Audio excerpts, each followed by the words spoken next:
9. The Chronicle of the 24 Buddhas.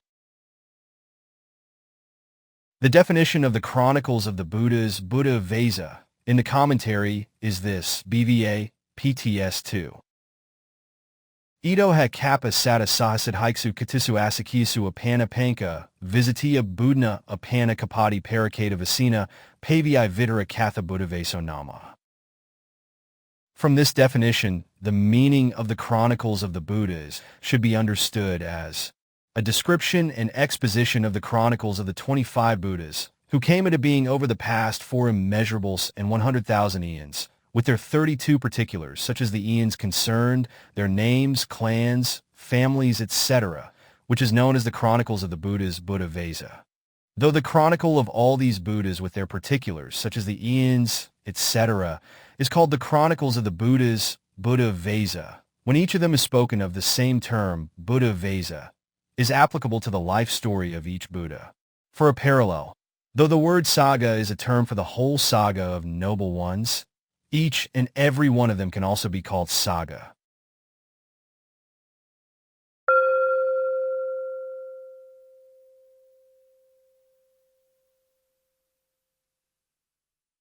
One, the Chronicle of Buddhadpakara.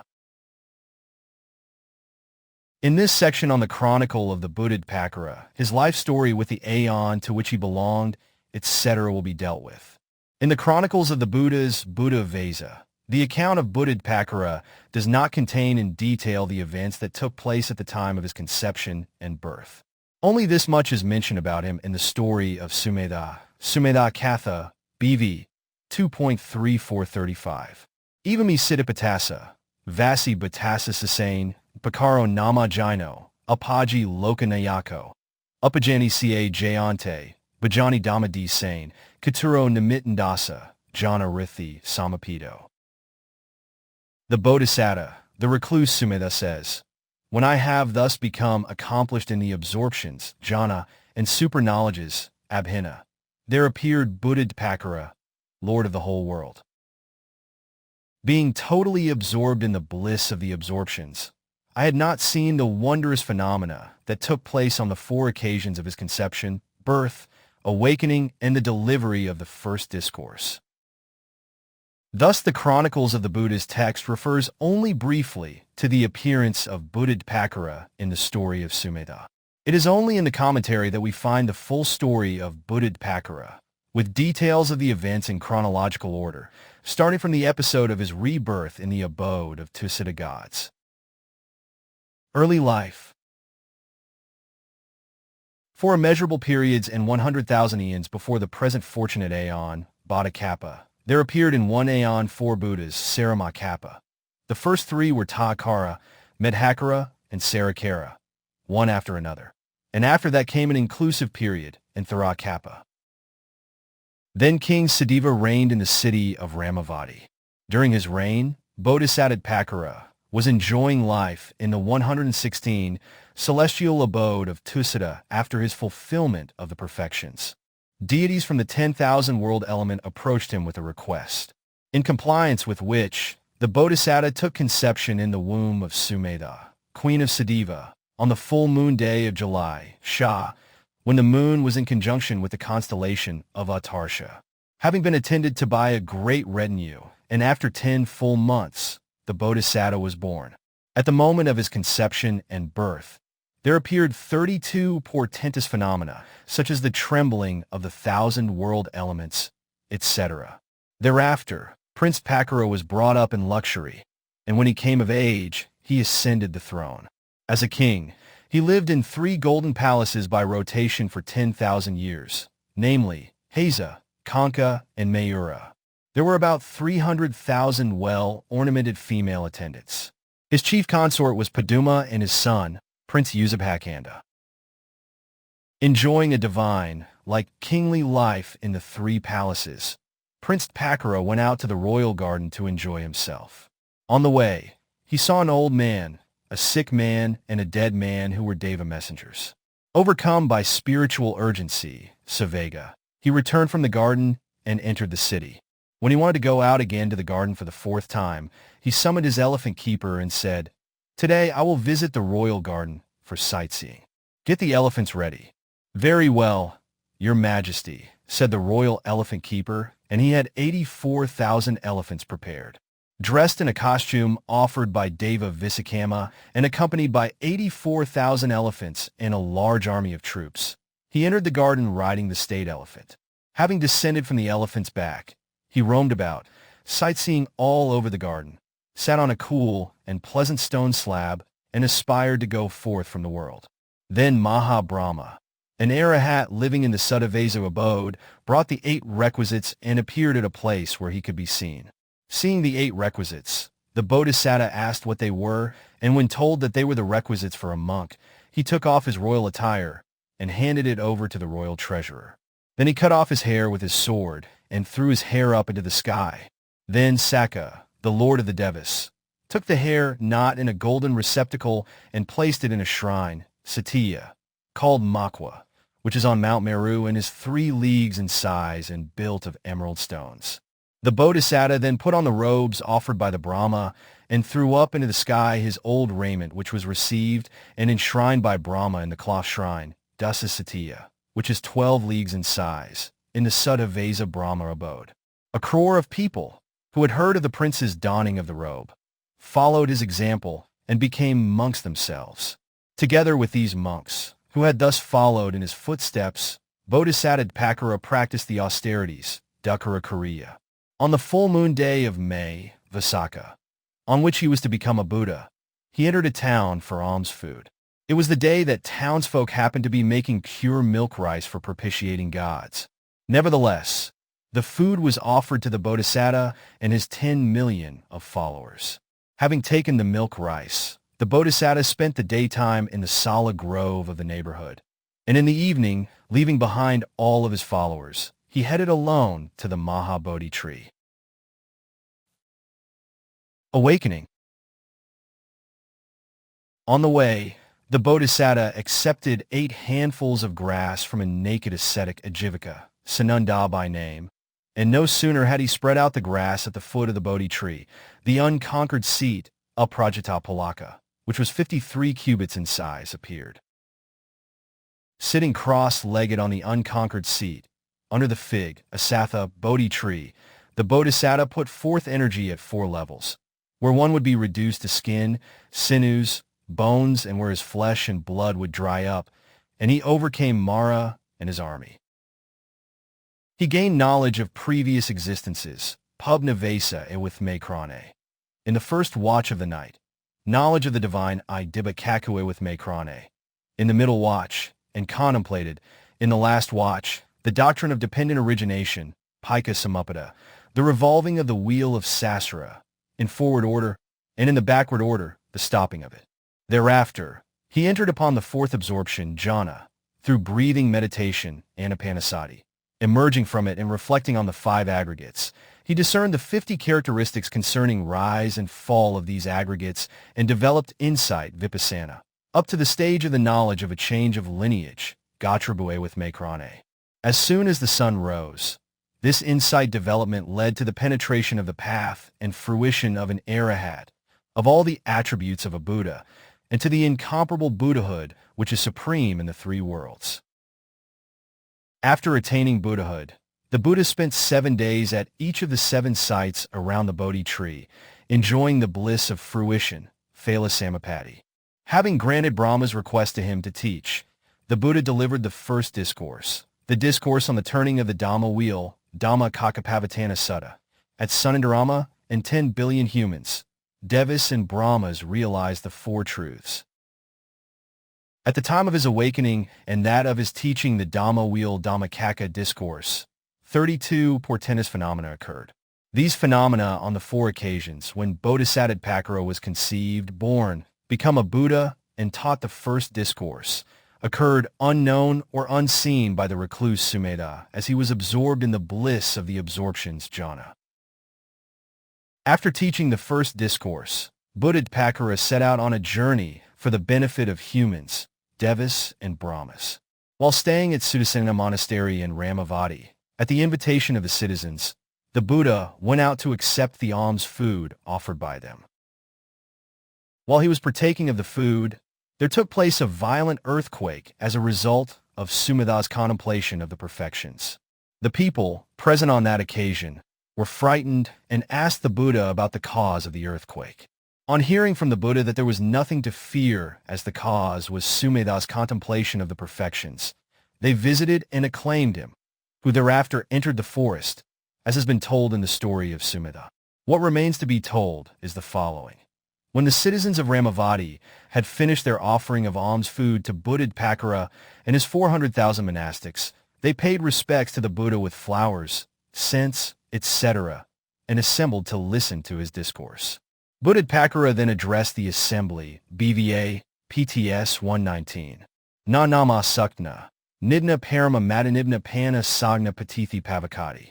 Giving should be understood as the noble cause of human and divine happiness and the happiness of nibbana. It is said to be the basis of divine bliss. Beginning with these words, the pleasant talk on the practice of giving, Dana Katha, was given. Next, the talk on morality, Sila Katha, was given in detail, BVA, PTS 120.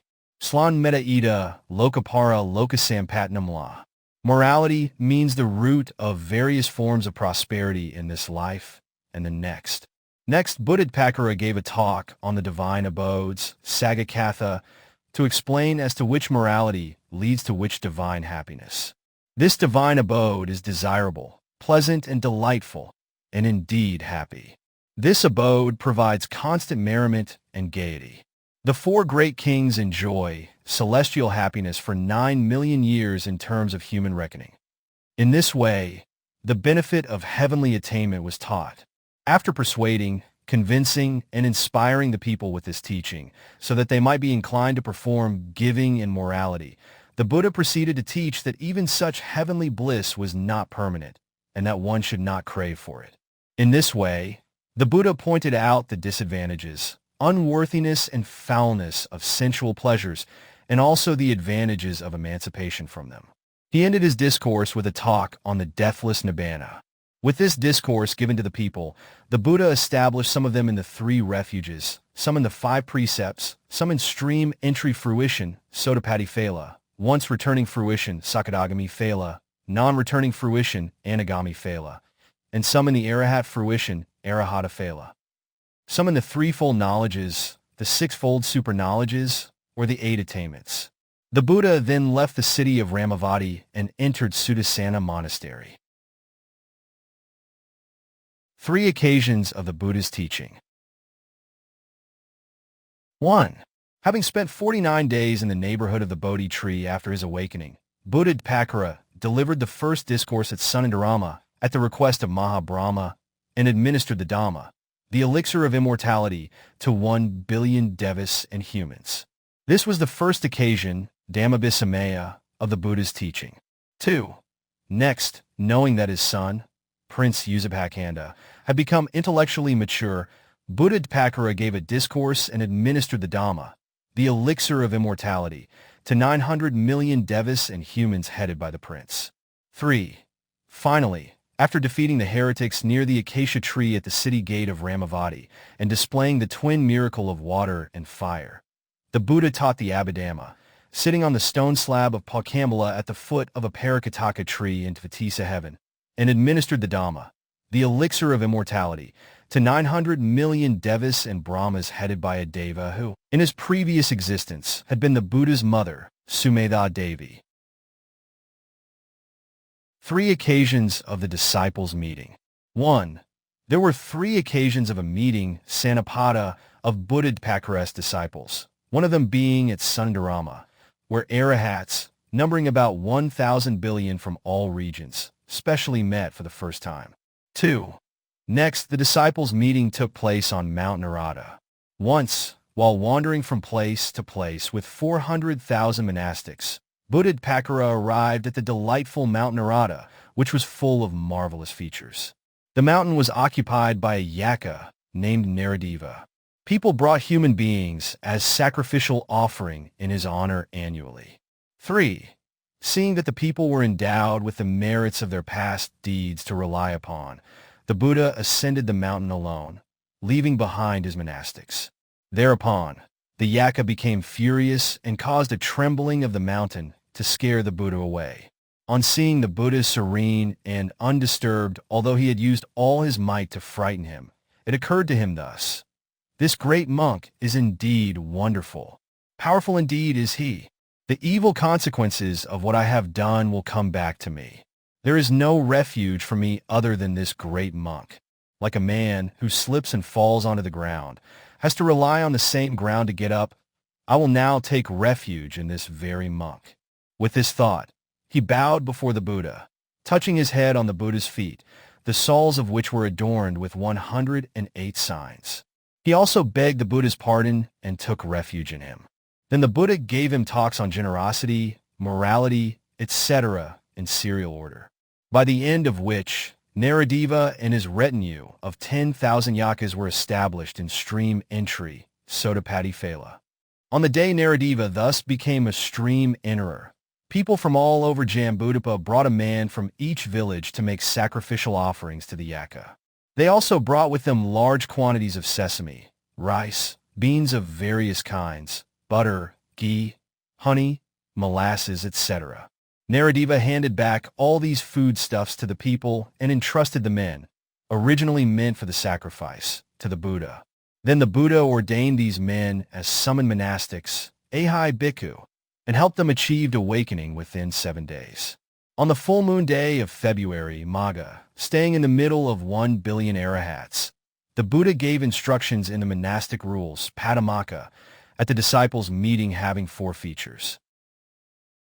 The 4 features of a disciples' meeting are: 1.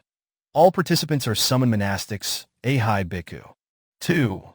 All participants have attained the 6-fold super knowledges, cha abhina. 3. All participants come together without being called by the Buddha. 4. The congregation takes place on the full moon day of the month, on the observance day, Vipassī, of the 15th. The story above of the divine Yaka, Nārada, comes from the Chronicles of the Buddhas, Buddha Vesa commentary. In the Chronicles of the Buddhas, however, just this simple narration is given, BV 3.11. Again, when Dīpaṅkara had gone into solitude on the top of Mount Nārada, there gathered 1 billion arahats who were free from the defilements. Once, Dīpaṅkara observed the rain's retreat, Vassa, on Mount Sudasana. When the rain's retreat was over, the people of Jambudvipa went to the mountain to celebrate their annual mountaintop festival. They then happened to encounter the Buddha. They listened to his 120 discourse and were so delighted with it that they became monks. When the Buddha taught them again on the Great Invitation, Mahapavara Day, at the full moon of October, Asayuja, the newcomers became arahats through the stages of insight, Vipassana, and of the path, Magga, as a result of their contemplation of conditioned things in the 3 planes of existence. The Buddha held the invitation ceremony with 900 billion arahats. The ordinary sermons given by Dīpaṅkara led to the realization of the 4 truths and the attainment of liberation by thousands of beings, by countless individuals. At that time, the thoroughly purified teaching of the Buddha spread far and wide. It was understood by innumerable beings, such as humans, devas, and brahmas. It was full and complete with exhortations on morality and such virtues. Dīpaṅkara, the knower of the 3 realms, was always attended upon by 400,000 arahat disciples who were immensely powerful with the 6-fold super knowledges, abhina. During the dispensation of Dīpaṅkara, those who died as learners, Sikhī, while trying for awakening in vain, become the scorn of all. The teaching of Dīpaṅkara spread throughout the whole world and remained glorious forever with arahats who had extirpated their foe, namely the defilements, and who were not disturbed by various sense objects, and thus free of impurities and the pollutants, asava. Particulars of Dīpaṅkara. Dīpaṅkara's birthplace was the city of Ramavati. His father was King Siddhattha and his mother was Queen Sumedha. His 2 male chief disciples were Venerable Maṅgala and Venerable Tissa. His attendant was Venerable Sujāta. His 2 female chief disciples were Venerable Nanda and Venerable Sananda. His Bodhi tree was a fig, a Sattha tree. His male supporters were Phussa and Balika. His female supporters were Sirma and Ko. His height was 80 cubits. He was splendid like a pillar of blazing light and a great solid tree in full bloom. Dīpaṅkara's radiance spread by itself, i.e., without his exercising any power, to all the directions reaching 12 leagues. His lifespan was 100,000 years. There are also some more particulars in the commentaries which are not contained in the text, but which, the commentaries state, must be told. While leading a layman's life, Dīpaṅkara had 3 palaces, Phussa, Kaṇḍañña, and Mayura. His chief consort was Paduma Devi, who had 300,000 female attendants. His son was Usabhakanda. The duration of his reign was 10,000 years. When he renounced the world, he went forth on an elephant. When he became a Buddha, he lived at Nādarama. Living throughout such a long period, Dīpaṅkara saved a large number of beings from suffering. Having made the 3 divisions of the true Dhamma, learning, pariyatti, practice, pipatti, and penetration, paveda, shine forth throughout the world, and having liberated beings, Dīpaṅkara and his disciples realized final peace, the way a mass of fire goes out after blazing with bright flames. The glory of that Dīpaṅkara, his assemblage of 400,000 arahats, etc., who were all his disciples, and the signs on both his feet, have all ceased to exist. Impermanent are all conditioned things. They are indeed unsubstantial. In this way, Dīpaṅkara, who had penetrated all 4 noble truths without exception, attained parinibbana at Nādarama. In the same park was erected a shrine, Satya, 30 leagues in height and dedicated to him. It was made of powdered red orpiment mixed with oil and butter, and in it were enshrined his relics, which were in an indestructible and undispersed mass, a natural phenomenon common to all long-lived Buddhas. The people of Jambudvipa came together and completed the shrine with decorations of the 7 kinds of gems.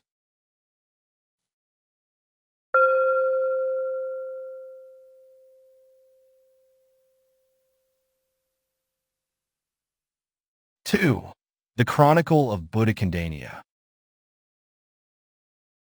Early life.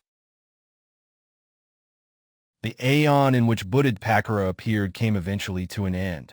When one immeasurable, Asakhya, number of eons had passed after that, there appeared Koṇḍañña in a certain aeon. This is how Koṇḍañña appeared. At the end of his fulfillment of the perfections for 16 immeasurables and 100,000 eons, while enjoying his life in the divine abode of Tissa, which is a tradition followed by all bodhisattas, and having complied with the request made by other devas for becoming a Buddha, he descended to the human world to be conceived in the womb of Queen Sujāta at King Sananda's palace in the city of Ramavati. At the moment of his conception, there occurred the usual 32 portent phenomena. The Bodhisatta was born after 10 months had passed. At the moment of his birth also, the portents became manifest, and other miraculous events that were associated with every Bodhisatta took place. Since the Bodhisatta belonged to the clan of Koa, he was named Prince Koṇḍañña.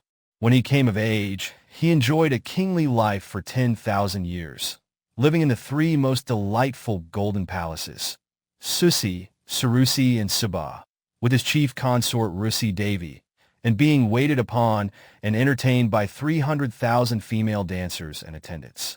While Koṇḍañña was living thus, Queen Rusi Devi gave birth to a son, named Vijayatasena. On seeing the 4 omens of the aged, the sick, the dead, and the recluse, the Bodhisatta renounced the world, riding a chariot drawn by 4 thoroughbred horses. Prince Koṇḍañña's renunciation was admired by 100 million people, who became recluses too. Bodhisatta Koṇḍañña, with these 100 million recluses, practiced austerities, dukkha kriya. On the day he was to attain awakening, the Bodhisatta partook of the milk rice offered by Yasodhara, daughter of a wealthy man of the village of Sananda. He passed the daytime in the local grove of solid trees, and in the evening, he went alone to the Bodhi tree, leaving behind all his followers. On the way, he accepted 8 handfuls of grass offered by a naked ascetic named Sanandaka, and as soon as he spread the grass at the foot of a beautiful solid tree, the unconquered seat, Aprajita Palaka, which was 57 cubits in height, appeared. Awakening. Sitting cross-legged on the seat, the Bodhisatta put forth energy at 4 levels and overcame Mara and his army. Then he gained knowledge of previous lives, Pubnavesa with Makrane, in the first watch, and the knowledge of the divine eye, Dīpaṅkara with Makrane, in the middle watch, and in the last watch he contemplated the doctrine of conditional origination, Pika Samuppada, in forward order and backward order. Thereafter he entered upon the fourth absorption, jhana, through breathing meditation, emerged from it, and while reflecting on the 5 aggregates, he discerned 50 characteristics concerning the rise and fall of the aggregates and developed insight up to the change of lineage, Gatrabhu with Makrane. Gaining the path knowledge of an arahat, Arahata Magga with Makrane, and penetrating all the attributes of a Buddha, he became a Buddha at sunrise. After becoming a Buddha, the Buddha Koa spent 7 days at each of the 7 places in the neighborhood of the Bodhi tree. In the 8th week, he accepted the request made by a Brahma for his teaching, and he considered who he should teach first, ahead of all others. Remembering the 800 million recluses who had followed his example of renunciation, he thought of their whereabouts and came to know that they were staying at Devavana, the divine grove of Aranavati town, 18 leagues from the Bodhi tree. Taking his bowl and robe, he arrived at their place at once by means of his miraculous power. Seeing Buddha Koṇḍañña approaching them from a distance and being moved by their devotional faith in him, the 100 million recluses extended him a warm welcome, took his bowl and robe, prepared the seat, and paid respects to him. After which they sat down at suitable places surrounding the Buddha. Then the Buddha taught the Dhamma wheel, Dīpaṅkara, discourse which was also delivered by all previous Buddhas. 3 occasions of the Buddha's teaching. Buddha Koṇḍañña, who was endowed with unlimited glory, incomparable retinue and fame, countless attributes, formidable appearance to those who are impudent, forbearance like the mass of earth, morality which is extensive like the mass of water in the ocean, concentration, steadfast like Mount Meru, wisdom infinite like the open space, always engaged himself in teaching the faculties, Indriya, powers, Bala, constituents of awakening, Bojjhanga, factors of the path, Maṅgala, truths, Sakka, as revealed in the 37 things on the side of the awakening, Bodhipakkhya Dhamma, for the benefit of large numbers of beings. 1. At this teaching of the first discourse, 1,000 billion devas and humans headed by 100 million monastics realized the 4 truths. 2. This was followed at one time by the delivery of the discourse on the blessings, Maṅgala Sutta, SMP 2.4, to a great gathering of devas and brahmas who arrived from the 10,000 world element, assuming minute and subtle bodies so that there could be enough room for them all in the universe. At this gathering, an unknown deva raised the question of blessings, Maṅgala, asking as to what helped to bring about a perfect life with prosperity. Addressing that deva, the Buddha taught the discourse on the blessings. At this teaching of the discourse on the blessings, 900 billion devas and humans became arahats. Those who became stream enterers, Sotapanna, etc., were innumerable. 3. When Buddha Koṇḍañña taught the Dhamma, staying in the sky after defeating the heretics by a display of the twin miracle of water and fire, 880 billion humans, devas and brahmas attained the arahat fruition, arahata phala. Those who were established in the 3 lower fruition stages were innumerable. 3 occasions of the disciples' meeting. There were also 3 occasions of Buddha Koṇḍañña's disciples' meetings, Sanapada. 1. The first occasion took place in Kanda Park, with Kandavati being his supporting city, when he observed the first rains retreat, Vassa, after he had become a Buddha penetrating the 4 truths. In that city, 2 young men, Bhadda, son of Sasindhara, and Subhata, son of Yasodhara, whose fathers belonged to the lineage of immensely rich Brahmin families, listened to Buddha Ko's discourse. As a result, they developed devotional faith, donned the robes together with 10,000 youths in the presence of the Buddha, and became arahats. There, the Buddha, being surrounded by 1,000 billion arahats led by Venerable Subhata, recited the monastic rules, Padumaka, on the full moon day of June Jiha. 2. Sometime later, Buddha Koṇḍañña's son, Prince Vijayasena, after becoming a monastic, became an arahat. The Buddha then recited the monastic rules, Padumuttara, in the midst of 10 billion arahats with Venerable Vijayadasī at their head. 3. Finally, at one time, while visiting the countryside, Buddha Koa ordained King Yudhina and his host of followers. When they all became arahats, the Buddha, being surrounded by 900 million arahats, headed by Venerable Yudhina, recited the monastic rules, Padumuttara. Bodhisatta Vijatavi. At that time our Bodhisatta was a universal monarch, Vijatavi by name, ruling in the city of Koṇḍañña, and he received the prediction from Buddha Koṇḍañña. Having numerous distinguished hosts of attendants, he held under his sway the whole stretch of land in the universe up to the end of the 4 oceans, by righteousness, not by force, nor by arms. Then Buddha Koṇḍañña, setting out on a journey followed by 1,000 billion arahats, arrived at Koṇḍañña. Hearing of the Buddha's visit, the Bodhisatta king, 124 Vijatavi, extended a warm welcome to the Buddha, made arrangements for his lodging, and invited him and his disciples for the next day's meal. The following day, he prepared the meals properly and performed a ceremony of alms food offering on an elaborate scale. Having thus performed, the king listened to the Buddha's discourse, which was given in appreciation of the offering. At the end of the discourse, he made a request. May the Venerable One spend the 3 months of the rain's retreat, Vassa, in the city of Koṇḍañña, to bring blessings to the citizens.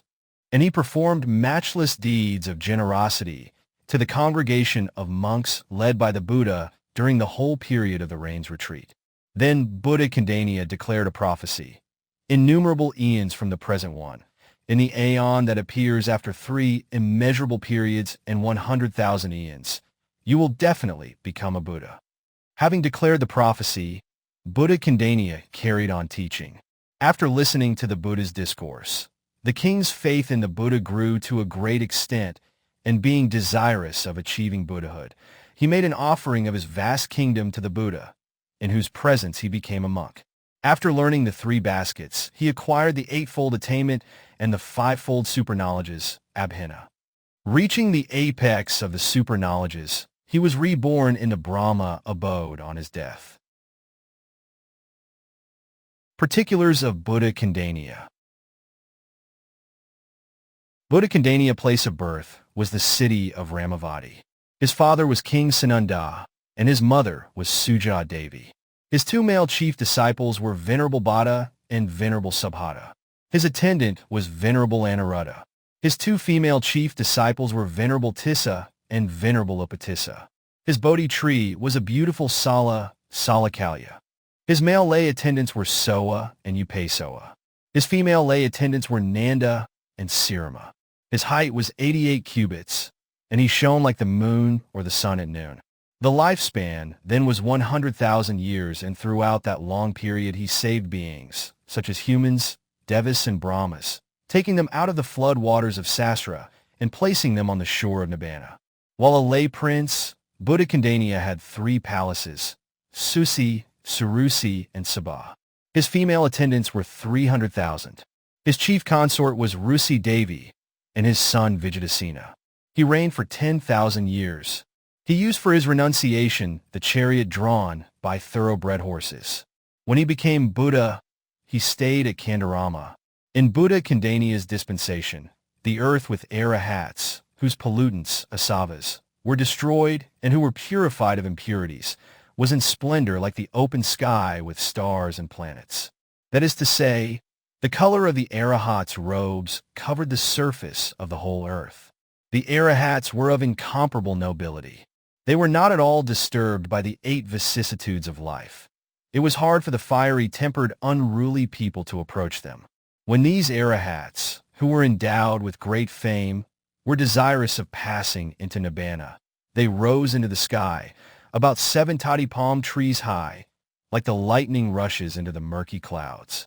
They entered upon absorption attained with the fire element as a meditation device, Teju Kaja Jhana, and flashing a great light, completely burned themselves in the sky and attained Parinibbana.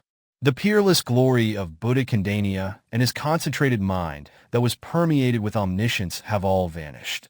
unsubstantial, and futile indeed, are all conditioned things.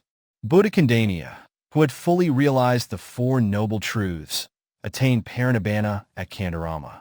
In the same park, a shrine, 7 leagues high, was built. It was made of powdered red orpiment mixed with oil and butter and was dedicated to him. The unbreakable relics of the Buddha, true to the nature of long-lived awakened ones, remained solid like golden images without falling into pieces. These relics were laid in the shrine, and people from all over Jambudvipa completed the construction by decorating it with the 7 kinds of precious stones.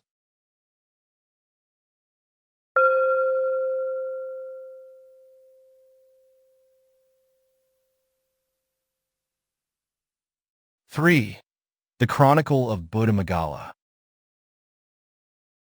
When one immeasurable period had elapsed after the aeon of Buddha Koṇḍañña, in one aeon there appeared 4 Buddhas: 1. Maṅgala, 2. Sumana, 3. Revata, and 4. Sobhita, in that order. The first of the 4 Buddhas, therefore, was Maṅgala. Early life. Having fulfilled the perfections for 16 immeasurables and 100,000 eons, and on completion of his fulfillment of the perfections, Bodhisatta Maṅgala was reborn in Tissa, which is a common abode of all bodhisattas. While enjoying a divine life, he accepted the request made by the Devas and descended to the world of human beings to take conception in the womb of Atthadassī, queen of King Atthadassī, in the city of Atthadassī, which excelled all other cities. From the moment the Bodhisatta took conception, the light from the queen's body spread 8 cubits all around and could not be overpowered even by sunlight and moonlight. Not requiring other lights, the queen moved about by means of her own luminescence with her maids of honor at her service. The conception was guarded by celestial beings, and when 10 months had elapsed, the Bodhisatta was born in the excellent and delightful Uttaramadhura Park. When Bodhisatta Maṅgala came of age, he ascended the throne. He lived in 3 golden palaces, namely, the most famous Yasavana Palace, the most delightful Rusamana Palace, and the most splendid Siramana Palace, together with his chief consort Yasavati, and surrounded by 30,000 dancers who were exquisitely adorned. Thus he enjoyed kingly luxuries that were likened to divine comforts for 9,000 years. Queen Yasavati gave birth to a son named Savala. The Bodhisatta saw the 4 omens of the aged, the sick, the dead, and the recluse, and he renounced the world by going forth riding on the well-decorated thoroughbred horse named Para and became a monk. His renunciation example was followed by 30 million people who also donned the 126 robe. With the 30 million monks, Buddha Maṅgala engaged in austerities, dukkha kriya, for 8 months. On the full moon day of May, Vaisakha, when he was about to attain Buddhahood, he partook of the milk rice offered by Atthadassī, the daughter of a wealthy man and a resident of the village of Atthadassī. After spending the daytime in the local Sala Grove, he left behind his host of monastics and went alone to the Maha Bodhi tree in the evening. On the way, he accepted the 8 handfuls of grass from a naked ascetic, Atthadassī by name. As soon as he spread the grass under the ironwood, Naga, Bodhi tree, there appeared the unconquered seat, which was 58 cubits high. Awakening. Sitting cross-legged on that seat and putting forth energy at 4 levels, the Bodhisatta defeated Mara and his army. He acquired the knowledge of previous lives, pub nivesa with Makrane, in the first watch, and knowledge of the divine eye, Dibba Kakue with Makrane, in the middle watch of the night. In the last watch, however, he reflected on the doctrine of conditional origination, Paika Samuppada, in forward and backward order, after which he entered upon the 4th absorption, jhana, through breathing meditation, anapanasati. Having emerged from that absorption, he reflected on the 5 aggregates, discerned the 50 characteristics of their rise and fall, and developed insight, vipassana, up to the change of lineage, Gatrabhu with Makrane. Gaining the path knowledge of an Arahata Magga with Makrane, and penetrating all attributes of a Buddha, he attained the incomparable state of a Buddha at sunrise. Buddha Maṅgala's radiance shone forth more intensely than those of other Buddhas. The radiance from other Buddhas produced automatically without supernormal power reached the distance of either 80 cubits or just an arm's length. But Buddha Maṅgala's radiance shone day and night all over the 10,000 world element. Because of such brilliance, not only all the surrounding objects, such as trees, the ground, forests, hills, oceans, etc., were illuminated, but, to say the least, pots and pans that were usually dirty and black with soot were lit up as if they were covered with gold. The lifespan of people belonging to the period in which Buddha Maṅgala appeared was 90,000 years, and during that whole period everything was gold in color. During his dispensation, the sun, the moon, stars, and planets had no light. Since there was no sunlight, the demarcation between day and night was not distinct. Though there was absence of sunlight, people moved about attending to their business by means of the Buddha's radiance. Days and nights are recognized with the help of the chirps of birds that were normally heard in the morning and the blooms of flowers that are normally seen in the evening. The question may be asked whether other Buddhas were lacking such glorious powers. The answer is, they were not. Indeed, they also had such powers. They could make the radiance permeate the 10,000 world element if they so desired. But while others had their natural luminescence of their bodies just within an arm's length, the radiance of Buddha Maṅgala's body always spread throughout the 10,000 world element without having to be produced purposely because of the power of his wish made in a previous existence. When Buddha Maṅgala was a Bodhisatta in one existence that was similar to that of Vessantara, he lived with his wife and children at a place that resembled Mount Vaka. Hearing that the Bodhisatta was very generous, a Yaka named Karadika, in the guise of a Brahmin, approached him to ask for his son and daughter. The Bodhisatta handed his son and daughter over to the Brahmin most delightedly, and thus caused the trembling of the great earth, 240,000 leagues in size, the bottom of which is touching the waters below. Leaning against the wooden plank of the railing of the walkway, the Yaka devoured up both children as though he chewed and ate a bundle of lotus stems while the Bodhisatta was looking on. While looking, he saw bright blood like flames of fire pouring out from the Yaka's mouth as he opened it, but there arose not one iota of distress in him. Instead, he was greatly delighted and happy, thinking, "This is an excellent act of generosity." He then expressed his wish. As a result of this generous act of mine, may my body emanate radiance in future, bright like the blood in the Yaka's mouth. Hence, in fulfillment of that wish, on becoming a Buddha, the brilliant natural radiance emanated and spread from Buddha Maṅgala's body all over the 10,000 world element. Besides, there was another wish made previously by Buddha Maṅgala. As a Bodhisatta, he once got an opportunity to pay homage to a shrine, Satya, dedicated to a Buddha. Thinking, "I should sacrifice my life to this awakened one." He had his whole body wrapped up in cloth soaked with oil. He then filled a golden bowl, which was worth 100,000 pieces of money, with butter up to the brim, which was about a cubit in diameter. In that golden bowl, he lighted 1,000 wicks and carried the bowl on his head. He also set his body ablaze and spent the whole night circumambulating the sacred shrine. Though the Bodhisatta was paying homage thus till dawn, the heat could not touch even the pores of his body, as if he were living amidst lotus blooms. Indeed, the nature of the Dhamma is such that it gives reciprocal protection from danger to one who protects it. Therefore, the Buddha says, Ja 447.11, Dhammo havrakati dhammakri, Dhammo sushyo, sukham avahati, esnaseso dham susi, na dagati gakati dhammakari. The Dhamma surely protects one who lives by Dhamma. The Dhamma well practiced brings happiness. This is the advantage of the Dhamma well practiced. One who lives by Dhamma does not go to a bad destiny. Also, as a result of this act of merit, Buddha Maṅgala's natural body radiance spread throughout the 10,000 world element. 3 occasions of the Buddha's teaching. 1. After his awakening, Buddha Maṅgala stayed for 7 days at each of the 7 sites near the Bodhi tree. He then accepted a Brahma's request for his teaching, and when he contemplated to whom he should teach, he saw the 30 million monastics who had donned the robe to follow his example and who were endowed with sufficing conditions, upanisya, for the paths and fruitions. Thinking that he would teach them first, the Buddha contemplated also their whereabouts and came to know that they were staying in the forest called Surivana of the city of Siravahana, 18 leagues away from the Mahabodhi tree. Taking with him his bowl and robe, the Buddha immediately appeared at the forest of Surivana, using his psychic power. On seeing the Buddha approaching them, the 30 million monastics, with faithful minds, welcomed the Buddha by taking his bowl and robe, prepared the seat for him, and paid their respects to him.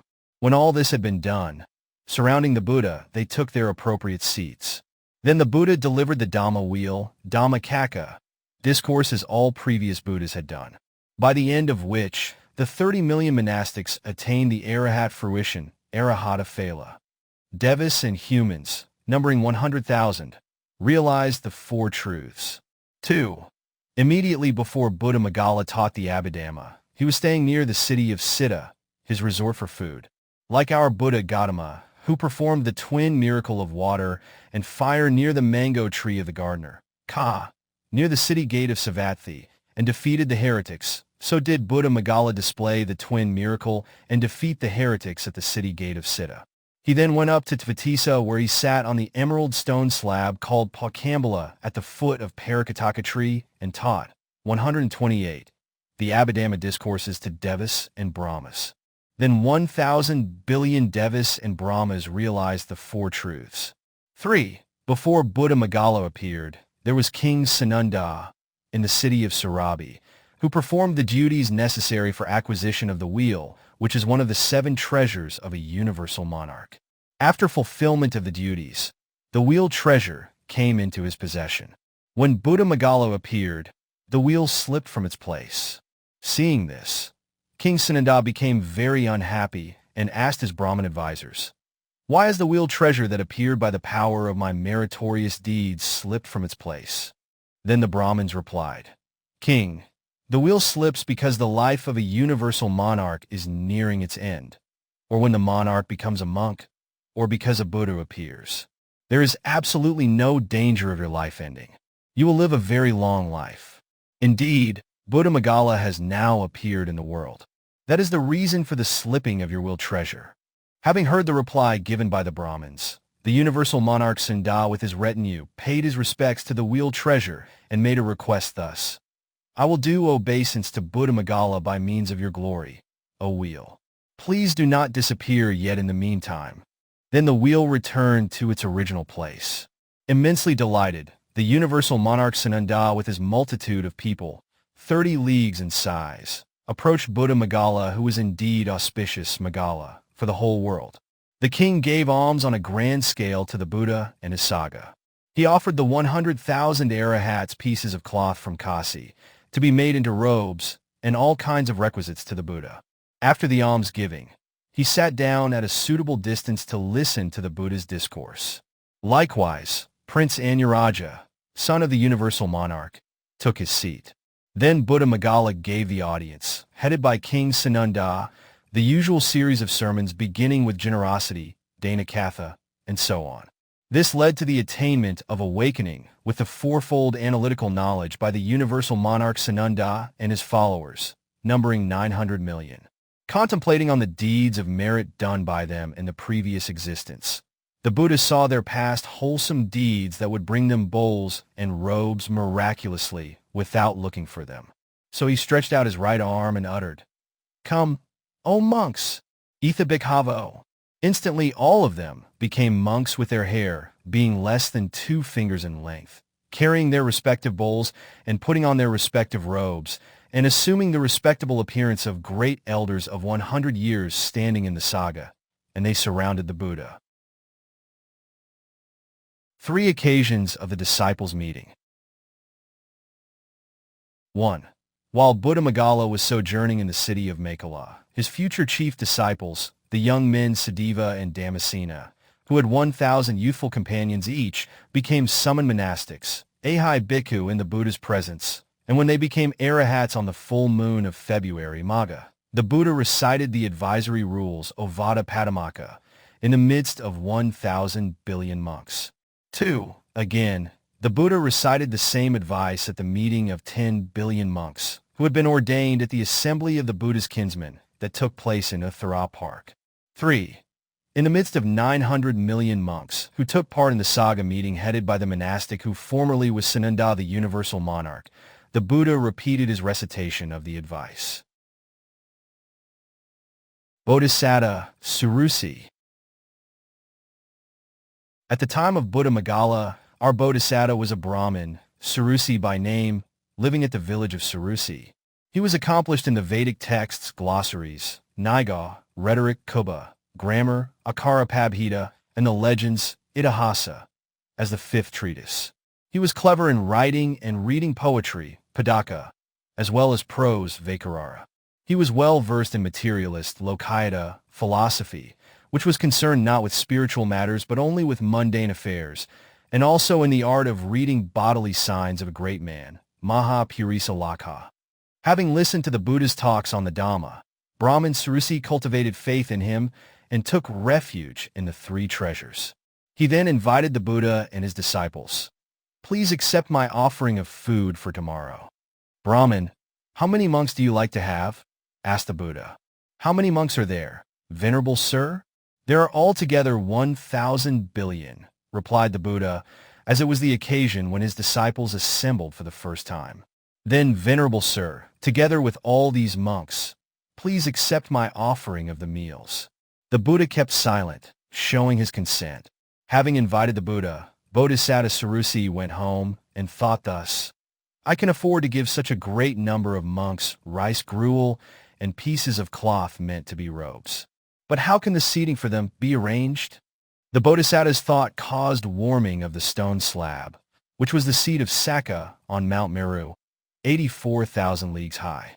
Then Sakka contemplated thus, who is interested in removing me from this place? When he looked for the cause of the warming of his seat, he saw Brahmin Surusi.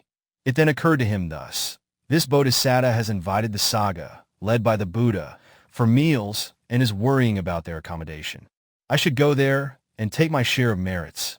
Assuming the appearance of a carpenter and carrying an axe in hand, he appeared before the Bodhisatta.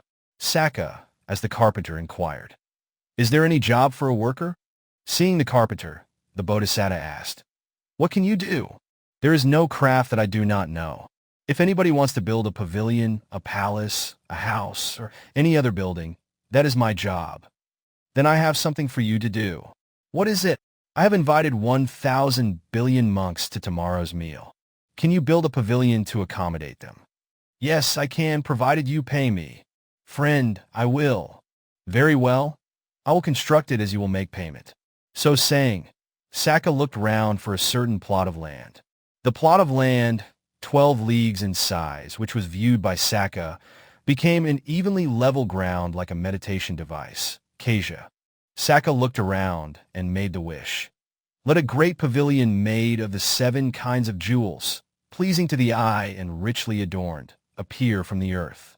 And while he was watching, there rose up a great pavilion of jewels, splitting the earth's surface. Its pillars of gold had lotus vases of silver. Its pillars of silver had lotus vases of gold. Its pillars of rubies had lotus vases of coral. Its pillars of coral had lotus vases of rubies, and its pillars of the 7 kinds of jewels had lotus vases of the 7 kinds of jewels. Thereupon he looked at the pavilion and made the wish. Let there be chains of tinkling golden bells hanging between the pillars in the pavilion. As he was thus looking, the chains of tinkling golden bells appeared, hanging between one pillar and another. Fanned by a gentle breeze, the tinkling bells made a very sweet sound like the sound of music produced by the 5 kinds of musical instruments. It was like the time when celestial beings in heaven performed a concert. Again, he made the wish. Let there be festoons of heavenly perfumes, flowers, and leaves hanging down. At that moment, festoons of heavenly perfumes, flowers, and leaves appeared hanging down. Again, he made the wish. Let seats for the 1,000 billion monks, costly spreads and bowl stands allowable to monks appear, breaking through the earth.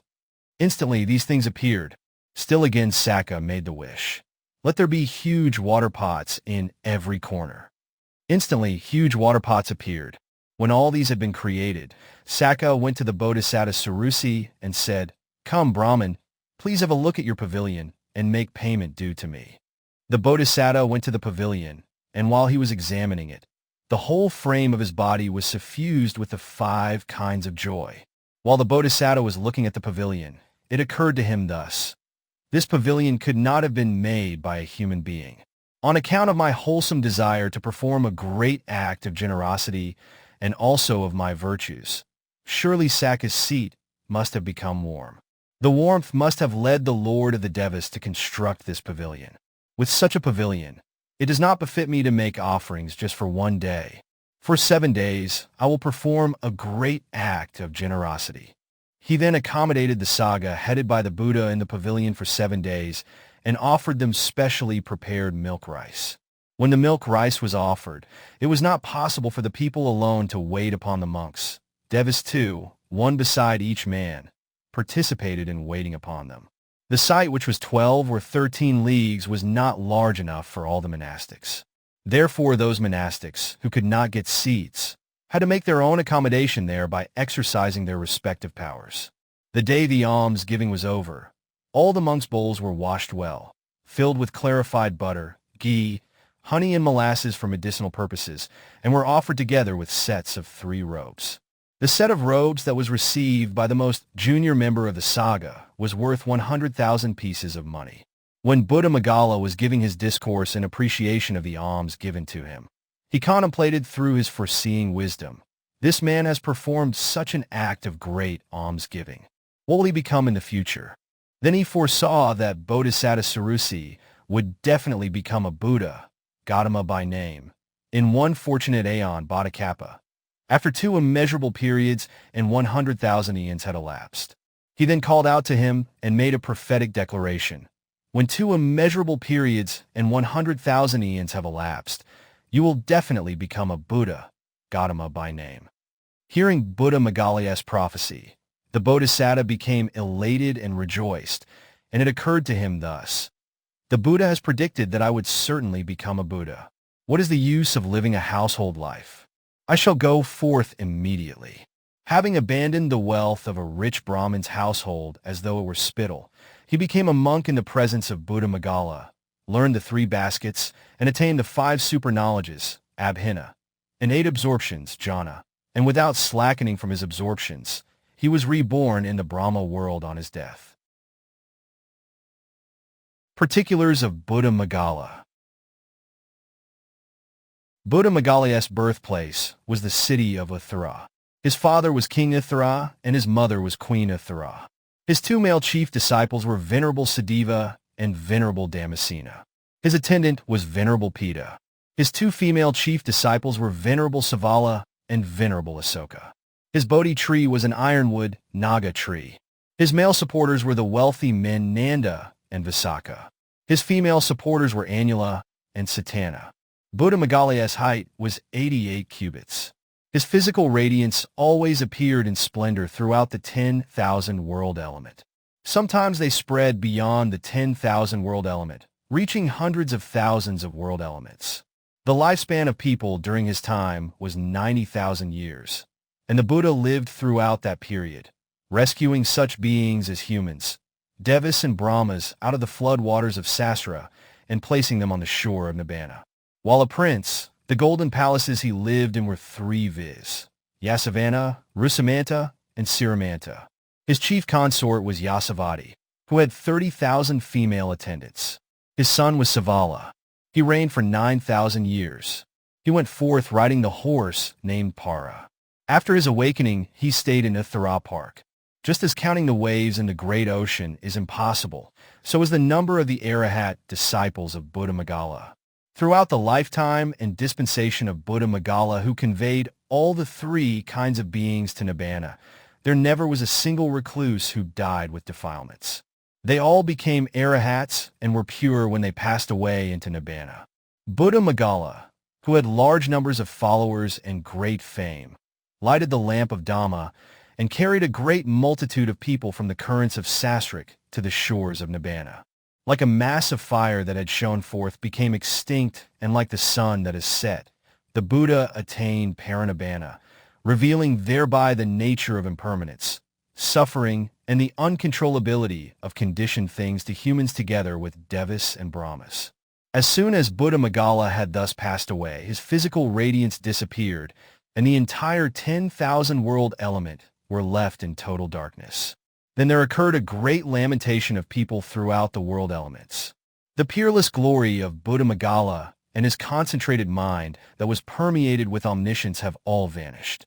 Unsubstantial and futile indeed are all conditioned things. Buddha Maṅgala, who had fully realized the Four Noble Truths, thus attained Parinibbana at Atthadassī Park. In the same park, a shrine, 30 leagues high, was built with a soft plaster made of powdered red orpiment mixed with oil and butter, and it was dedicated to Buddha Maṅgala. The unbreakable relics of the Buddha, true to the nature of long-lived awakened ones, remained solid like a golden image without falling into pieces. These relics were placed in the shrine, and people from all over Jambudvipa completed the construction by decorating it with the 7 kinds of precious stones. In this way, Buddha Maṅgala, by means of his physical radiance, outshone the various radiances of the sun, moon, stars, and planets, devas and brahmas throughout the 10,000 world element of the fields of birth, Jati Keta, making no difference between day and night, and then passed away into Nibbana as though he had simultaneously created massive darkness.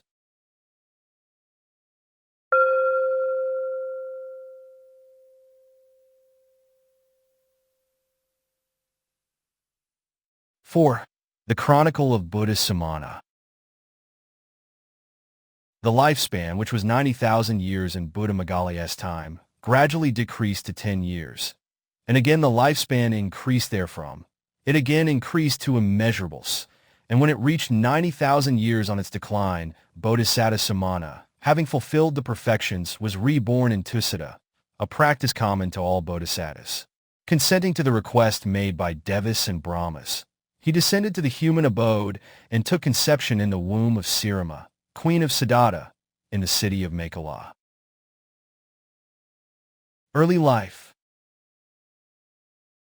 At the time of his conception, 32 prophetic phenomena became manifest. At his birth, which took place after 10 months, similar phenomena also took place, and all miracles associated with all bodhisattas occurred. When he came of age, Prince Sumana occupied 3 golden palaces, namely Koṇḍañña, Sikhī, and Vipassī, which he enjoyed for 90,000 years, a blissful life resembling that of devas, with his chief consort Vipassī, who was waited upon by beautifully adorned maids of honor, 83,000 of them. When Princess Vipassī gave birth to a son, Anupama, the Bodhisatta saw the 4 omens of the aged, the sick, the dead, and the recluse, and he renounced the world, following the tradition of all bodhisattas, in the clothings offered by devas and riding an elephant. His example of renunciation was followed by 300 million people who became recluses like him. Awakening. Bodhisatta Sumana, with the 300 million recluses engaged in the practice of the austerities, Dukkara Kriya. On the full moon day of May Vaisakha, having partaken of the milk rice offered by Anupama, the daughter of a wealthy man of the village of Anoma, he spent the daytime in the local Sala Grove. In the evening, he left all his followers and went alone to the Bodhi tree. On the way, he accepted the 8 handfuls of grass offered by Anupama, a naked ascetic, and spread it under the ironwood Bodhi tree. Suddenly there appeared the unconquered seat of 30 cubits in height. Sitting cross-legged on that seat, as has been described previously in the Chronicle of Buddha Maṅgala, he dispelled Mara and his hordes, attained perfect self-awakening, the crowning glory of the 3 worlds, and uttered the verse of elation, beginning with Anika Jati Sasara, through the round of countless births and deaths, DHB 153, which was also uttered by each and every Buddha. 3 occasions of the Buddha's teaching. 1. After becoming a Buddha and spending 49 days in the neighborhood of the Bodhi tree, the Buddha accepted a Brahma's request and contemplated who he should teach first. Then he discerned the 300 million recluses who, with him, had renounced the world, his half-brother, Prince Sara, and his Brahmin chaplain's son, the youthful Bhavattata, who were endowed with the merits of their past deeds that would lead them to the paths, fruitions, and nibbana.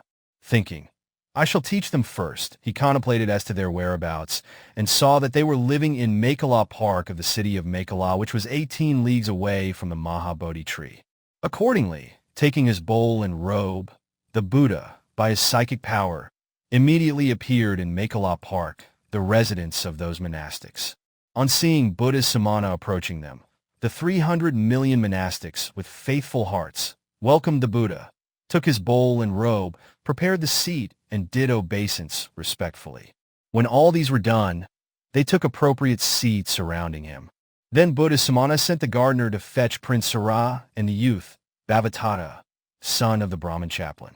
To the prince and the youth with their 370 million followers, to the 300 million monastics who were his companions on his renunciation, and as well as to many millions devis and humans, the Buddha taught the Dhamma wheel, Dhammacakka discourse, which was taught by previous Buddhas too, and hence beat the drum of his dispensation of 9 constituents, accompanied by the conch of the 4 Noble Truths. What should be particularly mentioned is this. Having attained omniscience, Buddha Sumana was desirous of fulfilling Brahma's request. In order to liberate beings, such as humans, devis, and Brahmas, from the bondage of existences, and to protect those who were robbed of their treasures of meritorious deeds by the defilements, he built the deathless city of Nibbana with the walls of morality, sila, the moats of concentration, samadhi, that encircled the city and adorned it with the gate of insight knowledge, vipassana e with mekrane, the doors of mindfulness, sati, the grand pavilions and mansions, etc., of absorption attainments, samapatti, and it was inhabited by the noble citizens of a group of things on the side of awakening, bodhi pakkhiyadhamma. Having thus built the city of Nibbana, Buddha Sumana created the unbroken, straight, tidy, beautiful, broad, and long boulevard of the 4 methods of steadfast mindfulness, satipana. On either side of the boulevard, he laid out peaceful and pleasant rows of shops of Dhamma where those who wanted the precious 4-fold fruitions, phala, 4-fold analytical knowledges, padasambhata with mekrane, 6-fold superpowers, abhina, and 8 absorption attainments, samapatti, could buy them to their heart's content with mindfulness, sati, energy, viriya, conscience, hiri, and concern, otapa. Having thus built the great city of Dhamma and laid out the market of Dhamma, Buddha Sumana beat the drum of Dhamma by delivering the first discourse, the Dhamma wheel, Dhammacakka discourse, and provided the means of liberation to 1 billion humans, devis and Brahmas. 2. In order to subjugate the wrongful conceit of the intoxicated and arrogant heretics in Sunandavadi, Buddha Sumana once performed the marvelous twin miracle of water and fire near a mango tree and administered the Dhamma, the elixir of immortality, to humans, devis, and Brahmas. Then 1 billion beings realized the 4 Noble Truths. 3. On another occasion, devis and Brahmas of the 10,000 world element came and met humans, devis and Brahmas of this universe, and discussed the attainment of cessation, Nirodha Samapatti. How can one enter upon the attainment of cessation? How can one attain it? How can one rise from it? Since they could not solve such problems, all of them, up to the 9 abodes of Brahmas, had doubts as to the right answers, and they divided themselves into 2 groups. Along with King Arindama, the Lord of People, they approached Buddha Sumana, Lord of the 3 worlds, and put forward the aforesaid questions. The Buddha solved them by giving appropriate Dhamma discourses, and 900 million humans, devis and Brahmas penetrated the 4 Noble Truths. 3 occasions of the disciples' meeting. 1. There were 3 occasions of meetings of Buddha Sumana's disciples. Of these 3, the first took place when, having observed the rain's retreat, Vassa, with Maṅgala city as the resort for food, together with 100,000 arahats, who were all summoned monastics, Ahai Bhikkhu, Buddha Sumana held the invitation, Pavara, ceremony on the full moon day of October, Asayuja, at the end of the rain's retreat. 2. At one time when Buddha Sumana was sojourning on the mountain of pure gold, 1 league in size, which appeared as the result of King Arindama's act of merit, he admonished, by means of his excellent discourses, 900 billion royal servants who accompanied the king on his visit. The Buddha made them all summon monastics, and being surrounded by all these monastics, who became arahats on the same day. He recited the monastic rules, Padumaka, at the meeting complete with 4 features. 3. At another time, Sakka went to pay homage to Buddha Sumana. Being surrounded by 800 billion arahats, the Buddha recited the monastic rules, Padumaka. Bodhisatta, Achala. In the lifetime of Buddha Sumana, Bodhisatta Gautama was reborn as Achala, a powerful Naga king. Learning that a Buddha had appeared in the 3 worlds and accompanied by all his kith and kin, he came out of his residence and performed deeds of merit towards the Buddha and his 1,000 billion monastics by making celestial music in their honor, and by performing a great act of alms, giving in the form of food and drinks. He also offered a set of robes to each monastic and was established in the refuges. Then Buddha Sumana predicted, "This Naga king will become Buddha Gautama in future." Hearing Buddha Sumana's prophecy, Achala the Naga king became all the more heartened and resolved firmly to increase his effort in fulfilling of the 10 perfections. Particulars of Buddha Sumana. Buddha Sumana's birthplace was Maṅgala city. His father was King Siddhattha, and his mother was Queen Sirima. He reigned for 9,000 years. His 3 palaces were named Koṇḍañña, Sikhī, and Vipassī. His chief consort was Vipassī, and she had 83,000 maids of honor. His son was Prince Anupama. His 2 male chief disciples were Venerable Sura and Venerable Bhavattata. His attendant was Venerable Udina. His 2 female chief disciples were Venerable So and Venerable Upaso.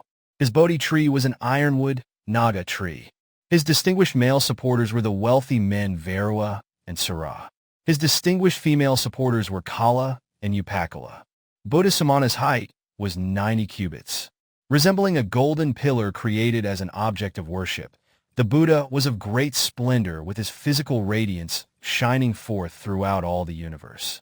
The lifespan during his time was 90,000 years, and throughout these years, he saved large numbers of humans, Devas and Brahmas from the floodwaters of Sasra and placed them on the shore of Nibbana.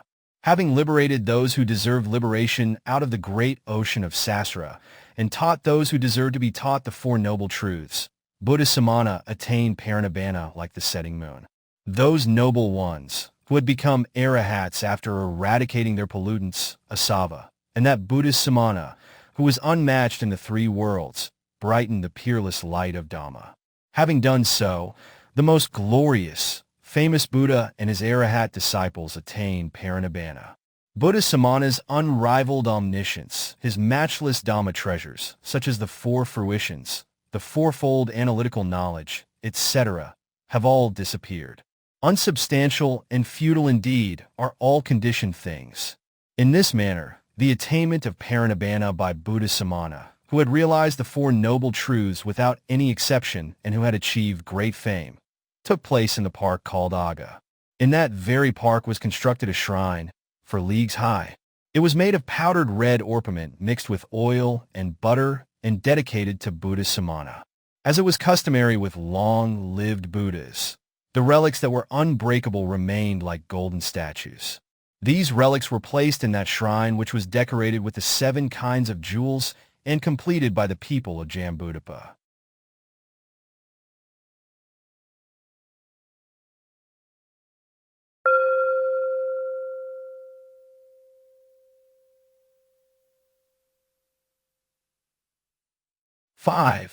The Chronicle of Buddha Revata. After Buddha Sumana had attained Parinibbana, the lifespan of human beings decreased gradually from 90,000 years down to 10 years, and from 10 years, it again increased to immeasurables. When the lifespan became 60,000 years on its decline, Bodhisatta Revata, on complete fulfillment of the perfections, was reborn in Tissa, as is the common practice of all bodhisattas. While enjoying the celestial life there, he agreed to comply with the request made by Devas and Brahmas, and descended to the human abode and took conception in the womb of Queen Vipula, wife of King Vipula, in the city of Sudhanavati. When 10 months had elapsed, he emerged from his mother's womb, like the golden goose king that appears from Mount Siddha. Early life. When the Bodhisatta, Prince Revata, came of age, he resided in 3 uniquely beautiful palaces, namely Sudassana, Ratanagi, and V, which appeared as a result of his perfections and glorious deeds of the past. He enjoyed a royal household life that was comparable with a divine life for 6,000 years together with his consort Sudassana, and was entertained and waited upon by 33,000 attendants. While he was thus enjoying his life, his wife, Princess Sudassana, gave birth to a son named Varua.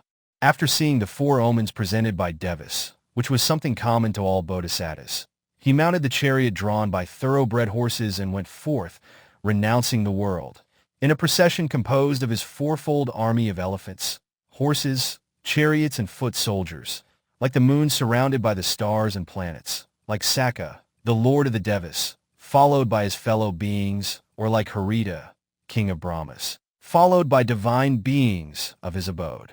On reaching a grove, he handed his garments to the keeper of his treasures, cut off his hair with his ever-present sword, and flung his hair into the sky. His hair was received in a golden receptacle by Sakka, who built a shrine of the 7 kinds of jewels over it in Tissa on Mount Meru. Having put on the lotus robe offered by the Brahma, he thus became a recluse. 10 million men followed his example and became recluses themselves. Bodhisatta Revata then put efforts to undergo the practice of the austerities, Dukkara Kriya, with his 10 million followers for 7 months. Awakening. Having completed the practice of the austerities, on the full moon day of May Vaisakha, the day he was to become a Buddha, he partook of the milk rice offered by Sadhu Devi, daughter of a wealthy man, and spent the daytime in the local Sala Grove. In the evening, he left behind his followers and went alone to the region of the Mahabodhi tree. On the way, he accepted 8 handfuls of grass from a naked ascetic, Varanindra by name, and spread it under the ironwood, Naga, Bodhi tree. Suddenly, there appeared the unconquered seat, a Prajata Palaka, of 53 cubits in size, on which he sat cross-legged, mobilized his resources of 4-fold energy, dispelled Mara and his forces, and attained the omniscient state of a perfectly self-awakened one, Lord of the 3 worlds.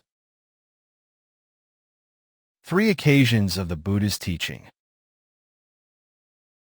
1. After becoming a Buddha and staying near the Bodhi tree for 49 days, Buddha Revata accepted a Brahma's request for his teaching. When he considered who he should teach first, he discerned the 10 million of monastics who joined him in his renunciation, and also Devas and humans, who were endowed with meritorious deeds from the past, leading them to the paths, fruitions, and nibbana. When he contemplated their whereabouts, he came to know that they were staying in Varua Park, 18 leagues from the Mahabodhi tree. Taking his bowl and robe and using his psychic power, he immediately appeared at the monastics' residence in Varua Park. On his arrival there, Buddha Revata was very warmly received by the monastics. To these monastics, the Buddha taught the Dhamma wheel, Dhammacakka, discourse, and 10 million monastics realized awakening. Those who were established in the lower paths and fruitions were countless.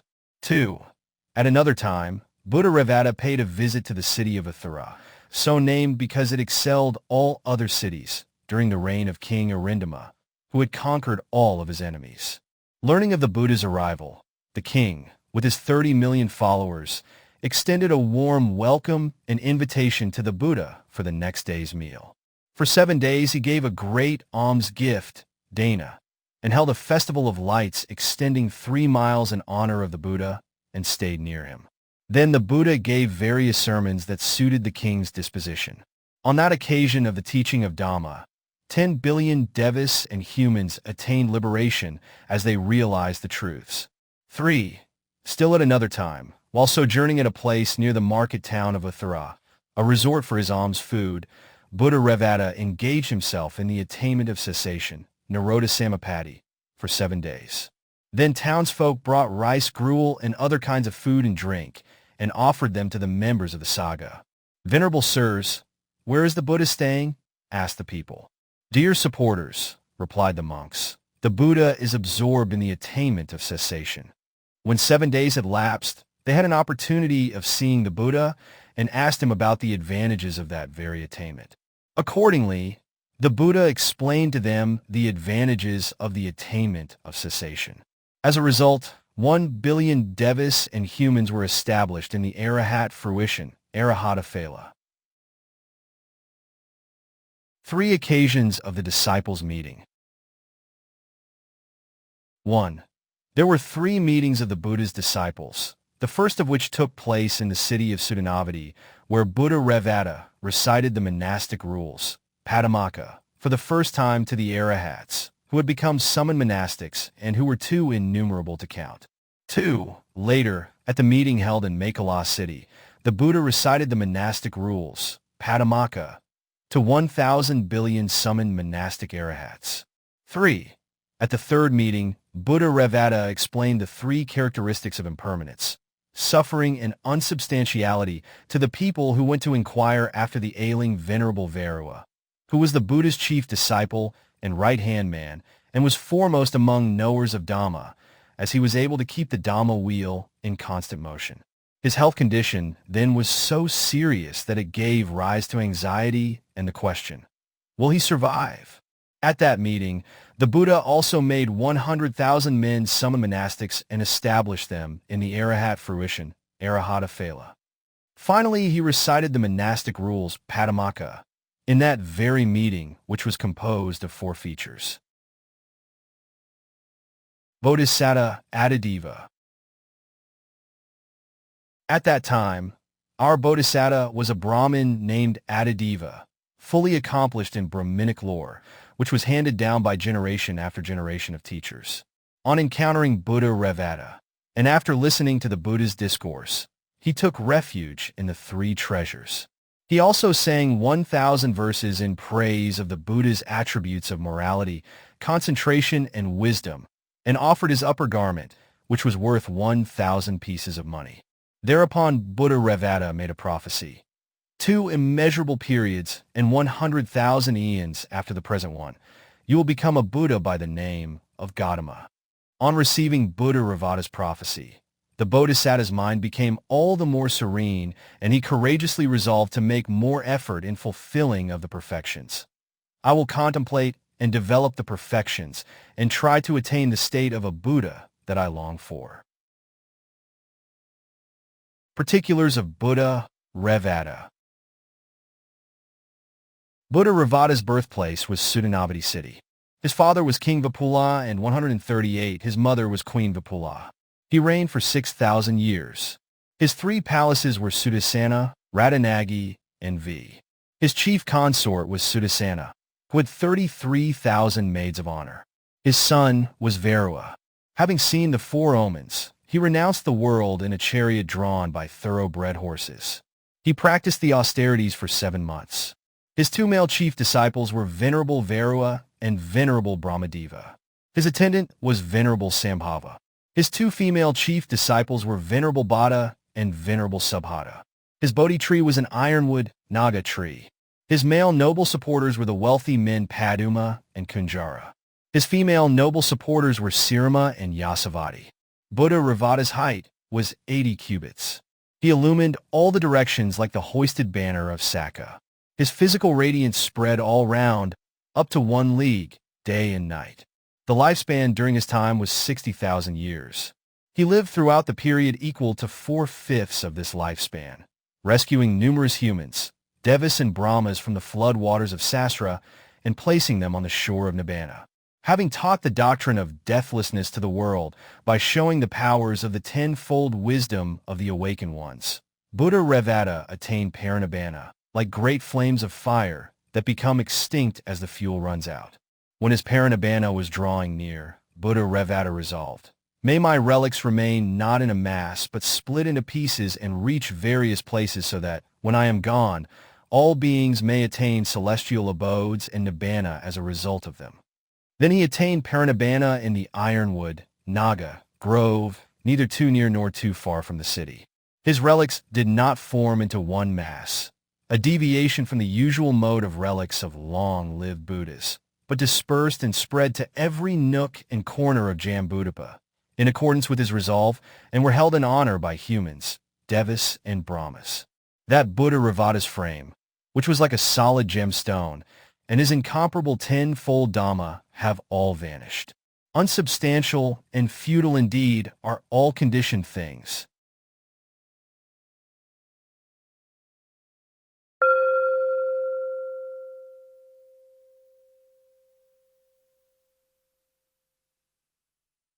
Six. The Chronicle of Buddha Sobhita. After Buddha Revata's parinibbana, the lifespan of human beings decreased gradually from 60,000 years to 10 years, and then from 10 years it increased to immeasurables. When the lifespan became 90,000 years on its second decline, Bodhisatta Sobhita, after complete fulfillment of the perfections for 4 immeasurable periods and 100,000 eons, was reborn in Tissa, a practice common to all bodhisattas. While living there, he accepted the request made by devas, and then descended from his celestial abode to the human world and took conception in the womb of Suddhamma, chief queen of King Suddhamma, in the city of the same name. 10 months thereafter, the Bodhisatta left his mother's womb in Suddhamma Park, similarly to how the big full moon comes out from behind the clouds. Early life. When the Bodhisatta Prince Sobhita came of age, he lived in 3 golden palaces, Koṇḍañña, and Paduma, and enjoyed a heavenly-like royal household life with his chief consort Maṅgala, and being entertained and waited upon by 70,000 female attendants. While he was enjoying thus, a son, named Sikhī, was born by the princess. Seeing the 4 omens, Bodhisatta Sobhita was stirred by a strong spiritual urgency, Suvega. Even while in the palace, he lived the life of a recluse and practiced breathing meditation, Anapanabhavana, till he attained the 4th absorption. Still again in the very palace, he practiced the austerities, Dūpaṅkara, for 7 days. Then on the full moon of May, Vaisakha, the day he would attain awakening, he took the milk rice offered by the chief consort Maṅgala herself. Determined on renunciation, he resolved, let this very palace of mine, with its usual decorations, go through the air while the populace is watching and descend onto the earth, making the Maha Bodhi tree stand in the center. When I take residence near the Bodhi tree, may all female courtiers here leave the palace on their own accord without my asking. As soon as he had thus resolved, the Bodhisatta's palace rose from the courtyard of his father, King Suddhamma, into the sky of the dark blue-green color of collyrium. The palace, adorned with scented festoons, shone very brightly, as though it beautified the whole sky like the sun with its splendid color of liquid gold showers, and also like the bright moon of the month of November, Kartika, in autumn. The flying palace traveled all over the vault of heaven and attracted the people's eyes, as with the brilliant color of tree branches and various gems.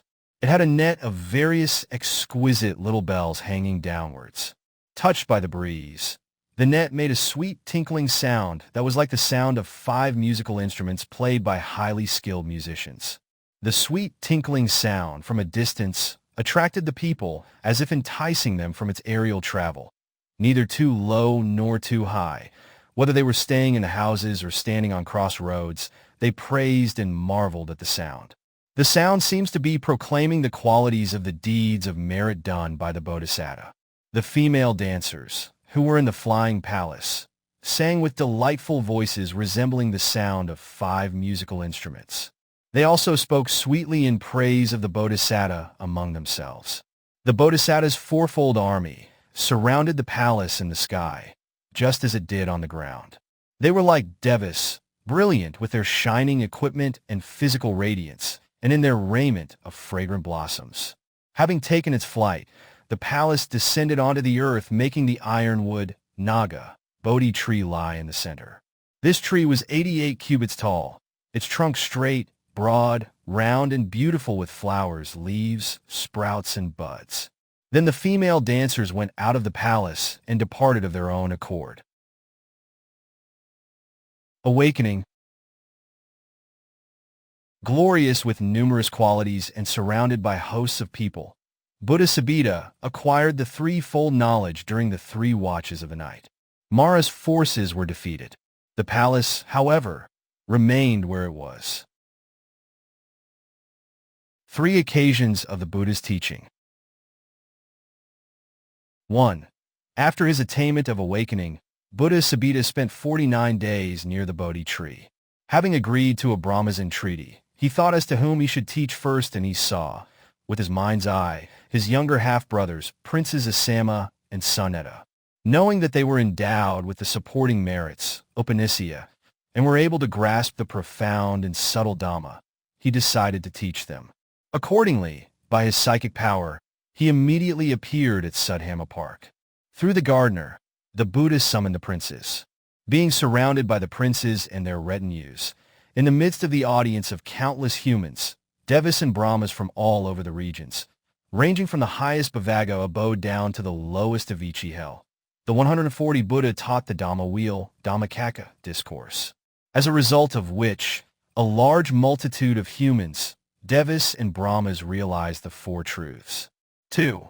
On another occasion, having displayed the twin miracle of water and fire near an exquisite siddhapal tree in the neighborhood of the city gate of Sudassana, sitting on the emerald stone slab of Palkambala under the coral tree, the Buddha taught Abhidhamma. At the conclusion, 900 billion devas and brahmas realized the truths and were liberated. 3. Still on another occasion, Prince Jayasena had a monastery built in the compound of a garden in Sudassana, where he had such excellent trees as Asoka, Asaka, etc., planted one close to another. He dedicated the monastery, together with the garden, to the Sangha with the Buddha at its head. At the great ceremony of dedication, the Buddha Sobhita gave a discourse in appreciation of the dedication, lauding the prince's great generosity, Mahadana. At the conclusion of the discourse, 1,000 billion beings, such as humans, devas, and brahmas, attained realization of the truths and liberation. 3 occasions of the disciples' meeting. 1. Another offering of a monastery, Sunandarama, at the city of Sananda, was given by King Uggada to the Sangha headed by the Buddha. On this occasion, 1 billion summoned monastic arahats assembled. To them, the Buddha recited the monastic rules, Padumaka. 2. Again, a group of virtuous people built a monastery named Garma in the city of Maṅgala and offered it to the Sangha headed by the Buddha. They also performed almsgivings, dana, of various requisites. On this occasion, 900 million summoned monastics arahats assembled. At this meeting, the Buddha uttered the monastic rules, Padumaka. 3. After teaching Abhidhamma in Tissa and staying there for the whole period of the rains retreat, Vassa, being accompanied by devas and brahmas, Buddha Sobhita returned to the human world to perform the invitation, Pavara, ceremony, and did so at the meeting of 4 features attended by 800 million arahats. Bodhisatta, Sujāta. At that time, our Bodhisatta was born a Brahmin, Sujāta by name, whose parents were of Brahmin caste in Ramavati city. Having listened to the Dhamma, he was established in the 3 refuges. He gave alms on a grand scale to the Buddha and his Sangha for the 3 months of the rains retreat, Vassa. Then the Buddha made a prophetic declaration concerning Sujāta the Brahmin. This man will become a Buddha, Gautama, by name, in the future. Particulars of Buddha Sobhita. Buddha Sobhita's birthplace was Sudhamma city. His father was King Sudhamma, and his mother was Sudhamma. He reigned for 9,000 years. His 3 palaces were Kamudha, Naina, and Paduma. His chief consort was Manila, and she had 70,000 maids of honor. His son was Siya. His conveyance on his renunciation, after seeing the 4 omens, was a palace. He 141 observed the austerities for just 7 days, even in this palace. His 2 male chief disciples were Venerable Asama and Venerable Sumedha. His attendant was Venerable Anoma. His 2 female chief disciples were Venerable Nakula and Venerable Sujāta. His Bodhi tree was an ironwood, Naga tree. His noble male lay supporters were the wealthy Rama and Siddhattha. His noble female supporters were Nakula and Midha. Buddha Sobhita's height was 58 cubits. Like the rising sun, he possessed body luster, which could shine and spread all over the directions as much as he wished. Like a great grove full of trees in full bloom and fragrant with various scents, the Buddha Sobhita's grove of instructive words was fragrant with the sense of morality. Another simile. As one is not satiated looking at the moving and rising waves of the ocean, so beings, such as humans, devas and brahmas, were not satiated listening to the words of Buddha Sobhita. The lifespan during Buddha Sobhita's time was 90,000 years, and living 4/5 of this lifespan, he saved humans, devas and brahmas from the flood waters of Sasra and placed them on the shore of Nibbana. After bequeathing his diverse teaching, long and short, to future beings who had not attained liberation in his presence, Buddha Sobhita, together with his Arahat disciples, came to the cessation of his existence and attained parinibbana just as a great flame becomes extinguished. That Buddha Sobhita, equal only to the peerless Buddhas, and his Arahat disciples who had acquired the super knowledges and other powers, have all vanished. Unsubstantial and futile indeed are all conditioned things. Before his parinibbana, Buddha Sobhita resolved, "When I am gone, let the relics of my body not remain in a mass but split into pieces and reach various places." And his parinibbana took place in Siha Park. Accordingly, his relics did not remain in a mass but dispersed all over Jambudvipa and were worshipped by beings such as humans, devas, and brahmas.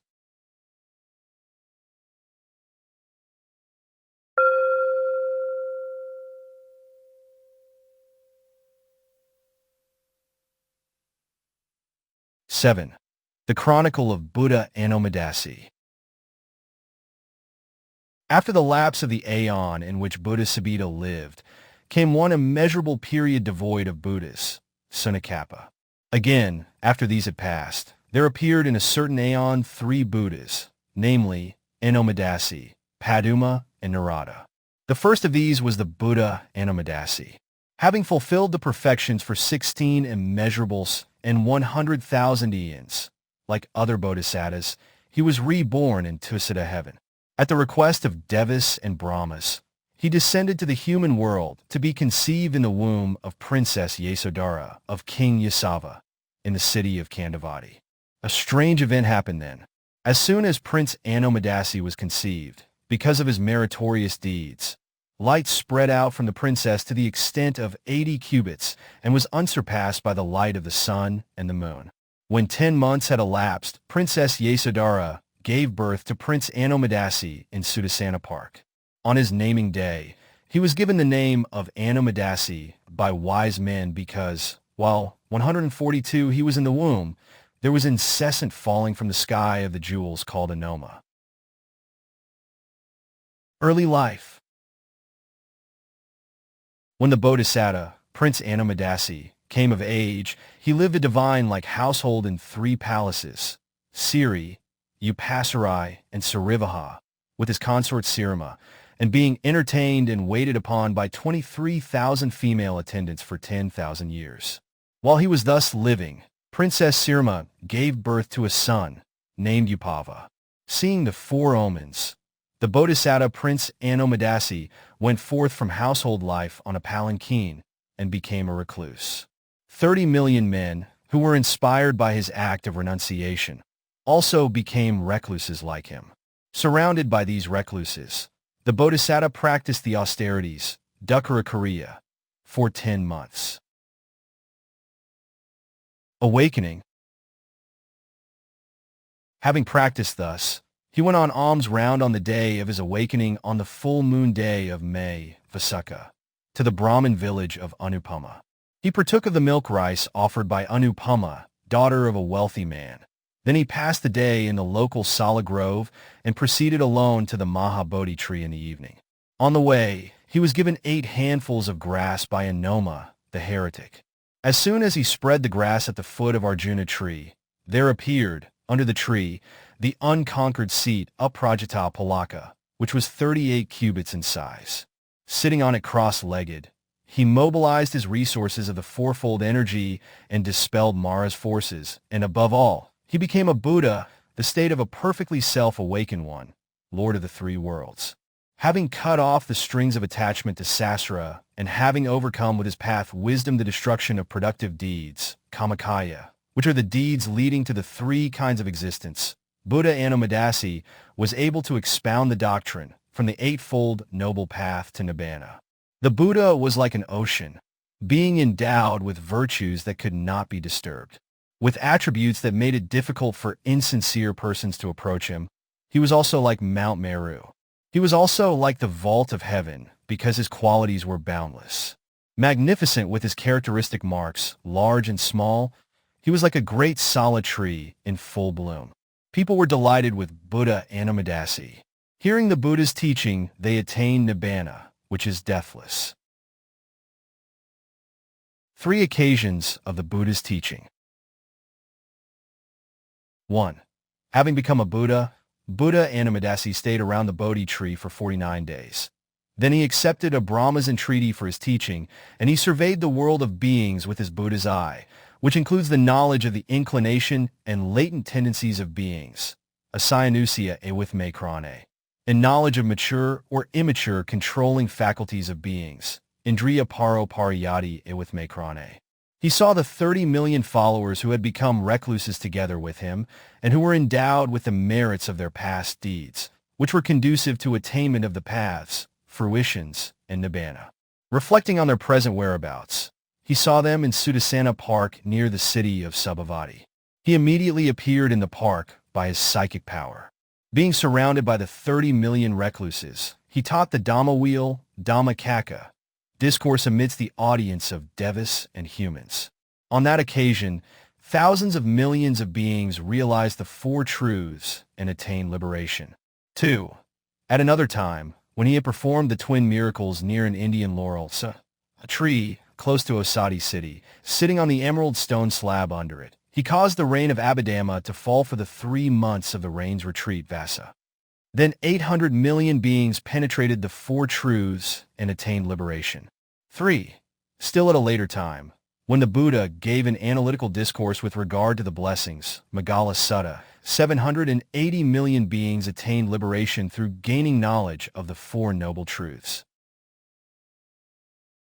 3 occasions of the disciples' meeting. 1. There were also meetings of Buddha Anomadassī's disciples.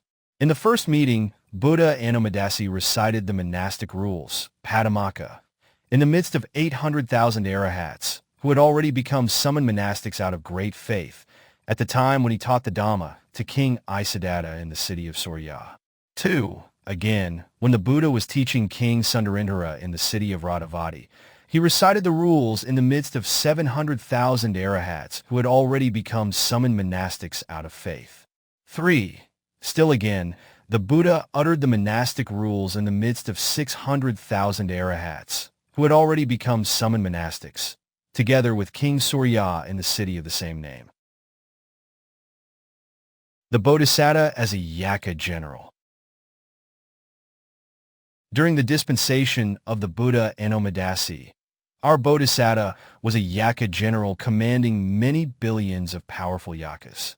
Hearing that a Buddha has appeared in the world, he visited the Buddha and created a magnificent pavilion decorated with very beautiful gems, in which he performed a great alms-giving of food, drink, etc., to the Sangha headed by the Buddha for 7 days.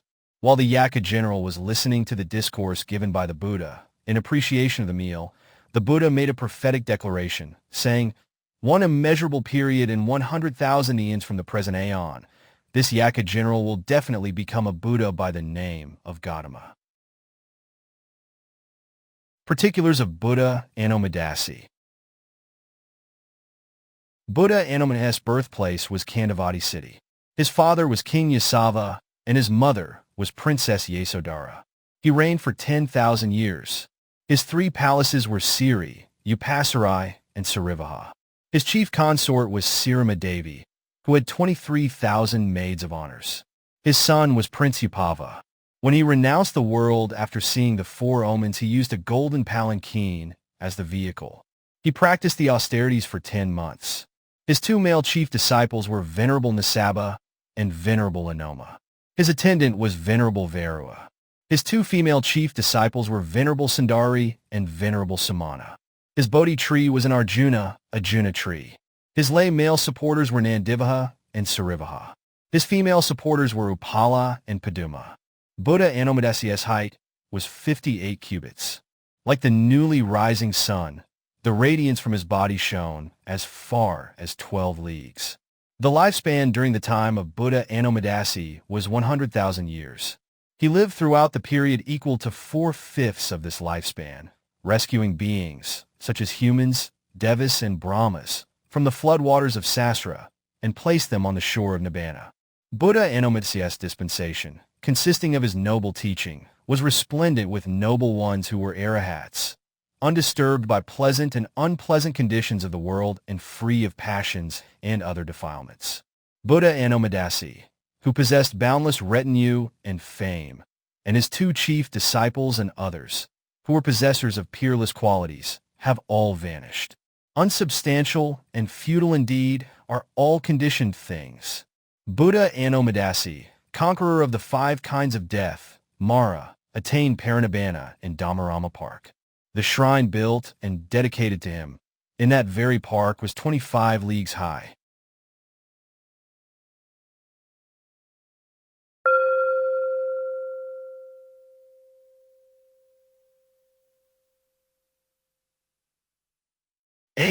The Chronicle of Buddha Paduma. After the Parinibbana of Buddha Anomadassī, the human lifespan decreased from 100,000 years to 10 years, and then it increased again to an immeasurable and decreased again. When the lifespan was 100,000 years, Bodhisatta Paduma, on complete fulfillment of the perfections, was reborn in the celestial abode of Tissa, which was a practice common to all bodhisattas. Having agreed to the entreaty of other devas and brahmas, he descended to the human world to be conceived in the womb of Asama, chief queen of King Asama. When 10 months had elapsed, the Bodhisatta was born in the grove of Kampak trees. At the Bodhisatta's birth, a rain of Paduma lotuses fell from the sky over the whole of Jambudvipa, reaching the surrounding seas. On his naming day, therefore, learned omen readers and relatives named him Mahapaduma. Early life. When the Bodhisatta Mahapaduma came of age, living in 3 palaces, namely Nandutara, Vasatara, and Yasatara, and being entertained and waited upon by 33,000 female attendants under his chief consort Atthadassī, he lived a divine-like royal household life for 10,000 years. While he was thus living, Princess Atthadassī gave birth to a son named Rama. After seeing the 4 omens, he went forth in celestial raiment, riding a chariot drawn by thoroughbred horses, and became a recluse. 10 million men joined him and became recluses too. With these recluses, the Bodhisatta practiced the austerities for 8 months. Awakening. After striving thus for 8 months, on the day he was to become a Buddha, the Bodhisatta ate the milk rice offered by Dhanavati, daughter of a wealthy man, named Siddhattha, of the city of Dhanavati. Having spent his time at midday in the local Sala Grove, he went alone in the evening to the place where the Mahabodhi tree stood. On the way, he accepted 8 handfuls of grass given by Tidhaka, a naked ascetic. The moment he spread the grass under the great Soa Bodhi tree, there appeared the unconquered seat of 33 cubits in size. Sitting cross-legged and mobilizing his resources of the fourfold energy, the Bodhisatta dispelled Mara's forces and attained the state of a Buddha, the omniscient and perfectly self-awakened one, Lord of the 3 worlds. 3 occasions of the Buddha's teaching. 1. After becoming a Buddha, the awakened one, Paduma, spent 49 days in the neighborhood of the Mahabodhi tree. Having accepted a Brahma's request for his teaching, he contemplated who he should teach first, and he saw his fellow recluses, numbering 10 million. Using his psychic vision, he found that they were staying in the Dhananjaya garden, near Dhanavati city, and taking his bowl and robe, he appeared immediately in the garden. On seeing the Buddha coming from a distance, the recluses, with faithful hearts, welcomed him. Taking his bowl and robe, preparing his seat, after paying respects, they took their seats around him. Being thus surrounded, Buddha Paduma, like the past Buddhas, taught the Dhamma wheel, Dhammakaka, discourse amidst the audience of humans, Devas and Brahmas. In that occasion, 1 billion humans, Devas and Brahmas, attained the unique Dhamma of the paths and fruitions. 2.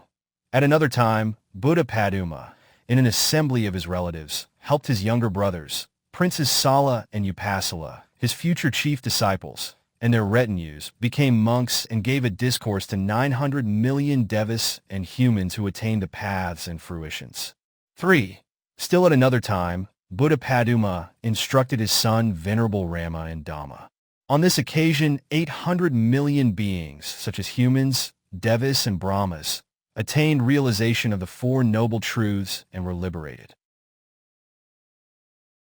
3 occasions of the disciples' meeting. 1. There were 3 occasions of the meetings of Buddha Paduma's disciples. In the first occasion, a king by the name of Subhavatada became a summoned monastic together with his retinue of 1 billion. In that meeting, the Buddha recited the advisory rules, Ovada Padamaka. 2. At a later time, Buddha Paduma observed the rain's retreat, relying upon Usabhati as his resort for food. Then the Buddha taught the citizens who visited him. Many of them developed their faith in him and became monks. On the full moon day of October, Asayuja, Buddha Paduma performed the invitation of the pure, Visuddhipāvara, with the monks of Usabhati and others, numbering 300,000 arahats in all. The invitation of the pure means the invitation was attended by arahats only. 3. When the laymen in the city, who remained as householders, heard about the benefits of the cloth, kahina, offering, they offered a piece of cloth, kahina, to the Sangha. Then members of the Sangha formally dedicated it, by reciting the formal procedure, Kamavaka, to Venerable Sala, who was privileged to stay on the Buddha's right-hand side as the general of the Dhamma, Dhammasenapati. Monks then prepared to sew the robe collectively, so that the sewing might be finished in the same day. As it was an act of the Sangha, the Buddha himself helped them by putting the thread through the eye of a needle. When the sewing 146 was done, the Buddha and his 300,000 monks set out on a journey. After that, the Buddha observed the rain's retreat in a forest that was like the Gazaga grove of Sala trees. While the Buddha was sojourning with his retinue, people visited him. Having listened to his discourse, their faith in him increased, and on being called by him, they became summoned monastics then and there. Then, surrounded by 200,000 monks, the Buddha performed the invitation, Pāvara, ceremony. The Bodhisatta as king of the lions. While Buddha Paduma was staying in that forest grove, our Bodhisatta was a king of lions. Seeing the Buddha in the attainment of cessation, Nirodha Samapatti, the Lion King developed faith in him, and did obeisance by circumambulating him. Exalted with joy, he roared 3 times and remained there for 7 days without losing his ecstasy, which was derived from the sight of the Buddha. Without going in search of food, he stayed near the Buddha respectfully, at the risk of starvation.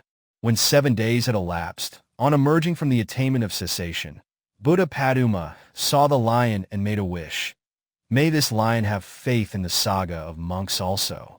At the same time, he resolved to have the Sangha near him. May the monks come here. Immediately many millions of monks arrived on the spot. The Bodhisatta developed faith in the Sangha also. After surveying and knowing the Bodhisatta's mind, Buddha Paduma made a prophetic declaration. In the future, this Lion King will become a Buddha, Gautama by name. Having heard the Buddha's prophecy, the Bodhisatta became even more devotionally inclined and resolutely determined to fulfill the 10 perfections even more energetically. Particulars of Buddha Paduma. Buddha Paduma's birthplace was a Kampak grove. His father was King Asama, and his mother was Queen Asama. He reigned for 10,000 years. His 3 palaces were Nanduttara, Vasatara, and Yasatara. His chief consort was Atthara, who had 33,000 maids of honor. His son was Prince Rama. His vehicle used for renunciation, after seeing the four omens, was a chariot drawn by thoroughbred horses. He practiced the austerities for 8 months. His 2 male chief disciples were Venerable Sala and Venerable Upasala. His attendant was Venerable Varua. His 2 female chief disciples were Venerable Radha and Venerable Sarada. His Bodhi tree was a great Soa tree, Mahasoa. His noble male lay attendants were the wealthy Biya and Asama. His noble lay female attendants were Rusi and Nandarama. Buddha Paduma's height was 58 cubits. The radiance that emitted from his body diffused as far as he wished. The light of the moon, the sun, jewels, fire, and rubies disappeared on encountering the body light of the Buddha. The lifespan during the lifetime of Buddha Paduma was 100,000 years, and living for 4/5 of this lifespan, he conveyed beings such as humans, devas, and brahmas from the flood waters of Sasra and placed them on the shore of Nibbana. Having caused the beings of mature faculties to realize the 4 noble truths, even in his lifetime, leaving out none, and having taught other beings such as humans, devas, and brahmas, so that they might realize the 4 noble truths, together with his Arahat disciples, Buddha Paduma attained Parinibbana. Just as a snake sheds its old skin, as a tree discards its old leaves, as a bright fire becomes extinct after consuming up all its fuel, so the Buddha attained Parinibbana, giving up all conditioned things, internal and external. In this way, Buddha Paduma, conqueror of the 5 kinds of death, Maras, attained Parinibbana in the park known as Dhammarama. In accordance with his resolve, his relics dispersed in the way mentioned before all over Jambudapa and were honored by humans, devas, and brahmas.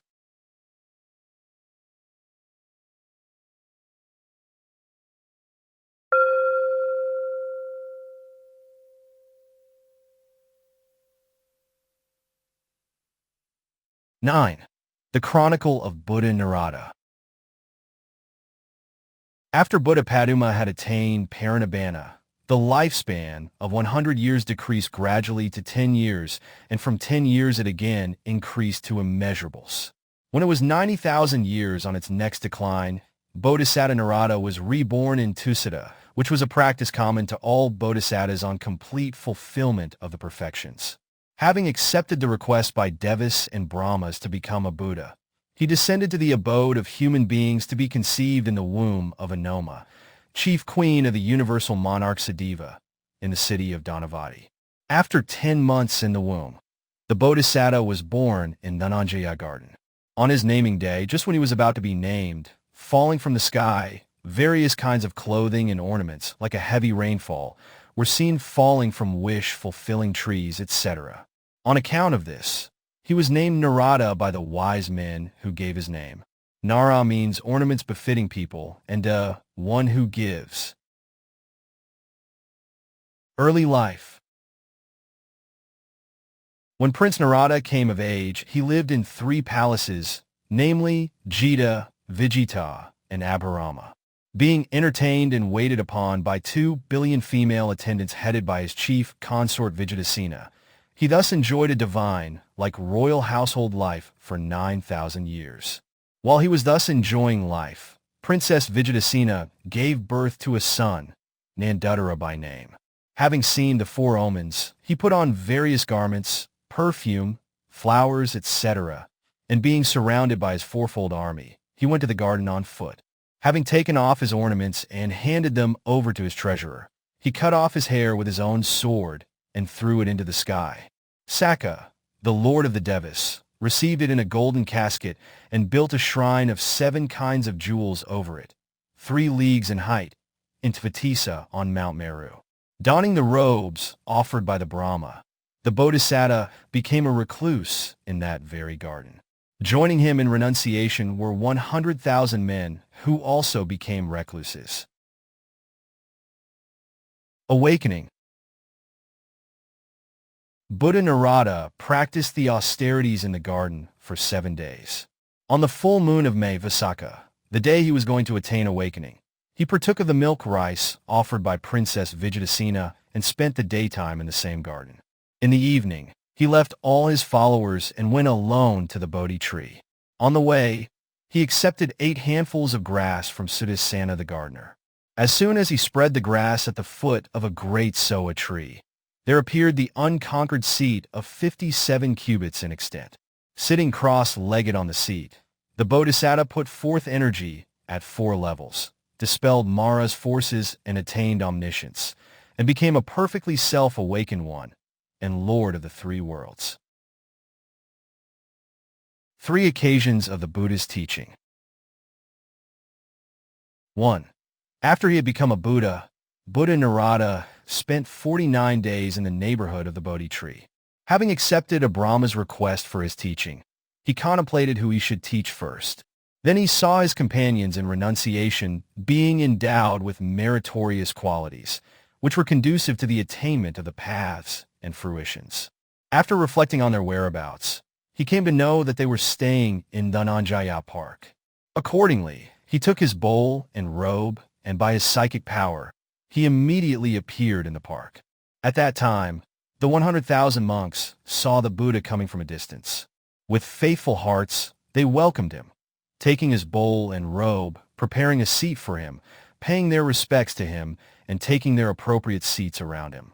Being surrounded thus, Buddha Nārada taught these 100,000 monks the Dhamma wheel, Dīpaṅkara, discourse amidst the audience of humans, devas and brahmas, as was done by former Buddhas.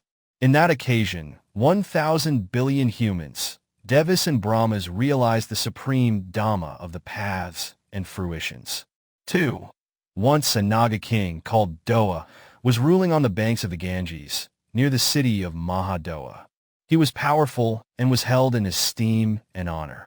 If the local inhabitants did not appease him with an offering, he would destroy the locality either by total drought or by extremely heavy rainfall or by a rain of pebbles. Buddha Nārada, who had realized the other shore of Nibbana, foresaw a large number of people who would definitely attain the paths, fruitions, and Nibbana if he would go and tame the Naga king, as they were endowed with the merits of their past deeds, which qualified them for such attainments. Accordingly, accompanied by monks, he traveled to the residence of the Naga king. When the people saw the Buddha, they requested him, saying, "Exalted Buddha, here lives a Naga king, who is terribly venomous and mighty, reigning terror in this region. Please do not come here, lest you should get hurt." The Buddha went, nevertheless, as though he did not hear their entreaties, and sat on the flowers which were spread in honor of the Naga king. The people then assembled, thinking, "We shall now see a battle between the Buddha, the Lord of sages, and Doa, the Naga king." On seeing the Buddha sitting on the seat of flowers which was prepared for him, the Naga king could not control his anger and made himself visible with an emission of smoke. Using his psychic power, the Buddha also emitted forth smoke in return. Again, when the Naga king sent forth blazing flames, the Buddha sent back blazing flames by his power. The Naga king was so severely affected by the flames from the Buddha that he was not able to stand the suffering. Thinking, "I will kill this great monk by means of venom," the Naga king discharged venom. Although the Naga king's poisonous discharge was so virulent that it could destroy the whole of Jambudapa, it was powerless to disturb a single hair on the Buddha's body. "What is the condition of the great monk?" wondered the Naga king. When he surveyed the scene, he saw the Buddha with a face so serene and bright with the 6 radiances, like the sun and the full round moon in the month of November, Kartika, in the autumnal season. Then he thought to himself, "This great monk is indeed powerful. Knowing not my own ability, I have wronged him," and so he took refuge in the Buddha. After taming the Naga king, the Buddha displayed the twin miracle of water and fire in order to arouse pious faith in the multitude gathered there. At that time, 900 billion devas and humans were established in awakening. 3. At another time, Buddha Nārada instructed his son, Prince Nandutara. As a result, 80,000 devas and humans attained the supreme Dhamma of the path and fruition. 3 occasions of the disciples' meeting. 1. There were 3 occasions of the meetings, Sanapada, of Buddha Nārada's disciples. The first occasion took place in the city of Thulakohita, where the 2 Brahmin youths, who were to be his future chief disciples, Bodhisattva, and Vijayamitta, encountered Buddha Nārada, who was seated boldly in the middle of a gathering. They were looking for the great pool of the deathless Dhamma. When the two youths saw the 32 marks of a great man on the body of the Buddha, they concluded, "This man indeed is a Buddha who has removed the veil of ignorance in the world." Developing faith in the Buddha, they became monks together with their followers. After their establishment and awakening, the Buddha recited the advisory rules, Ovada Padumaka, in the midst of 1,000 billion monks. 2. At another time, at an assembly of his relatives, Buddha Nārada related his life story with an introduction, beginning from the episode of his aspiration to become a Buddha. 900 billion arahats then met. 3. At another time, a Naga king, Vairocana by name, who had developed great faith in the Buddha on the occasion of his taming of the Naga king, Mahadoa, created a huge pavilion of jewels, 3 miles in size, and let the Buddha and his retinue of monks stay inside the pavilion. He also invited his courtiers together with the people of the district to visit his pavilion. Presenting a concert of Naga dancers in various costumes and ornaments, he held a resounding ceremony of reverence and performed a great alms-giving to the Buddha and his company of monastics. After finishing the meal, the Buddha gave a discourse in appreciation of the alms food. Listening to the discourse, the people developed faith in him and asked to become monks. The Buddha then uttered, "Come, monks," and they all became summoned monastics. In the midst of 8 million summoned monastics, the Buddha recited the advisory rules, Ovada Padumaka. The Bodhisatta as a recluse. At that time, our Bodhisatta was a recluse who found a hermitage in the Himalayas and lived there, and who had mastered the 5 super knowledges, Abhina, and the 8 attainments, Samapatti. Out of compassion for the Bodhisatta recluse, Buddha Nārada visited the hermitage in the company of 800 million lay disciples who were all non-returners, Anagami. The noble recluse was glad to see the Buddha. He then created a residence for the Buddha and his monastics. During the whole night, the recluse extolled the Buddha, relating all his attributes, and listened to his discourses. The next morning, he went to the northern continent by his psychic power and brought back cooked rice and other kinds of food which he offered to the Buddha and his monastics and lay disciples. In this way, the Bodhisatta offered food for 7 days, after which he paid homage to the Buddha and offered priceless red sandalwood from the Himalayas. Then Buddha Nārada, after delivering a discourse, predicted, "You will certainly become a Buddha in the future." Hearing the Buddha's prophecy, the Bodhisatta became very happy and resolved to fulfill the perfections even more energetically. Particulars of Nārada Buddha. Buddha Nārada's birthplace was Dhammadassī city. His father was the universal monarch Siddhattha, and his mother was Queen Anoma. He reigned for 9,000 years. His 3 palaces were Jita, Vijita, and Abhirama. His chief consort was Vijayasena, who had 43,000 maids of honor. His son was Nandudara. Seeing the 4 omens, he went forth on foot without taking a vehicle. He practiced the austerities for 7 days. His 2 male chief disciples were Venerable Bodhisattva and Venerable Vijayamitta. His attendant was Venerable Siya. His 2 female chief disciples were Venerable Uttara and Venerable Phaguni. His Bodhi tree was a great Soa tree, Mahasoa.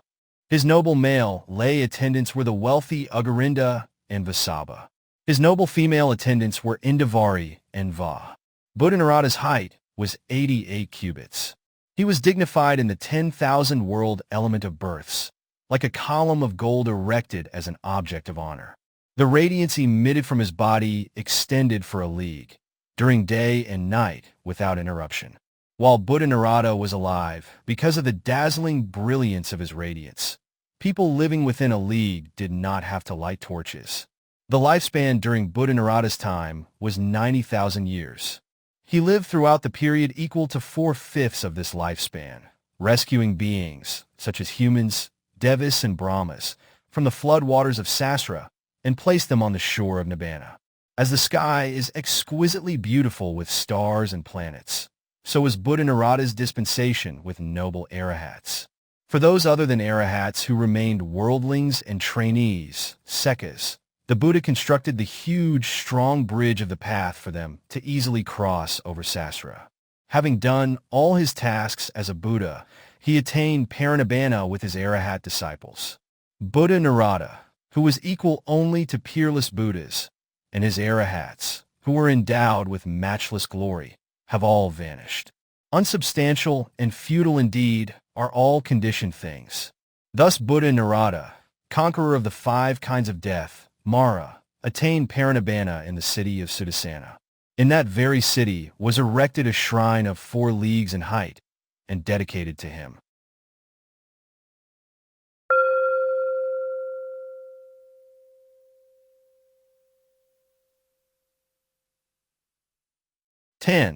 The Chronicle of Buddha Padumuttara.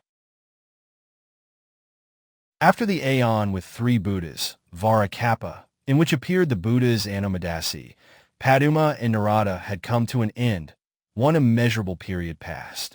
Then in one Aeon, 100,000 eons before the present one, there appeared Buddha Padumuttara. In the Chronicle of the Buddhas, Padumuttara's appearance was like this. Having completed his fulfillment of the perfections, Bodhisatta Padumuttara was reborn in Tissa, which was a practice common to all bodhisattas. Having agreed to the entreaties of Devas and Brahmas, he descended to the human abode to be conceived in the womb of Sujāta, queen of King Ananda, in the city of Hasavat. When 10 months had elapsed, the Bodhisatta was born in the royal garden of Hasavat. When Prince Padumuttara was born, a rain of Paduma lotuses fell, and his relatives gave him the name of Padumuttara. Early life. When he came of age, he enjoyed the divine like royal household life, living for 10,000 years in 3 palaces, Naravahana, Yasavahana, and Vasavati, and being entertained and served by 120,000 female attendants headed by his chief consort Vessabhū. While he was thus living the royal household life, Princess Vessabhū gave birth to a son, named Atthadassī. Having seen the 4 omens, he resolved to undertake the noble task of renunciation. No sooner had he thus resolved, the Vasavati palace rotated thoroughly like a potter's wheel and rose up to the sky. Then it moved on its course, like the moon and other heavenly bodies, and descended onto the ground with the Bodhi tree at its center. The Bodhisatta came down from the palace, and putting on the lotus robes offered by the Brahma, he became a recluse at that very spot. The palace then returned to the city and stood at its original site. Except womenfolk, all those who accompanied the Bodhisatta also became recluses themselves. Awakening. Buddha Padumuttara practiced the austerities with his companions for 7 days. On the full moon day of May Vaisakha, the day of his awakening, he ate the milk rice offered by Rukananda, daughter of the local wealthy man of Ujjaini. Having passed the daytime in a sala grove, he went alone, in the evening, to the Bodhi tree. On the way, he accepted 8 handfuls of grass offered by a heretic named Sumedha. As soon as he spread the grass at the foot of the Salala Bodhi tree, there appeared the unconquered seat, which was 38 cubits. Sitting cross-legged on the seat, he mustered his energy at 4 levels and dispelled Mara's forces. He acquired the knowledge of previous lives in the first watch of the night, the knowledge of the divine I in the middle watch, and contemplated conditional origination, Pika Samuppada, in the third watch. After contemplating it, the Bodhisatta emerged from the 4th absorption, jhana, through breathing meditation, and viewed the 5 aggregates with their characteristics. By means of the knowledge of rise and fall, Udayabhaya awithmakrane, of all conditioned things, he contemplated the impermanence in 50 modes and developed insight, vipassana, up to the change of lineage, Gatrabhaya awithmakrane. Through the noble path, Aryamagga, he realized all the attributes of the Buddhas and became a Buddha, and uttered the verse of elation, Anika Jati Sasara, through the round of countless births and deaths, DHB 153. This utterance was customarily made by all Buddhas. No sooner had the Bodhisatta become a Buddha, than a rain of lotuses fell, as though to adorn everything in the 10,000 world element. What is particularly noteworthy is this. After becoming an awakened one, Buddha Padumuttara stayed absorbed in the fruition attainment, Phala Samapatti, for 7 days under the Bodhi tree in the first week. On the 8th day, he thought he would set his foot on the ground, and as he was trying to put down his right foot on the ground, Paduma lotuses, which normally flower in water, miraculously pushed through the earth and appeared under his feet. Each lotus leaf measured 9 cubits, each stamen filament, holding pollen 30 cubits, each pollen 12 cubits, and each bloom had pollen that would fill 9 water jars. Buddha Padumuttara was 58 cubits tall.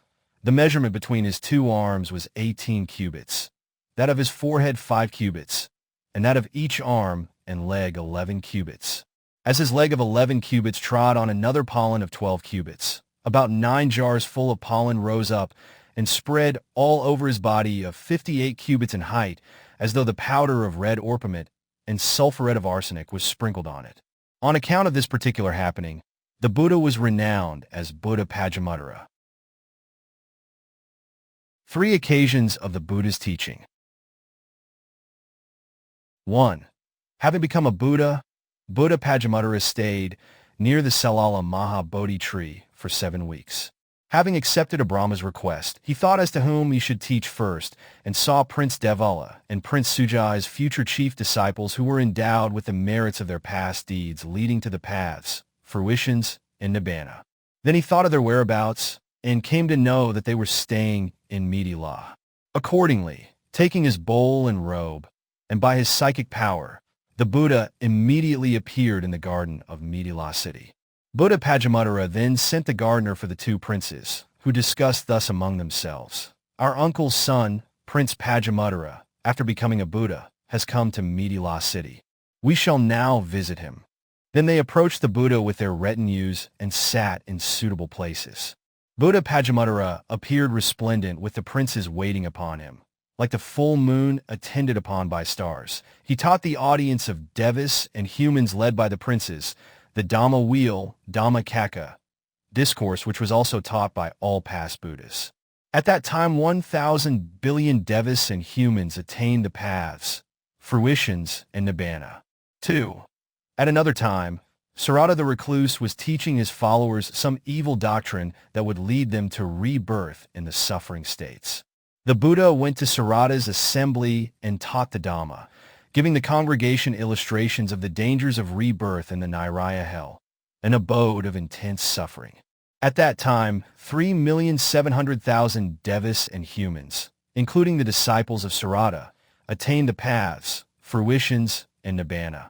3. Still at another time, the Buddha's father, King Ananda, sent 20 ministers with 20,000 men to bring back Buddha Padumuttara, who was staying at Middila, to his home city of Hasavat, in the same way King Siddhattha did for his son Buddha Gautama. On arriving in the presence of the Buddha in Middila, the 20 ministers and their 20,000 men, after giving them a discourse, were called upon, "Come, O monks," by the Buddha, and they became summoned monastics. Accompanied by them, he traveled to Hasavati and stayed in the city to uplift the royal fathers spiritually. Like our Buddha Gautama, who visited Kapilavatthu and narrated the chronicles of the Buddha's Buddha Vesa, in the assembly of his relatives, Buddha Padumuttara also taught the chronicles of the Buddhas in the midst of his relatives while walking on the jewel walk in the sky. At that time, 5 million devas and humans attained the paths, fruitions, and nibbana. 3 occasions of the disciples' meeting. 1. The meetings, Sanapada, of Padumuttara's disciples took place 3 times.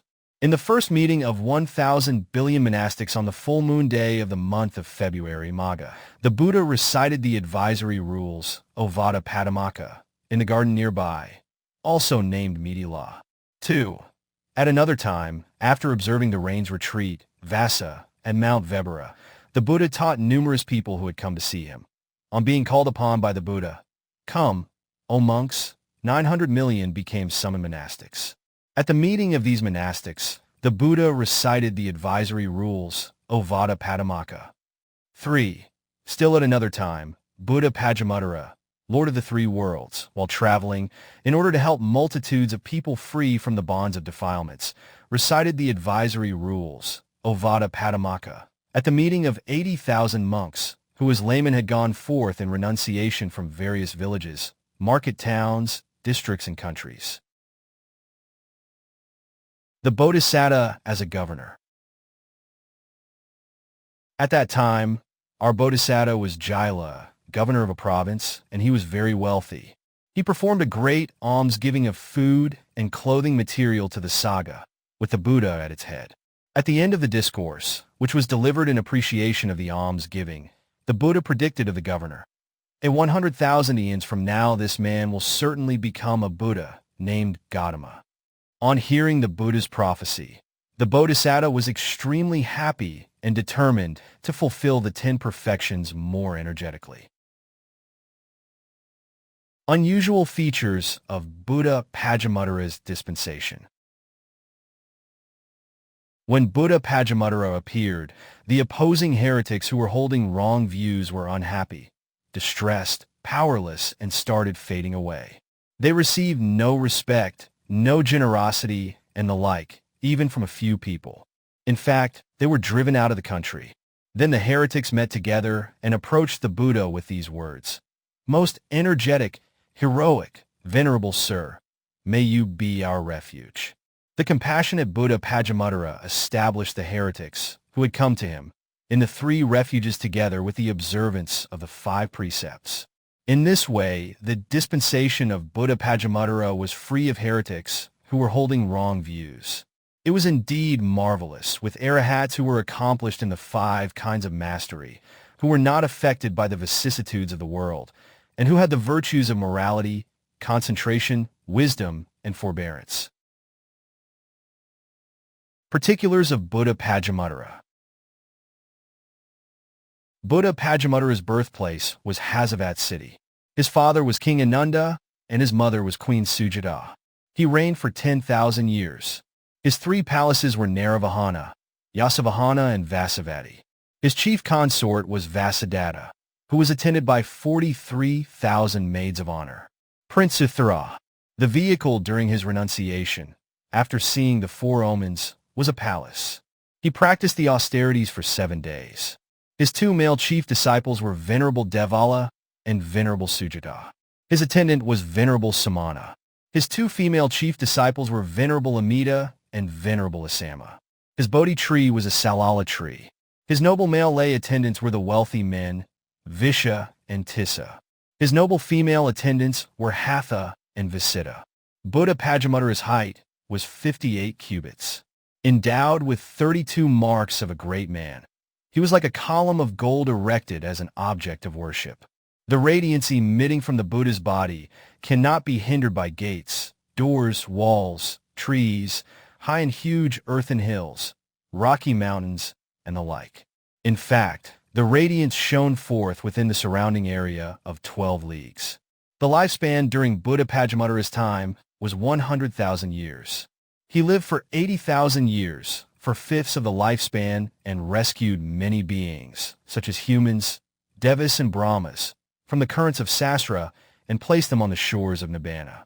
Having eradicated all kinds of doubt in beings whom he conveyed to Nibbana, Buddha Padumuttara with his monastic disciples attained the end of his existence just as a great mass of fire became extinct after burning brightly. In this way, Buddha Padumuttara, conqueror of the 5 kinds of death, Mara, attained Parinibbana in 155 Nanda Park. In the park, the shrine dedicated to him was 12 leagues in height.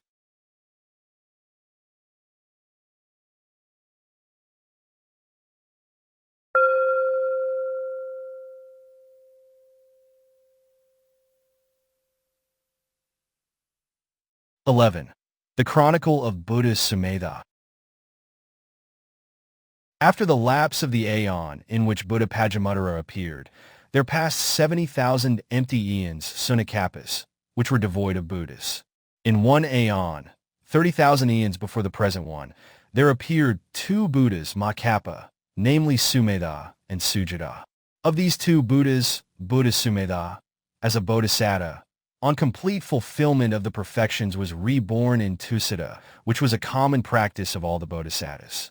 Having accepted the request made by devas and brahmas to become a Buddha, he descended to the human world to be conceived in the womb of Siddhattha, queen of King Siddhattha. When 10 months had passed, the Bodhisatta was born in Sudasana royal gardens. Early life. When he came of age, Prince Sumedha lived in 3 palaces, namely Sikanda, Kinkana, and Siravahana, entertained and served by his chief consort Sumana and her 48,000 maids of honor. He thus enjoyed a divine-like royal household life for 9,000 years. While he was thus living a royal household life, Princess Sumana gave birth to a son named Piyadassī. Having seen the 4 omens, he renounced the world riding an elephant and became a recluse. Joining him in renunciation were 1 billion men who also became recluses. Awakening. Bodhisatta Sumedha observed the austerities with the 1 billion recluses for 15 days, or for 8 months according to the Sinhalese version. On the day of his awakening, the full moon day of May Vaisakha, he ate the milk rice offered by Nakula, daughter of a wealthy man of Nakula village, and spent the daytime in the local Sala grove. In the evening, leaving his companions, he went alone to the Bodhi tree. On the way, he accepted 8 handfuls of grass from a naked ascetic named Sarivāha. As soon as he spread the grass under the Asoka Mahabodhi tree, there appeared the unconquered seat of 57 cubits. Sitting cross-legged on the seat, the Bodhisatta mustered his energy at 4 levels, dispelled Mara's forces, and attained the state of a Buddha, omniscient, and perfectly self-awakened one, Lord of the 3 worlds. 3 occasions of the Buddha's teaching. 1. Having become a Buddha, Bodhisatta stayed near the Mahabodhi for 7 weeks. Agreeing to the entreaty made by a Brahma, he saw his younger half-brothers, Princes Sara and Sabakama, his future chief disciples, and also the 1 billion recluses who were his companions in renunciation. He then, by his psychic power, immediately appeared at Sudasana royal gardens near the city of Sudasana. On seeing the Buddha from a distance, the 1 billion recluses, with faithful heart, welcomed him, taking his bowl and robe, preparing his seat, paying respects, and taking their seats around him. Then the Buddha sent the gardener for his brothers, Princes Sara and Sabakama. He then taught the Dhamma wheel, Dīpaṅkara, discourse to all, including devas and humans who had gone to listen to him. At that time, 1,000 billion devas and humans attained the paths and fruitions. 2. At another time, having engaged in the attainment of great 156 compassion, Mahakarusamapati, in the morning and surveyed the beings who were ripe for liberation, Buddha saw a yaka named Kumbhaka, a man-eating demon who revealed his terrible appearance at an entrance of a thick forest, thus making the forest tracks deserted. Buddha Sumedha went alone to the yaka's dwelling and, after entering it, sat on his prepared seat. Then Kumbhaka became furious, like an extremely poisonous snake struck with a stick. In order to threaten the Buddha, he assumed a horrible shape with his head like a mountain, his eyes opened wide and bright like sun rays, his long and broad fangs like plowshares, his dark blue belly skin flabby and pendulous, his nose concave in the middle, convex at its base and tip, and terrifyingly ugly, his mouth wide and reddened like a mountain cavity, his hair thick, tawny, and rough. With this most terrible appearance, he stood before the Buddha, breathing forth smoke and flames towards him, and showered on him rains of rocks, mountains, fire, hot water, hot mud, hot ashes, weapons, burning coal, and hot sand. Despite this rain of the ninefold weapons, the yaka was unable to ruffle even a single hair on the Buddha's body. Thinking to himself, "I will kill him by asking a question," he put forward a question, like the yaka avaka, to the Buddha. By successfully answering the yaka's question, Buddha Sumedha tamed him. On the second day, which happened to be the day the ruler of a nearby country was supposed to sacrifice his son to the yaka, the countryman brought cartloads of food and offered it, together with the prince, to the yaka. Instead, the yaka offered the prince, whom he was to devour, to the Buddha. Having heard the good news, the people, who were waiting at the entrance of the forest, approached the Buddha. In that assembly, Buddha Sumedha taught to the Yaka a suitable discourse and helped 900 billion beings attain the knowledge of the path. 3. Still on another occasion, Buddha Sumedha taught the four noble truths to Devas and humans in the garden of Sirananda, near the city of Upakari. At that time, 800 billion of them attained the path and fruition. 3 occasions of the disciples' meeting. 1. There were 3 meetings, Sanapada, of Buddha Sumedha's disciples. In the first meeting, the Buddha was in the city of Sudassana. Then 1 billion arahats happened to have congregated. 2. At another time, the Buddha kept the rains retreat Vassa at Mount Deva. When the Kahina ceremony was held after the rains retreat, 900 million monks assembled. 3. Still at another time, the Buddha set out on a journey. Then the 800 million monks who followed the Buddha on his journey met. Bodhisatta Utthara. At that time, our Bodhisatta was a young man named Utthara, whose name means one who excels all others in virtues. He gave the Sangha, headed by the Buddha, his wealth of 157 million, which was accumulated in his residence. After hearing the Buddha's discourse, he was established in the 3 refuges and became a monk in the dispensation of the Buddha. When the discourse given in appreciation of the offering was over, the Buddha uttered the prophecy. This young man, Utthara, will indeed become a Buddha, named Gautama, in the future. Hearing the Buddha's prophecy, the Bodhisatta was overjoyed and resolved to fulfill the perfections even more. Utthara became a monk and shouldered his religious responsibilities and became accomplished in studying the Buddha's 9-fold teaching of discourses and discipline, Suddhavanaya, thus promoting the splendor of his dispensation. Mindfully cultivating and developing his virtues as a monk in the 3 postures of sitting, standing and walking, but entirely without lying down, he reached not only the 8 attainments, Samapatti, but the apex of the super knowledges, Abhina. And on his passing, he was reborn in the Brahma abode. Particulars of Buddha Sumedha. Buddha Sumedha's birthplace was Sudassana.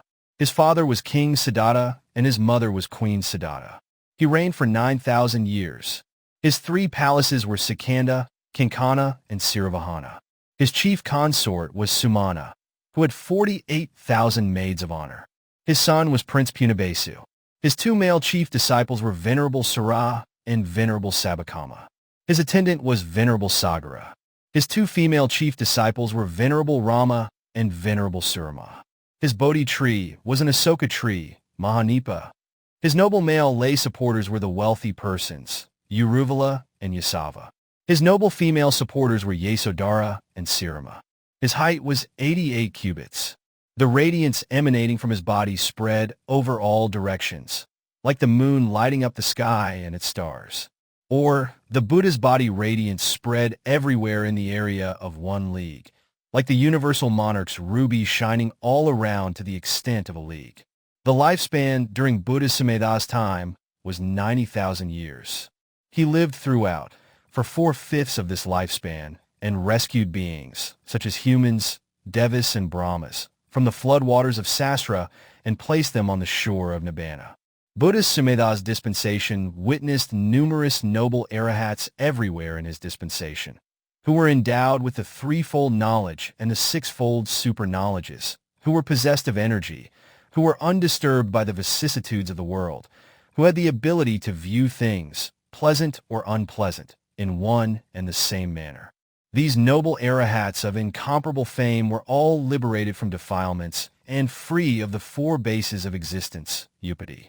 The arahats, who were the Buddha's disciples, having large retinues, shed the light of their wisdom and attained the peaceful nibbana.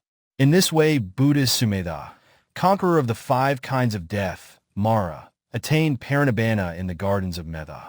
His relics dispersed in accordance with his resolve and existed all over Jambudvipa, being honored by beings such as humans, Devas, and Brahmas.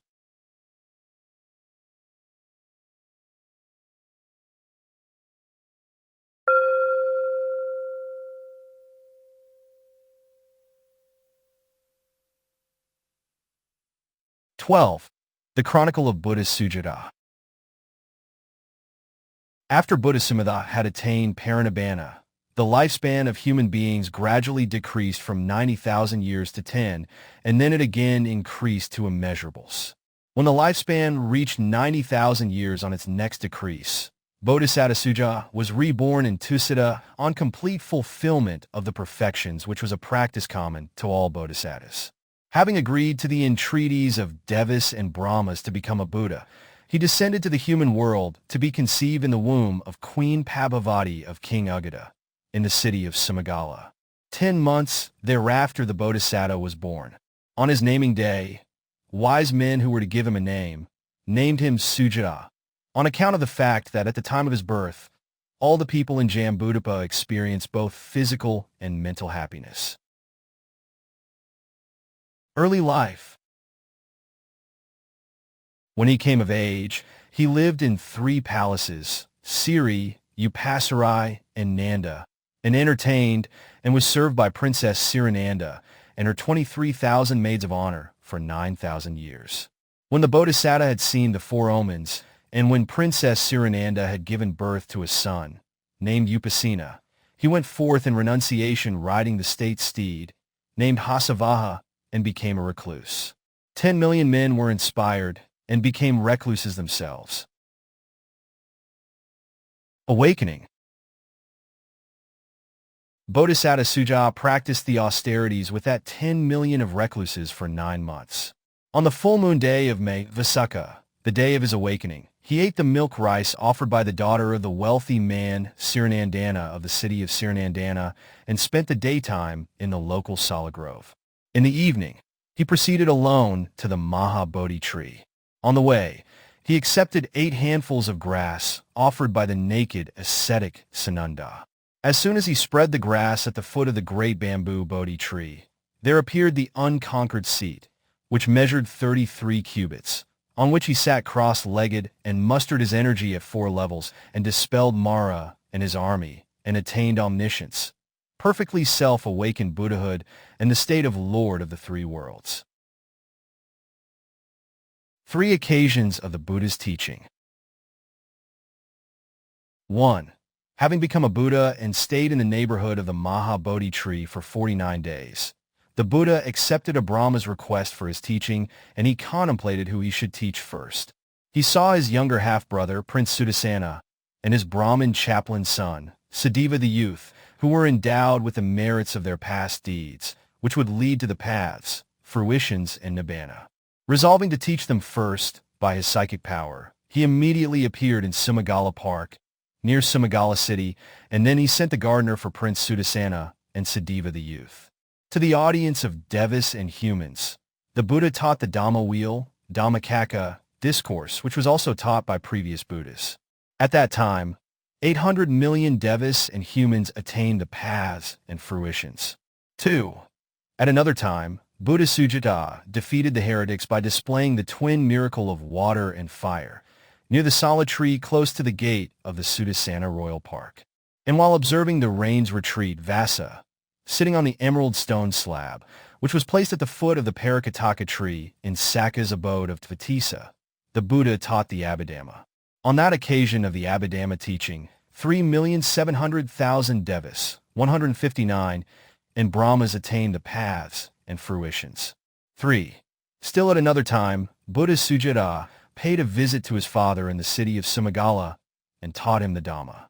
By the end of his teaching, 6 million Devas and humans attained the paths and fruitions. 3 occasions of the disciples' meeting. 1. There were 3 meetings of Buddha Sujāta's disciples. The first was at Sudhamma, near Sudhamavati city, where the Buddha taught people who visited him and admitted 6 million men into the Sangha by calling upon them, "Come, monastics," and recited the advisory rules, Ovada Padumaka, to them. 2. At another time, when Buddha Sujāta descended from Tissa, a meeting of 5 million monks took place. 3. Still at another time, when the chief disciple, Venerable Sudassana, who sat on the right side of the Buddha, took 400,000 men to the Buddha. These men had decided among themselves to go forth on hearing that the Buddha's younger brother, Prince Sudassana, had become a monk in the presence of the Buddha and had become an arahat, as they were inspired.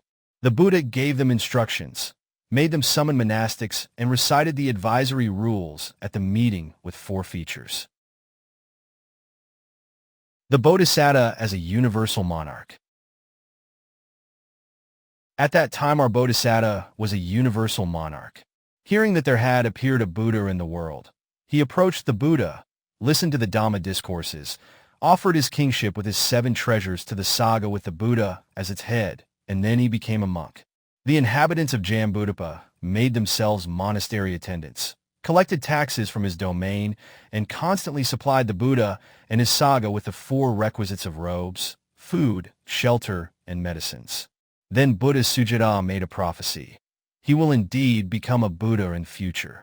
Having received the Buddha's prophecy, the Bodhisatta rejoiced and was determined to fulfill the 10 perfections even more energetically. He joined the Sangha of Buddha Sujāta and became accomplished in the studies of the Buddha's teachings, which are of 9 divisions together with the discourses and discipline, Sutta Vinaya. Thus he contributed to the beauty of the Buddha's dispensation. Having cultivated the practice of meditation on the divine abodes, Brahma Vihara Bhavana, leading to rebirth in the Brahma abode, without absent-mindedness in the 3 postures of sitting, standing, and walking, but not in the posture of lying down, he reached the apex, not only of the 8 attainments, but also of the 5 superknowledges. On his death, he was reborn in the world of the Brahmas. Particulars of Buddha Sujāta. Buddha Sujāta's birthplace was Sumedha city. His father was King Uggata and his mother was Queen Pabhavati. He reigned for 9,000 years. His 3 palaces were Siri, Upassarai, and Nanda. His chief consort was Sirananda, who had 23,000 maids of honor.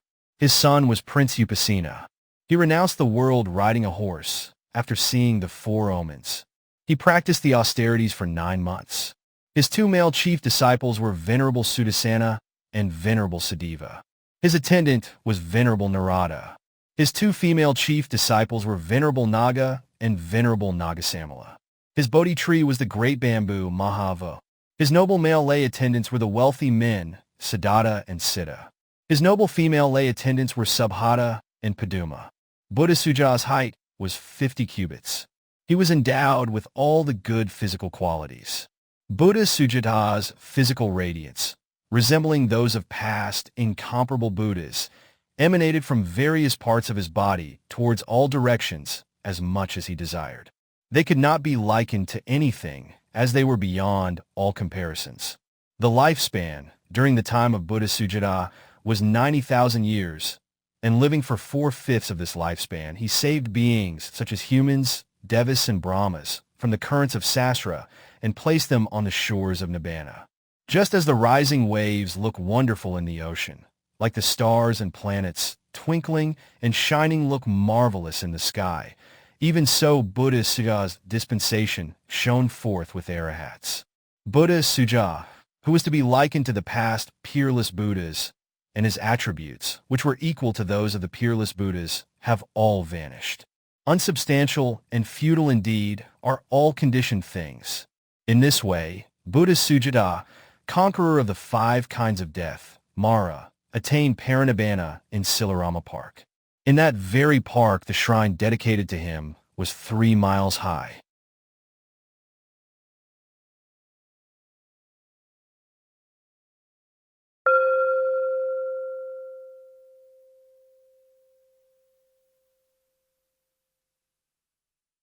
(13) The Chronicle of Buddha Piyadassī. When the aeon in which Buddha Sujāta appeared had come to an end and 1,800 eons had elapsed, in a certain noble Vara aeon there appeared 3 Buddhas, Piyadassī, Atthadassī, and Dhammadassī. The story of Piyadassī, the first of these 3, is as follows. On completion of his fulfillment of the perfections, Bodhisatta Piyadassī was reborn in Tissa, which was a practice common to all bodhisattas.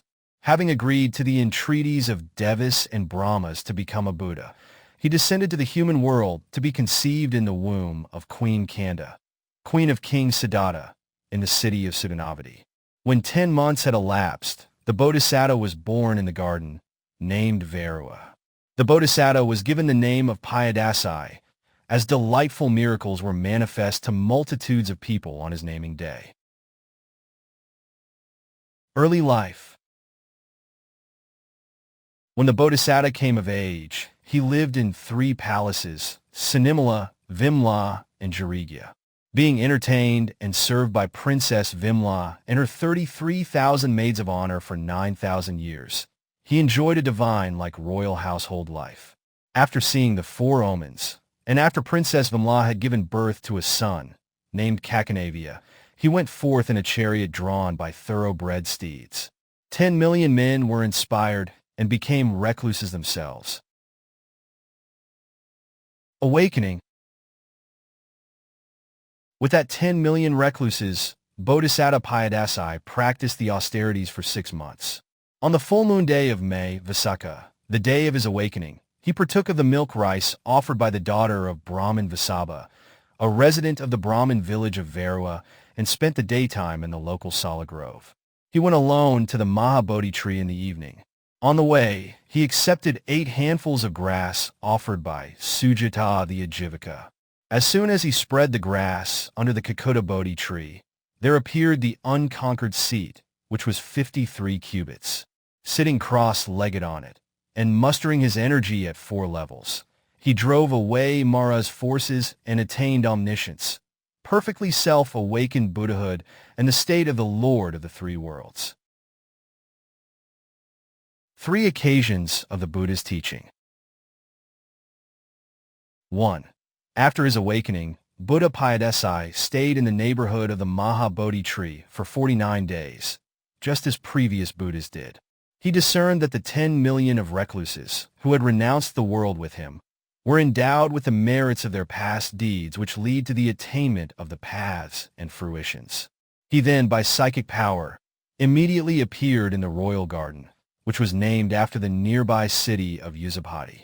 Being surrounded by the 10 million of recluses, he taught the Dhamma wheel, Dhammacakka discourse, which was also taught by previous Buddhas, to Devas and Brahmas who had gathered there to listen to him.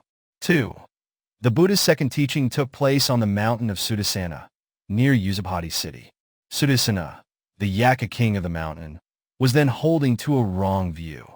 People living in Jambudapa annually brought food costing 100,000 pieces of money to offer to him, who, sitting side by side with the human king of Vessabhū, was honored by the whole continent as a god.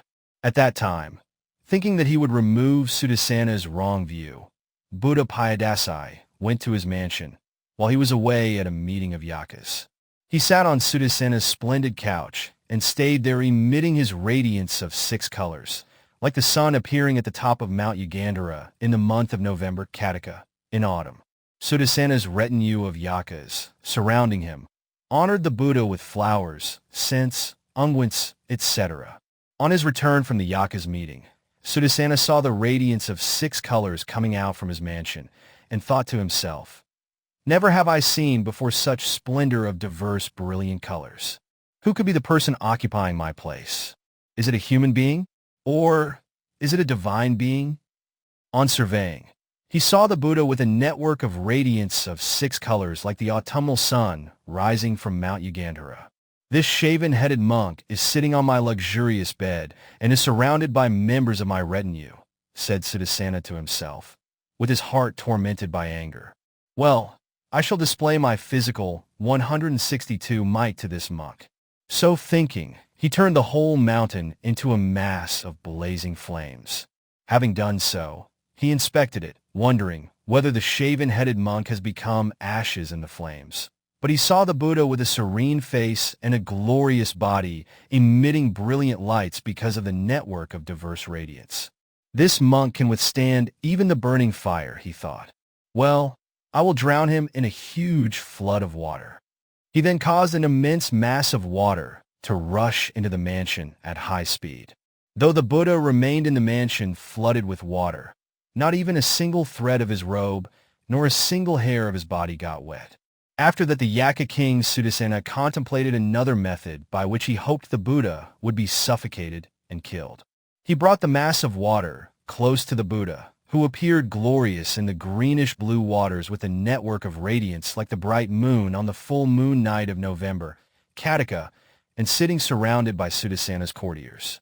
Unable to control his anger and thinking, "I shall put the great monk to death by all means," he caused a rain of 9 kinds of weapons to fall on the Buddha. Because of the Buddha's great physic power, all these weapons turned into various beautiful and fragrant clusters and garlands of flowers and fell at his feet. Seeing that miraculous phenomenon, Sudassana became much more resentful and violent instead of getting awed with faith. He caught hold of the Buddha by the legs with his 2 hands and lifted him up. Then passing over the great ocean, he rushed to the mountain ranges that marked the end of the Kakava, for he wanted to rid his abode of the Buddha. How is he? Is he dead or alive? Thinking thus, he looked at the Buddha and, as though in a dream, saw that he remained seated in the mansion. It then occurred to him thus, this great monk is so powerful. I was not able to drag him out of my place. If somebody comes to know of what I am doing now, it will be a disgrace to me. Therefore, before anyone sees, I shall go away, abandoning both the monk and the mansion." At that moment, the Buddha, knowing Sudassana's thoughts, resolved so that devas and humans could see him holding his legs. In accordance with this resolve, Sudassana was unable to leave his abode as he had planned, but remained there holding the Buddha's legs with both of his hands. That was the day when 101 kings of the whole of Jambudvipa gathered together to honor the Yaka king with offerings, Bali. The 101 kings saw Sudassana holding the Buddha's legs and marveled at what they saw, exclaiming, "Our king of Yakas is massaging the legs of the king of recluses. Oh, Buddhas should be indeed marveled at with a snapping of the fingers. Oh, their attributes are indeed wonderful." With their hearts inclined towards the Buddha, they paid homage to the Buddha with their clasped hands placed on their heads. At that gathering, Buddha Piyadassī gave Dhamma instructions to the audience with Sudassana at its head. Then 900 billion devas and humans became arahats. 3. At another time, in the city of Sumedha, which was 9 leagues in extent, its area being 9 leagues, the wicked monk Soa, opponent of Buddha Piyadassī, and the counterpart of Devdatta in the lifetime of our Buddha Gautama, after consulting with the king's son, Prince Paduma, incited him to kill his father. After various attempts to have Buddha Piyadassī killed proved futile, he enticed the driver of the royal elephant, Dhammika by name, to whom he gave instructions, saying, "When Buddha Piyadassī enters the city on alms round, kill him by driving Dhammika towards him." Since the elephant driver was not so intelligent to judge what was beneficial and what was not, he thought thus, "This monk Soa is an intimate friend of the king. If he does not like me, I could be dismissed from service."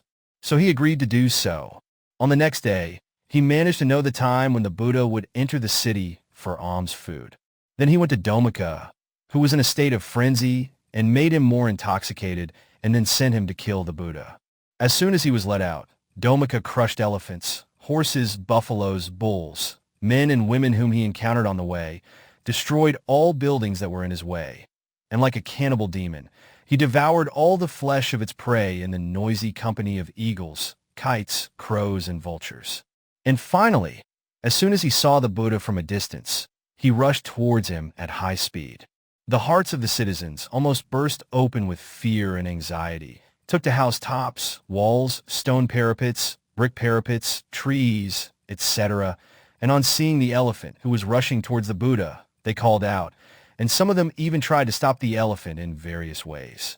Seeing Dhammika, the king of elephants, rushing towards him, the elephant of a Buddha, with his tranquil heart, diffusing intense compassion, permeated it with sublime loving kindness. Then Dhammika, his heart made tender with the permeation of the Buddha's loving kindness, realized his wrongdoing and became so ashamed that he could not stand in a natural manner before the Buddha, but lay down with his head at the Buddha's feet as though he was about to sink into the earth. Watching the event, the citizens were filled with joy and shouted in acclaim, like the roar of a lion. They also honored the elephant in various ways, with highly fragrant flowers, sandalwood powder, ornaments, and so on. They even threw up their turbans and garments, and celestial drums were beaten in the sky. Then the Buddha stroked the head of the elephant who was lying prostrate at his feet and exhorted it with the words that suited his mentally. The elephant that has thus been exhorted regained his conscience and became so tame that he looked like a monk disciple of the Buddha, disciplined in Vinaya. Having exhorted Dhammika the way Buddha Gautama exhorted Dhanapala, Buddha Piyadassī give a discourse in the midst of the people who had gathered there. At that time, 800 billion people attained the paths and fruitions. 3 occasions of the disciples' meeting. 1. There were 3 meetings Sanapada of the disciples of the Buddha. On the first occasion, when Buddha Piyadassī paid a visit to the city of Maṅgala, the 2 friends, Prince Palita and the youth, Sabhadassī, son of the king's Brahmin chaplain, who were his future chief disciples, hearing of the Buddha's visit to their city, welcomed him together with their 1,000 billion retinue. They listened to his discourse and gave alms for 7 days. On the 7th day, at the end of the Buddha's discourse, which was given in appreciation of the meal, both of them, together with their 1,000,164 followers, became monks and became arahats. In the midst of these monks, the Buddha recited the advisory rules, Ovada Padumaka. 2. At another time, at the gathering where the Yaka Sudassana was tamed, 900 million men put on the robe and became arahats. Being surrounded by these 900 million monks, the Buddha recited the advisory rules. 3. Still at another time, on the occasion of the taming of the elephant Dhammika, 800 million men renounced the world and became arahats. In the midst of these 800 million arahats, the Buddha recited the advisory rules. The Bodhisatta as Brahmin Kassapa. At that time, our Bodhisatta was a Brahmin youth, Kassapa by name, who was accomplished in the 3 Vedas. Having listened to the Buddha's teaching, he cultivated great faith and had a huge monastery built at the cost of 1,000 billion. He then offered it to the Sangha headed by the Buddha. Rejoicing in his act of merit, he took refuge in the 3 treasures and kept the 5 precepts steadfastly, lest he should become heedless. Remaining in the midst of the Sangha, Buddha Piyadassī made the prophecy concerning the youth, Kassapa, 1,800 eons from the present one. This youth, Kassapa, will become a Buddha indeed. Having heard Buddha Piyadassī's prophecy, the Bodhisatta was extremely happy and determined to fulfill the perfections even more energetically. Particulars of Buddha Piyadassī. Buddha Piyadassī's birthplace was Sudhanavati city. His father was King Siddhattha and his mother was Queen Koṇḍa. He reigned for 9,000 years. His 3 palaces were Sinimala, Vimla, and Jarigya. His chief consort was Vimla, who had 33,000 maids of honor. His son was Prince Kakunavya. The vehicle he used for his going forth, after seeing the 4 omens, was a chariot drawn by thoroughbred horses. He practiced the austerities for 6 months. His 2 male chief disciples were Venerable Palita and Venerable Sabhadassī. His attendant was Venerable Sobhita. His 2 female chief disciples were Venerable Sujāta and Venerable Dhammadassī. His Bodhi tree was a Kakuta. His noble male lay supporters were the wealthy men, Sandaka and Dhammaka. His noble female lay disciples were Vissaka and Dhammadina. Buddha Piyadassī had innumerable followers and good reputation. He was also endowed with the 32 marks of a great man. His height was 80 cubits, like a great solid tree in full bloom. There was no torchlight, moonlight, or sunlight that could vie with the physical light of the peerless Buddha Piyadassī, which surpassed them all. The lifespan during the time of Buddha Piyadassī was 90,000 years. Living for 4/5 of this lifespan, he rescued many beings, such as humans, devas, and brahmas, from the currents of Sasra and put them on the shores of Nibbana. 165. Buddha Piyadassī, who was to be likened with past peerless Buddhas, and the pair of his peerless chief disciples, etc., have all vanished. Unsubstantial and futile indeed are all conditioned things. In this way, the noble monk, Buddha Piyadassī, attained parinibbana in the park of fig trees. In that park, The shrine erected and dedicated to Buddha Piyadassī, as has been stated before for other Buddhas, was 3 leagues high.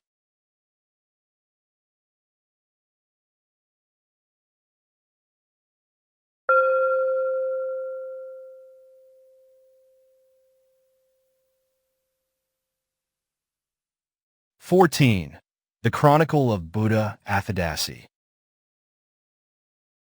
After Buddha Piyadassī had attained parinibbana, in that aeon the lifespan of human beings decreased gradually from 90,000 years to 10 years, and then it again increased to immeasurables. When the lifespan reached 100,000 years on its next decrease, Bodhisatta Atthadassī was reborn in Tissa on complete fulfillment of the perfections, which was a practice common to all bodhisattas. Having agreed to the entreaties of Devas and Brahmas to become a Buddha, he descended to the human world to be conceived in the womb of Queen Sujāta, consort of King Sagara, in the city of Sobhita. 10 months thereafter the Bodhisatta was born in Susandana Park. On his naming day, he was named Atthadassī because owners of treasures, which were hidden underground, recovered them, after having discovered the forgotten sites where their treasures had long been kept, one generation after another. Early life. When Bodhisatta Atthadassī came of age, he lived in 3 palaces, Amarajari, Sujari, and Jiravahana, being entertained and served by 33,000 female attendants, headed by Princess Vissaka. He thus enjoyed a divine-like royal household life for 10,000 years. When the Bodhisatta had seen the 4 omens, and when Queen Vissaka had given birth to a son, named Sila, he went forth riding a horse, named Sudassana.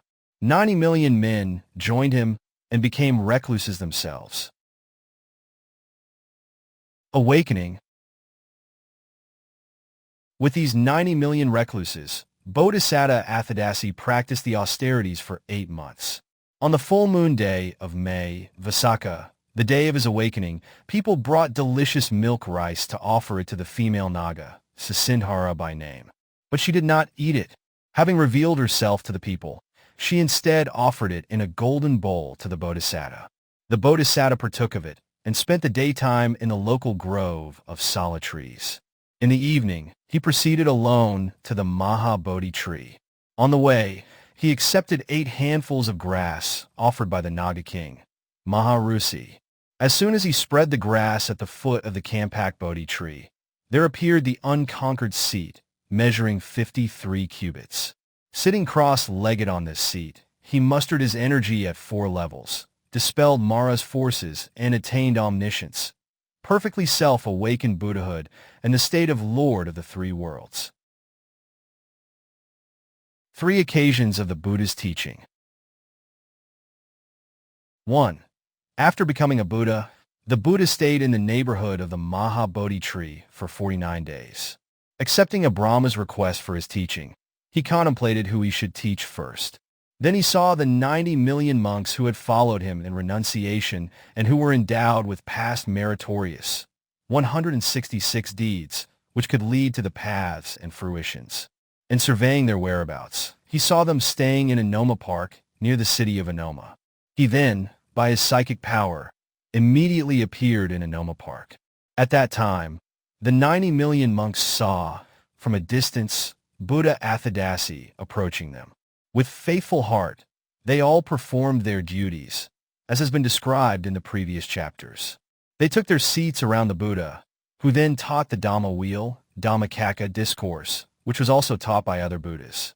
By the end of the discourse, 1,000 billion beings attained the paths and fruitions. 2. At another time, Buddha Atthadassī traveled up to Tissa and taught the Abhidhamma to Devas and Brahmas. 100,000 Devas and Brahmas attained the paths and fruitions. 3. Still at another time, like our Buddha Gautama, who visited his father in the city of Kapilavatthu and narrated the chronicles of the Buddha's Buddha Vesa, so did Buddha Atthadassī visit the city of Sobhita and taught the Dhamma to his relatives, headed by his father. At the time, 1,000 billion people attained the paths and fruitions. 3 occasions of the disciples' meeting. 1. There were 3 meetings of the Buddha's disciples. The first one took place at Sukandaka, where Prince Santa and the Brahmin chaplain's son, Upasana, who were his future chief disciples, seeing no essence in the 3 Vedas as well as in various creeds, assigned 4 intelligent men and some brave watchmen at the 4 gates of the 4 sides of the city with an instruction. Come and inform us if you see or hear of any awakened person, be he a recluse or a Brahmin. When Buddha Atthadassī, Lord of the 3 kinds of men, with his disciples, arrived at Sukandaka city, those on assignment went to the prince and the Brahmin chaplain's son and informed them of the Buddha's arrival. Being thus informed with joyous hearts, they both hurriedly went outside the city with a retinue of 1,000 members and greeted, honored, and invited him into the city. Having done so, they performed a great incomparable alms-giving, Asadisa Mahadana, for 7 days to the Sangha with the Buddha at its head. On the 7th day, with all the citizens, they both listened to the Buddha's teaching. On that day, 98,000 people, on it being pronounced, "Come, O monks," became summoned monastics and became arahats. In the midst of that assembly of monks, the Buddha recited the advisory rules, Ovada Padumaka. 2. At another time, when Buddha Atthadassī gave instructions to his own son, Venerable Sila, 88,000 people developed faith and asked the Buddha to become monks. The Buddha then pronounced, "Come, O monks," and they all became summoned monastics and arahats. In the midst of that assembly of monks, the Buddha recited the advisory rules. 3. Still at another time, on the full moon day of February Magha, when beings such as humans, devas, and brahmas assembled to listen to the great discourse on the blessings, Maṅgala, taught by the Buddha, 78,000 humans became arahats. In that assembly of monks, the Buddha recited the advisory rules. The Bodhisatta as recluse Susama. At that time our Bodhisatta was reborn as Susama in the city of Kampaka. He was a wealthy Brahmin, considered and recognized by the whole world as a virtuous person. Having given away all his wealth to the poor, the helpless, the destitute, travelers, and others, he went to the Himalayas and lived the life of an ascetic. After achieving the 8 attainments and the 5 super knowledges, he became a noble ascetic with supernormal power, teaching people the merit of wholesome deeds and the demerit of unwholesome deeds. He waited for the time when a Buddha would appear. Later on, when Buddha Atthadassī appeared in the world and showered the rain of discourses of immortality in the midst of an audience, which was composed of the 8 assemblies of people, Susama the ascetic listened to the Buddha's Dhamma. And he went up to the celestial abode, brought back such celestial flowers as the Mandarava, Paduma, Parakataka, etc. from Tissa. Wishing to display his miraculous power, he made himself visible and caused a rain of flowers to fall in the 4 quarters, like a great rain that fell all over the 4 continents. He also created a pavilion of flowers decorated on all sides with flowers, had a pinnacled arch over the entrance with decorated columns and nets, etc., and adorned with flowers. He then honored the Buddha with a huge umbrella of celestial Mandarava flowers. Buddha Atthadassī then made a prophecy concerning Susama the ascetic. This ascetic Susama will definitely become a Buddha, Gautama by name, in the future when 1,800 eons have elapsed. On hearing Buddha Atthadassī's prophecy, the Bodhisatta was extremely happy and firmly resolved to fulfill the 10 perfections even more energetically, fearing that he would become heedless. Particulars of Buddha Atthadassī. Buddha Atthadassī's birthplace was Sobhita city. His father was King Sagara and his mother was Queen Sudassana. He reigned for 10,000 years. His 3 palaces were Amarajari, Sujari, and Jiravahana. His chief consort was Visakha, who had 33,000 maids of honor. His son was Prince Sila. The vehicle he used in renunciation was a steed, Sudassana by name. He practiced the austerities for 8 months. His 2 male chief disciples were Venerable Sana and Venerable Upasana. His attendant was Venerable Abhya. His 2 female chief disciples were Venerable Dhamma and Venerable Sudhamma. His Bodhi tree was a kampak. His male noble supporters were the wealthy persons, Nakula and Nisaba. His female supporters were Makila and Sananda. The height of Buddha Atthadassī, who had as his equals only peerless Buddhas, was 80 cubits tall, and he was majestic like a solid tree in full bloom, or like the full moon, king of all the stars and planets. Buddha Atthadassī's radiance of intense power, emitting from his body, constantly radiated, glowing above and below in the 10 quarters for a league. Excelling all beings, Buddha Atthadassī was endowed with 5 eyes and existed in the world for 80,000 years. After shedding the peerless light of Dhamma in the world of devas and humans, Buddha Atthadassī attained parinibbana just like a fire becomes extinct on exhaustion of fuel. In this way, Buddha Atthadassī, conqueror of the 5 kinds of death, Mara, attained parinibbana in Anomadassī. His relics were dispersed according to his resolve and reached all over Jambudvipa and received veneration from beings such as humans, devas, and brahmas.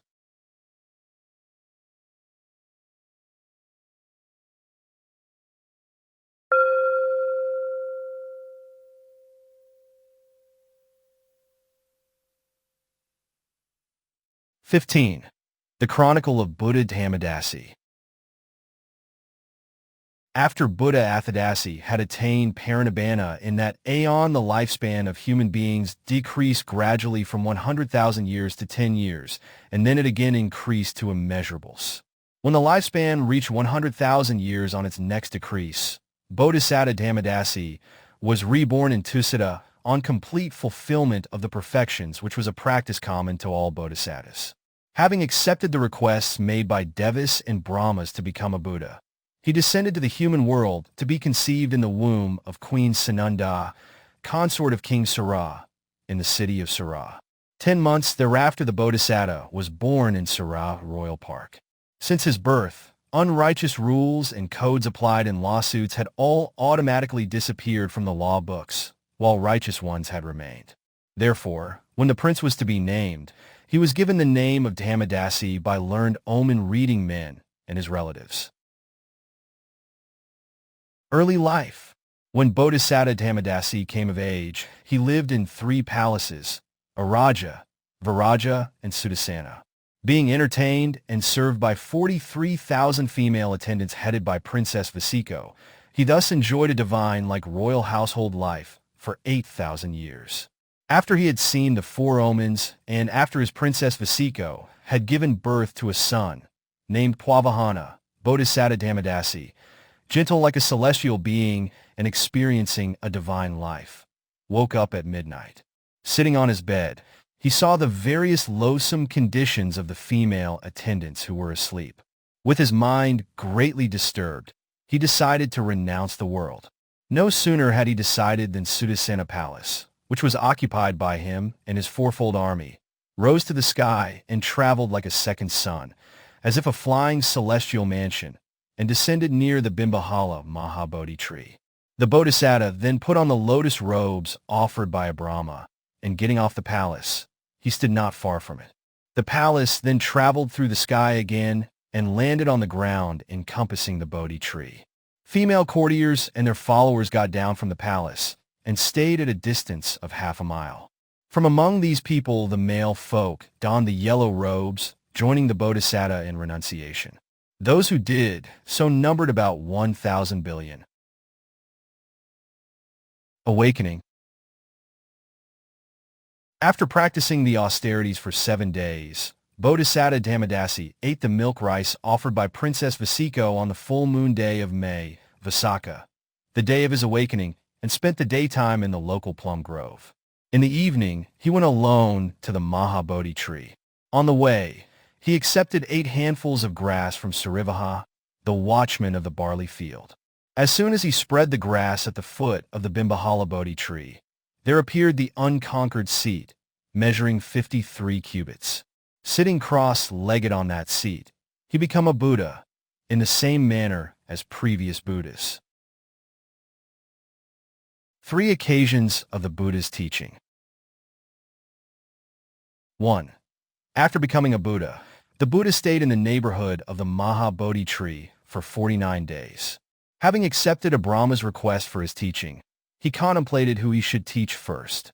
He saw the 1,000 billion monks who had renounced the world along with him, who had done meritorious deeds in the past that would lead to the paths and fruitions. By his psychic power, he immediately appeared at the deer park called Isipatana, which was a place where flying ascetics, masters of mundane absorptions, normally alighted, and which was 18 leagues from the Mahabodhi tree. On seeing the Buddha from a distance, the 1,000 billion recluses welcomed him by performing various duties faithfully and finally taking their seats around him. Then the Buddha taught the Dhamma wheel, Dīpaṅkara discourse, which was also taught by previous Buddhas, to these recluses and all the devas and humans who had come to listen to him. By the end of the discourse, 1,000 billion beings attained the paths and fruitions. 2. Once thereafter, in the town of Tagara, King Sanjaya, having seen the disadvantages of sensual pleasures and the advantages of renunciation, became an ascetic.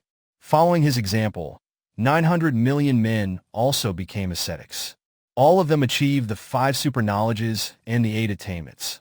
Seeing them endowed with meritorious deeds leading to the paths and fruitions, the Buddha appeared at Anaya's hermitage. He stood in the sky and taught a discourse that suited their inclinations and dispositions. Thus, the Buddha helped them attain the knowledge of the path, known as the vision of the Dhamma, Dhammakaku. 3. At still another time, the Lord of the Devas, wishing to listen to a discourse, approached the Buddha with his retinue. When the Buddha taught them a discourse, 800 million them attained the paths and fruitions. 3 occasions of the disciples' meeting. 1. There are 3 meetings, Sanapada, of Buddha Dhammadassī's disciples. The first meeting took place at Saras city, where Buddha Dhammadassī caused his half-brothers, Prince Paduma and Prince Phussa, and their retinues to become monks and observe the rain's retreat, Vassa, in that city.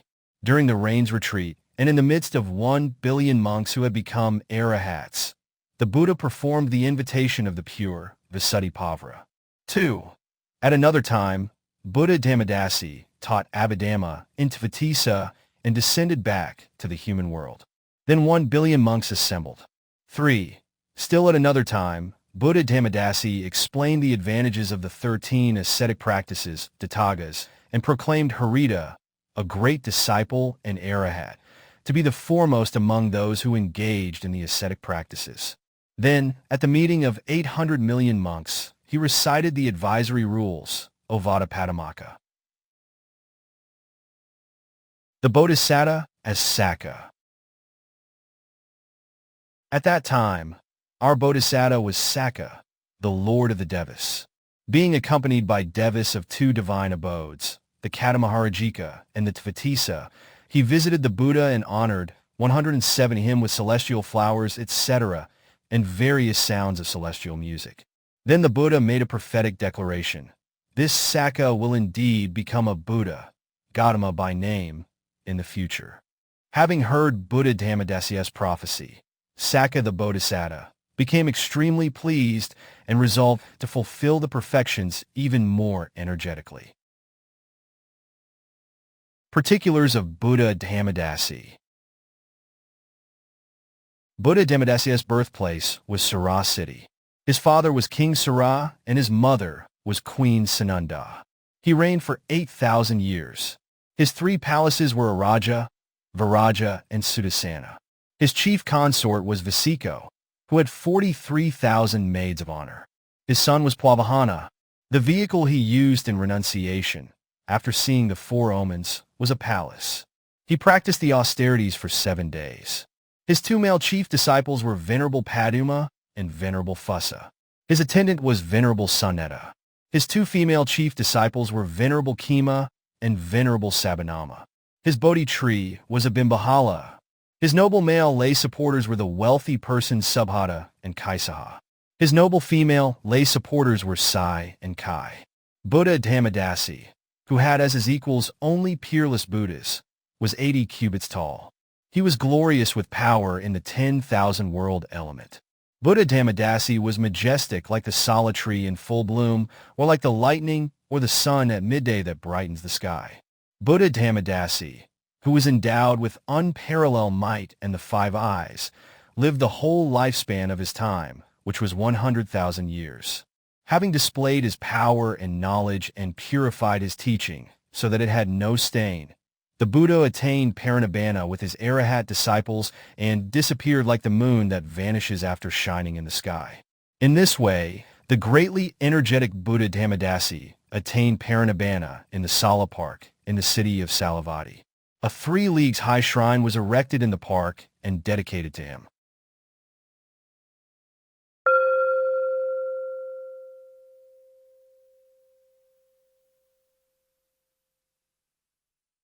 (16) The Chronicle of Buddha Siddhattha.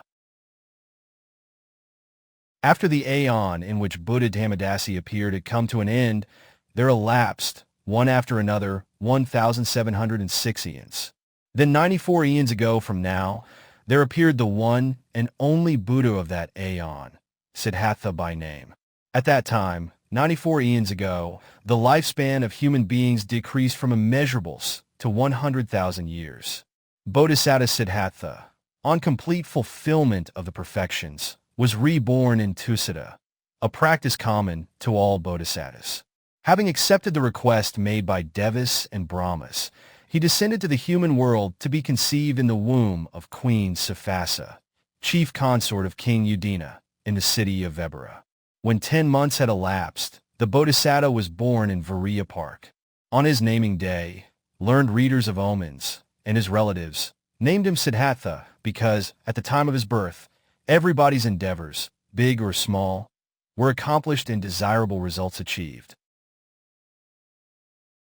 Early life.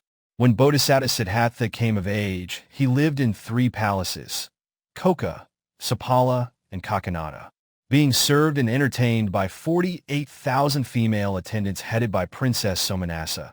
He thus enjoyed a divine-like royal household life for 10,000 years.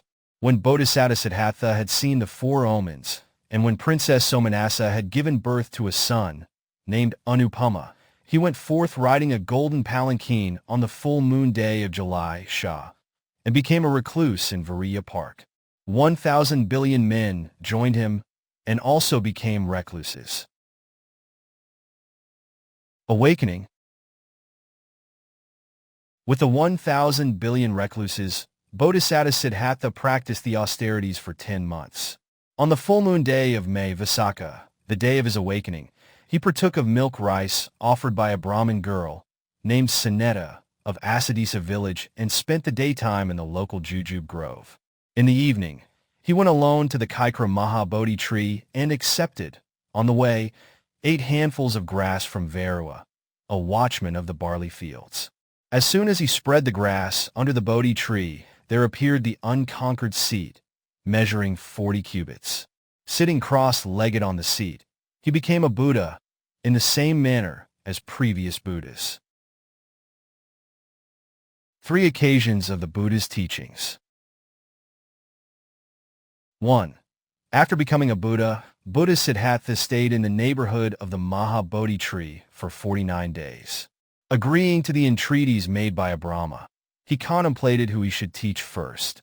Then he discerned the 1,000 billion recluses who, with him, had renounced the world and who were endowed with the merits of their past deeds, which would lead them to the paths and fruitions.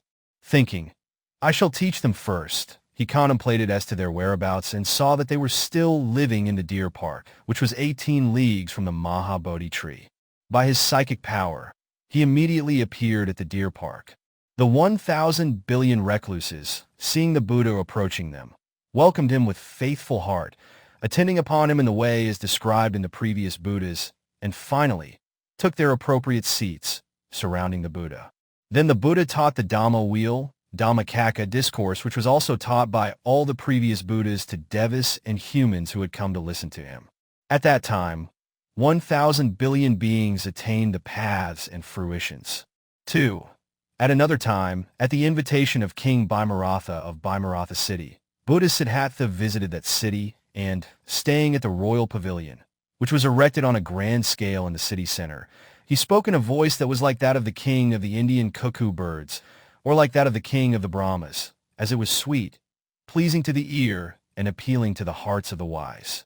Thus, letting the Dhamma reach the 10 quarters, he beat the drum of deathlessness. At that time, 900 million beings attained the paths and fruitions. 3. Still at another time, Buddha Siddhattha visited his hometown of Vessabhū, where, in the assembly of his relatives headed by his father King Yudhishthira, he narrated to them the chronicles of the Buddhas, Buddha Vesa. At that time, 900 million beings attained the paths and fruitions. 3 occasions of the disciples' meeting. 1. There were 3 meetings of Buddha Siddhattha's Arahat disciples. The first meeting took place at the city of Amara, which was beautiful and pleasing to the eye, like the divine city of Tissa. There, in the city, 2 brothers, who were also his 2 future chief disciples, Prince Sambala and Prince Sumedha, reigned together like Lichavi princes during the lifetime of our Buddha. Seeing that the 2 princes were endowed with the merits of their past deeds, which would lead to the paths and fruitions, Buddha Siddhattha instantly appeared in the center of Amara city. There, he descended to the surface of the earth, impressing it with the soles of his feet, which were even and adorned with 108 marks. He thus showed his footprints, Padumuttara, which were worthy of respect, and then he went to Amara Park where he stayed in glory, like a golden statue on a stone slab. The 2 royal brothers, seeing the footprints, together with their retinues, traced them till they came to the Buddha. They paid respects to him and sat down near him.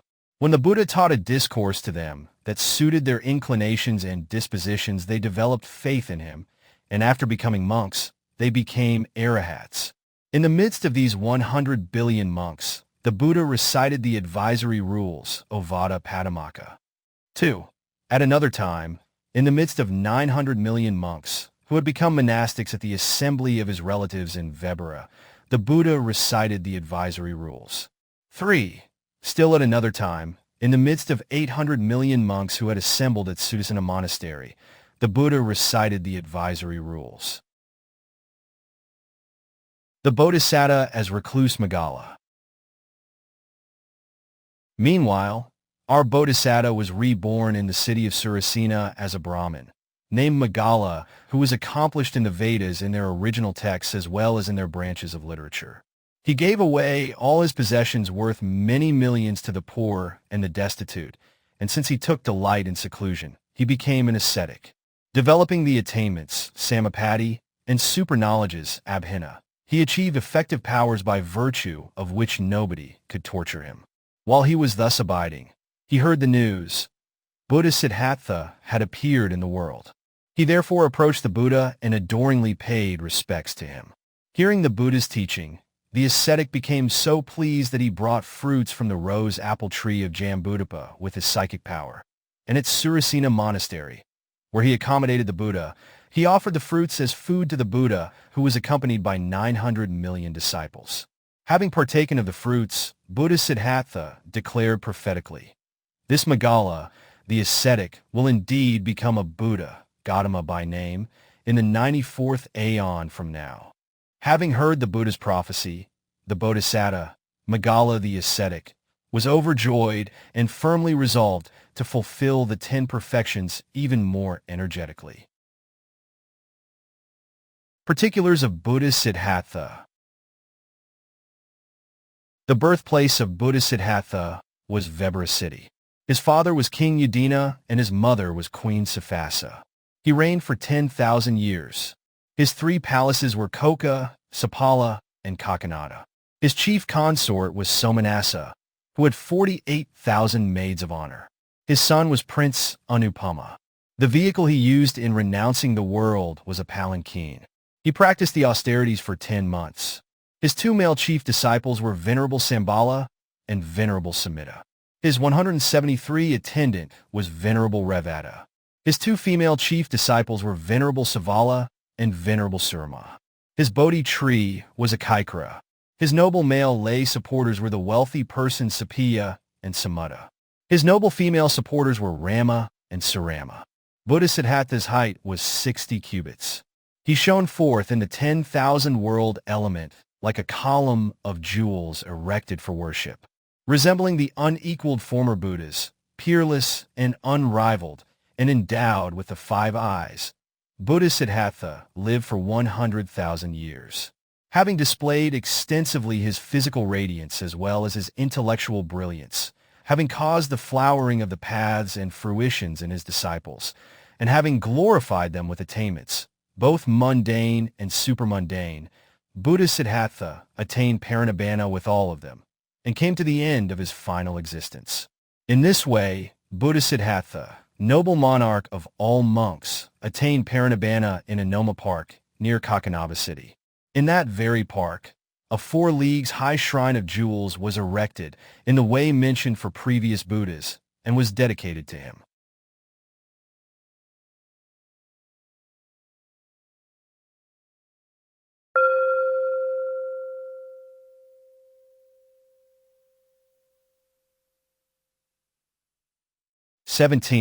The Chronicle of Buddha Tissa.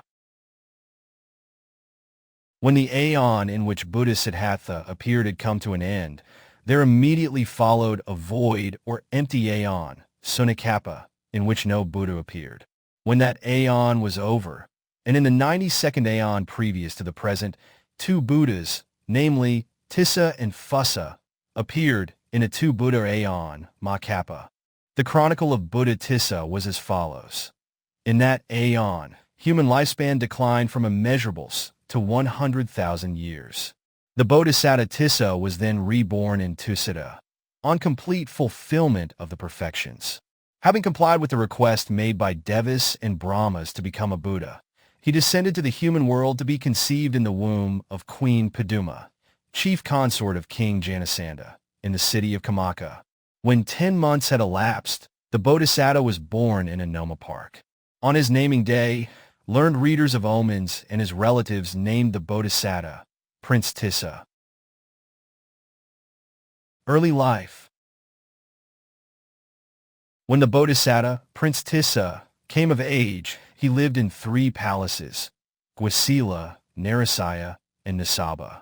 Being entertained and served by 30,000 female attendants headed by Princess Sobhita, he thus lived a divine-like royal household life for 7,000 years.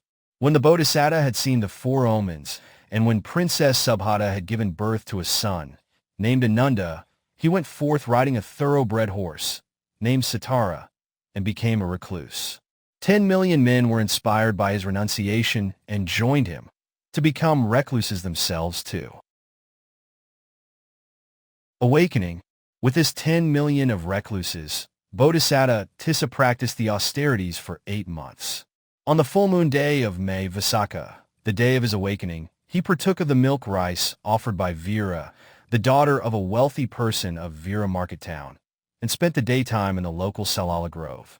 In the evening, he went alone to the Mahabodhi tree. On the way, he accepted 8 handfuls of grass offered by Vijayasagmika, a watchman of the barley fields. As soon as he spread the grass at the foot of the Indian laurel, a Mahabodhi tree, there appeared the unconquered seat, which measured 40 cubits. Sitting cross-legged on the seat, he became a Buddha in the same manner as previous Buddhas. 3 occasions of the Buddha's teaching. 1. After becoming a Buddha, Buddha Tissa stayed in the neighborhood of the Mahabodhi tree for 49 days. Having complied with the Brahma's request for his teaching, he contemplated to whom he should teach first, and he saw his future chief disciples, Princes Brahmadeva and Udaya, who were residents of Yasavati, and who, together with their retinues, were endowed with previous meritorious deeds, which led to the paths and fruitions. By his psychic power, he immediately appeared in the deer park near Yasavati. He then sent the gardener for the 2 princes. On arrival with their retinues, Buddha Tissa then taught the Dhamma wheel, Dhammacakka, discourse to devas and humans, who had followed the 2 princes and their men to listen to the teaching. The Buddha did so, proclaiming all over the 10,000 world element in a voice similar to that of the king of Brahmas, which was distinct, far-reaching, and sweet. Then 100,000 beings, such as humans, devas, and Brahmas, attained the paths and fruitions. 2. At another time, when 10 million recluses who had been his companions in renunciation and who had parted with him as he was moving to the Mahabodhi tree, on hearing that he had taught the Dhamma wheel, Dhammacakka discourse, traveled to the deer park near Yasavati. On arriving there, they paid homage to the Buddha and took their seats around him. When the Buddha taught the Dhamma to these monks and all others who had come to listen to him, 900 million beings headed by 10 million monks attained the paths and fruitions. 3. Still at another time, when Devas and humans discussed what constituted the blessings, Maṅgala, leading to prosperity in the world, but could not get an answer acceptable to all, and when they put forward the same question to the Buddha, he taught them the discourse on the blessings. By the end of this discourse, 600 million Brahmas and humans attained the paths and fruitions. 3 occasions of the disciples' meeting. 1. There were 3 meetings of Buddha Tissa's disciples. The first took place at Yasavati, where the Buddha, being accompanied by 100,000 arahats who were monastics at the beginning of the rain's retreat, Vassa, and became arahats during the same rain's retreat. He then performed the invitation of the pure, Visuddhipāvara, on the full moon day of October, Asayuja. 2. At another time, when the Buddha was going on a journey and arrived at the city of Naravahana, Prince Naravahana, son of King Sujāta of that city, with his hosts of followers, welcomed the Buddha and invited him and his Sangha to the ceremony of an unparalleled alms-giving which was held for 7 days. Having relinquished his princely right over the kingdom to his son, he sought monkhood together with his followers in the presence of the Buddha. Buddha Tissa then called upon them, saying, "Come, O monks," and they all became summoned monastics. When the news of Naravahana's renunciation spread, people from all quarters came and followed his example. Then, in the midst of the monastics, numbering 9 millions, Buddha Tissa recited the advisory rules, Ovada Padumaka. 3. Still at another time, in the city of Khemavati or Kamaka, at the assembly of the Buddha Tissa's relatives, after listening to his narration of the chronicles of the Buddhas, Buddha Vesa, 8 million people became monastics in his presence and became arahats. Surrounded by these monastics, Buddha Tissa recited the advisory rules. The Bodhisatta as recluse Sujāta. Meanwhile, our Bodhisatta was King Sujāta in the city of Yasavati. He had a prosperous city. His wealth was worth many millions, and he had members of a retinue who were always willing to attend upon him.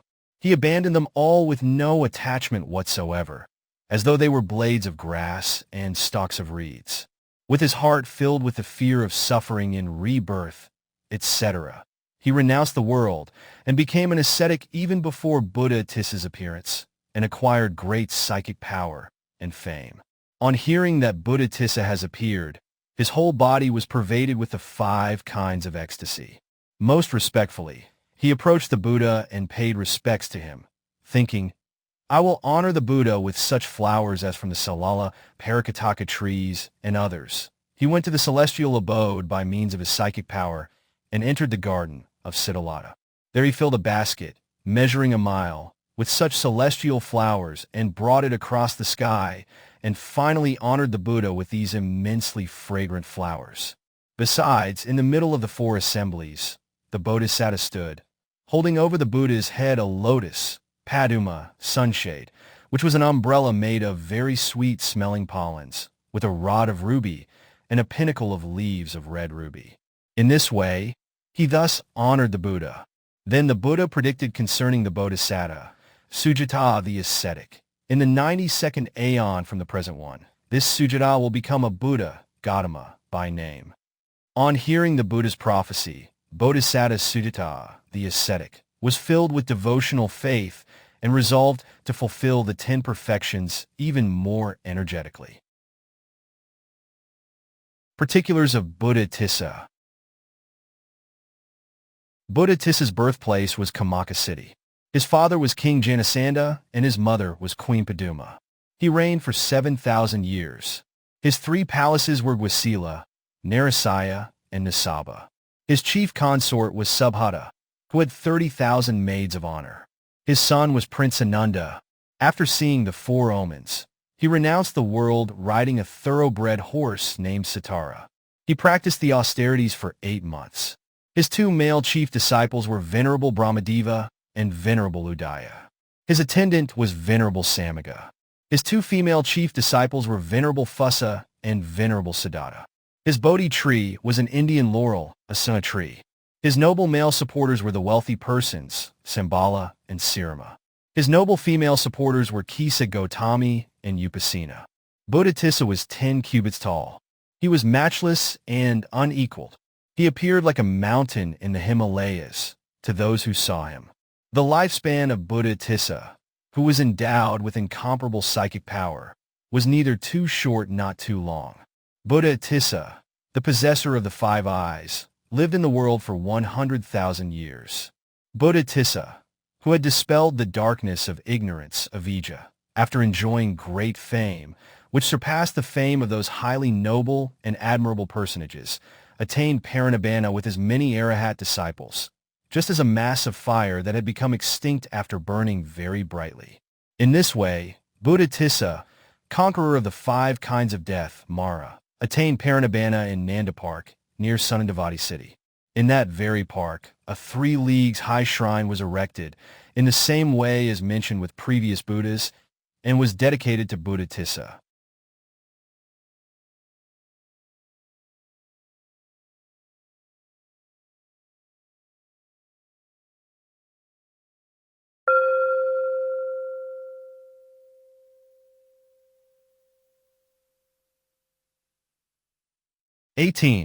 The Chronicle of Buddha Phussa. After Buddha Tissa's Parinibbana in that aeon of 2 Buddhas, Maḥkapa, the human lifespan decreased from 100,000 years to 10 years and then increased to immeasurables. When it reached 90,000 years on its next decline, Bodhisatta Phussa, on completion of his perfections, was reborn in Tussata, which was a practice common to all bodhisattas. Having accepted the request made by Devas and Brahmas to become a Buddha, he descended to the human world to be conceived in the womb of Queen Sirama, consort of King Jayasena, in the city of Kasika. When 10 months had elapsed, the Bodhisatta was born in Sirama Park. Early life. When Prince Tissa came of age, he lived in 3 palaces, Garuapaka, Heza, and Savabar.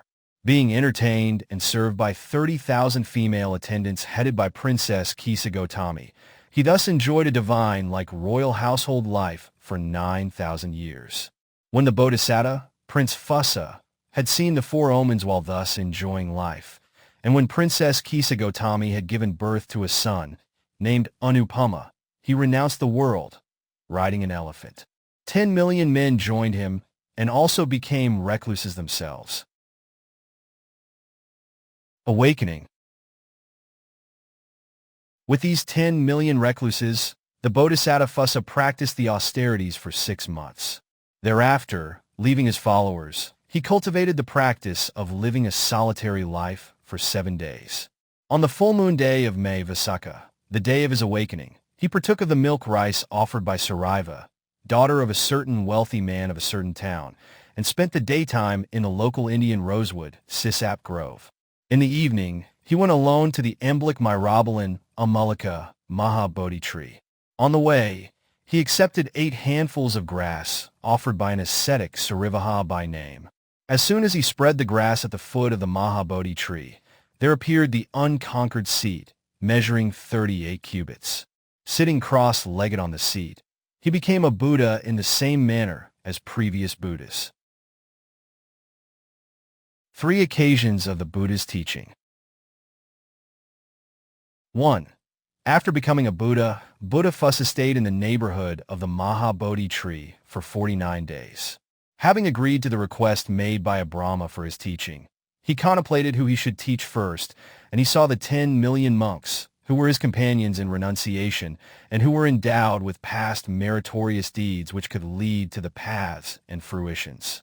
By his psychic power, he immediately appeared at the deer park, called Isipatana, near the city of Sakasa.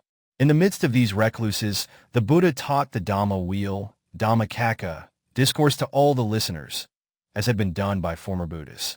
Then 1,000 billion devas and humans attained the paths and fruitions. 2.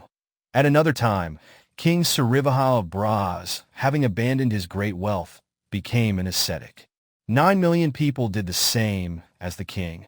Buddha Phussa went to the place of these ascetics and taught them the Dhamma.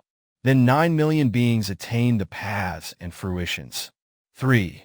Still at another time, Buddha Phussa taught to his son, Prince Anupama. Then 8 million devas and humans attained the paths and fruitions. 3 occasions of the disciples' meeting. 1. There were 3 meetings of Buddha Phussa's disciples. The first took place at Kakusandha. There, Prince Surakita and the Brahmin chaplain's son, Dhammasena, both his future chief disciples and residents of the city, with 6 million men, welcomed the Buddha who was on a visit to the city. They also respectfully invited him and performed a great alms-giving ceremony for 7 days. After listening to the Buddha's discourse, they developed faith in him and became monks together with their 6 million companions, and together they became arahats. In the midst of these arahats, the Buddha recited the advisory rules, Ovada Padumaka. 2. At another time, at the assembly of his relatives headed by his father, King Jayasena of the city of Kasi, the Buddha narrated the chronicles of the Buddhas, Buddha Vesa. Having listened to the chronicle, 5 million people became summoned monastics and became arahats. At the meeting of these 5 million arahats, Buddha Phussa recited the advisory rules. 3. Still at another time, when devas and humans discussed what constituted the blessings, Maṅgala, leading to prosperity in the world, but could not agree on an answer acceptable to all, and when they put the same question to Buddha, he taught the discourse on the blessings, Maṅgala Sutta, S&P 2.4. After listening to this discourse, 4 million people became monastics and became arahats. In the midst of these arahats, the Buddha recited the advisory rules. The Bodhisatta as King Vijayatavi. At the time of Buddha Phussa, our Bodhisatta was King Vijayatavi in the city of Arindama. Having listened to the Buddha's discourse, he developed faith in him and performed a great alms-giving by giving his city, and he became a monastic and learned the 3 baskets. Being well-versed in the collections, he disseminated the Dhamma to all people, and also fulfilled the perfection of morality. Then Buddha Phussa, a noble leader of the 3 worlds, made a prophecy concerning the Bodhisatta monastic Vijayatavi. In 92 eons from the present one, this monastic Vijayatavi will become a Buddha, Gautama, by name. Having listened to Buddha Phussa's prophecy, the Bodhisatta Vijayatavi was filled with devotional faith and was determined to fulfill the 10 perfections even more energetically. Having become a monastic and a servant in the dispensation of Buddha Phussa, and becoming accomplished in the studies of the Buddha's teachings, which are of 9 divisions together with the discourses and discipline, Sutta Vinaya, the noble Bodhisatta contributed to the glory of the Buddha's dispensation. Without lying down at all, meditating only in the 3 postures of sitting, standing, and walking, the Bodhisatta developed the sublime modes of living, Brahma Vihara, without 178 negligence, and attained not only the 8 attainments but also the apex of the 5 super-knowledges, and was reborn in the Brahma world. Particulars of Buddha Phussa. Buddha Phussa's birthplace was Kasi city. His father was King Jayasena, and his mother was Queen Sirima. He reigned for 9,000 years. His 3 palaces were Garuapaka, Heza, and Savabar. His chief consort was Kisa Gotami, who had 30,000 maids of honor. His son was Prince Anupama. The vehicle he used in his renunciation, after seeing the 4 omens, was an elephant. He practiced the austerities for 6 months. His 2 male chief disciples were Venerable Surakita and Venerable Dhammasena. His attendant was Venerable Sobhita. His 2 female chief disciples were Venerable Kala and Venerable Upakala. His Bodhi tree was an embolic Myrobalan Amalika. His noble male lay supporters were the wealthy men Dhananjaya and Visakha. His noble female supporters were Paduma and Naga. Buddha Phussa was 58 cubits tall. He shone forth like the sun and was endowed with the pleasing qualities of the moon. The lifespan in the aeon in which he appeared was 90,000 years. He lived for 4/5 of the lifespan. He rescued beings, such as humans, devas, and brahmas, from the floodwaters of Sasra and placed them on the shore of Nibbana. Endowed with unparalleled retinue and fame, Buddha Phussa, together with his Arahat disciples, attained Parinibbana and came to the end of their final existence. In this way, Buddha Phussa, conqueror of the 5 kinds of deaths, Mara, attained Parinibbana in a park named Sena, near the city of Kusinara. In accordance with his resolve, his relics dispersed all over Jambudvipa and were honored by humans, devas, and brahmas.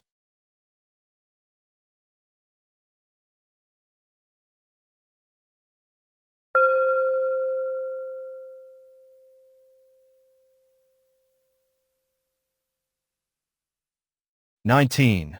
The Chronicle of Buddha Vipassī. When the aeon in which Buddha Phussa had appeared came to an end, 91 eons before the present one, there appeared Buddha Vipassī. The Chronicle of Buddha Vipassī is as follows. In that aeon, when the lifespan of human beings decreased from immeasurables to 80,000 years, Bodhisatta Vipassī, on complete fulfillment of the perfections, was reborn in Tissa, which was a practice common to all bodhisattas. Having accepted the request made by devas and brahmas, he descended to the human world and was conceived in the womb of Queen Bandamati, consort of King Banduma, in the city of Bandamati. When 10 months had elapsed, he was born in the Migadaya garden, which is also called the deer park, for as a sanctuary, Kema by name, it was full of deer. Early life. When the Bodhisatta prince was born, wherever he went, by day or by night, a huge white umbrella of divine origin constantly hovered over him to protect him from heat and cold, dust and dewdrops. He was ever adored by people. He was brought up being carried now in someone's lap and then in another's, having no chance to put his feet on the ground. Since his birth, he had possessed wonderful eyes which appeared as a result of his meritorious deeds, Kama Vipakaja, and powerful divine-like eyes. With these eyes, the Bodhisatta could see unobstructed as far as 1 league around, in daytime or at night. As devas of Tissa always see with their ever-open eyes, so had the Bodhisatta prince seen things with his never-closed but ever-open eyes since his birth. Hence his famous name, Prince Vipassī.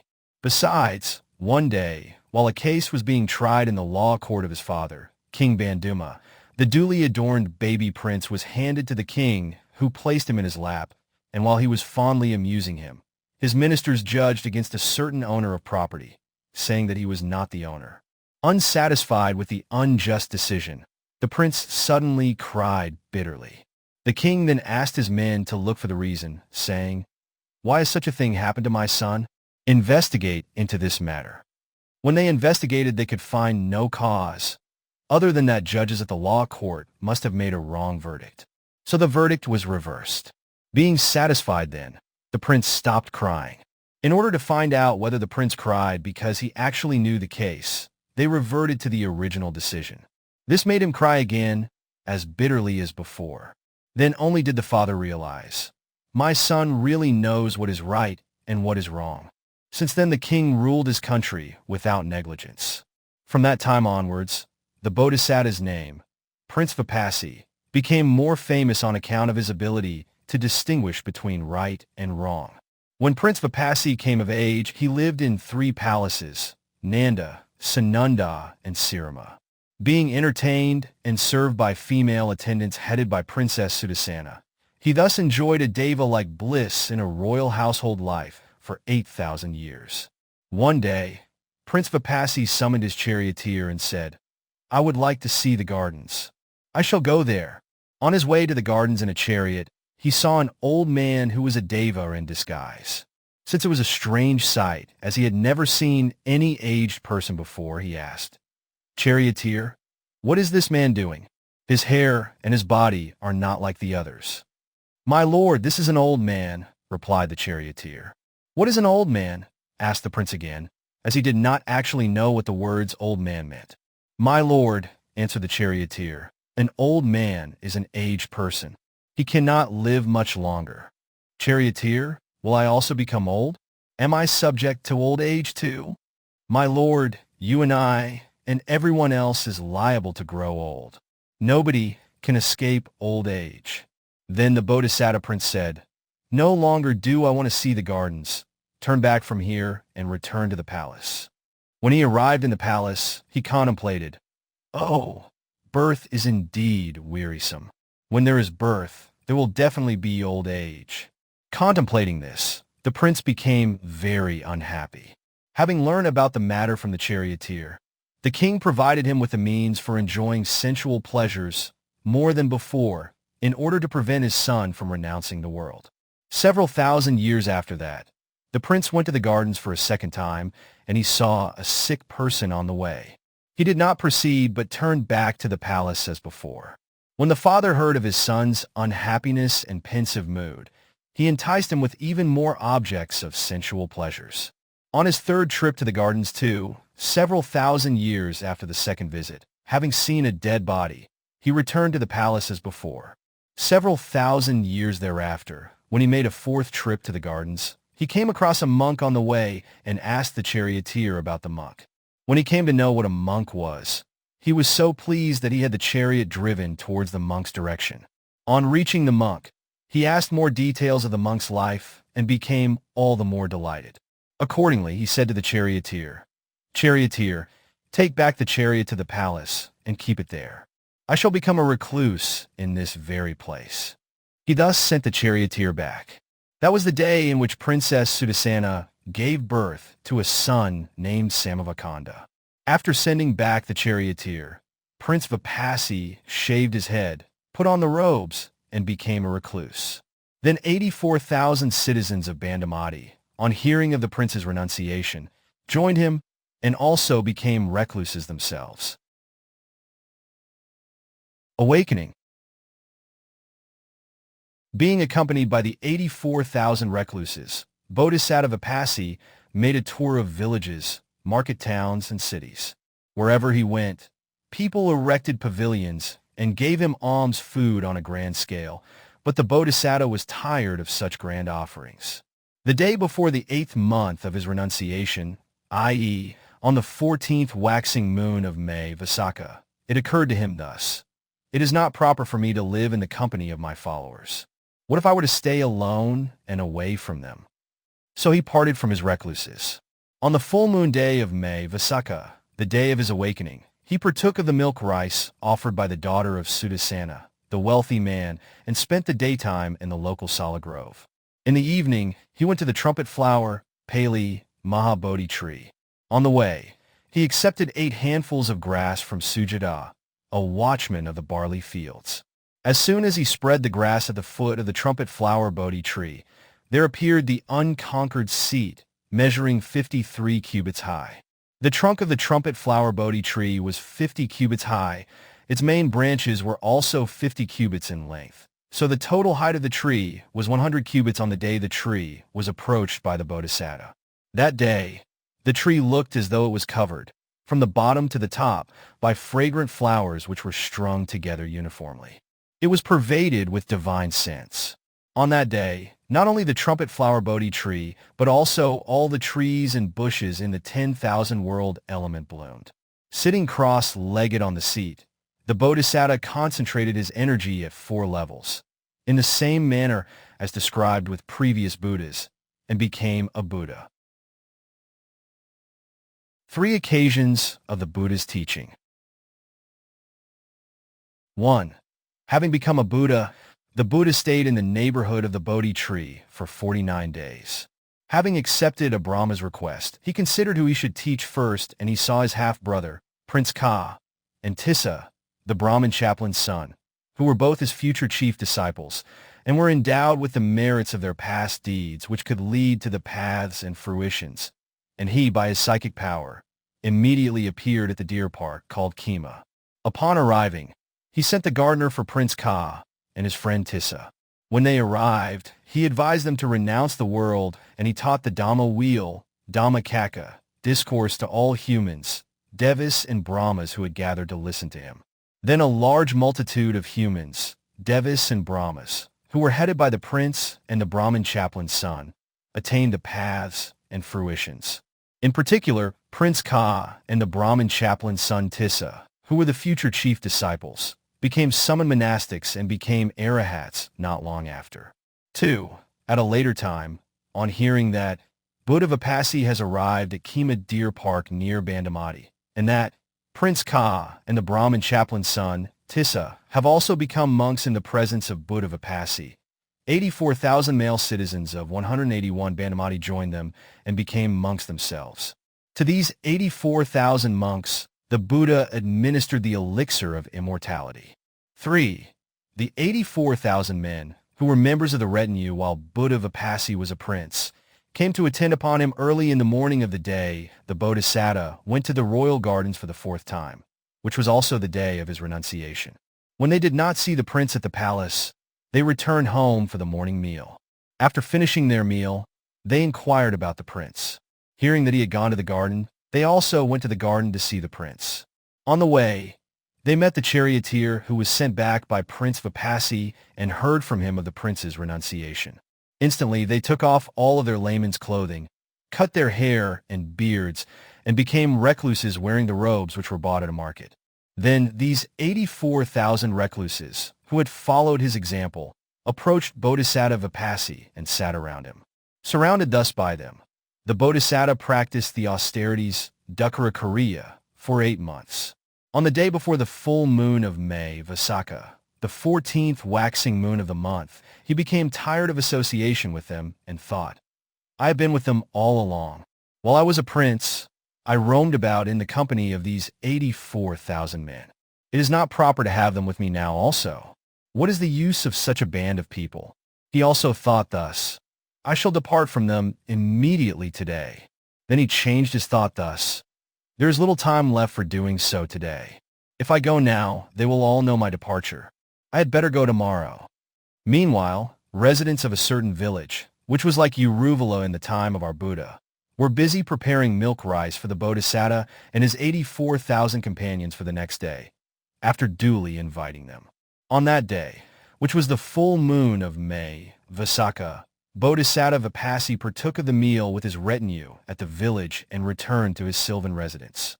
On his return, the recluses, after performing their duties towards the Bodhisatta, withdrew to their respective places.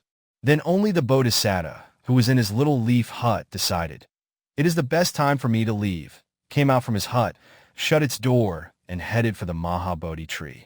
In the evening, the recluses went to the Bodhisatta's retreat to attend upon him and waited around his hut, expecting to see their master. Only after a long time, they said among themselves, a long time has elapsed. Let us investigate. So saying, they opened the door of the leaf hut and looked inside but did not see the Bodhisatta. Although wondering, where has the master gone? They did not make any effort to search for him. He must have been tired of our company and seems to like staying alone. We shall see him only when he becomes a Buddha. With such thoughts, they left the place and went towards the interior of Jambudvipa. Later on, when they heard that Prince Vipassī has become a Buddha and taught the Dhamma wheel, Dhammacakka discourse, they left for the Kema Deer Park near Bandamati city and assembled there in due course. The Buddha then gave them a talk on the Dhamma. The 84,000 monks attained the paths and fruitions. 3 occasions of the disciples' meeting. 1. There were 3 meetings, Sanapada, of Buddha Vipassī's disciples. The first took place at Kema Deer Park. There, in the midst of the 84,000 monks who had followed Buddha Vipassī and another 84,000 monks who had followed Prince Ka and the Brahmin chaplain's son, Tissa in renunciation, totaling 168,000 monks, Buddha Vipassī recited the advisory rules Ovada Padumaka. 2. At a later time, there took place the meeting of 100,000 monks who had put on the robes after witnessing the twin miracle displayed by the Buddha. 3. At a still later time, Buddha Vipassī's 3 half-brothers, on their return after crushing an insurgency at the border, were asked to express their boons by their royal father, who was so delighted with their success. We have been permitted to ask what we want, said the princes among themselves. We do not need to ask for any other boon than permission to attend upon our elder brother. When their request was granted, they invited the Buddha to the towns and villages under them, and attended upon him and honored him. Accordingly, the Buddha went and accepted the veneration shown to him. He also gave them a discourse, as a result of which 80,000 people became summoned monastics and became arahats.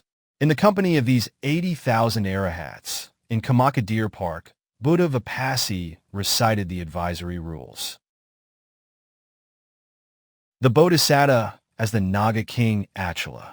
Meanwhile, our Bodhisatta was the Naga king Achala of great might. In the company of many millions of Nagas who were playing celestial musical instruments, he approached Buddha Vipassī, Lord of the three worlds. In order to honor the Buddha and his monastics, he invited the Sangha, headed by the Buddha, to his place.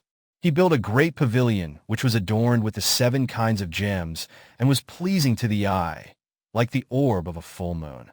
He accommodated the Buddha with his Sangha in the pavilion and performed grand alms-giving to them for 7 days. He also offered a golden bench, which was richly decorated, to the Buddha. Sitting in the midst of the Sangha, the Buddha taught him a discourse in appreciation of his alms-giving and, at the conclusion of the discourse, declared prophetically about him, saying, "In the 91st aeon from the present one, this Achala Naga king will indeed become a Buddha."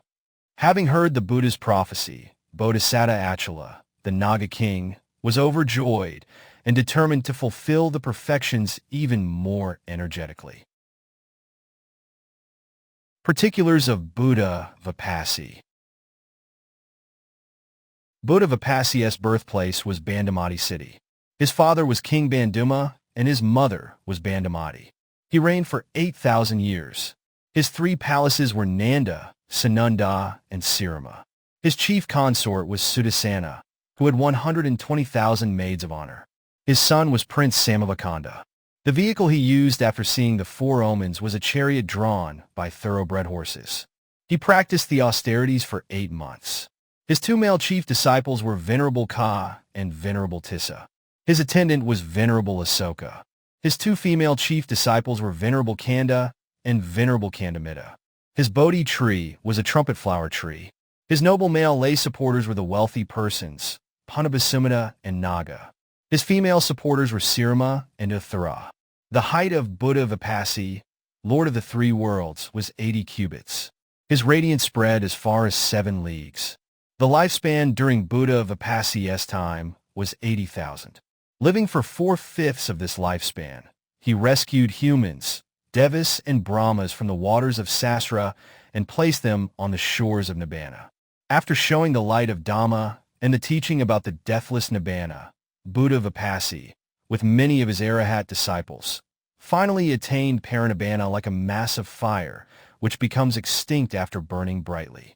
Buddha Vipassī's exalted power, exalted glory, and his body adorned with characteristic marks, vanished. Unsubstantial and futile are all conditioned things. In this way, Buddha Vipassī, conqueror of the 5 kinds of deaths, Mara, attained parinibbana in Sumedha Park. A 7 leagues high shrine was erected in that very park and dedicated to him.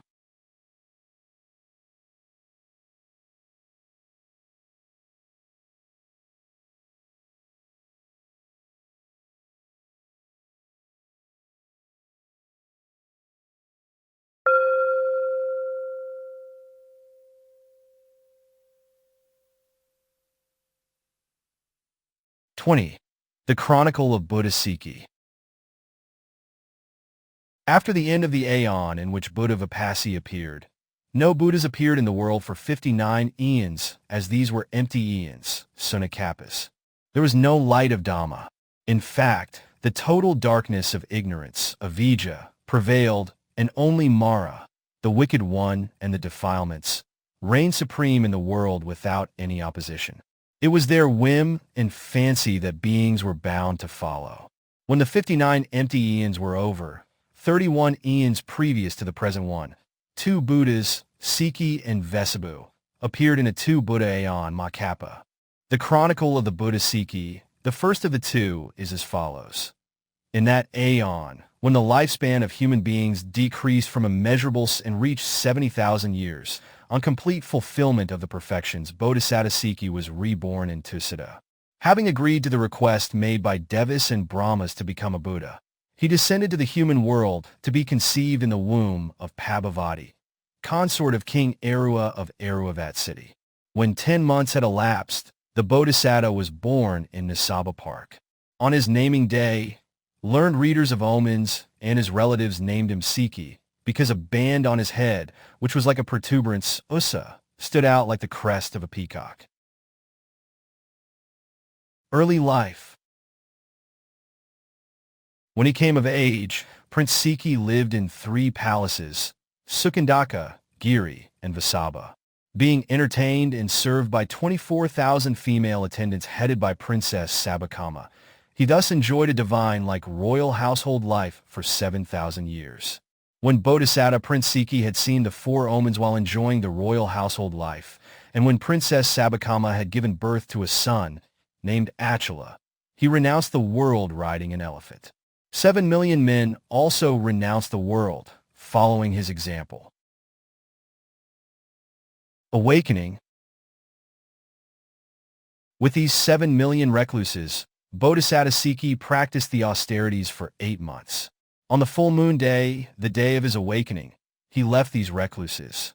He partook of the milk rice offered by Piyadassī, daughter of a wealthy man, resident of the market town of Sudasana, and spent the daytime in the local grove of young acacias. In the evening, he proceeded alone to the Maha Bodhi tree and accepted, on the way, 8 handfuls of grass offered by an ascetic named Anomadassī. As soon as he spread the grass at the foot of the fragrant mango, Porka, Maha Bodhi tree, there appeared the unconquered seat, measuring 32 cubits. The size of that fragrant mango Bodhi tree was the same as that of the trumpet flower Bodhi tree of Buddha Vipassī.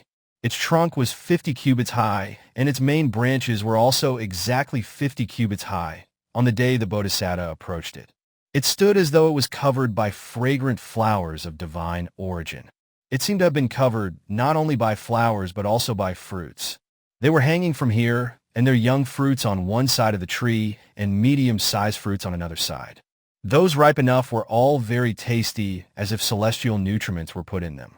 In fact, they all possessed wonderful color, flavor, and taste. Likewise, all fruit trees and flower trees in the 10,000 world element bore fruits and flowers on that very day. 3 occasions of the Buddha's teaching. 1. After becoming a Buddha, Buddha Sikhī stayed in the neighborhood of the fragrant mango Maha Bodhi tree for 49 days. Having complied with a Brahma's request for his teaching, he contemplated who he should teach first, and he saw the 7 million fellow monastics who were endowed with the merits of their past deeds, which could lead to the paths and fruitions. By his psychic power, he then immediately appeared in Maṅgala Park, their residence near the city of Aruavat. Sitting gracefully in the midst of these 7 million recluses, Buddha Sikhī taught the Dhamma wheel, Dīpaṅkara discourse, which was also taught by previous Buddhas, to devas and humans who had come to listen. Then 1,000 billion devas and humans attained the paths and fruitions. 2.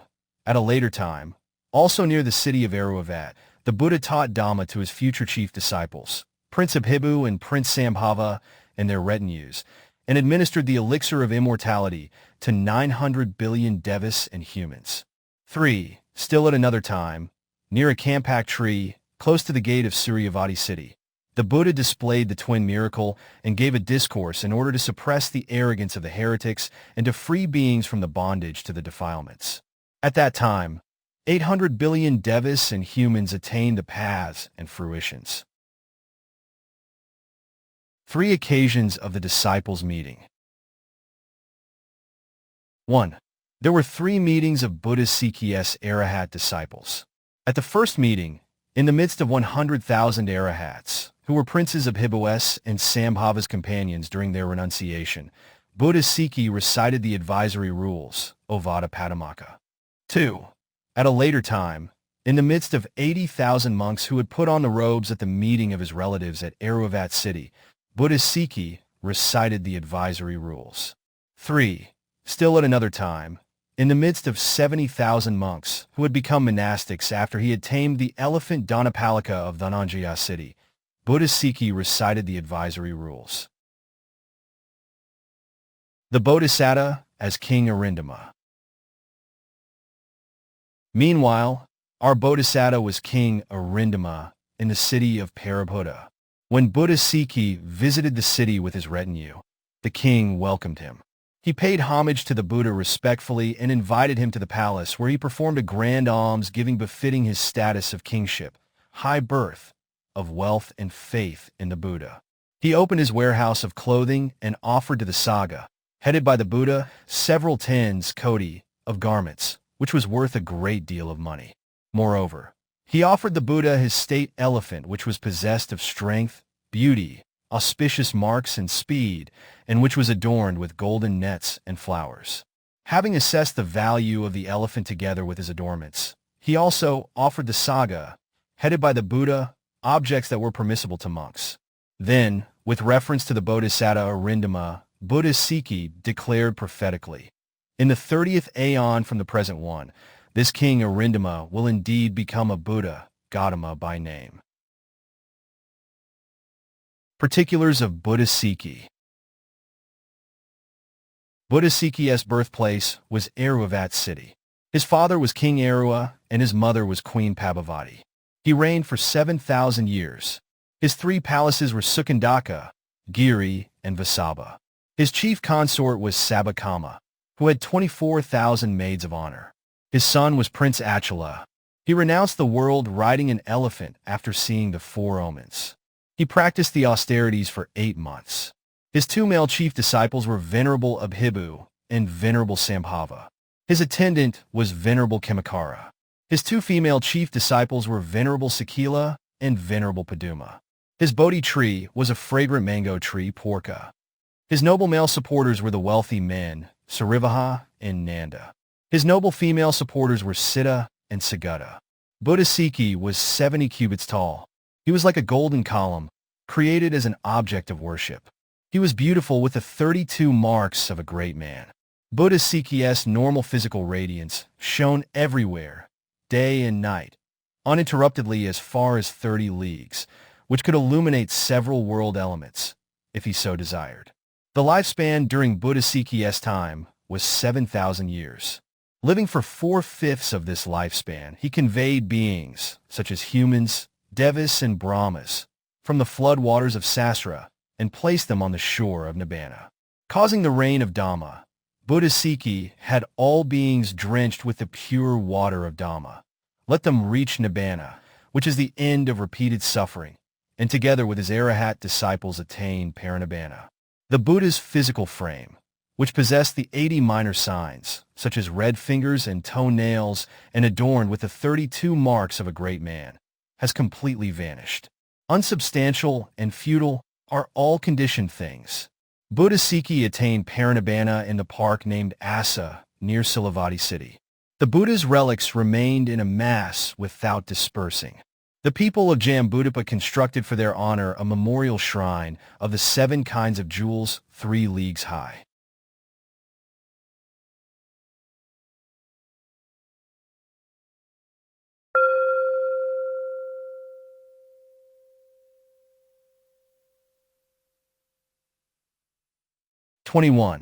The Chronicle of Buddha Vessabhū. After Sikhī's attainment of Parinibbana, in that very aeon of 2 Buddhas, the lifespan of human beings decreased gradually from 70,000 years to 10 years. Then it increased to immeasurables, and when it reached 60,000 years on its next decline, on complete fulfillment of the perfections, Bodhisatta Vessabhū, accepting the request made by Devas and Brahmas to become a Buddha, descended to the human world to be conceived in the womb of Queen Yasavati, consort of King Siddhattha, in the city of Anoma. When 10 months had elapsed, the Bodhisatta was born in Anupama Park.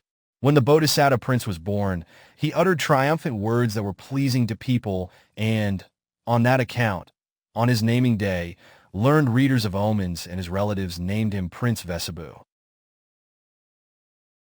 Early life. When he came of age, Bodhisatta Vessabhū lived in 3 palaces, Rusi, Sarusi, and Radhavahana, being entertained and served by 30,000 female attendants headed by Princess Siddhattha. He thus enjoyed a royal household life for 6,000 years. When he had seen the 4 omens while enjoying royal household life, and when Princess Siddhattha had given birth to a son, named Supabutta, Bodhisatta Vessabhū renounced the world riding a golden palanquin to the royal gardens. He then wore the robes offered by a Brahma, and 37,000 men joined him to become recluses themselves. Awakening. With these 37,000 recluses, Bodhisatta Vessabhū practiced the austerities for 6 months. On the full moon day of May Visakha, the day he would become a Buddha, he partook of the milk rice offered by Sarivahan, resident of the market town of Siddhattha, and spent the daytime in the local Sala Grove. In the evening, he went alone to the Mahabodhi tree. On the way, he accepted 8 handfuls of grass offered by Nārada, king of the Nagas. As soon as he spread the grass at the foot of the Sala Mahabodhi tree, there appeared the unconquered seat, measuring 40 cubits. Sitting on the seat, the Bodhisatta concentrated his energy at 4 levels and become a Buddha, in the same manner as previous Buddhas. 3 occasions of the Buddha's teaching. 1. After becoming a Buddha, Buddha Vessabhū stayed in the neighborhood of the Mahabodhi tree for 49 days. Accepting a Brahma's request for his teaching, he contemplated who he should teach first and saw his younger half-brothers, Prince Soa and Prince Uttara, who were his future chief disciples, and who were endowed with the merits of their past deeds which led to the paths and fruitions. He immediately appeared in Arua Park near Anupama city by his psychic power. He then sent the gardener for the 2 princes, and in the midst of the 2 princes and their retinues, he taught the Dhamma wheel, Dhammakaka discourse, which previous Buddhas had taught to Devas and Brahmas who had also gone to listen to the Dhamma respectfully. On that occasion, 800 billion Devas and humans attained the paths and fruitions. 2. At a later time, when Buddha Vessabhū made a tour of big towns in the country and taught Dhamma, 700 million Devas and humans of his audiences attained the paths and fruitions. 3. Still at a later time, Buddha Vessabhū, in the same city of Anupama, eradicated wrong views that were entangled like meshes of net and highly injurious. In this way, he pulled down the banner of arrogance of the heretics and hoisted the banner of the noble Dhamma. In this assembly of human beings who had gathered in an area of 9 leagues and a large multitude of Devas and Brahmas, he displayed the twin miracle of water and fire. And developing their faith, 600 million Devas and humans were delighted with the elixir of immortality administered by the Buddha. 3 occasions of the disciples' meeting. 1. There were 3 meetings of Buddha Vessabhū's disciples. The first took place on the full moon day of February, Magha. At that time, in the midst of 80,000 arahats, who had previously become monks at the meeting of Venerable Soa and Venerable Uttara, his future chief disciples, Buddha Vessabhū recited the advisory rules, Ovada Padumaka. 2. At a later time, there took place a meeting of 37,000 recluses of the town of Surya. They were those who followed Bodhisatta Vessabhū's example when he renounced the world, but when the Bodhisatta left them and went alone to another place, they also moved on to somewhere else. On hearing that the Buddha had taught the Dhamma wheel Dhammakaka discourse, they went to Surya and paid homage to the Buddha, who taught them Dhamma and made them summon monastics. In the audience consisting of 4 features, the Buddha recited the advisory rules. 3. Still at a later time, Buddha Vessabhū visited the city of Nārada to give blessings to the city's ruler, named Upasana. Hearing of the Buddha's visit, King Upasana and his retinue immediately went out to welcome the Buddha, invited him respectfully, and performed a grand alms-giving ceremony. Having listened to his Dhamma, the king was so filled with piety that he renounced the world. Joining him were 60,000 of his men, who also became monks themselves. Together with Upasana, they became arahats. Being surrounded by these monks, the Buddha recited the advisory rules. The Bodhisatta as King Sudassana. At the time of Buddha Vessabhū, our Bodhisatta was King Sudassana, who had an appearance fair and pleasing to the eye in the city of Sarabhavati. When Buddha Vessabhū, Lord of the Three Worlds, visited the city, he listened to the Buddha's Dhamma and became so pleased that, with his folded hands raised to his head, he made a great almsgiving, including robes to the Sangha, headed by the Buddha. In the very city of Sarabhavati, he built a hut called the Perfumed Chamber for the Buddha and also 1,000 encircling huts for the Sangha, and offered them. Since the Bodhisatta was profoundly delighted with the Dhamma taught by Buddha Vessabhū, he desired fervently to become a monk. Accordingly, he gave away all his royal wealth to the cause of the Buddha's dispensation and took up, in the Buddha's presence, the life of a virtuous monk, free from idleness, day and night. Having become a monk, he acquired moral qualities, observed the 13 ascetic practices, Tathāgas, and lived in the Buddha's dispensation, being happy in fulfillment of the perfections. Filled with faith and joy, the Bodhisatta as a monk paid respects to Buddha Vessabhū. Then there occurred a great longing in him for omniscience. Knowing that the Bodhisatta monk had undiminished energy, Buddha Vessabhū predicted, in the fortunate Aeon Bodhikappa, the 31st Aeon from the present one, this monk, Sudassana, will indeed become a Buddha, Gautama by name. Having heard Buddha Vessabhū's prophecy, the Bodhisatta monk Sudassana was overjoyed, and he determined to fulfill the 10 perfections even more energetically. Particulars of Buddha Vessabhū. Buddha Vessabhū's birthplace was in Noma city. His father was King Siddhattha and his mother was Queen Yasavati. He reigned for 6,000 years. His 3 palaces were Rusi, Sarusi, and Radhavahana. His chief consort was Siddhattha, who had 30,000 maids of honor. His son was Prince Subhita. The vehicle he used in renunciation, after seeing the 4 omens, was a golden palanquin. He practiced the austerities for 6 months. His 2 male chief disciples were Venerable Soa and Venerable Athara. His attendant was Venerable Upasanta. His 2 female chief disciples were Venerable Rama and Venerable Samala. His Bodhi tree was a great sala tree. His noble male supporters were the wealthy persons, Satyaka and Rama. His 2 female supporters were Gautami and Sirama. Buddha Vessabhū's height was 60 cubits and glorious like a golden column. The radiance emitted from various parts of his body was particularly bright, like the fire on top of a hill at night. The lifespan during Buddha Vessabhū's time was 60,000 years. He lived for 4/5 of this lifespan, rescuing beings, such as humans, devas, and brahmas, from the flood waters of Sasra and placed them on the shore of Nibbana. He explained Dhamma elaborately to people in accordance with their dispositions.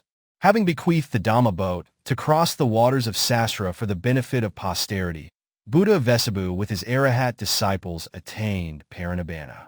Buddha Vessabhū and his Arahats, who were worthy of veneration shown to them by humans, devas, and brahmas, and the monastic buildings where they had physically maintained themselves, all have vanished. Unsubstantial and futile are all conditioned things. In this manner, Buddha Vessabhū, conqueror of the 5 kinds of deaths, Mara, and teacher of devas and humans, attained Parinibbana in Kema Park, near Uzabhati city. His relics, according to his resolve, dispersed and reached everywhere in Jambudapa to be placed in shrines, and became objects for honor by beings such as humans, devas, and brahmas.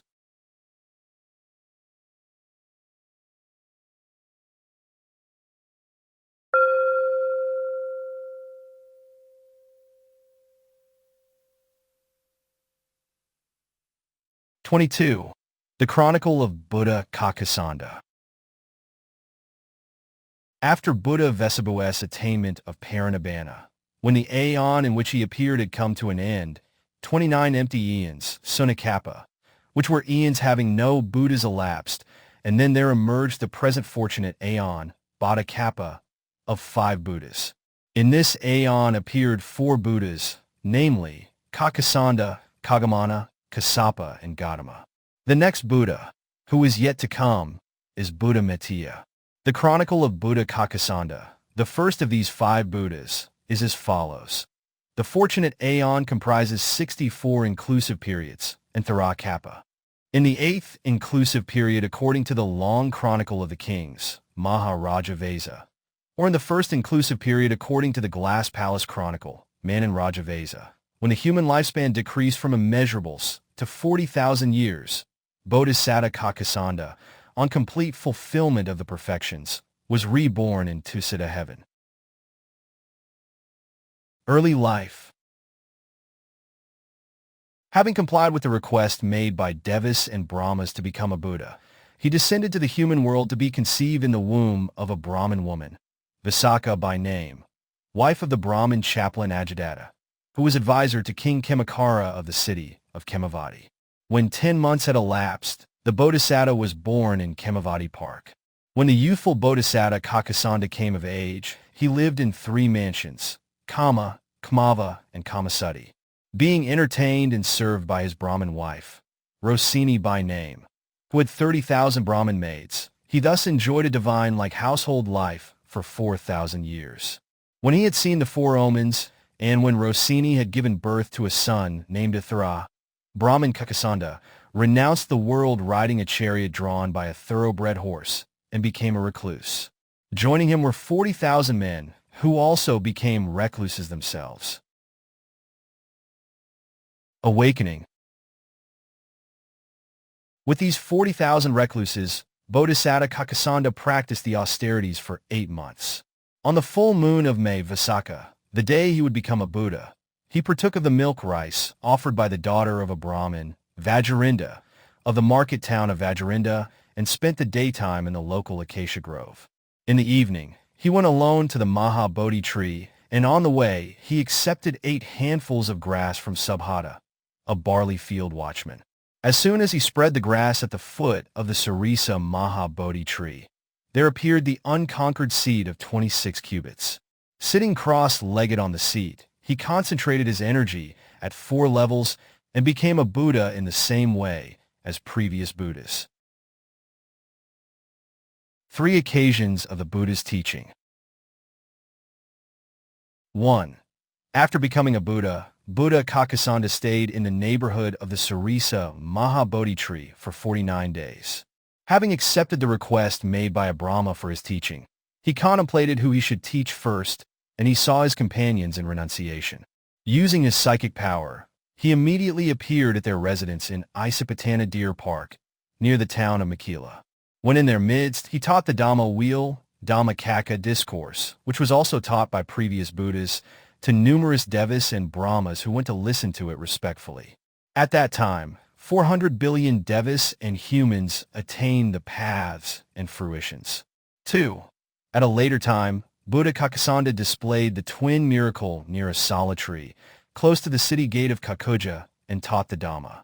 300 billion Devas and humans penetrated the 4 noble truths and gained emancipation.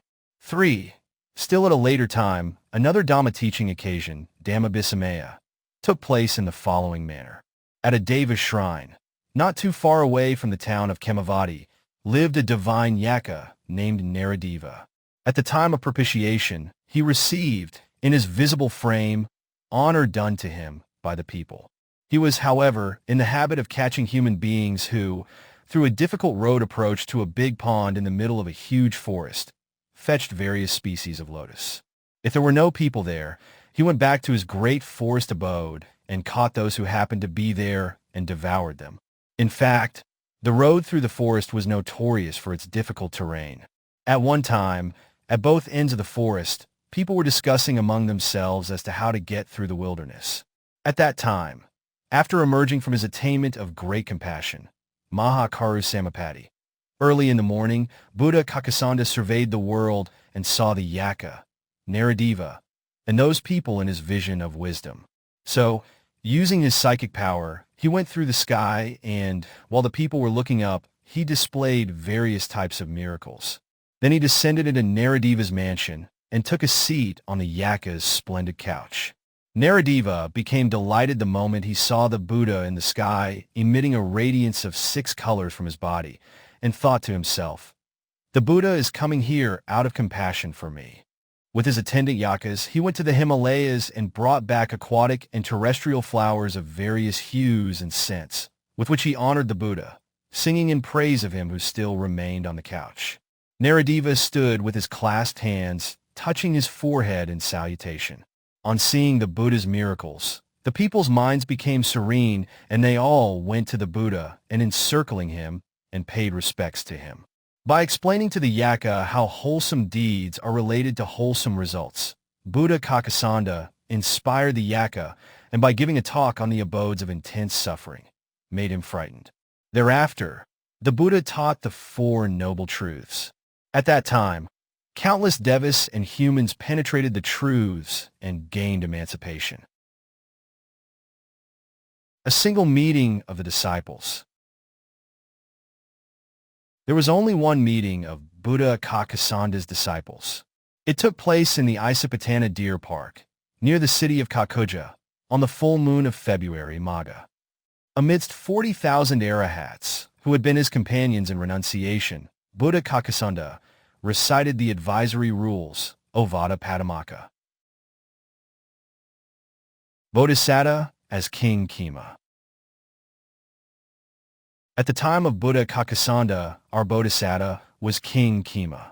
Having made a grand offering of bowls and robes to the Sangha headed by the Buddha, and also having offered them such medicinal materials as minerals for preparing eye ointment, and herbs including licorice among others, he became so immensely pleased with the Dhamma taught by the Buddha that he renounced the world and became a monk in the Buddha's presence. With reference to him, the Buddha predicted, "This monk Kema will indeed become a Buddha, named Gautama, in this fortunate aeon." Having heard the Buddha's prophecy, the Bodhisatta Kema became overjoyed and determined to fulfill the 10 perfections even more energetically. Particulars of Buddha Kakusandha. Buddha Kakusandha's birthplace was Khemavati city. His father was Brahmin Ajadatta, Brahmin chaplain to King Dīpaṅkara, and his mother was Visakha, a Brahmin lady. He lived a household life for 4,000 years. His 3 mansions were Kama, Kamava, and Kamasuddhi. His wife was Rosini, a Brahmin lady who had 30,000 attendants. His son was Ithra. The vehicle he used in renunciation, after seeing the 4 omens, was a chariot drawn by a thoroughbred horse. He practiced the austerities for 8 months. His 2 male chief disciples were Venerable Vidura and Venerable Sanjiva. His attendant was Venerable Bodhija. His 2 female chief disciples were Venerable Sama and Venerable Kampa. His Bodhi tree was a Sarisa. His noble male supporters were the wealthy men, Akutta and Sumana. His noble female supporters were Nanda and Sananda. Buddha Kakusandha's height was 40 cubits. The radiance from his body spread around, up to 10 leagues. The human lifespan during his time was 40,000 years. He lived for 4/5 of this lifespan rescuing beings such as humans, devas and brahmas from the floodwaters of Sasra, and placed them on the shore of Nibbana. In the world of devas and humans, he opened the shop of Dhamma for the virtuous, male and female alike, and bravely roared a lion's roar. "I am an omniscient Buddha indeed. The defilements and mental pollutants with their latent tendencies have all been rooted out from me." After that, with his Arahat disciples, Buddha Kakusandha attained Parinibbana. The Buddha, who was endowed with a voice of 8 qualities: clearness, sweetness, legibility, pleasantness, firmness, fullness, depth, and echo, and his 2 chief disciples and other Arahat disciples who were possessed of morality that was unbreached, untorn, unmottled, and free at all times, they have all disappeared. Unsubstantial and futile indeed are all conditioned things. In this manner, Buddha Kakusandha attained Parinibbana in Kema Park. In that very park, a shrine was erected over the relics of Buddha Kakusandha. It was exactly 1 league high.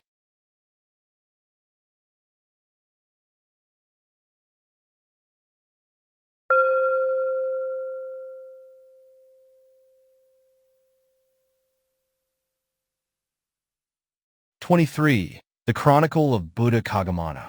After Buddha Kakusandha's attainment of Parinibbana, in the present fortunate Aeon, Bodhisatta, the lifespan of human beings gradually decreased from 40,000 years to 10 years and increased to immeasurables. When it reached 30,000 years on its next decline, Bodhisatta Kagamana, on his complete fulfillment of the perfections, was reborn in Tissa. Having complied with the request made by Devas and Brahmas to become a Buddha, he descended to the human world to be conceived in the womb of a Brahmin lady named Utthara, wife of the Brahmin Yanadatta, in the city of Sobhita. When 10 months had elapsed, he was born in Subhavati Park. Early life. When the boy Kagamana came of age, he lived in 3 palatial mansions, Tussita, Sanasita, and Santua, being entertained and served by his wife Risagata, a Brahmin lady, and her host of 16,000 Brahmin female attendants. He thus enjoyed a divine-like household life for 3,000 years. When Brahmin Kagamana had seen the 4 omens while living a household life, and when his wife Risagata had given birth to a son, named Satyavaha, he renounced the world riding an elephant. 30,000 men, following his example, also renounced the world. Awakening. With his 30,000 recluses, Kagamana practiced the austerities. On the full moon of May Vaisakha, the day in which he would become a Buddha, he partook of the milk rice offered by Ajiso, daughter of Ajisoa, and spent the daytime in the local acacia grove. In the evening, he went alone to the Mahabodhi tree. On the way, he accepted 8 handfuls of grass offered by Jatanduka, a barley field watchman. As soon as he spread the grass at the foot of the cluster fig, Audumbara, Mahabodhi tree, there appeared the unconquered seat of 20 cubits. Sitting cross-legged on the seat, he concentrated his energy at 4 levels in the same manner as previous Buddhas and became a Buddha. 3 occasions of the Buddha's teaching. 1. After becoming a Buddha, Buddha Kagamana stayed in the neighborhood of the Mahabodhi tree for 49 days. Having accepted a Brahma's request for his teaching, he contemplated who he should teach first, and he saw the 30,000 recluses who were his companions in renunciation. By his psychic power, he immediately appeared at their residence in the Isipatana Deer Park, near the city of Sudassana. Sitting in the middle of these recluses, he taught the Dhamma wheel, Dhammacakka discourse, which was also taught by previous Buddhas, and which Devas and Brahmas went to listen to. By the end of this discourse, 300 billion Devas and humans attained the paths and fruitions. 2. At a later time, when Buddha Kagamana displayed the twin miracle of water and fire near the Sala tree, close to the city gate of Sundara, and eradicated wrong views and taught Dhamma, 200 billion Devas and humans attained the paths and fruitions. 3. After displaying the twin miracle, Buddha Kagamana went to Tissa and sat on the stone slab placed at the foot of the Parakataka tree. He taught Abhidhamma to Devas and Brahmas who had assembled there from the 10,000 world element. At that time, 100 billion attained the paths and fruitions. Single occasion of the disciples' meeting. The only meeting of Buddha Kagamana's disciples took place when the Buddha was staying in a park named Surandadeva, near the city of Sundaravati. He taught Dhamma to princes by Yosa and Utthara, who were to become his chief disciples, together with 30,193 strong retainers, and called upon them, "Come, monks." They became summoned monastics and became arahats. In the middle of these 30,000 arahats, on the full moon of February Magha, Buddha Kagamana recited the advisory rules, Ovada Padumaka. The Bodhisatta as King Pabada. At the time of Buddha Kagamana, our Bodhisatta was King Pabada in the city of Mithila. He was a powerful ruler associated with strong allies. Hearing that Buddha Kagamana had arrived in his city, he welcomed him with his retinue and army, invited him respectfully, and performed a grand almsgiving. He also requested the Buddha to observe the rain's retreat, Vassa, in his city, and he would look after him and his saga for the 3 months of the rainy season. Besides, he offered the saga, headed by the Buddha, cotton cloth, silk cloth, woolen cloth, golden sandals, and many other things made in Pachua country and China country. The Buddha then predicted of him, "In this fortunate aeon, this King Pabada will indeed become a Buddha named Gautama." Having heard the Buddha's prophecy, the Bodhisatta, King Pabada, was so pleased that he firmly resolved to fulfill the 10 perfections even more energetically. Since he was a man who had been seeking omniscience, he made a great offering of gifts to Buddha Koṇḍañña, renounced his magnificent kingship, and became a monk in the presence of the Buddha. Particulars of Buddha Koṇḍañña. Buddha Koṇḍañña's birthplace was Sobhavati city, which was ruled by King Saba. His father was the Brahmin Yanadatta, and his mother was Atthadassī, a Brahmin lady. He lived a household life for 3,000 years. He lived in 3 palatial mansions, Tusita, Sanasita, and Santuha. His wife was Risagata, a Brahmin lady, who had a retinue of 16,000 female Brahmin attendants. His son was Satyavaha. He renounced the world riding an elephant after seeing the 4 omens. He practiced the austerities for 6 months. His 2 male chief disciples were Venerable Bhyosa and Venerable Atthadassī. His attendant was Venerable Sadaja. His 2 female chief disciples were Venerable Sumedha and Venerable Atthadassī. His Bodhi tree was a cluster fig, Udumbara. His noble male supporters were the wealthy men, Ugga and Somedeva. His female supporters were Savala and Sama. Buddha Koṇḍañña's height was 30 cubits. He was adorned with the radiance of 6 colors like the pure gold in the goldsmith's crucible. The lifespan during Buddha Koṇḍañña's time was 30,000 years. For 4/5 of this lifespan he lived, rescuing beings such as humans, devas, and brahmas from the flood waters of Sasra and placing them on the shores of Nibbana. In order that beings could stay and worship on the shrine platform of insight wisdom, Vipassana with Makrane Panna, Buddha Koṇḍañña constructed the shrine of the 37 constituents of awakening, Bodhi Pakhiya Dhamma, that was adorned with the banner of the 4 noble truths and made the bouquet of Dhamma, after which, with his Arahat disciples, he attained Parinibbana. Buddha Koṇḍañña's disciples, who were accomplished in the exercise of supernormal powers, and Buddha Koṇḍañña, who had expounded supermundane Dhamma, all of them have passed away.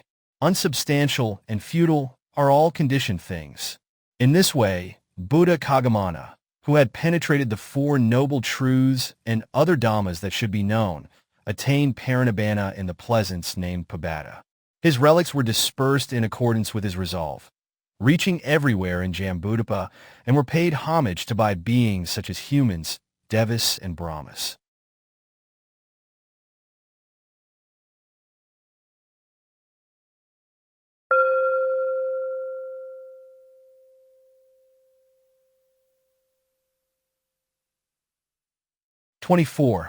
The Chronicle of Buddha Kassapa.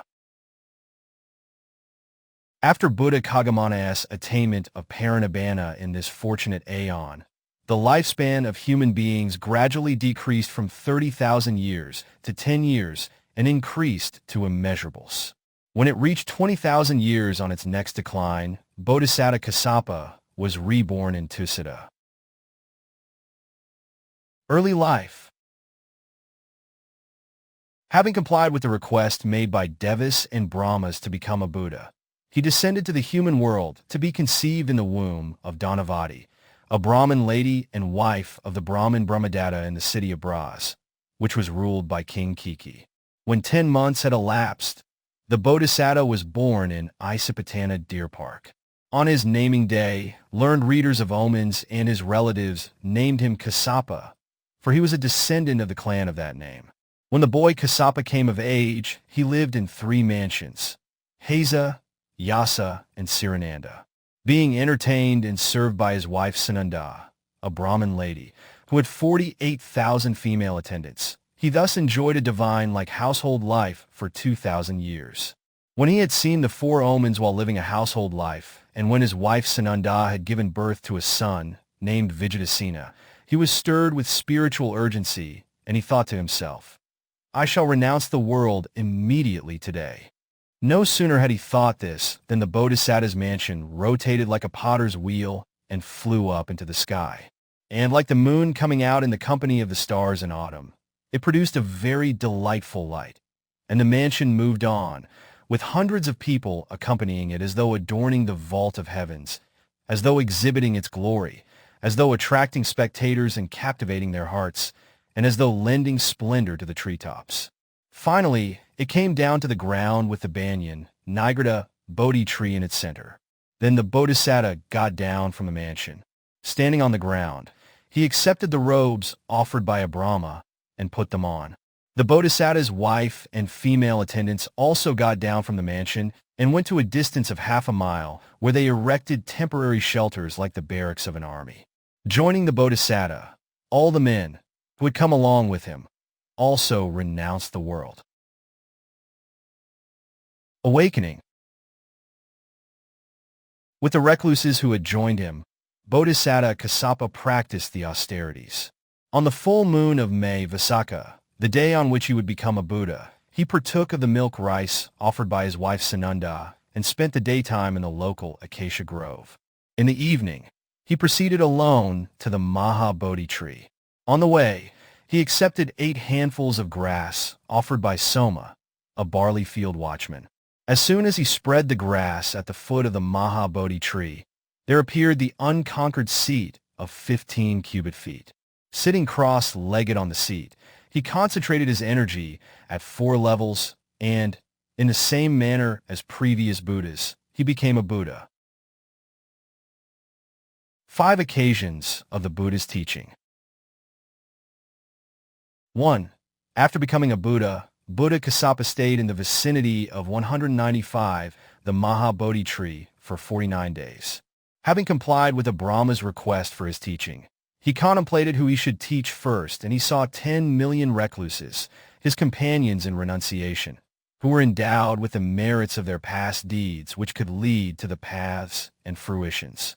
By his psychic power, he immediately appeared at their residence, Isapatana Deer Park, near the city of Bras. Staying in the middle of these recluses, the Buddha taught the Dhamma wheel, Dhammacakka, discourse by following the practice of previous Buddhas, as well as to Devas and Brahmas, who went to listen respectfully. By the end of the discourse, 20 million Devas and humans attained the paths and fruitions. 2. At a later time, when Buddha Kassapa taught Dhamma, while traveling from town to town, from village to village, and from market town to market town, 100 billion Devas and humans attained the paths and fruitions. 3. Still at a later time, when Buddha Kassapa displayed the twin miracle of water and fire and taught the Dhamma near the Indian laurel, Asa tree, close to the gate of Sonara city, 50 billion Devas and humans penetrated the 4 noble truths and gained emancipation. 4. Having displayed the twin miracle of water and fire, Buddha Kassapa, in the celestial assembly hall, named Siddhattha in Tissa, taught Abhidhamma, in order to benefit Devas and Brahmas who had assembled there and were listening respectfully. This Dhamma was especially meant for a Deva, who had been his mother. At that time, 30 billion Devas and Brahmas penetrated the 4 noble truths and gained emancipation. 5. There was once a Yaka who was as powerful as the one named Nārada during Buddha Kakusandha's lifetime. He was well known by the same name of Nārada. Assuming the appearance of a king ruling in a city outside Jambudapa, and also assuming the king's voice, behavior, and other characteristics, he killed the king and devoured him. Then he ruled over the whole kingdom, slaying many people for food. He also indulged in debauchery with women. When intelligent queens, maids of honor, and members of retinue discovered, "This man is not our master, nor our king. He is indeed a Yaka," he felt threatened and then killed and devoured them all, and moved on to another city, where he made himself king in the similar manner. Killing and devouring people in this way, Nārada arrived at Sonara city. Having heard of his reign of terror, the citizens became scared of the danger of death and fled from their city. Seeing the tumultuous situation of the people, Buddha Kassapa went and stood before the Yaka. When he saw the Buddha standing in front of him, he defied the Buddha by roaring thunderously. Unable to frighten the Buddha, he approached him for refuge. He also put forward some questions which the Buddha answered to his satisfaction. When the Buddha admonished him and taught a discourse, A large multitude of devas and humans, who had assembled there respectfully to listen to it, penetrated the Four Noble Truths and gained emancipation. The single occasion of the disciples' meeting. The meeting of Buddha Kassapa's Arahat disciples took place just once in the city of Bras. When Tissa, son of the Brahmin chaplain, saw the 32 marks of a great man on the body of Bodhisatta Kassapa, he remembered his father's word that only those who would become Buddhas can have such marks. As he had not one iota of doubt about 196, he thought to himself, "This Kassapa will become a Buddha through supreme renunciation. I shall work hard to be free from the suffering of Sasara after becoming a monk in the presence of this Buddha Kassapa." Accordingly, he went to the Himalayas and became an ascetic even before Bodhisatta Kassapa renounced the world. The ascetics of his company were 20,000 in number.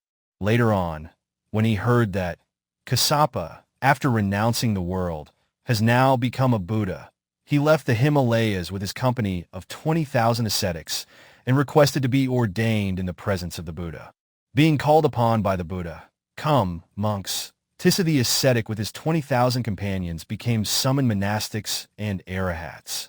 In the assembly of these 20,000 monks, on the full moon of February, Magha, Buddha Kassapa recited the advisory rules, Ovada Padumaka.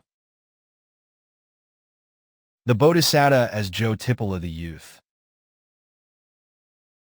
At the time of Buddha Kassapa, our Bodhisatta was famous as Jyotippala the youth.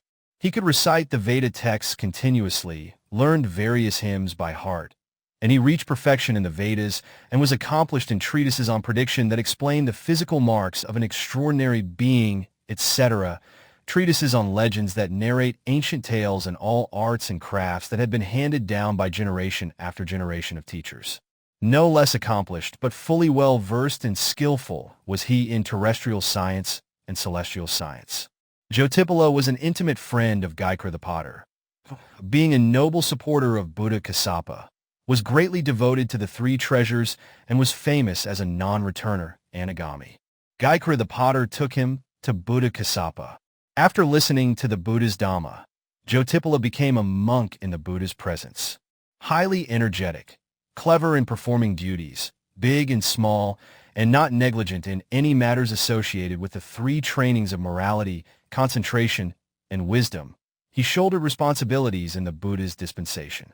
Having learned the teachings, pariyatti, of the Buddha, which comprised 9 divisions, he glorified the Buddha's dispensation. Discerning Jyotippala's aforesaid marvelous qualities, Buddha Kassapa predicted of him, "This monastic Jyotippala will indeed become a Buddha, named Gautama, even in this fortunate aeon." On hearing the Buddha's prophecy, the noble monastic Jyotippala became overjoyed and resolved to fulfill the 10 perfections even more energetically. On account of his only wish, which was attainment of omniscience, our Bodhisatta, who would become the inconceivable Lord of the 3 worlds, kept himself far away from all demeritorious deeds that are to be avoided throughout Sasara, and he put efforts unflinchingly to perform meritorious deeds, which ordinary people can hardly do, in absolute fulfillment of the 10 perfections. Particulars of Buddha Kassapa. Buddha Kassapa's birthplace was Bras city, where King Kiki reigned. His father was Brahmin Brahmadatta and his mother was Dhanavati, a Brahmin lady. He lived a household life for 2,000 years. His 3 mansions were Heza, Yasa, and Sirananda. His wife was Sananda, a Brahmin lady who had 48,000 female, 197 Brahmin attendants. His son was Vijayatasena. The vehicle in which he renounced the world was a mansion. He practiced the austerities for 7 days. His 2 male chief disciples were Venerable Tissa and Venerable Bharadvaja. His attendant was Venerable Sabhamita. His 2 female chief disciples were Venerable Annula and Venerable Uruvala. His Bodhi tree was a banyan, Nigrata tree. His noble male supporters were Sumagala and Gaikra the potter. His female supporters were Vijayatasena and Bada. Buddha Kassapa's height was 20 cubits. He was glorious like forceful lightning and the full moon surrounded by planets and stars. The lifespan during his time was 20,000 years. He lived for 4/5 of this lifespan, rescuing numerous beings from the waters of Sasra and placed them on the shores of Nibbana. Buddha Kassapa created the big pond of Dhamma for beings, such as humans, devas, and brahmas, and gave the unguent of the 4 kinds of monastic precepts, Katu Parasati Sila, for them to beautify their minds, made them put on the garments of conscience, hiri, and concern, otapa, distributed among them the flowers of the 37 things on the side of awakening, Bodhi Pakya Dhamma, and placed the spotless mirror of the path knowledge of stream entry, Sotapati Magga with Makrane, so that they could see clearly for themselves, distinguishing between faulty things and faultless things, between deeds of merit and unwholesome deeds. He placed the mirror as though he were inviting those who were wandering in search of Nibbana near the aforesaid pond. Behold yourselves in all kinds of adornment. He provided those who listened to his admonishment with the clothing of the 5 precepts, 10 precepts, and the 4 kinds of monastic precepts, so that they could fight against their enemy, the defilements, by making them fasten their coats of mail of the 4 mundane and 5 supermundane absorptions, jhana, by making them wear the leather robe of mindfulness, sati, and clear consciousness, sampajana, by supplying them with the full military equipment of the sublime energy at 4 levels, by giving them the shield of the 4 steadfast mindfulnesses, satipana, so that they could defend themselves from the various enemy defilements, by making his army of disciples wield the lances of very sharp insight knowledges, vipassana with makrane, and giving them the sword of path wisdom, maggapanna, the swords that had been sharpened on the whetstone of energy, viriya, and by handing to them the supermundane precepts so that they could eradicate their inclinations to associate with defilements, by giving them various dressing articles such as the 3 understandings, vijja, and the 6 superknowledges, abhina, having fashioned the crowning flower of supermundane fruition so that they could adorn and beautify themselves, and by making a big cluster of the flowers of the 9 supermundane attainments and together with it, the white umbrella of the arahat fruition, arahata phala, so that they could protect themselves against the sun of demerits. By so doing, Buddha Kassapa created the great bloom of the 8-fold path, Magga, leading happily to the haven of Nibbana.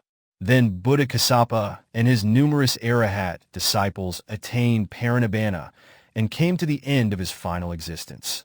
That Buddha Kassapa, the embodiment of unmeasurable qualities, whom others could hardly approach, the gem of Dhamma taught by him, was in a position to extend its bold invitation, saying, "Come, have a look and try it as a practice." The gem of the saga of disciples who were most excellent and had practiced the gem of Dhamma well, all these have vanished. Unsubstantial and futile indeed are all conditioned things. In this way, Buddha Kassapa, conqueror of the 5 kinds of deaths, Mara, teacher of devas and humans, attained parinibbana in a great park called Satavya, near Satavya city, in the 198 country of Kasi. The people of Jambudapa unanimously held a meeting, and for honoring him, they erected a shrine, Satya, with bricks. Each brick cost 10 million of money to lay externally, and each brick to lay internally cost 5 millions. This shrine was 1 league high. Our Bodhisatta had thus received the prediction concerning his Buddhahood from the former 24 Buddhas, beginning with Dīpaṅkara and ending with Kassapa, and this has been composed briefly in the poem on the Dhamma rays, Dhammadassī Pyo, verses 7, 8, and 9.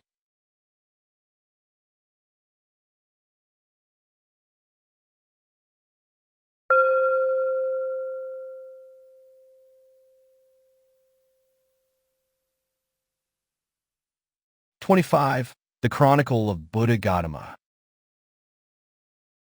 1. The birth of the Bodhisatta. The story of Siddhattha, the Bodhisatta. In this way, our future Gautama had adorned himself with the flower of prophecy. This man will certainly become a Buddha amongst the 3 kinds of beings, humans, devas, and brahmas, uttered by the 24 Buddhas, from Dīpaṅkara to Kassapa, out of the 27 Buddhas who appeared in the period of time lasting for immeasurable periods and 100,000 eons. Throughout that period of 4 immeasurable periods and 100,000 eons, the Bodhisatta had endeavored to fulfill the perfections, parami, charity, kagga, and good conduct, Kriya, by the aforesaid four means of development, bhavana, and reached the pinnacle of the fulfillment of all these requisites, which were conducive to his becoming a Buddha. This being so, in the last existence as a Bodhisatta when he was reborn as Prince Vesantara, he brought to termination the entire period of the accumulation of the perfections by performing all the final deeds of merit which surpassed everything, which was beyond comparison, and which was to be crowned with the success of awakening. This commanded the awe and veneration even of the inanimate great earth, Mahapahavi, that quaked and trembled 7 times. And, having ended his lifespan in the human abode, the Bodhisatta was reborn as a Deva by the name of Siddhattha in the abode of Tissa. He was endowed with the 10 attributes, in which he was superior to other Devas. 1. Long life. 2. Physical beauty. 3. Great happiness. 4. Immense wealth and retinue. 5. Authority and power. 6. Sense of sight. 7. Sense of hearing. 8. Sense of smell. 9. Sense of taste. 10. Sense of touch. The Buddha uproar. Siddhattha, the Bodhisatta, enjoyed supreme divine bliss in the abode of Tissa for 4,000 years, according to Deva reckoning, which is equivalent to 576 million years in the human world. Then 1,000 years before the end of his lifespan by human calculations in Tissa, the Suddhavesa Brahmas proclaimed, "Friends, 1,000 years from today, there will appear in the human abode an omniscient Buddha." Because of this proclamation from the vault of heaven, the uproar announced the appearance of a Buddha, Buddha Kalahala. An omniscient Buddha will appear. An omniscient Buddha will appear. And it reverberated across the entire human world 1,000 years ahead of the event. The request to the Bodhisatta. On hearing the uproar announcing the advent of a Buddha, all the Deva kings belonging to the 10,000 world element, such as Kachamaharaja, Sakka, Suyama, Sanasita, Sanimita, Vasavati, and all Mahabrahmas congregated at a certain universe to hold a discussion about the Bodhisatta whose divine lifespan would last for only 7 days by human reckoning, and whose approaching end of life had become manifest through the 5 signs, Pubba Nimitta. Then they all approached Siddhattha with their hands joined in adoration and requested him as follows. Bodhisatta, you have completely fulfilled the 10 perfections, not with the desire to gain the bliss of Sakka, Mara, Brahma, or of a universal monarch. You fulfilled these perfections aspiring only after omniscient Buddhahood, in order to acquire for yourself freedom from the 3 worlds, as well as to liberate the multitudes of humans, Devas and Brahmas. Bodhisatta, this is the most propitious time for you to become an omniscient Buddha. This is truly the right moment to become an omniscient Buddha. Therefore, may you take conception in the womb of your mother in the human realm. After attaining supreme awakening, may you liberate humans, Devas and Brahmas from Sasra by teaching the Dhamma leading to the deathless Nibbana. The 5 Great Investigations. The Bodhisatta Siddhattha did not hastily give his consent to the request of the Devas and Brahmas who had come together from the 10,000 world element. In consonance with the tradition of previous Bodhisattas, he made the 5 great investigations as follows. 1. The appropriate time for the appearance of a Buddha. 2. The appropriate island continent for the appearance of a Buddha. 3. The appropriate country for the appearance of a Buddha. 4. The family into which the Bodhisatta is reborn. 5. The lifespan of the Bodhisatta's mother-to-be. 1. Of these 5 great investigations, the Bodhisatta considered first. Is the time right or not for the appearance of a Buddha in the human world? The time is not proper for the advent of a Buddha when the lifespan of human beings is on the increase from 100,000 years. Owing to such longevity, suffering caused by birth, suffering caused by disease, suffering caused by old age, and suffering caused by death are not manifest. Veiled by their lengthy lifespan, human beings tend to be oblivious of all suffering. The Dhamma sermons to be delivered by Buddhas invariably center around the characteristics of impermanence, anicca, suffering, dukkha, and non-self, anatta. If Buddhas appear when the lifespan is more than 100,000 years, give sermons on the nature of impermanence, suffering, and non-self, the people of that period will be perplexed, wondering what the Buddhas are teaching about. They will neither listen to nor believe the sermons. Without listening or believing, human beings will surely wonder what the Buddha's teaching is about. They will never realize the Four Noble Truths and never achieve nibbana. It would be fruitless to teach the non-believers the discourse on the three characteristics which would liberate them from sasra. Therefore, the period when the lifespan extends more than 100,000 years is not the proper time for the Buddhas, 214, to appear. The period when the lifespan of human beings falls below 100 years is also not proper for a Buddha to appear, because beings belonging to such a period abound in the defilements of sensual pleasures. The Dhamma sermons given to such people will not endure. In fact, they will fade away instantly, just as the scribbling with a stick on the surface of the water will disappear, leaving no mark whatsoever. Therefore, the short period of the declining lifespan below 100 years is also not the proper time for the Buddhas to appear. Only the periods when lifespans range from 100,000 years down to 100 years are right for the appearance of a Buddha. These are the periods in which birth, old age, and death manifest themselves clearly, in which the teaching on the three characteristics and the teaching as to how beings can be liberated from sasra is understood easily, and in which beings are not so overwhelmed by the defilements of sensual pleasures. Hence, it is the appropriate period for the most opportune arrival of a Buddha. Therefore, only the periods when lifespans range from 100,000 years down to 100 years, by human reckoning, is the most propitious time for a Bodhisatta to attain Buddhahood. Thus, Bodhisatta Siddhattha came to see the right time clearly and decided, "This is the most propitious time for me to become a Buddha." 2.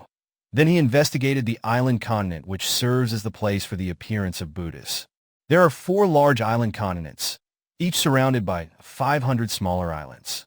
Of these, one is called Jambudvipa, as it is distinguished by a rose apple, jambu, tree growing in it, and was clearly discerned by the Bodhisatta as the only island continent on which previous Buddhas had appeared.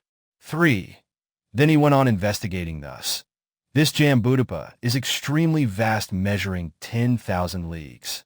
Where did former Buddhas appear in this vast expanse of land? Then he saw it was the middle country, Majjhima Desa, in Jambudvipa, that was the place of the appearance of the ancient Buddhas. In the middle country was situated Kapilavatthu, the royal city of the kingdom of the Sakyas. Bodhisatta Siddhattha decided that he should be reborn in that royal city. For investigating the family in which the Bodhisatta, in his last existence, should be reborn, he clearly perceived the former Bodhisattas in their respective last existences belonged neither to the merchant class nor to the poor class. They were born only in a noble or a Brahmin family, whichever is considered superior by the people of the period. At the time when people show the highest honor to the ruling families, the Bodhisatta is born in their class. At the time when people do so to the Brahmins, he is born in one of their families. The present time witnesses the nobles being honored by the people. I should be reborn in one of their families. Among them, King Sumedha of Kapilavatthu is a direct descendant of Mahasamana, the first elected primeval king, through an uninterrupted noble lineage of the pure Sakya clan. This king, Sumedha of pure noble birth, shall be my father. 5. Finally, he investigated as to who should be his mother in his last human existence. He clearly perceived the royal mother of a Buddha is a paragon of modesty and chastity. 215. She never indulges in liquor or intoxicants. She has accumulated merit and fulfilled the perfections throughout 100,000 eons to become the mother of a Buddha. From the moment she is born as the future mother of a Buddha, she continuously observes and upholds the 5 precepts without any breach. Sri Mahamaya Devi, the chief consort of King Sumedha, is fully endowed with all these qualities. Thus, this chief queen, Sri Mahamaya Devi, shall be my mother. Then, investigating further the remaining lifespan of the queen, he perceived clearly that she had only 10 months and 7 days more to live. The consent. In this way, after making the 5 great investigations, the Bodhisatta Siddhattha resolved, I will descend to the human abode and become a Buddha.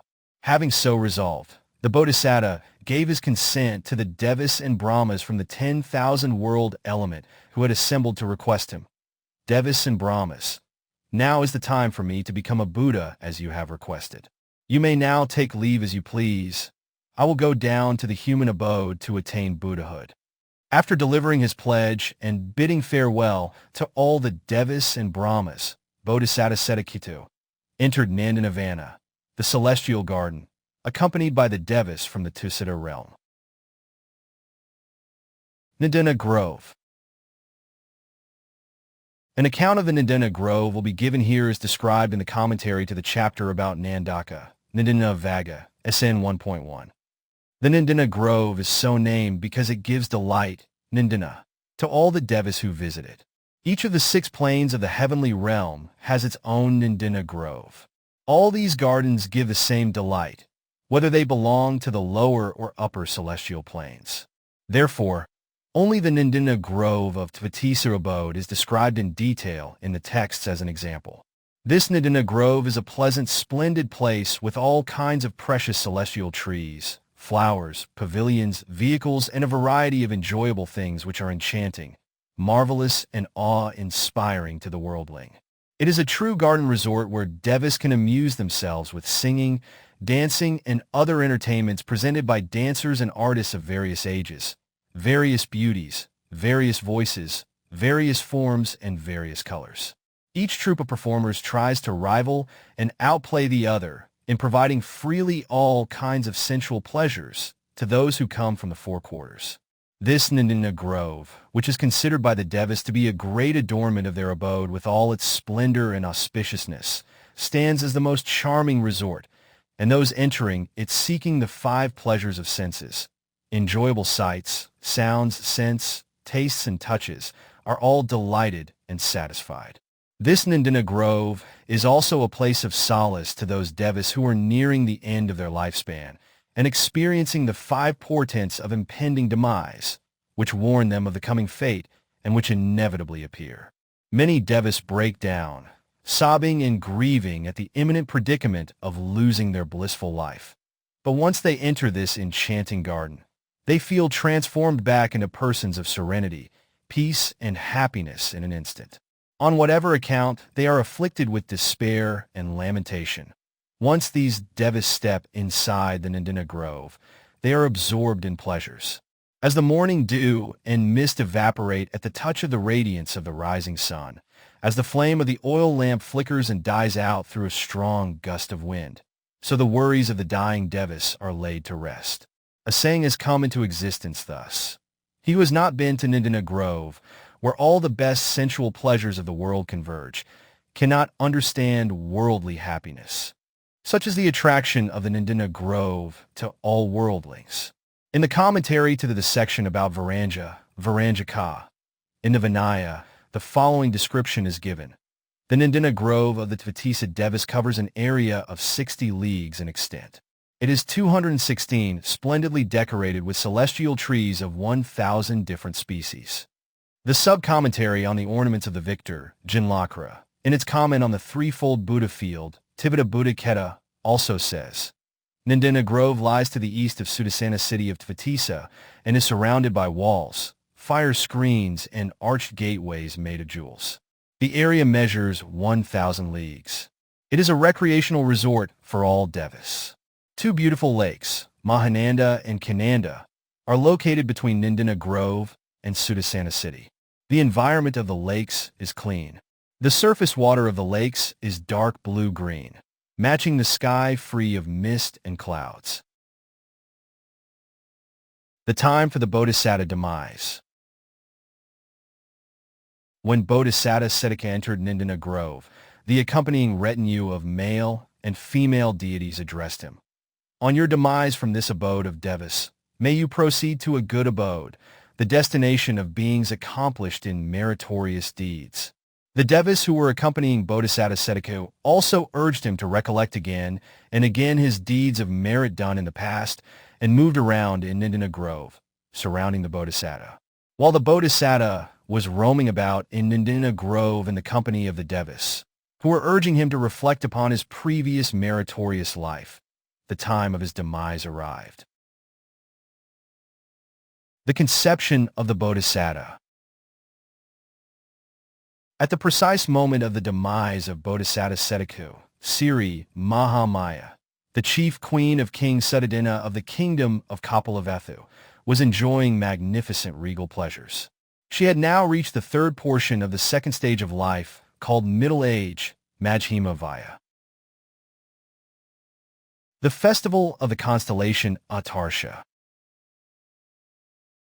It was the 9th waxing day of July Shah, in the year 564 BCE, when the chief queen Sri Mahamaya was 55 years and 4 months old.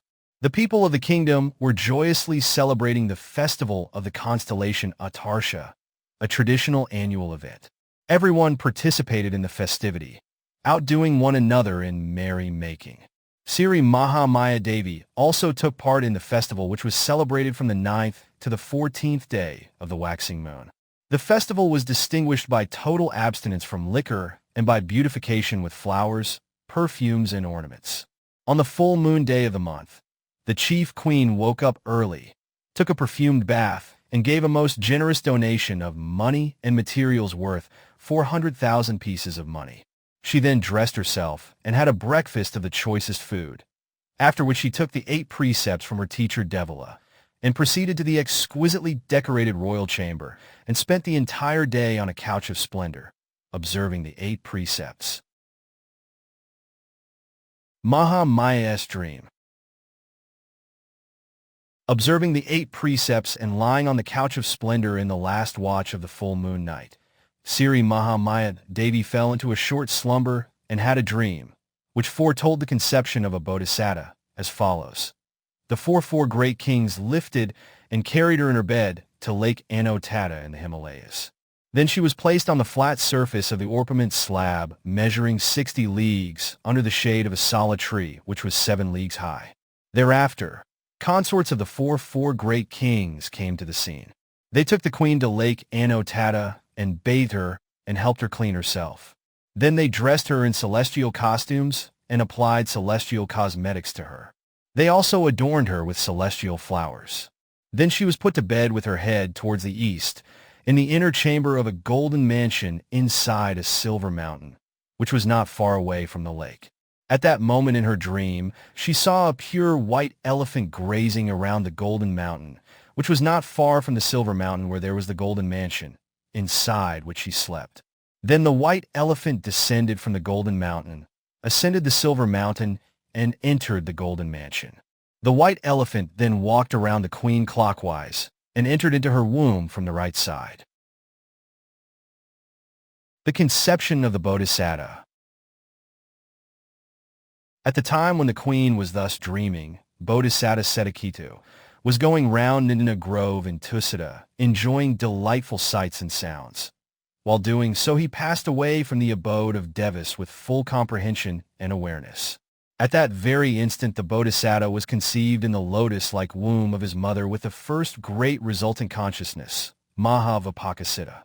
One of the 19 initial thought moments, Paisanisiddha, a resultant of the first great wholesome consciousness, Mahakasalasiddha, accompanied by joy, Somanasa Sahagata, combined with knowledge, and with Makrane Sampayutta, unprompted Asakrika, and caused by preparatory development, Parakama Bhavana, prior to the attainment of the absorption of loving kindness, Metta Jhana.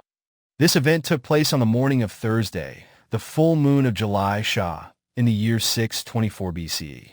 The precise moment of his conception was marked by the conjunction of the moon with the constellation Attarsha. The Bodhisatta's conception, there occurred a violent earthquake. The 10,000 world element trembled and shook in the following 6 modes. The earth's surface rose up in the east and sank in the west. It rose up in the west and sank in the east. It rose up in the north and sank in the south. It rose up in the south and sank in the north. It rose up in the center and sank along the circumference. It rose up along the circumference and sank in the center. The 32 Great Prophetic Phenomena. Moreover, there appeared the 32 great prophetic phenomena that usually accompany the conception of a bodhisatta in his last existence. From these wonderful events, the wise could learn that the bodhisatta had been conceived. The 32 prophetic phenomena, as enumerated in the introduction to the birth stories, Jataka Nidana, commentary, are as follows. At that moment, 1. A great light of unsurpassed brilliance spread throughout the entire 10,000 world element. 2. The blind gained eyesight, as if they were desirous of seeing the glory of the bodhisatta. 3. The deaf gained hearing. 4. The dumb gained the ability to speak. 5. The deformed became normal. 6. The lame gained the ability to walk. 7. The imprisoned and those fettered with handcuffs, chains, etc., for confinement became free of all bondage. 8. Fires in every hell were extinguished. 9. Those suffering in the state of pitas were relieved of thirst and hunger. 10. Animals became free from danger. 11. All beings afflicted with diseases were cured. 12. All beings spoke endearingly to one another. 13. Horses neighed gleefully in a sweet and pleasant manner. 14. Elephants trumpeted in a sweet and pleasant manner. 15. All musical instruments, such as cymbals, harps, trumpets, etc., produced their sounds without being played. 16. Ornaments, such as bracelets, anklets, etc., worn by human beings tinkled without striking one another. 17. Open spaces and sceneries in all directions became distinct and clear. 18. A soft breeze blew gently, bringing peace and comfort to all living beings. 19. Unseasonal rain fell heavily, although it was not the rainy season. 20. Subterranean waters oozed out of the earth and flowed away in various directions. 21. No birds flew in the sky. 22. River waters that normally flowed continuously ceased to flow like a frightened servant who stops moving at the shout of his master. 23. Salty water in the ocean became sweet. 24. All lakes and ponds had their water surface covered with the 5 kinds of lotus. 25. All aquatic and terrestrial flowers blossomed simultaneously. 26. Flowers on tree trunks, Koṇḍa Paduma, bloomed exquisitely. 27. Flowers on branches, Sakha Paduma, bloomed exquisitely. 28. Flowers on creepers, Lata Paduma, bloomed exquisitely. 29. Inflorescent flowers, Da Paduma, sprouting all over the land appeared in 7 tiers after breaking through stone slabs. 30. Celestial lotus flowers dangled earthwards. 31. Flowers rained down continuously in the environment. 32. Celestial musical instruments made the sound of music automatically. These 32 great prophetic phenomena can also be called the 32 Great Wonders. The 32 wonders, which were mentioned in Chapter 9 on the Chronicle of the 24 Buddhas, were these 32 great prophetic phenomena. The entire 10,000 world element, being adorned with such great prophetic phenomena, appeared resplendent like a huge garland of flowers, or like a large bouquet massively made, or a vast bed of flowers spread layer upon layer. The air around was laden with fragrance, as though this were caused by the gentle movement of a yak-tail fly flap. The interpretation of Maha-Maya's dream. When Queen Siri, Maha-Maya, woke up, she reported her dream to King Siddhattha. On the following morning, King Siddhattha summoned 64 leading Brahmin teachers and offered them prepared seats which were fit for the noble ones, and the ground was besmeared evenly with fresh cow dung and strewn all over with rice flakes and the like, as an act of honor. The king also offered the Brahmins delicious milk rice cooked with ghee, honey and molasses, filled to the brim of the gold cups, which were covered with gold and silver lids. And to please and satisfy them, the king presented them with new clothes, milch cows, and did other forms of honor. After serving them with food, drinks, etc., and honoring them thus to their pleasure and satisfaction, King Siddhattha had the queen's dream related to the Brahmins and asked them, "What does the dream mean? Is it fortune or misfortune? Read it and give me your interpretations." The Brahmins replied to the king, giving their interpretations. "Great king, lay all your anxieties to rest. The queen has now conceived. The baby in the womb is a boy, not a girl. A son will be born to you. If he chooses to lead a princely life, he will surely become a universal monarch reigning over the 4 continents. If he renounces the household life as a recluse, he will surely become an omniscient Buddha who destroys and removes the roots of the defilements in the 3 worlds. The protection by Deva kings. From the moment the Bodhisatta was conceived, the 4 great kings, namely Vessabhū and others who lived in this universe, entered the splendid chamber of Queen Siri Mahamaya and gave protection continuously, day and night, each holding a sword to ward off Pitas and Yakas, and unsightly beasts and birds which could be seen or heard by the Bodhisatta and his mother. In this way, 40,000 great kings residing in the 10,000 world element, each system having 4 such deities, guarded the entire space from the doors of the queen's splendid chamber up to the edges of the world element, driving away the Pitas, Yakas, etc. Such protection was afforded not because of the fear that someone would harm the lives of the Bodhisatta and his mother.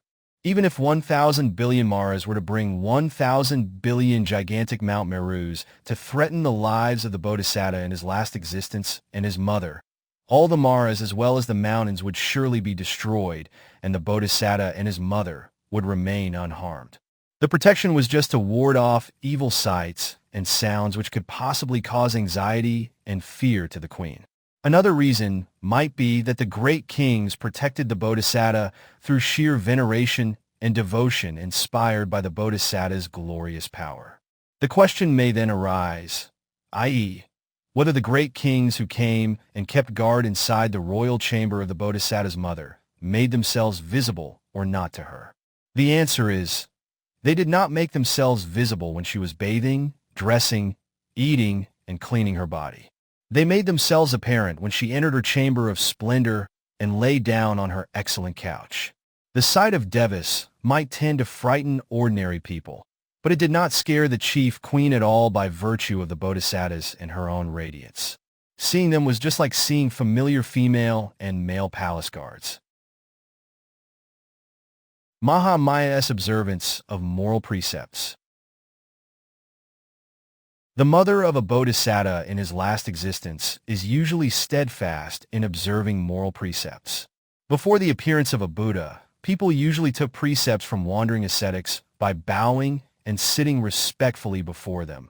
And Queen Siri Mahamaya, prior to the conception of the bodhisatta, also used to receive the precepts from the recluse Kedevala.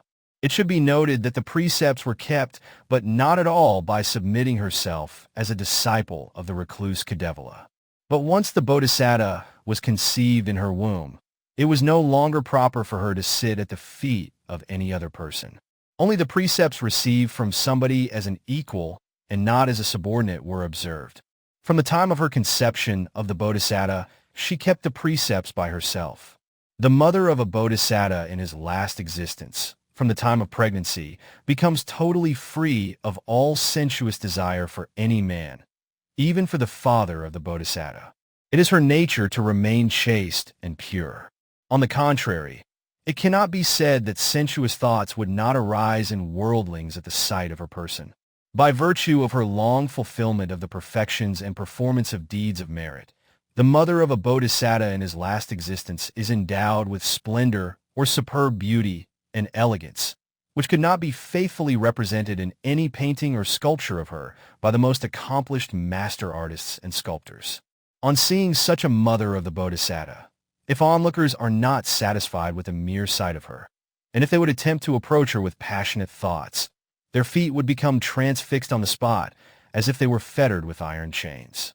Therefore, it should be well borne in mind that the mother of a bodhisatta in his last existence is a noble, unique woman inviolable by any man or deva. The auspicious womb in which a bodhisatta is conceived is so sacred, it is like a temple that no one else is worthy of occupying or making use of. Besides, while the mother of a bodhisatta is living, No woman other than herself can be raised to the highest position as chief queen.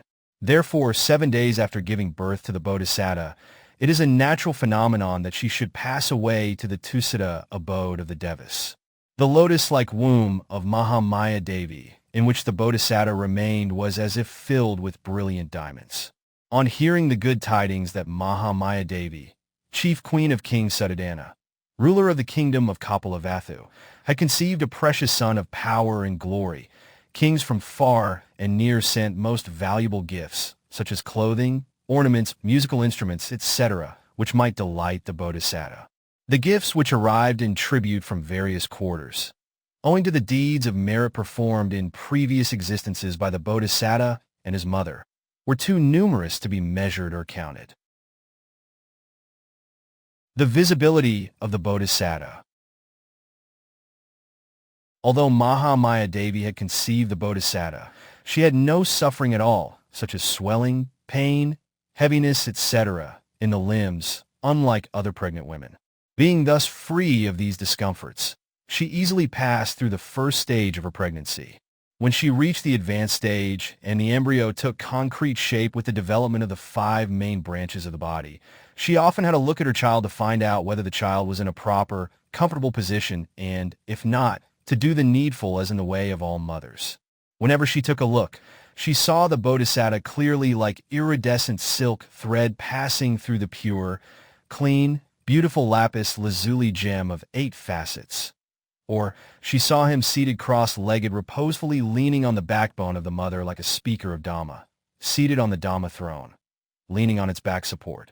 The reason why Mahamaya Devi was able to see her son in the lotus-like chamber of her womb was by virtue of the deeds of merit performed by her in previous existences, which resulted in her skin texture and color becoming extraordinarily clean and smooth, free from all impurities. The skin around the stomach was also smooth, clean and translucent like a sheet of glass or that of a priceless ruby. Thus the embryo was plainly visible to the mother, who could see the Bodhisatta with naked eyes through the skin of her stomach, like an object encased in a crystal-clear glass box. The birth of the Bodhisatta. Women other than the mother of a Bodhisatta in his last existence are apt to give birth either after or before the 10-month period of pregnancy. They know no definite time when their babies will be born. Their childbirth takes place unexpectedly while they are in one of the 4 postures. Some deliver their babies while lying, others while sitting, still others while standing or walking. As for the mother of a Bodhisatta in his last existence, it is quite to the contrary. Her pregnancy lasts precisely 10 full months or 295 days from the date of conception. Furthermore, a Bodhisatta is born only while the mother is assuming the standing posture. When he is born, he is immaculately clean, without even a speck of impurity, like a ruby placed on a freshly woven cloth of Kasi origin. An ordinary baby has to go through a very miserable ordeal at the time of birth. When the first spasms of the mother signaling the impending delivery begins, they set in motion a sequence of events, turning the baby into a head-down position. He also has to force his way out through the tight grip of the hard muscles in the region of the birth canal, thus suffering excruciating pains in the process, which could be compared to a man falling into a fathomless pit or to an elephant being pulled through a narrow keyhole. But unlike such childbirths, Bodhisattas always come out at birth as easily as water filtered through a water strainer. Like a preacher of Dhamma slowly and calmly descending from the Dhamma throne after having delivered a discourse. Or like a man slowly coming down to the covered stairways of a relic shrine, stupa, or like the sun with its 1,000 brilliant shafts of light breaking through the golden mountain and peering out, the Bodhisatta emerges in ease and comfort with stretched legs, open hands, wide-opened eyes, with mindfulness and comprehension, totally without fear. Mahamaya's journey to Devadaha. When Queen Mahamaya reached the final stage of her pregnancy, carrying the Bodhisatta for 10 full months in the lotus-like chamber of her womb, as though she were carrying oil in a bowl, she felt the urge to visit her royal relative's city Devadaha. She requested permission from King Suddhodana, saying, "Great King, I would like to pay a visit to my relatives in Revata. King Suddhodana gave his assent and had adequate preparations made for the queen's journey. The entire stretch of road from Kapilavatthu to Revata was repaired and smoothed evenly. Banana plants, betel palms, and water pots filled to the brim were placed on stands lining both sides of the roadway. Flags and banners were also hoisted on poles along the road. Having prepared and decorated the highway, which was comparable to a divine highway, the king had Mahamaya Devi seated in state on a newly made golden palanquin, which was carried by 1,000 royal servants, accompanied by guards and attendants to perform sundry duties on the way. With such pomp and grandeur, the queen was sent off to Revata city. The Lumbini Garden of Sala Trees. Between Kapilavatthu and Revata cities, there was a grove of sala trees by the name of Lumbini Garden, which was frequented by people from both kingdoms for recreation. When Mahamaya Devi reached it, every sala tree in the grove was in full bloom, from the bottom of the tree to the topmost branches. Amidst the flowers and twigs of sala trees, swarms of bumblebees in 5 colors hummed, and flocks of birds of many species chirped, producing sweet melodious sounds. The whole sala grove was so delightful and enjoyable, with special features that it might be likened to the Siddhattha garden of Sakka, the lord of the Devas. It was also like a place constantly filled with the sounds of mirth and merriment at a feast well organized by a powerful king. On account of the melodious sounds emanating from the female bees, which were buzzing delightfully among the buds and flowers, the twigs and branches, and which were excited with the intoxicating nectar produced by fragrant sala flowers, and which were hovering around and enjoying the nectar themselves and carrying it for others as well. Lumbini was very much like Nindana Grove, the delight of the Devas. Viphusta balayanatitalini, viphussatagivanitavamalini, sadayanananyanalimalini, vilumpinivativirotsalumbini.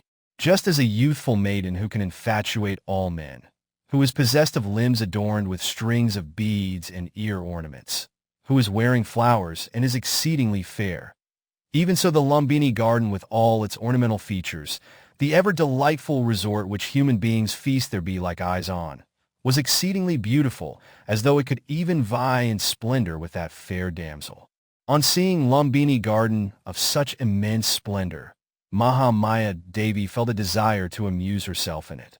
The ministers sought permission from King Suddhodana, and with the royal consent, they entered the garden, carrying the chief, queen on the golden palanquin. The moment Mahamaya Devi entered Lumbini garden, all Devas proclaimed with an uproar which reverberated throughout the 10,000 world element. Today, the Bodhisatta will be born from the lotus-like chamber of his mother's womb. The Devas and Brahmas from the 10,000 world element congregated, crowding the whole of this universe, bringing with them a large variety of auspicious treasures as gifts to pay homage and to celebrate the birth of the Bodhisatta. The vault of heaven was covered all over with their celestial white umbrellas, and the entire universe resounded with their auspicious songs, celestial music, and the sounds of conch shells blown by them. As soon as Mahamaya Devi went into Lumbini garden, she felt a sudden urge to grasp with her hand a branch of the fully blooming sala tree, the trunk of which was straight and round. As if it were animate, the branch bent itself down like a cane stalk, made pliant by boiling, until it reached the palm of the queen. This is a marvelous event that stirred the minds of many. Queen Mahamaya stood holding the sala branch that came down in the palm of her lovely outstretched right hand, which was adorned with newly made gold bracelets. Her fingers were shapely like a lotus stem. Her fingernails were bright red, like the color of a parrot's beak. The great beauty of Queen Mahamaya at that instant resembled the moon that newly emerges from the dark, somber clouds showing signs of impending rain, or the lightning that dazzles in a momentary flash, or a celestial nymph who makes her appearance in the Nindana Grove. The birth of the Bodhisatta. Holding the sala branch, Queen Mahamaya stood majestically in a dress of gold-threaded brocade and draped down to the tip of her feet in a full-length white embroidered shawl with exquisite patterns resembling the eyes of a carp. At that very moment, she felt the unmistakable signs of the impending birth. Her retinue hastily cordoned off the area with curtains and withdrew. Instantaneously, the 10,000-world element together with the great ocean roared, quaked, and trembled like the potter's wheel. The Devas and Brahmas acclaimed in joy and showered flowers from the sky. All musical instruments produced mellifluous melodies automatically. The entire universe became unveiled with unobstructed visibility in all directions. These and other strange, marvelous phenomena, 32 in all, occurred simultaneously to herald the birth of the Bodhisatta.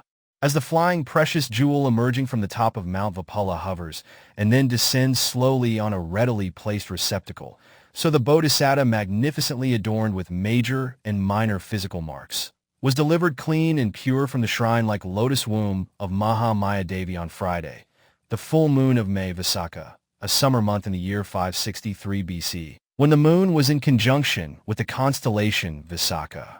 The moment the Bodhisatta was born, 2 fountains of pure spring water, warm and cold, flowed down from the sky and fell on the already pure and clean bodies of the Bodhisatta and his mother as a token of homage, thereby enabling them to adjust the heat and cold in their bodies.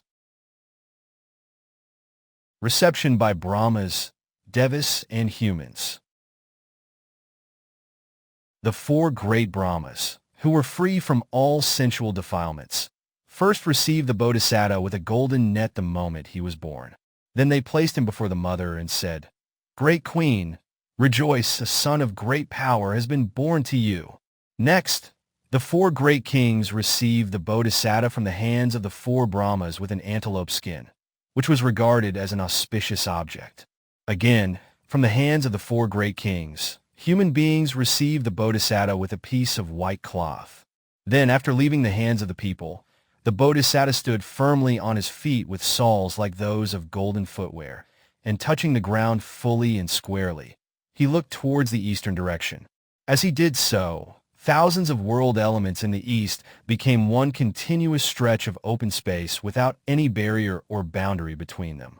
The Devas and human beings in the eastern quarter most respectfully paid homage to the Bodhisatta with perfumes, flowers, etc., and said, "Noble man, there is no one in this eastern direction who is your equal. How can there be anyone who is superior to you?" Similarly, the Bodhisatta looked into the rest of the 10 directions, the 4 cardinal directions, the 4 intermediate directions, the downward and the upward directions, one after another. He saw no one equal to him in all these quarters. Thereupon, he faced northward from where he stood and took 7 steps forward. The Bodhisatta was followed by Maha Brahma, king of Brahmas, who gave shelter over him with a white umbrella, and by Devasuyama, who held a fly flap made of a yak tail. Other Devas, with the remaining emblems of royalty, such as the footwear, the sword, and the crown, also followed him from behind. The celestial beings in this procession were not visible to the people, who could see only the regalia. While the Bodhisatta took his steps, the great Brahmas followed and shaded him with the royal white umbrella measuring 3 leagues. So did the great Brahmas from the remaining worlds with their white umbrellas of the same size. Thus, the whole universe was fully covered by white umbrellas resembling the garlands of white blooms. The 10,000 Siyama Devas from the 10,000 world element held individually their yak-tail fly flaps. The 10,000 Sanasita Devas of the same world elements stood, holding their ruby-studded round fans, all swinging their fly flaps and round fans right up to the mountain sides on the edge of the universe.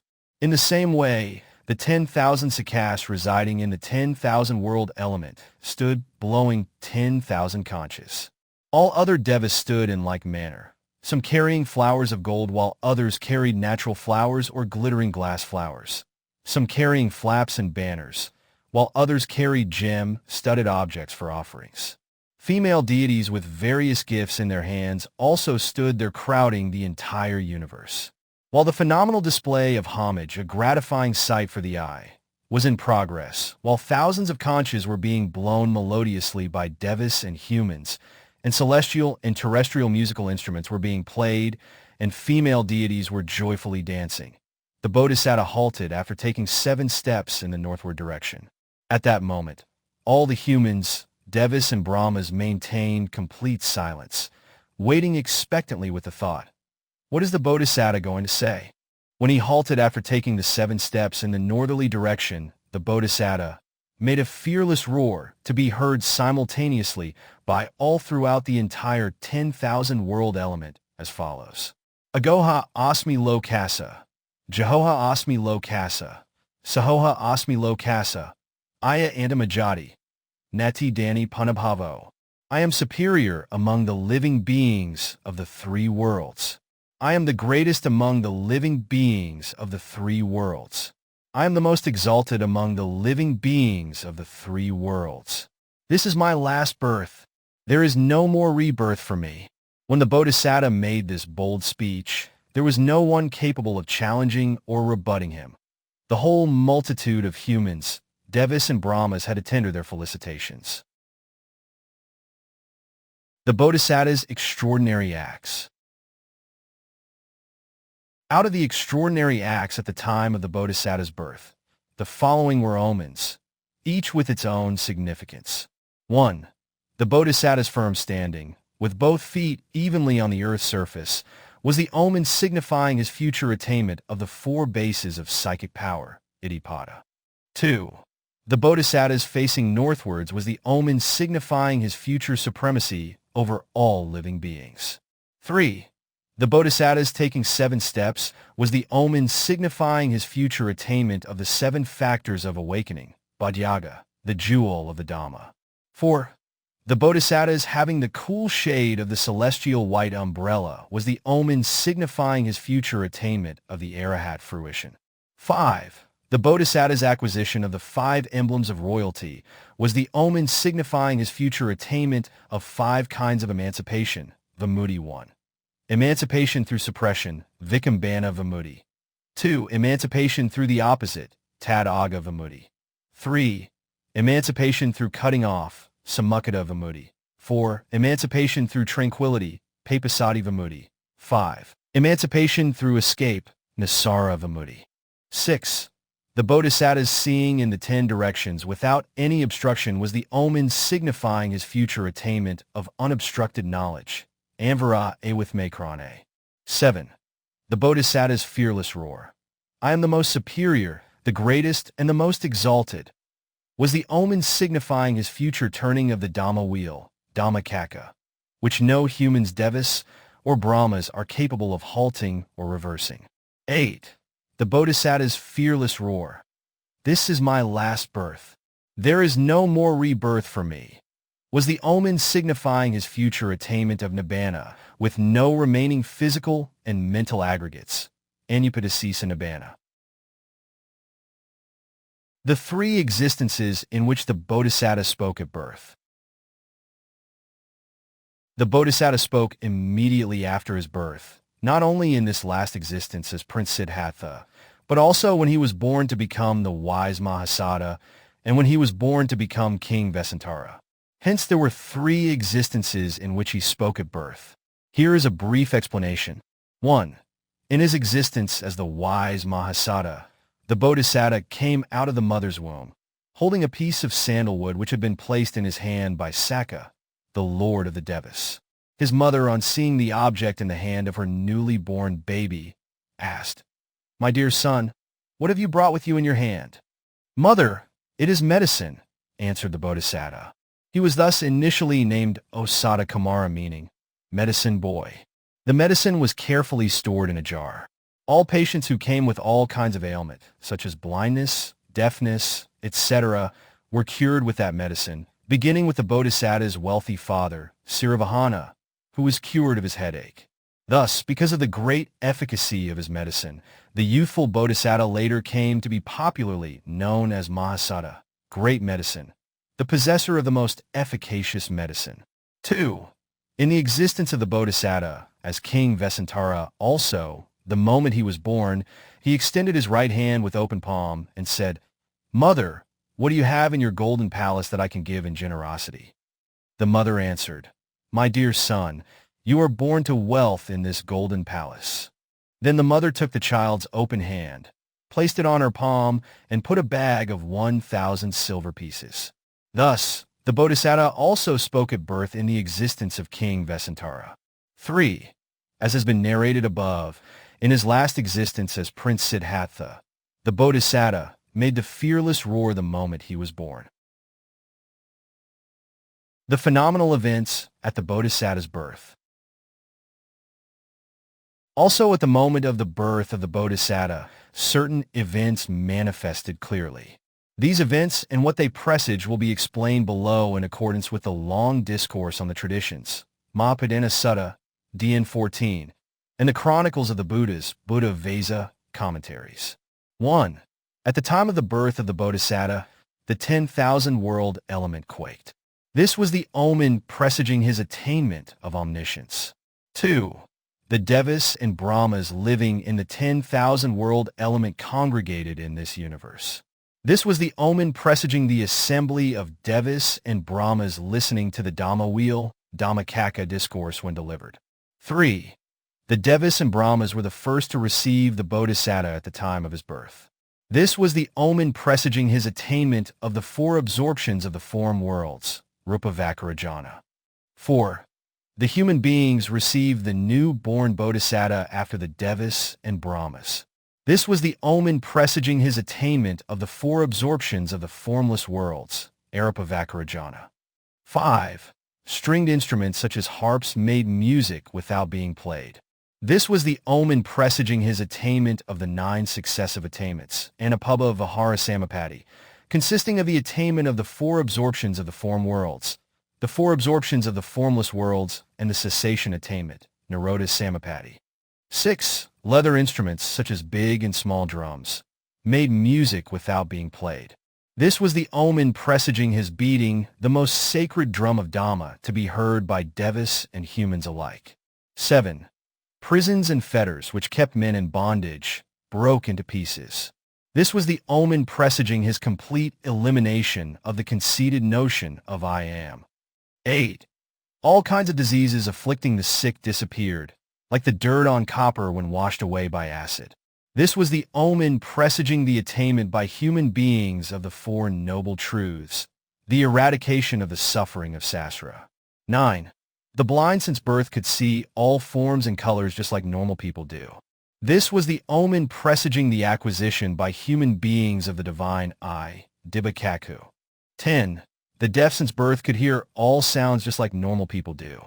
This was the omen presaging the acquisition by human beings of the divine ear, Dīpassota. 11. The crippled gained healthy legs and could walk about. This was the omen presaging the acquisition of the 4 bases of psychic power, Iddhipada. 12. The dumb since birth gained mindfulness and could speak. This was the omen presaging the acquisition of the 4 methods of steadfast mindfulness, Satipana. 13. Ships on perilous voyages abroad reached their respective havens. This was the omen presaging the acquisition of the 4-fold analytical knowledges, Paisambade with Makrane. 14. All kinds of precious gems, both celestial and terrestrial, glittered most brilliantly. This was the omen presaging the acquisition of the light of Dhamma. It was also the omen presaging the brilliant glory of the Buddha, who disseminated the light of Dhamma to those who were bent on receiving it. 15. Loving kindness pervaded among all beings who were at enmity with one another. This was the omen presaging the attainment of the 4 sublime states, Brahma Vihara. 16. The fires of hell were extinguished. This was the omen presaging the cessation of the 11 kinds of fires, such as greed, anger, etc. 17. There appeared light in the Lokantarika hells which normally are in total darkness. This was the omen presaging the ability to dispel the darkness of ignorance and to 227, shed the light of wisdom. 18. The river water which had been perennially flowing ceased to flow. This was the omen presaging the acquisition of the 4-fold confidence, Kata Vesaraja with Makrane. 19. All the waters in the great ocean turned sweet in taste. This was the omen presaging the acquisition of the uniquely sweet taste of peace resulting from the cessation of defilements. 20. Instead of stormy winds, light winds blew, cool and pleasant. This was the omen presaging the disappearance of the 62 kinds of wrong beliefs. 21. All kinds of birds in the sky or on top of the trees or mountains alighted to the ground. This was the omen presaging the lifelong taking of refuge in the three treasures by human beings after listening to the teaching of the Buddha. 22. The moon shone forth, far brighter than ever before. This was the omen presaging the delighted mood of human beings. 23. The sun, being of moderate heat and clear radiance, brought clement weather. This was the omen presaging the physical and mental happiness of human beings. 24. The devas, standing at the doorways of their mansions, slapped their arms with their hands, whistled and flung their clothes in merriment. This was the omen presaging his attainment of omniscient Buddhahood and making the exalted utterance. 25. Torrential rain fell all over the four continents. This was the omen presaging the heavy Dhamma rain of deathlessness, which fell with the great force of wisdom. 26. All human beings felt no hunger. This was the omen presaging their attainment of the deathless Dhamma of the mindfulness related to the body, Kaya-gata-sati, or freedom from hunger for defilements after enjoying the deathless food of mindfulness related to the body. 27. All human beings felt no thirst. This was the omen presaging their attainment of the bliss of the fruition of arahantship. 28. Closed doors burst open by themselves. This was the omen presaging the opening up of the gates of Nibbana, which is the eightfold noble path. 29. Flower trees and fruit trees bore flowers and fruits respectively. This was the omen presaging the peoples bearing the flowers of emancipation, Vimutti, and the fruits of the four noble ones, Arya Phala. 30. All the 10,000 world element were covered with the one and only flower banner. The 10,000 world element were covered with the banner of victory. This was the omen presaging the spreading of the flower banner, i.e., the noble path. Moreover, the showering of exquisite flowers and exceedingly fragrant flowers, the brightness of stars and constellations even in sunlight, the appearance of springs of pure, clean water, the emergence of burrowing animals from their habitats, the absence of greed, hate, and delusion, the absence of clouds of dust from the ground, the absence of obnoxious smells, the pervasion of celestial perfumes, the clear visibility of the Brahmas of the form worlds to human beings, the absence of birth and death amongst human beings, and other phenomena occurred distinctly. The occurrence of these phenomena constituted omens presaging the Buddha's attainment of attributes other than those mentioned above. The 7 connatals of the Bodhisatta. At that precise moment of the birth of the Bodhisatta, the following 7 were born simultaneously. 1. Princess Yasodhara, also named Bhattakakana, and mother of Prince Rahula. 2. Prince Ananda. 3. The charioteer Channa. 4. Minister Kuti. 5. The royal stallion Kanthaka. 6. The Mahabodhi tree. 7. The 4 jars of gold appeared. Since they were born or came into being at the same time as the Bodhisatta, they were known as the 7 coevals of the Bodhisatta. Of these 7, 1. Princess Yasodhara Bhattakakana was born of Supabutta, king of Devadaha city and queen Amida. 2. Prince Ananda was the son of the Sakya Amiddhana, younger brother of King Suddhodana. 3. The Mahabodhi tree grew at the center of the victory site where the Buddha attained awakening in the Uruvala forest in the middle country. 4. The 4 large jars of gold appeared within the precincts of the palace of Kapilavatthu. Of these 4 jars, 1 was named Saka. The diameter of its brim was 1 mile. 2. Another was named Ella. The diameter of its brim was 2 miles. 3. The third was named Upala. The diameter of its brim was 3 miles. 4. The last one, named Porka, the diameter of its brim was 4 miles, equivalent to 1 league. When some gold was taken out of these 4 jars, they became replenished. There was no trace of depletion. In the exposition of the story of Kuti in the collection of the numerical discourses, Agutara Nikaya, commentary, and also in the exposition of the story of Rahula in the Sarada Dipani K with Macron, Ananda's name has been left out from the list. There the list states: 1. The Bodhi tree. 2. Yasodhara. 3. The 4 jars of gold. 4. The royal elephant named Arahania. 5. Kanthaka the steed. 6. The charioteer Channa. 7. Minister Kaladeyi. The order of the items is given according to their respective 229 reciters, Bhakas.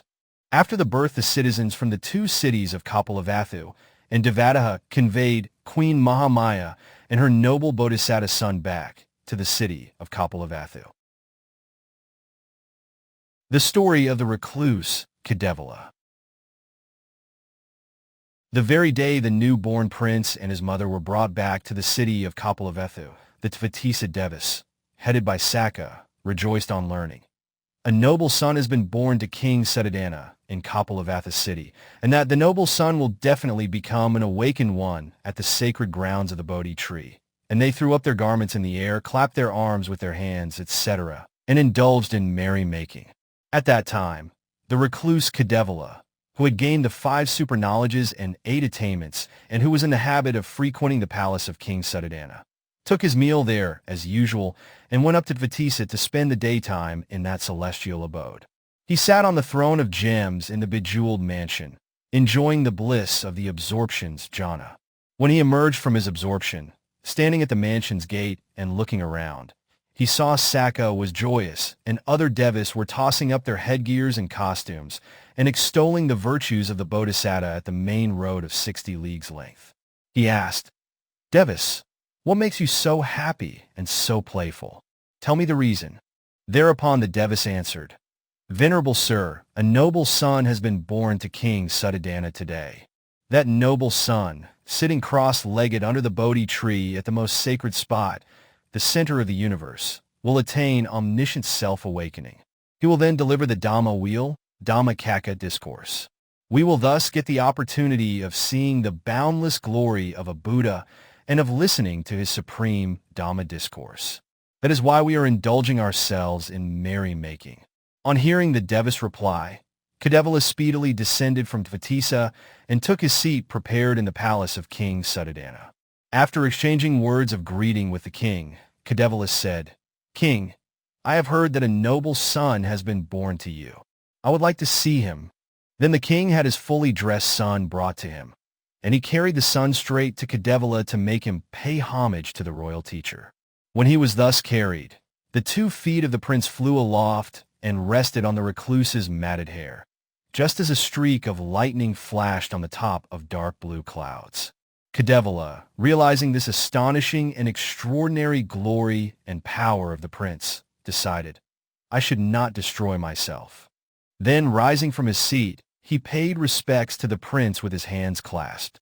Witnessing the marvelous scene, King Siddhattha also bowed down before his own son. Kedavila, having acquired the 5 super knowledges and the 8 attainments, could recall events of the past 40 eons, kappa, and also foresee those of the future 40 eons. Thus he was capable of recollecting and discerning the events of 80 eons in all. Having inspected the major and minor characteristics on the prince, Kedavila pondered whether the prince would become a Buddha or not, and came to know, through his foreseeing wisdom, that the prince certainly would become a Buddha. With the knowledge that, "Here is a superb man," he laughed in great delight. Again, Kedavila pondered whether he would or would not see the young prince attain 230 Buddhahood. He realized through his foreseeing wisdom that before the young prince's becoming a Buddha, he would pass away and be reborn in a formless abode of the Brahmas, where he would not be capable of hearing the deathless Dhamma, even if hundreds and thousands of Buddhas were to go and teach it. "I will not get an opportunity of seeing and paying obeisance to this man of marvel who is endowed with the unique merits of the perfections. This will be a great loss for me." So saying, and being filled with immense grief, he wept bitterly. When the courtiers saw Kedavila laughing and weeping, it occurred to them thus: "Our venerable recluse laughed first, and later he wept, which is strange indeed." So they inquired, "Venerable sir, is there any danger that might befall our master's son?" "There is no danger for the prince. In fact, he will become a Buddha." "Then why do you lament?" the people asked again. Because I shall not get an opportunity to see the attainment of awakening by an extraordinary man who is endowed with such wonderful qualities, and this will be a great loss to me. So thinking, I lament, he replied. Nalaka the youth. Having answered thus, the recluse Kedevela pondered.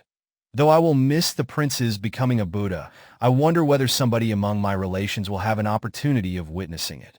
Then he foresaw that his nephew, Nalaka, would. So he visited his sister and summoned his nephew and urged him, saying, My dear nephew, Nalaka, the birth of a son has taken place in the palace of King Suddhodana. He is a Bodhisatta. He will attain Buddhahood at the age of 35. You, my nephew, are somebody deserving of meeting the Buddha. Therefore, you had better become a recluse immediately. Though born to the parents who had 870 millions worth of wealth, the young Nalaka had confidence in his uncle and thought, My uncle would not have urged me to do what is not beneficial. He did so because it is of benefit indeed. With this conclusion, he had the robes and the alms bowl bought and brought immediately from the market himself. I have become a recluse with dedication to the Buddha, the noblest personage in the world. Having said this, he faced the direction of Kapalavathu, where the prince was, and made obeisance by raising his clasped hands in veneration. Thereafter, he put his bowl in a bag, slung it on his shoulder, and entered the Himalayas. Waiting for the Buddha there in the forest, he devoted himself to asceticism. The 32 Marks of a Great Man.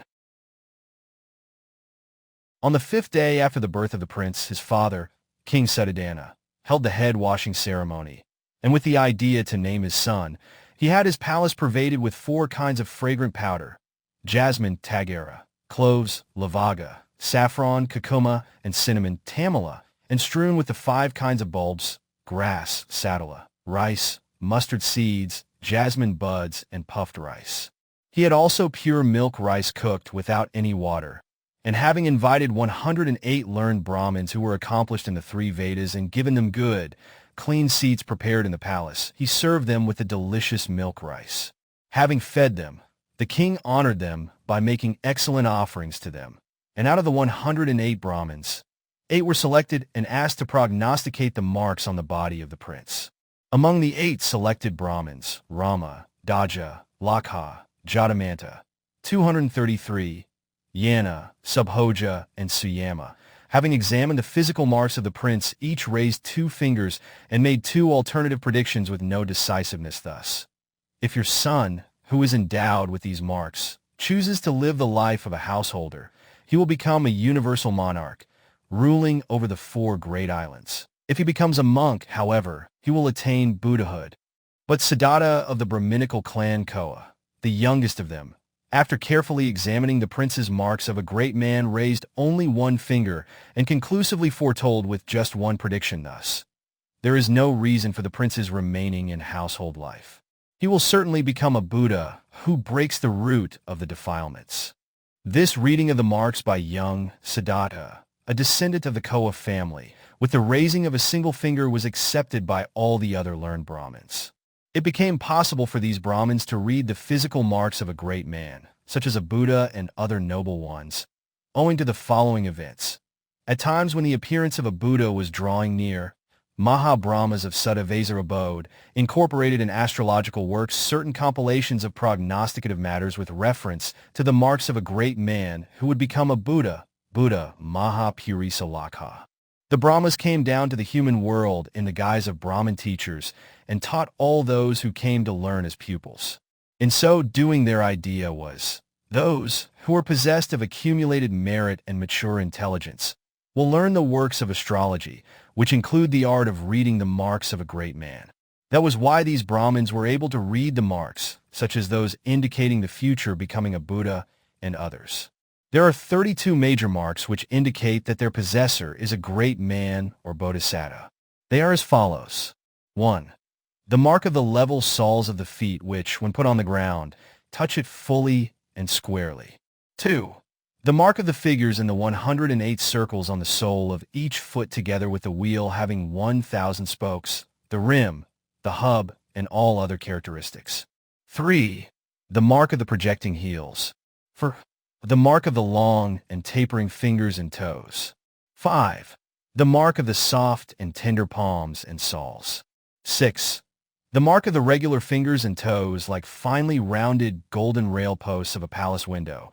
There is only a narrow space between one finger and another, as well as between one toe and another. 7. The mark of the slightly higher and dust-free ankles. 8. The mark of the legs like those of an antelope. 9. The mark of the long palms of the hands which can touch the knees while standing and without stooping. 10. The mark of the male organ concealed in a sheath like that of a Chidana elephant. 234. 11. The mark of the yellow and bright complexion as pure gold. Signica. 12. The mark of the smooth skin which was so smooth no dust could cling to it. 13. The mark of the body hairs, one in each pore of the skin. 14. The mark of the body hairs with their tips curling upwards as if they were looking up at the Bodhisatta's face in devotion. 15. The mark of the upright body, like a Brahma's. 16. The mark of the fullness of flesh in 7 places of the body. The 2 upper parts of the feet, the 2 backs of the hands, the 2 shoulders and the neck. 17. The mark of the full and well-developed body, like a lion's front portion. 18. The mark of the full and well-developed back of the body, extending from the waist to the neck like a golden plank without any trace of the spinal furrow in the middle. 19. The mark of the symmetrically proportioned body, like the circular spread of a banyan tree, for his height and the compass of his arms are of equal measurement. 20. The mark of the proportionate and rounded throat. 21. The mark of 7,000 capillaries with their tips touching one another at the throat and diffusing throughout the body the taste of food, even if it is as small as a sesame seed. 22. The mark of the lion-like chin which is somewhat like that of one who is about to smile. 23. The mark of the teeth numbering exactly 40. 24. The mark of the teeth set proportionately in a row. 25. The mark of the teeth touching one another with no space in between. 26. The mark of the 4 canine teeth white and brilliant as the morning star. 27.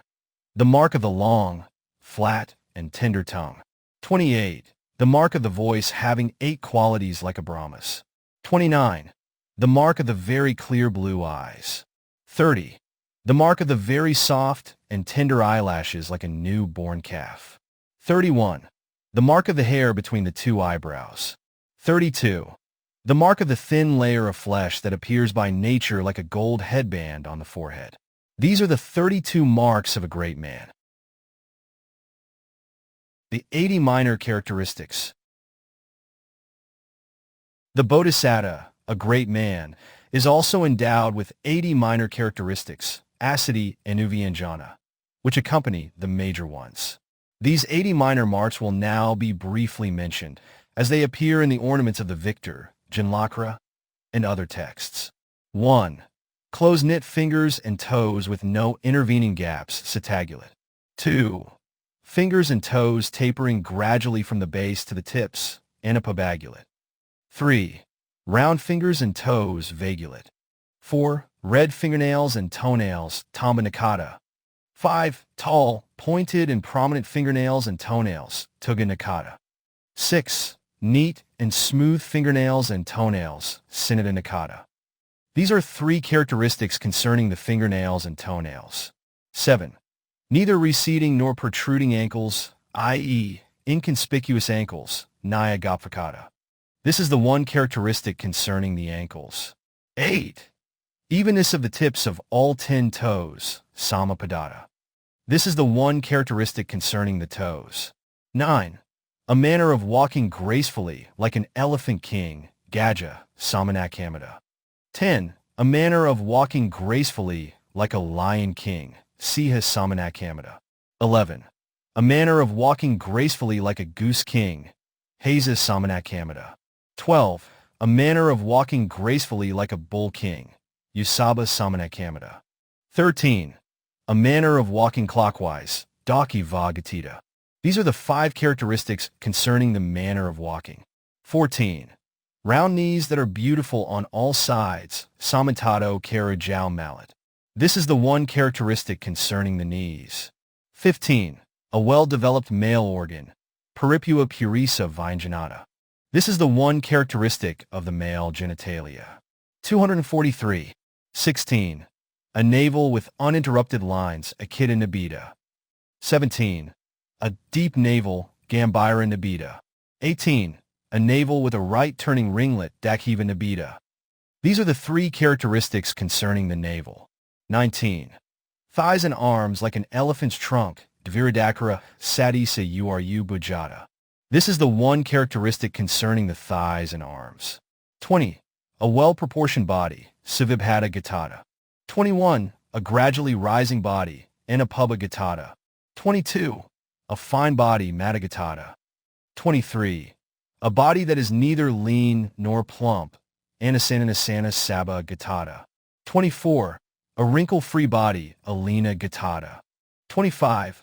A body free of moles, freckles, etc., Tilakati Virahita Gatata. 26. A regularly lustrous body, Anapubha Rasira Gatata. 27. A particularly clean body, Sivasutta Gatata.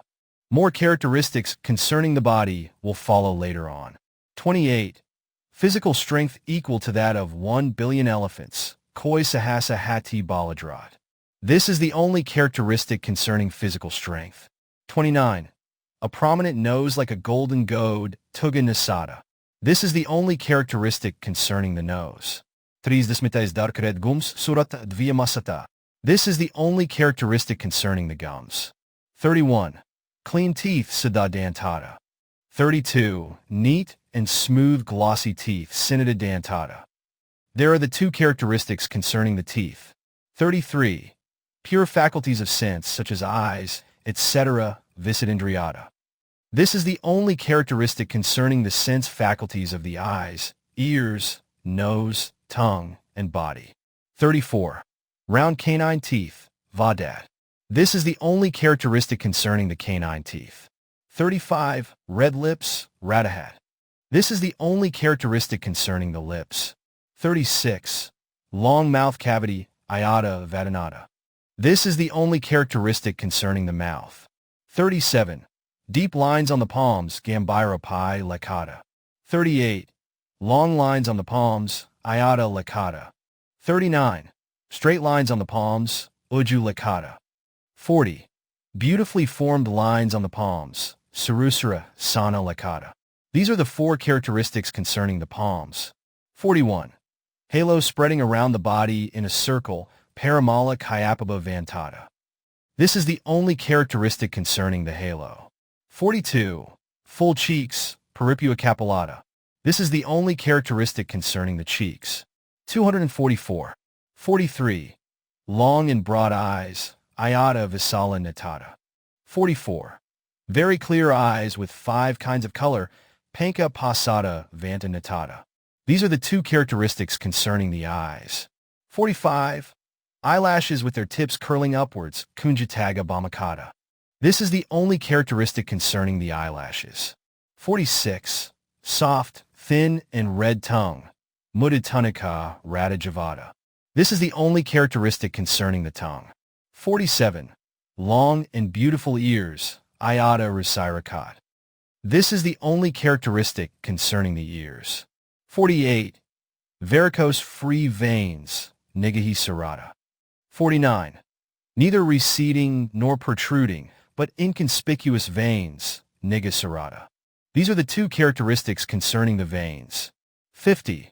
Round elegant head like a circular umbrella, Vata Chata Niba, Karusasata. This is the only characteristic concerning the head. 51. Long, broad, and graceful forehead, Ayata Puthan Nalasabhata. This is the only characteristic concerning the forehead. 52.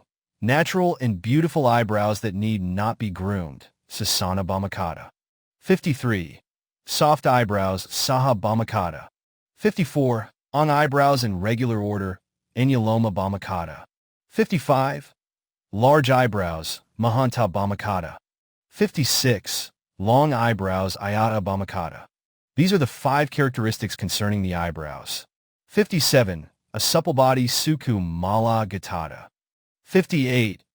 A very relaxed body, Adavya Sama Gatada. 59. A very bright body, Adavya Ujjalita Gatada. 60. A dirt-free body having an absence of body secretion, Vimla Gatada. 61. A non-sticky body with the body skin always looking fresh, Kamala Gatada. 62. A neat and handsome body, Siddhattha Gatada. 63. A fragrant body, Saguna Tenuta. These are the 15 characteristics concerning the body, including the 8 above from 20 to 27. 64. Body hairs of equal length with no difference in length, Sama Lomata. 65. Non-sticky hairs, Kamala Lomata. 66. Every body hair coiling clockwise, Dakiva Lomata. 67. Blue body hairs like the color of broken stones of collyrium, Binanjana Sadisa, Nila Lomata. 68. Round body hairs, Val Lomata. 69. Smooth body hairs, Siddhattha Lomata. These are the 6 characteristics concerning the hairs of the body. 70. Very subtle inhaling and exhaling of the breath, Adasakuma Asasa Pasasa Drat. This is the only characteristic concerning the respiration. 245. 71. A fragrant mouth, Saguna Makata. This is the only characteristic concerning the mouth. 72. A fragrant top of the head, Saguna Mudhanata. This is the only characteristic concerning the top of the head. 73. Jet black hair, Sunila Kasada. 74. Hair curling clockwise, Dakhiva Kasada. 75. Naturally well-groomed hair, Sasana Kasada.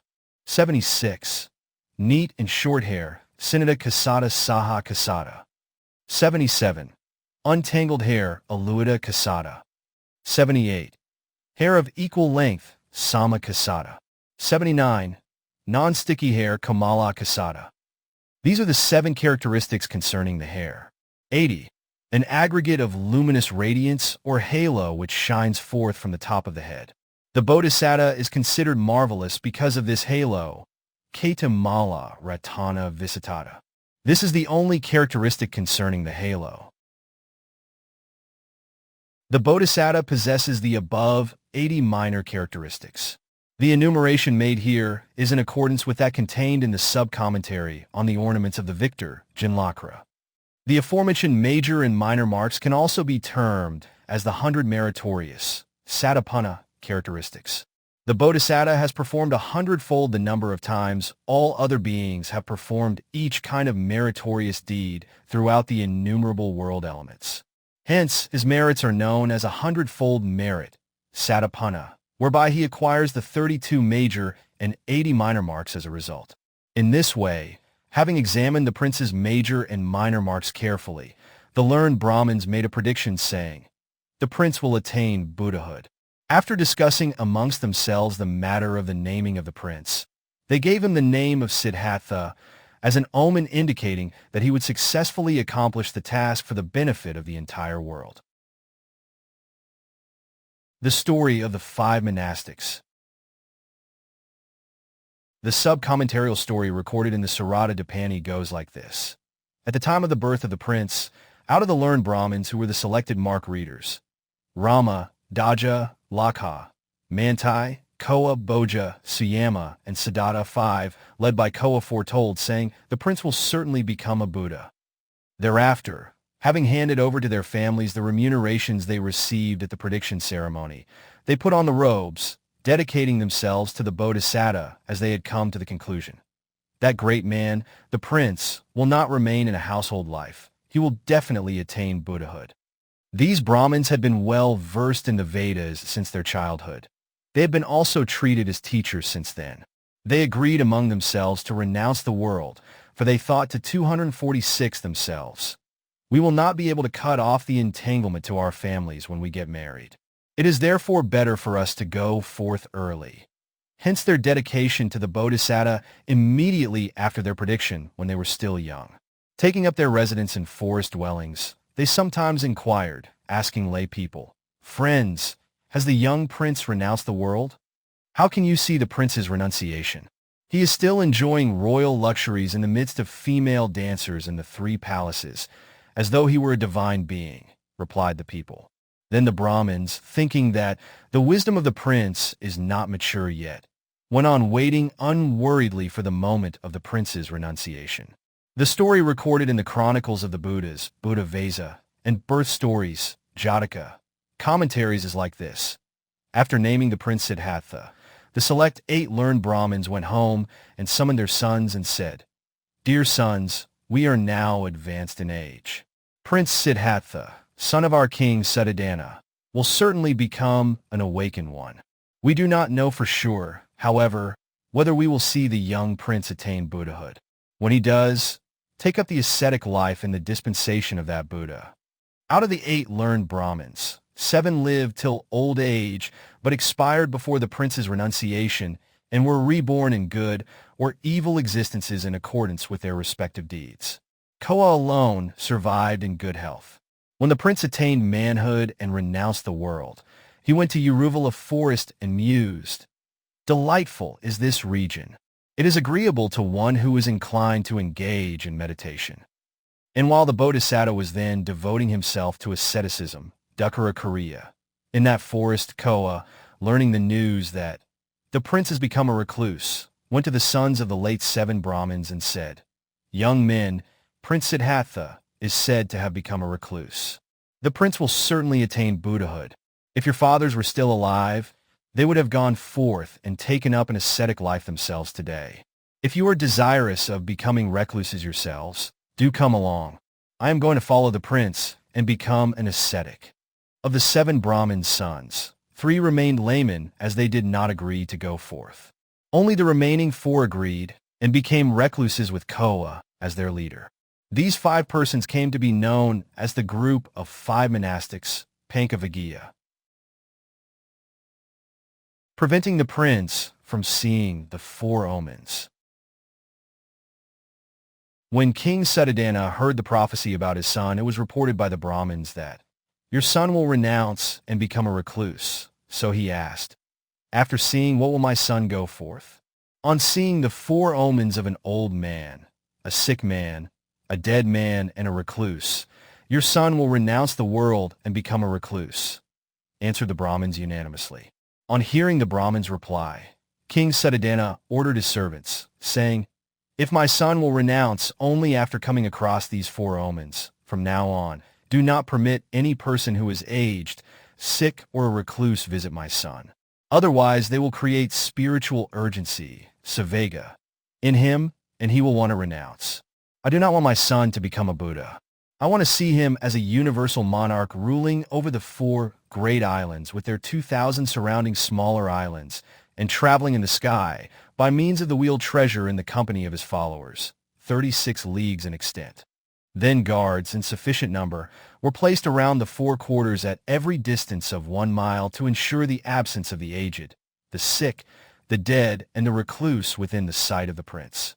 That very day, an auspicious head-washing ceremony was held at which 80,000 royal relatives were present, and they discussed among themselves thus: whether the prince will become a Buddha or a universal monarch, each of us will give a son to wait upon him.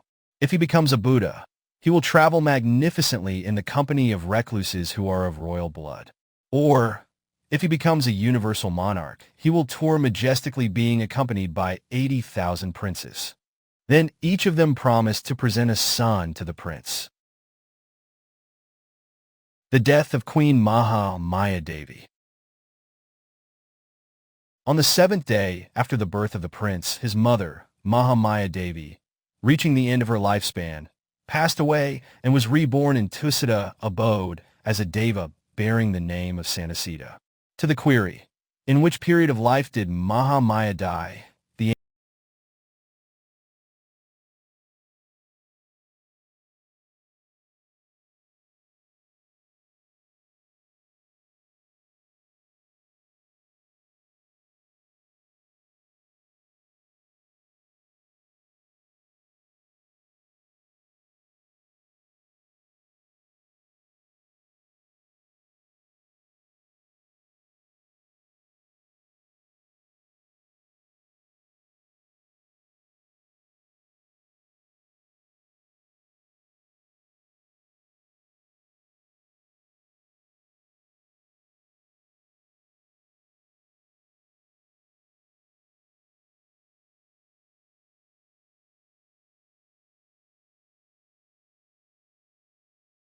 2.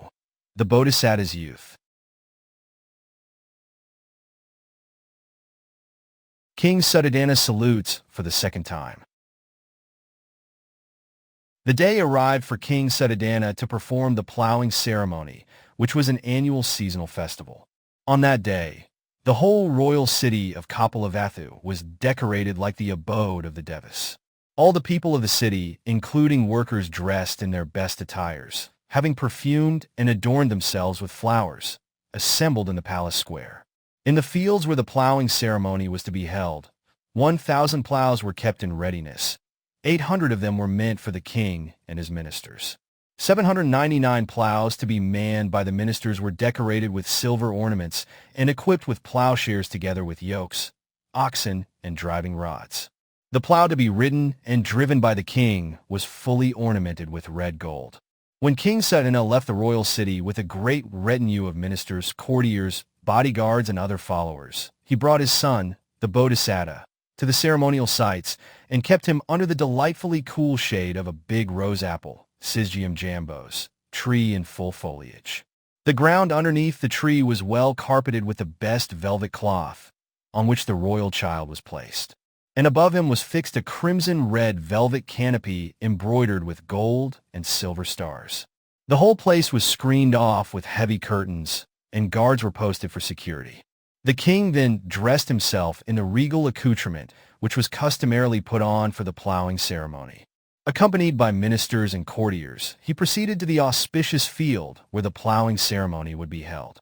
On arrival at the auspicious field, King Suddhodana mounted the golden plow, which was specially prepared for him. The 799 courtiers taking part in the ceremony also rode and drove their respective silver plows. The remaining 200 plows were handled by 200 royal farm workers who proceeded to plow the field thoroughly, going back and forth many times across the field. King Suddhodana plowed the field only once to bring auspicious blessing to the ceremony by driving across the field from one side to the other. The ceremony was magnificently performed. The nursing attendants and security guards, who were assigned to look after the prince, left their posts and went out of the royal enclosure, saying, "Let us watch the grand spectacle of our Lord performing the plowing ceremony." The prince's attainment of the first absorption. In the meanwhile, the prince, on looking around and seeing no one, quickly rose and sat cross-legged quietly and calmly. He then practiced breathing, anapana, meditation, concentrating on the inhaling and exhaling breath, and thereby attained the first absorption of the form world, Rupavakarajana. The attendants, who left their charge, loitered around the food stalls enjoying themselves for quite a while. All the trees, with the exception of the rose apple tree under which the Bodhisatta was sitting, cast their shade in a natural manner, in line with the movement of the sun. When past noon, the shades of the trees fell on the east. However, the shade of the rose apple tree, under which the prince was resting, did not move with the sun, even after noontime, strangely remaining in a round shape as before. The nursing attendants, eventually remembering, "Oh, the son of our Lord has been left behind alone," hurried back and on getting inside, after parting the curtains of the enclosure, saw with their own eyes and to their amazement the prince sitting cross-legged in the place of glory, and saw also the miracle, Pariya, of the shade of the rose apple tree remaining fixed in the same position and in the same round shape. They went speedily to the king and reported, "Your Majesty, your royal son is sitting quietly and calmly in a certain posture." And though the shadow of other trees moved with the changing position of the sun, the shade of the rose apple tree, under which the prince reposes, remains unchanged even after noontime, retaining its circular shape. King Suddhodana quietly went and observed. On seeing with his own eyes the two strange miracles, he uttered, "Noble son, this is the second time that I, your father, salute you," and made obeisance to his son lovingly and adoringly. Vissakama creates an auspicious royal lake. In this manner, when the prince reached the age of 7, having grown up happily amidst a luxury like that of the Devas, King Suddhodana one day asked his ministers, "Men, What kind of sport pleases the children of tender age? When the ministers informed him, Your Majesty, young children like to play in the water, King Suddhodana sent for artisans and ordered them to select a suitable site to dig a magnificent royal lake. Thereupon, Sakka, the lord of the Devas, becoming aware through reflection that steps were underway to select a site for the lake, thought to himself, It is not proper at all for the Bodhisatta to use a lake built by human beings. Only a lake created by Devas will be appropriate for him. He summoned Vissakhamma and assigned him the task of digging a lake, saying, Go now to the human abode, O Deva, and create a suitable lake for the Bodhisatta to play in. To the question, What kind of lake would you like me to create? Sakka replied thus, The lake that you create should be free of mud and slime. Its bed should be strewn with rubies, pearls, and corals. It should be surrounded by walls made of the 7 kinds of precious stones. The descending steps leading into the lake should be made with planks of gold, silver, and rubies. The handrails should be of rubies, and the main balusters supporting the rails should have their tops encrusted with coral. Inside that celestial lake, for the Bodhisatta to play water throwing, you should create a golden boat equipped with a silver throne, a silver boat with a golden throne, a ruby boat with a coral throne, and a coral boat with a ruby throne. They should also be furnished with golden, silver, ruby, and coral bowls for water throwing. The lake should be beautifully covered and graced with the 5 kinds of lotus. Vissakhamma, after giving assent, descended to the human abode that very night and created a lake, complete in all details in accordance with Sakka's instruction, on the site chosen by King Suddhodana. The pollen from the lotus flowers spread over the surface of the lake, moving with the gentle breeze and rippling waves.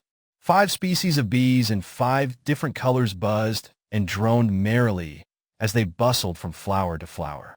In this manner, Vissakhamma created the royal lake as instructed by Sakka and returned to the celestial abode.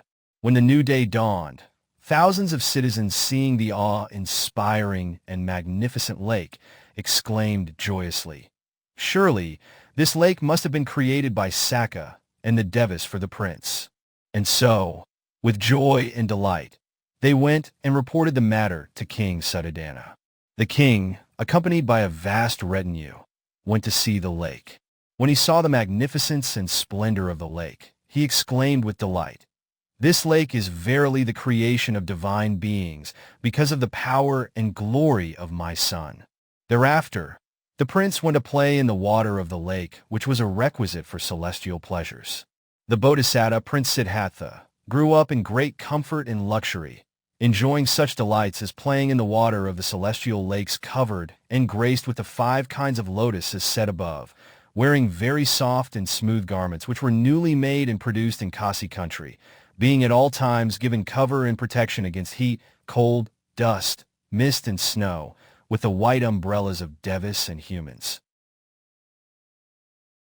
The construction of 3 palaces for the prince.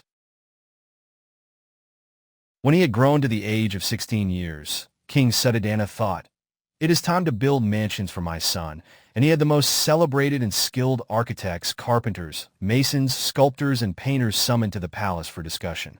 After making the necessary preliminary preparations, such as the ground breaking at the chosen site, and at the time indicated as propitious by the stars, he gave orders for the construction of 3 palaces named Rama, Surama, and Sabha, which were specially designed to suit the weather conditions of the 3 seasons.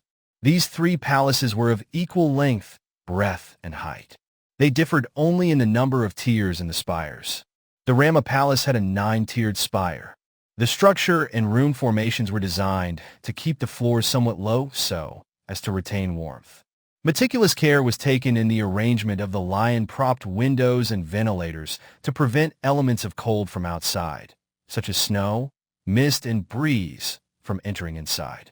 Painters also drew pictures of blazing fires and flames on the walls, central planks, roofs, etc., of the said palatial mansion to dispel coldness on seeing them.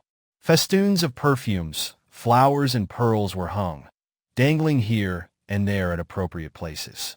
The ceilings were canopied with fabrics of pure wool and silk, which were very soft and smooth and warmth-giving, and which were adorned with stars of gold, silver, and rubies, giving out bright and flaming colors. Besides, there were woolen partitions and gauze curtains adorned with velvet and woolen shawls which were very soft and smooth to the touch. Velvet garments and woolen apparel appropriate for the cold season were also kept in readiness for wear.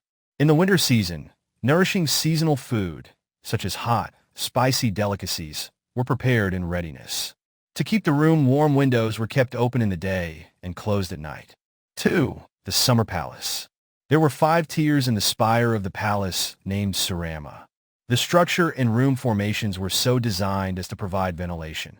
The tiers were built high, windows and shutters kept spacious and wide to procure as much breeze and coolness as required from outside. The main doors and windows were kept not too secure. Some doors had perforations and others had nettings made of iron, gold, and silver. The walls, central posts, roofs, etc., were decorated with paintings of blue, red, and white lotus to give soothing impressions to the observers.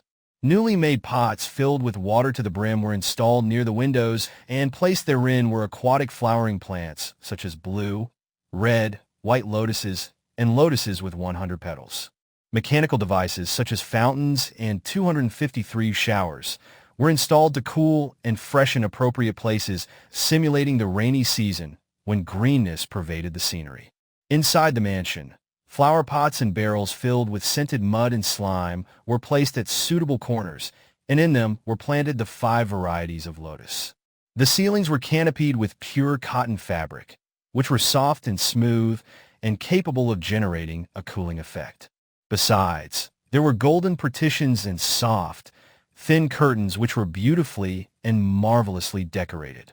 Floor carpets of very white cloth, which were capable of making the atmosphere cool. Sets of very thin, white garments suitable for summer were also kept ready to wear. Cold and savory food that are cooling, siddhavariya, were also prepared. On the roof of the Surama Palace was hung a network of small tinkling golden bells producing sounds which were sweet, soft, and pleasant, and excelling the sounds of the 5 kinds of celestial music. Ceilings made of fine gold sheets, with very tiny holes were fixed under the roof. When the water from the 4 ponds on the 4 sides of the mansion was pumped up by mechanical devices onto the ceilings, it fell on the ceilings and trickled down through the tiny holes like raindrops as if it were raining. Above the ceilings of golden sheets were spread out dried sheets of buffalo hide. Then pebbles were lifted aloft by machines to the rooftop and from there released to fall on the stretched buffalo hides. The sound produced by these falling pebbles resembled the rumbling of thunder during the rainy season. 108 huge pots made of gold and silver were filled with perfumed water and placed around the royal bed, which was in an enclosure of embroidered netting with blue lotus designs. To have the effect of a cool and pleasant atmosphere, blue, red, and white lotuses were planted in large bronze barrels filled to the brim with scented mud and placed everywhere.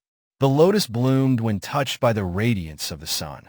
All species of honey bees came inside the mansion and hovered around these lotus flowers, sucking their sweet nectar. Thus, Surama Palace, the summer resort of the prince, was always pervaded with the sweet fragrance of flowers. The main door and the windows of that summer residence were kept closed by day and open by night to give a cool breeze. When the prince took up his residence in this palace, and when it was time for playing in the water, pebbles were thrown onto the sheets of buffalo hides, mentioned above, to produce roaring sounds similar to that of thunder. Water pumped up to the ceilings trickled down in drops through the fine holes therein, as if it were raining.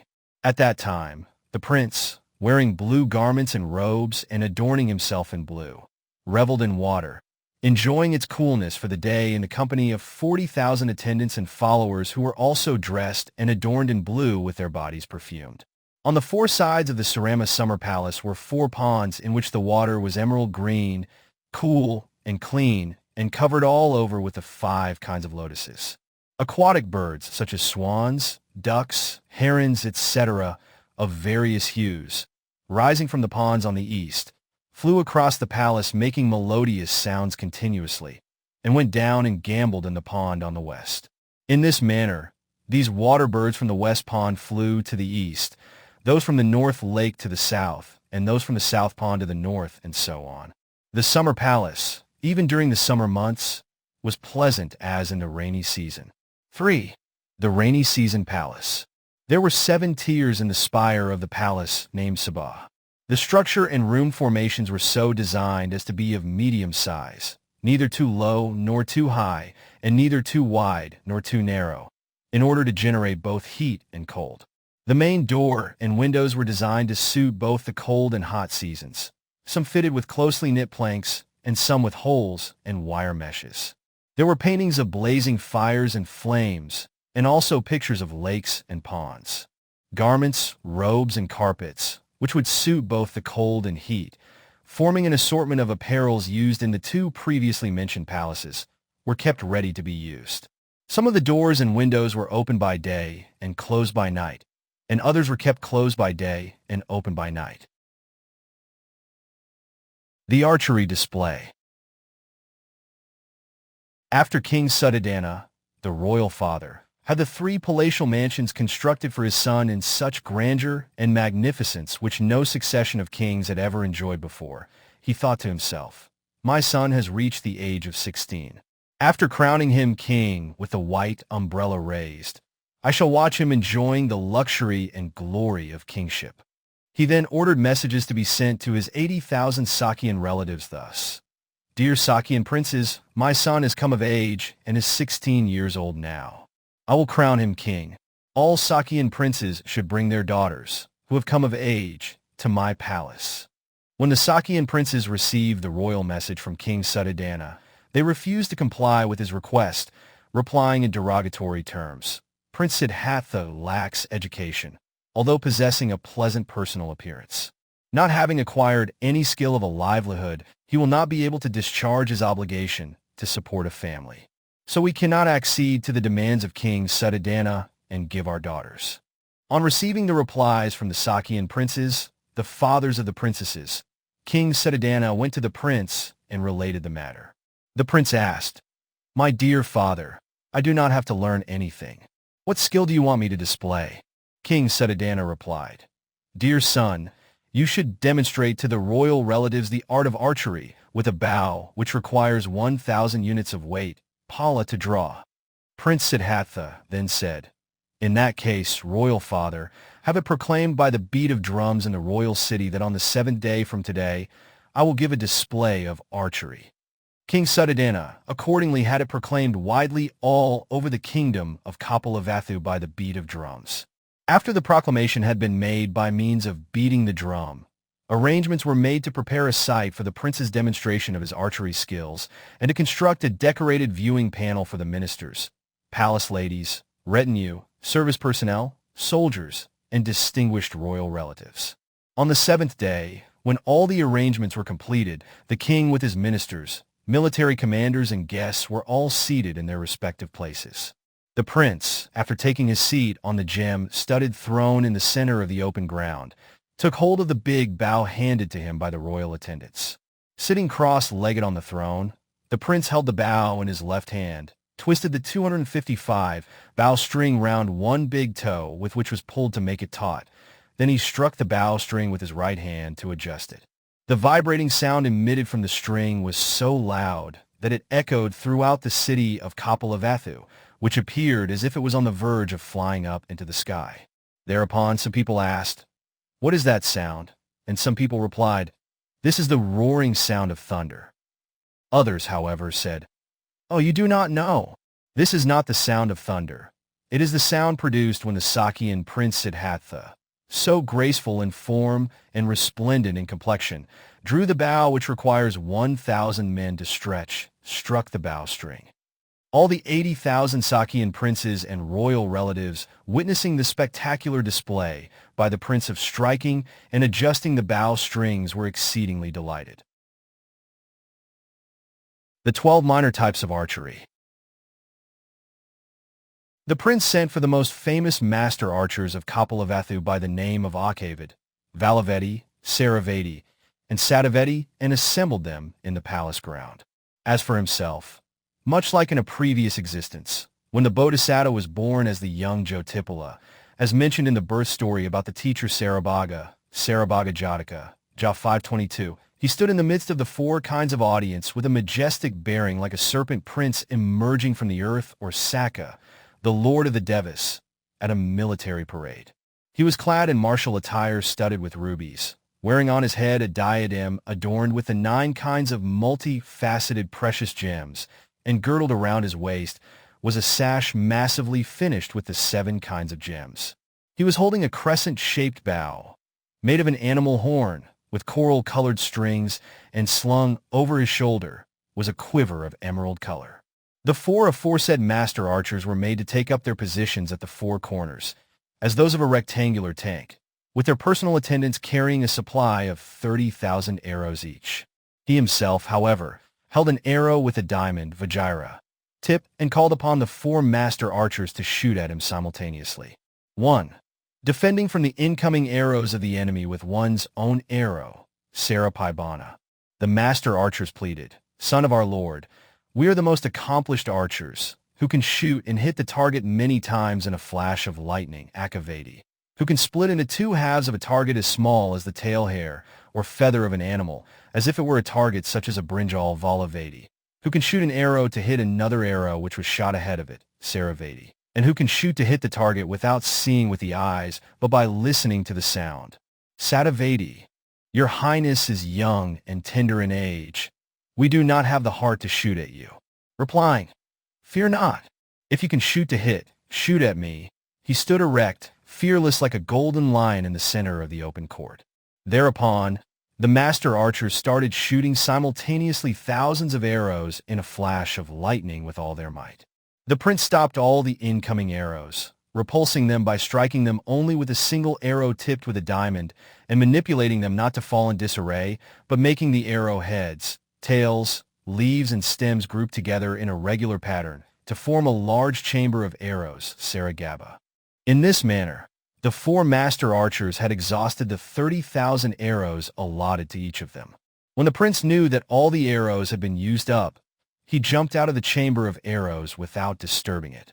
At this demonstration of archery skill of stopping and warding off the incoming arrows, Sarapibana, the spectators consisting of princes and princelings, Brahmins and rich people, etc., who filled the whole of the surrounding expanse, made joyous exclamations of praise and wonder by the beating of breasts, and their tumultuous applause reverberated in the sky, almost causing the earth to tremble.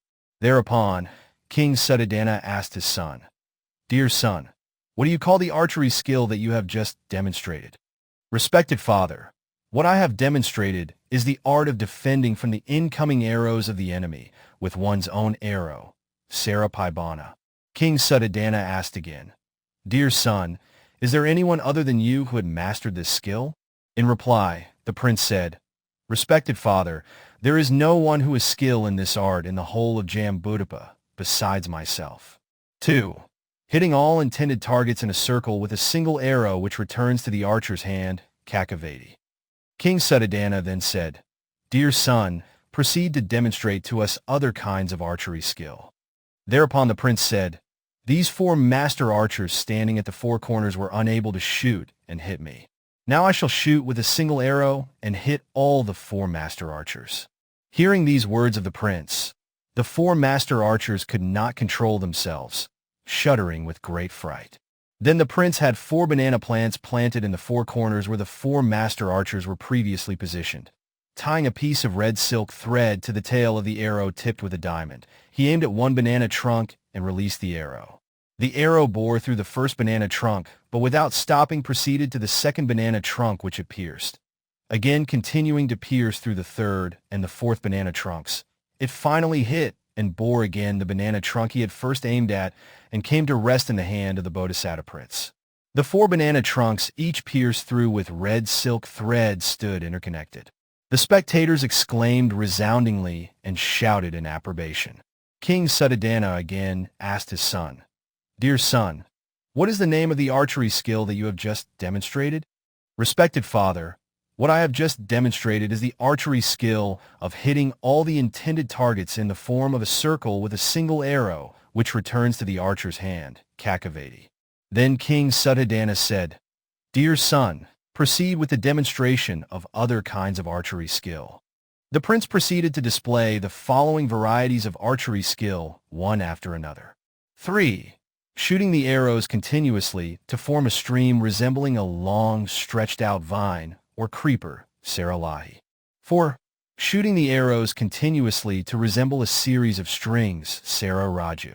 5. Shooting the arrows in a formation resembling a terrace, sarapasada. 6. Shooting the arrows in a formation resembling a stairway with tiered roofs, sarasapana. 7. Shooting the arrows in a formation resembling a pavilion, saramappa. 8. Shooting the arrows in a formation resembling a circular walling, sarapakara. 9. Shooting the arrows in a formation resembling a rectangular lake, sarapakara. 10. Shooting the arrows in successive tiers in a formation resembling a multi-petal lotus flower, Paduma. 11. Shooting the arrows in such a way that the preceding arrow is hit by the succeeding one, Saravati. 12. Shooting the arrows to cause a shower of arrows resembling the falling of rain, Saravasa. These are the 12 minor skills in the art of archery. The 4 major archery skills.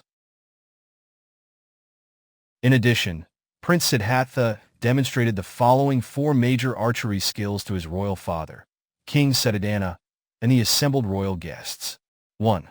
The major skill of shooting volleys of arrows instantaneously in a flash of lightning at a target without missing, Akavati. 2. The major skill of shooting to split into 2 halves a tiny target such as a feather, as if it were a brinjal Valavati. 3. The major skill of shooting to hit every preceding arrow with the subsequent arrows, Saravati. 4. The major skill of shooting to hit a target not by sight, but by listening to the sound, Sattavati.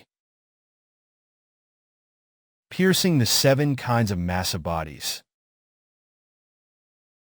Besides, the prince also demonstrated to the assemblage of people, presided over by King Siddhattha, the skill of shooting to pierce through the 7 kinds of massive bodies, Satamaha Kaya Padalana.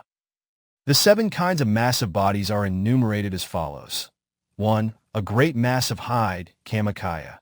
2. A great mass of wood, Durakaya. 3. A great mass of bronze, Lohakaya. 4. A great mass of iron, Aokaya. 5. A great mass of sand, Valakakaya. 6. A great mass of water, Adakakaya. 7. A great mass of planks, Phalakakaya. Of the 7 kinds of massive bodies. 1. At their best, other archers could shoot through only 1 sheet of buffalo hide. But the prince shot through the mass of 100 sheets of buffalo hide. 2.7. Whereas other archers could shoot to penetrate through 1 plank of the cluster fig, Adambara, of the thickness of 8 finger breadths, or 1 plank of jack, Panasa, of a thickness of 4 finger breadths, the prince could shoot to pierce through 100 such planks. Similarly, whereas other archers could pierce through only 1 copper sheet of 2 finger breadth thickness, or an iron sheet of 1 finger breadth thickness, the prince could penetrate many layers of such copper and iron sheets. Although other archers could shoot an arrow from the front through a cart loaded with sand or planks or hay and make it come out from the rear, or from its rear to make it come out from the front, the prince could shoot to penetrate through many such carts either from the front or from the back. Whereas other archers could shoot to cover a distance of just 2.5 kilometers, Katayusaba, in water and just 5 kilometers on land, the prince demonstrated shooting which could cover many kilometers, or even leagues if desired, in water or on land. This is according to the commentary on the birth story about Prince Atthadassī, Atthadassī Jataka, Ja 181. The archery skill of the Bodhisatta. The Bodhisatta demonstrated his skill in archery not only in his last human existence as Prince Siddhattha, but also while he was still in the early stages of the fulfillment of the perfections, in his existence as Prince Atthadassī. Here follows a brief account of this episode. While still fulfilling the perfections, he was reborn in one of the existences as Prince Atthadassī, the eldest son of King Brahmadatta of the city of Bras. When he attained the age of 16, he proceeded to the university town of Takasila, where under the world-famous teacher, Dīpaṅkara, he learned the 3 Vedas together with the 18 branches of learning to the highest stage of perfection. In particular, he had mastered, without any equals, the archery skills. When he returned to Braz after completion of his study, he refused the kingship offered to him as the elder son, in accordance with the 258 dying wishes of his father, King Brahmadatta. The ministers then elected his younger brother, Prince Brahmadatta, to be king. The elder Prince Atthadassī continued to live the princely life in a peaceful manner. But the sycophants and opportunists serving the king, in order to sow the seeds of discord, maligned Prince Atthadassī, saying to the king, "Prince Atthadassī is planning to seize your throne." Believing these slanderous words, the king ordered the arrest of his elder brother, Prince Atthadassī. On being informed of the said matter by a well-wishing palace attendant, Prince Atthadassī felt deeply hurt and left the kingdom of Braz for another country. From there, he had word sent to the king that a master archer had arrived at the palace gate, seeking permission to be in the king's service.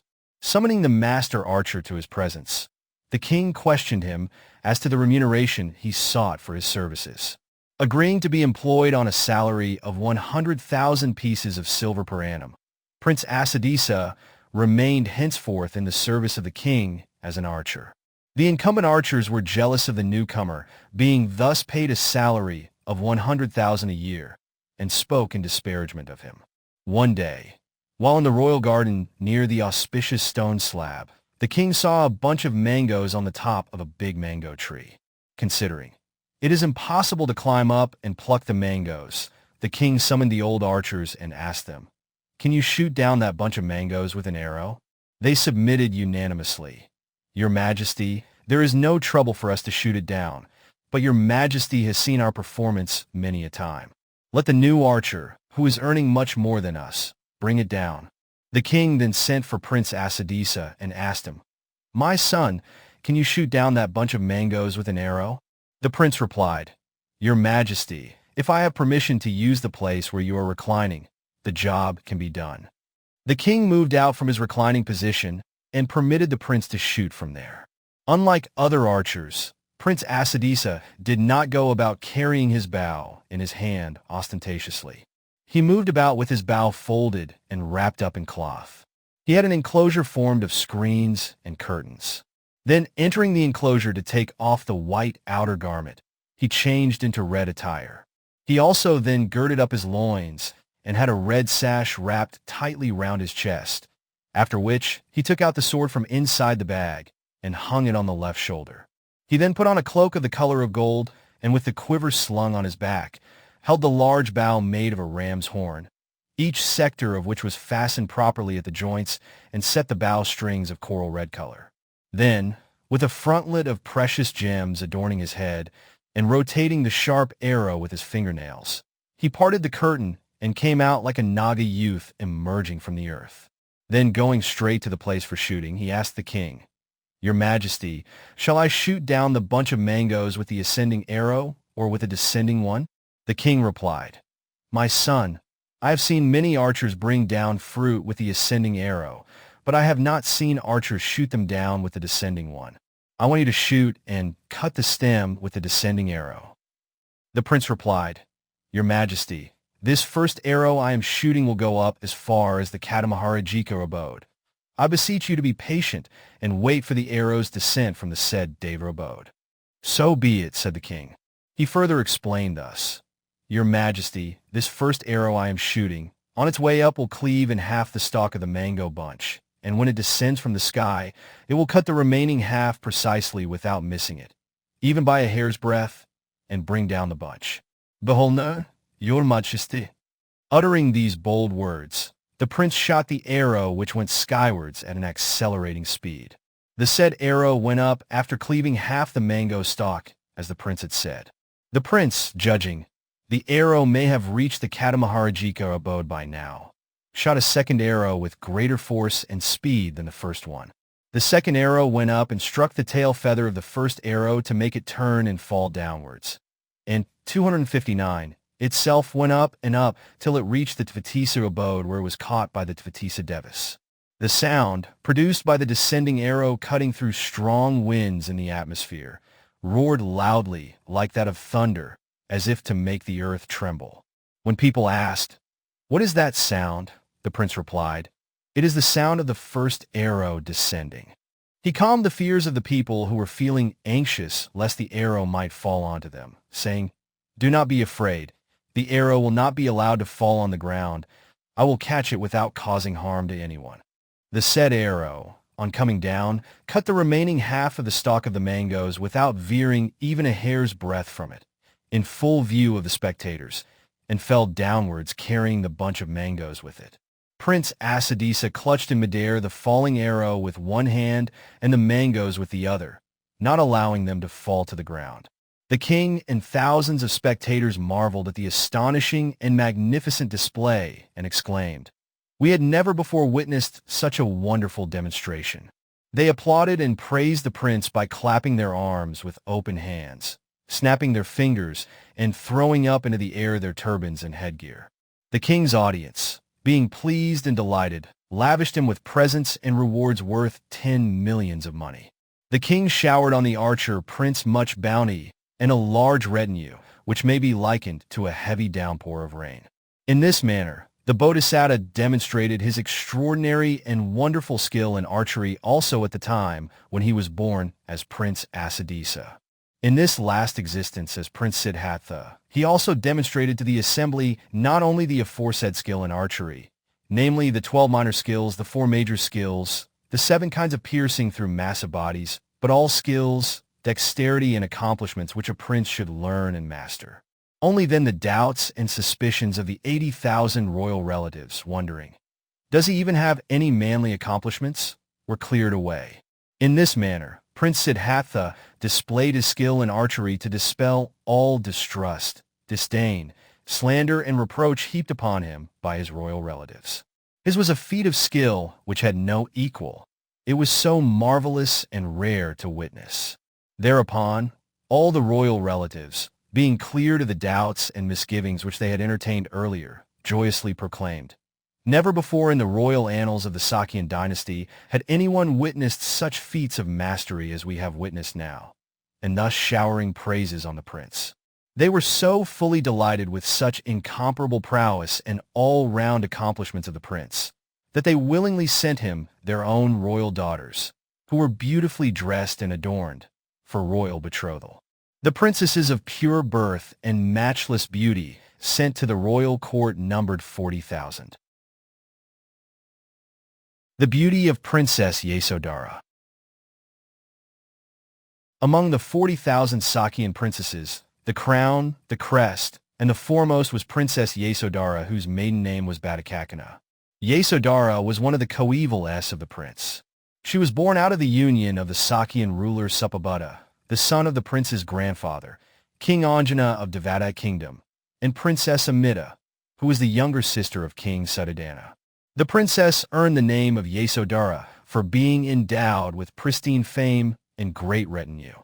She was of a golden color, always eye-catching and beautiful, like an image cast of solid gold, or as if the natural flesh and body was made of gold. With her matchless, proportionate body and of dazzling radiance, she was comparable in beauty and comportment to the victory flag post erected in the scenic and delightful celestial Kamala amusement park of the Mara king named Manabu. Like that of the celestial nymphs Dīpaṅkara, her bodily radiance could illuminate the whole of her private chamber, which was otherwise shrouded in total darkness. She was also endowed with 5 feminine charms of a virtuous lady. 1. The beauty of skin, Havikalya. 2. The beauty of flesh, Masakalya. 3. The beauty of veins, Narukalya. 4. The beauty of bone structure, Ahikalya, or the beauty of teeth formation, Dantakalya. 5. The beauty of hair, Kesakalya, or, in other words, the beauty of bones, skin, hair, flesh, and youth. She also was pleasurable to touch, Sukha Samphasa, like the feel of cotton, gin 100 times.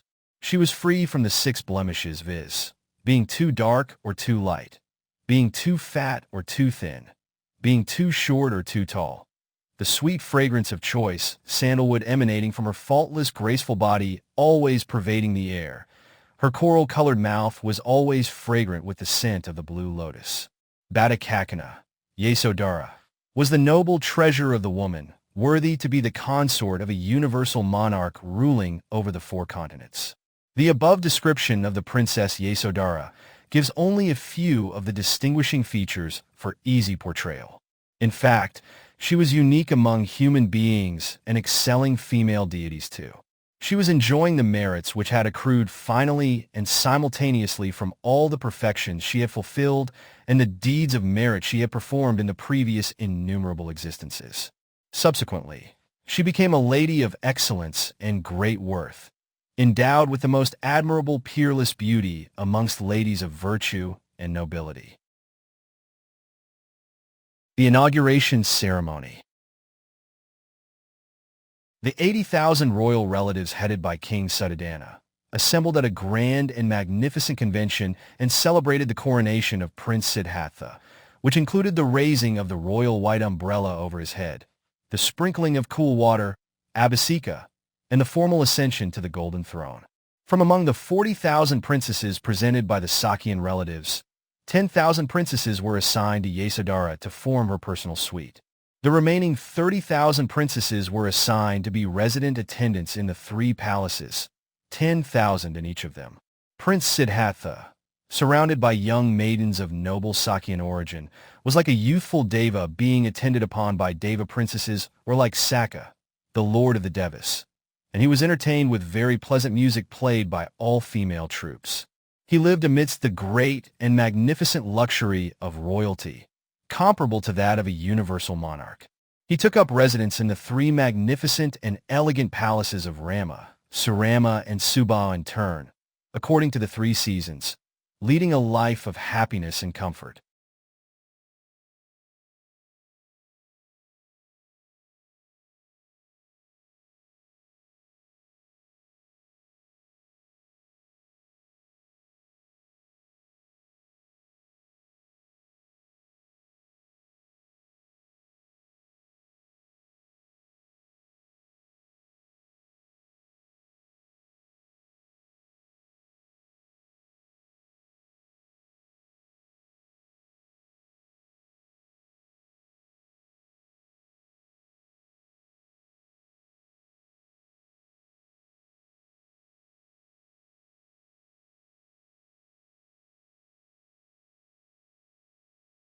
Three, the renunciation of the prince.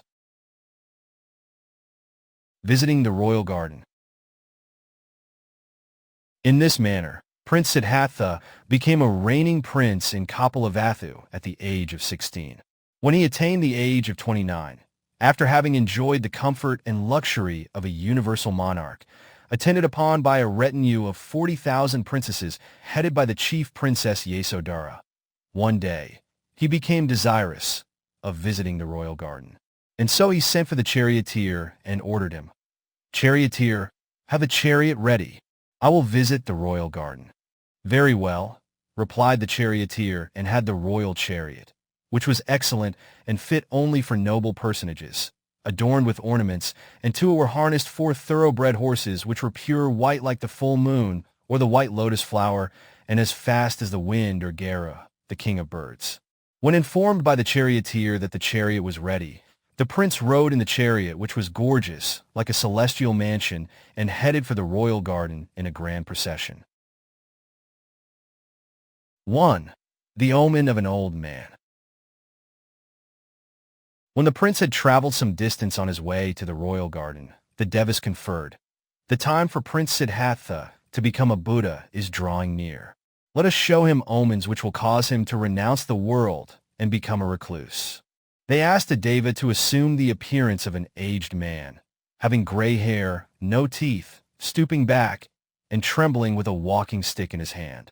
This omen of an old man created by the deva could be seen by no one but the prince and the charioteer. On seeing the old man, the prince asked the charioteer, "Charioteer, the hair of that man is not like that of others. His hair is totally white. His body is also not like that of others.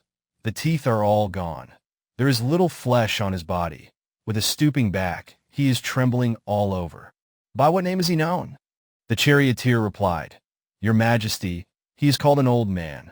The prince, who had never even heard before the word old man, much less seen one, again asked the charioteer. Charioteer, never before have I seen anyone of such a nature, whose hair is white, who has no teeth, who is emaciated and trembling, with a stooping back. What is meant by an old man? The charioteer replied, Your Majesty, one who cannot live for very much longer is known as an old man. He then asked, Charioteer, how is it? Am I also subject to old age? Am I also one who cannot overcome the nature of aging? When the charioteer replied, Your Majesty, all of us, including you as well as I, are subject to old age. There is no one who can overcome the nature of aging, the prince said. Charioteer, if all human beings, each and every one of them, including me, cannot overcome the nature of old age, please go no more to the royal garden and enjoy the pleasures therein. Turn back now, from this place where the old man is seen, and drive me back to the palace. Very well, Your Majesty, replied the charioteer who, instead of proceeding to the royal garden, turned the chariot around at the very place where the old man was seen and drove back to the golden palace. It is the nature of lions, when shot by an arrow, not to seek primarily to remove the arrow which is the effect, but to seek the hostile hunter who has shot the arrow and who is the prime cause of the flight of the arrow. Of the two phenomena of cause and effect, Buddhas also do not seek to eliminate the effect, which is like the arrow, but they seek and find out through intelligence the cause, which is like the enemy hunter who shoots the arrow. Therefore, the Buddhas are like lions. The charioteer had merely explained the 262 worldly nature of decay and old age, jara, as far as he understood it. But the prince, as befitting one who desires to become a Buddha, knew distinctly on reflection that birth, jati, was the prime cause of the process of aging, jara. After returning to the golden palace, he reflected with penetrative urgency, Savega, Oh, birth is detestable indeed. To whoever birth is evident, to him aging is also evident. Having reflected thus, he became cheerless and morose. He remained gloomy and dejected. King Suddhodana sent for the charioteer and asked him, Charioteer, why did my son return in a hurry without proceeding to the garden? The charioteer replied, Your Majesty, your son saw an old man, so he came back in haste. King Suddhodana mused, My son should become a ruler over the country. He must not renounce the world and become a recluse. The prediction of the court Brahmins that he would renounce the world and become a recluse must be proven wrong. O courtiers, why did you spoil my plans? Arrange quickly more palace attendants than before. Then with more female attendants and dancing girls surrounding him, my son, while enjoying the 5 sensual pleasures, will no longer think of becoming a recluse. So saying, he ordered an increase in the number of guards in the surrounding places at every couple of miles in all the 4 directions. 2. The omen of a sick man. Deceived and distracted by the 5 pleasures of the senses, increasingly provided and arranged for by his father to deter him from renouncing the world and becoming a recluse, Prince Siddhattha spent his time enjoying the pleasures and luxuries of the palace life. His sense of spiritual urgency, generated by the detestation of the nature of birth and old age, became somewhat diminished. When 4 months had passed, after living such a life of luxury, the prince again rode to the royal garden in the chariot drawn by the thoroughbred horses, as before. On the way, the prince saw the form of a sick man, also created by Devas. The sick man was in great pain being oppressed by disease, and only when helped by others could he sit up or lie down. He was helplessly lying in a bed covered with his own filth. Thereupon, the prince asked the charioteer, Charioteer, the eyes of that man are not like the eyes of others. They are weak and unsteady. His voice is also unlike that of others. He keeps on crying with an unbearable lament. His body is also not like the bodies of others. It appears much worn out and exhausted. By what name is he known? The charioteer replied, Your Majesty, he is known by the name of a sick man. The prince, who had never before seen a sick man or even heard of a sick man, asked the charioteer again, Charioteer, I have never come across such a person, who sits up and lies down only with the help of others, who sleeps mired in his own filth and keeps on shrieking unbearably. What is meant by a sick man? Explain the nature of this sick man to me. The charioteer replied, Your Majesty, a sick man is one who knows not whether he will or will not recover from the illness afflicting him now. He then asked, Charioteer, how is it? Am I also subject to illness? Am I also one who cannot avoid the nature of sickness? When the charioteer replied, Your Majesty, 263, all of us, including you as well as I, are subject to illness. There is no one who can avoid the nature of sickness. The prince said, Charioteer, if all human beings, each and every one of them, including me, cannot avoid the nature of ailments, we shall go no more to the royal garden and enjoy the pleasures therein. Turn back now from this place where the sick man is seen and drive me back to the palace. Very well, Your Majesty, replied the charioteer who, instead of proceeding to the royal garden, turned the chariot around at the very place where the sick man was seen and drove it back to the golden palace. As has been said above, although the charioteer merely explained the painful, unbearable, oppressive worldly nature of illness, vaidhi, as far as he understood it, the prince, like the Lion King and befitting one who desires to become a Buddha, knew distinctly on reflection that birth was the prime cause of illness and of old age. Back at the golden palace, he reflected with penetrative urgency, Oh, birth is detestable indeed. To whoever birth has become evident, to him old age is bound to become evident. Illness is bound to become evident. Having reflected thus, he became cheerless and morose. He remained gloomy and dejected. King Suddhodana sent for the charioteer and questioned him as before. When the charioteer replied, Your Majesty, your son came back in a hurry because he had seen a sick man.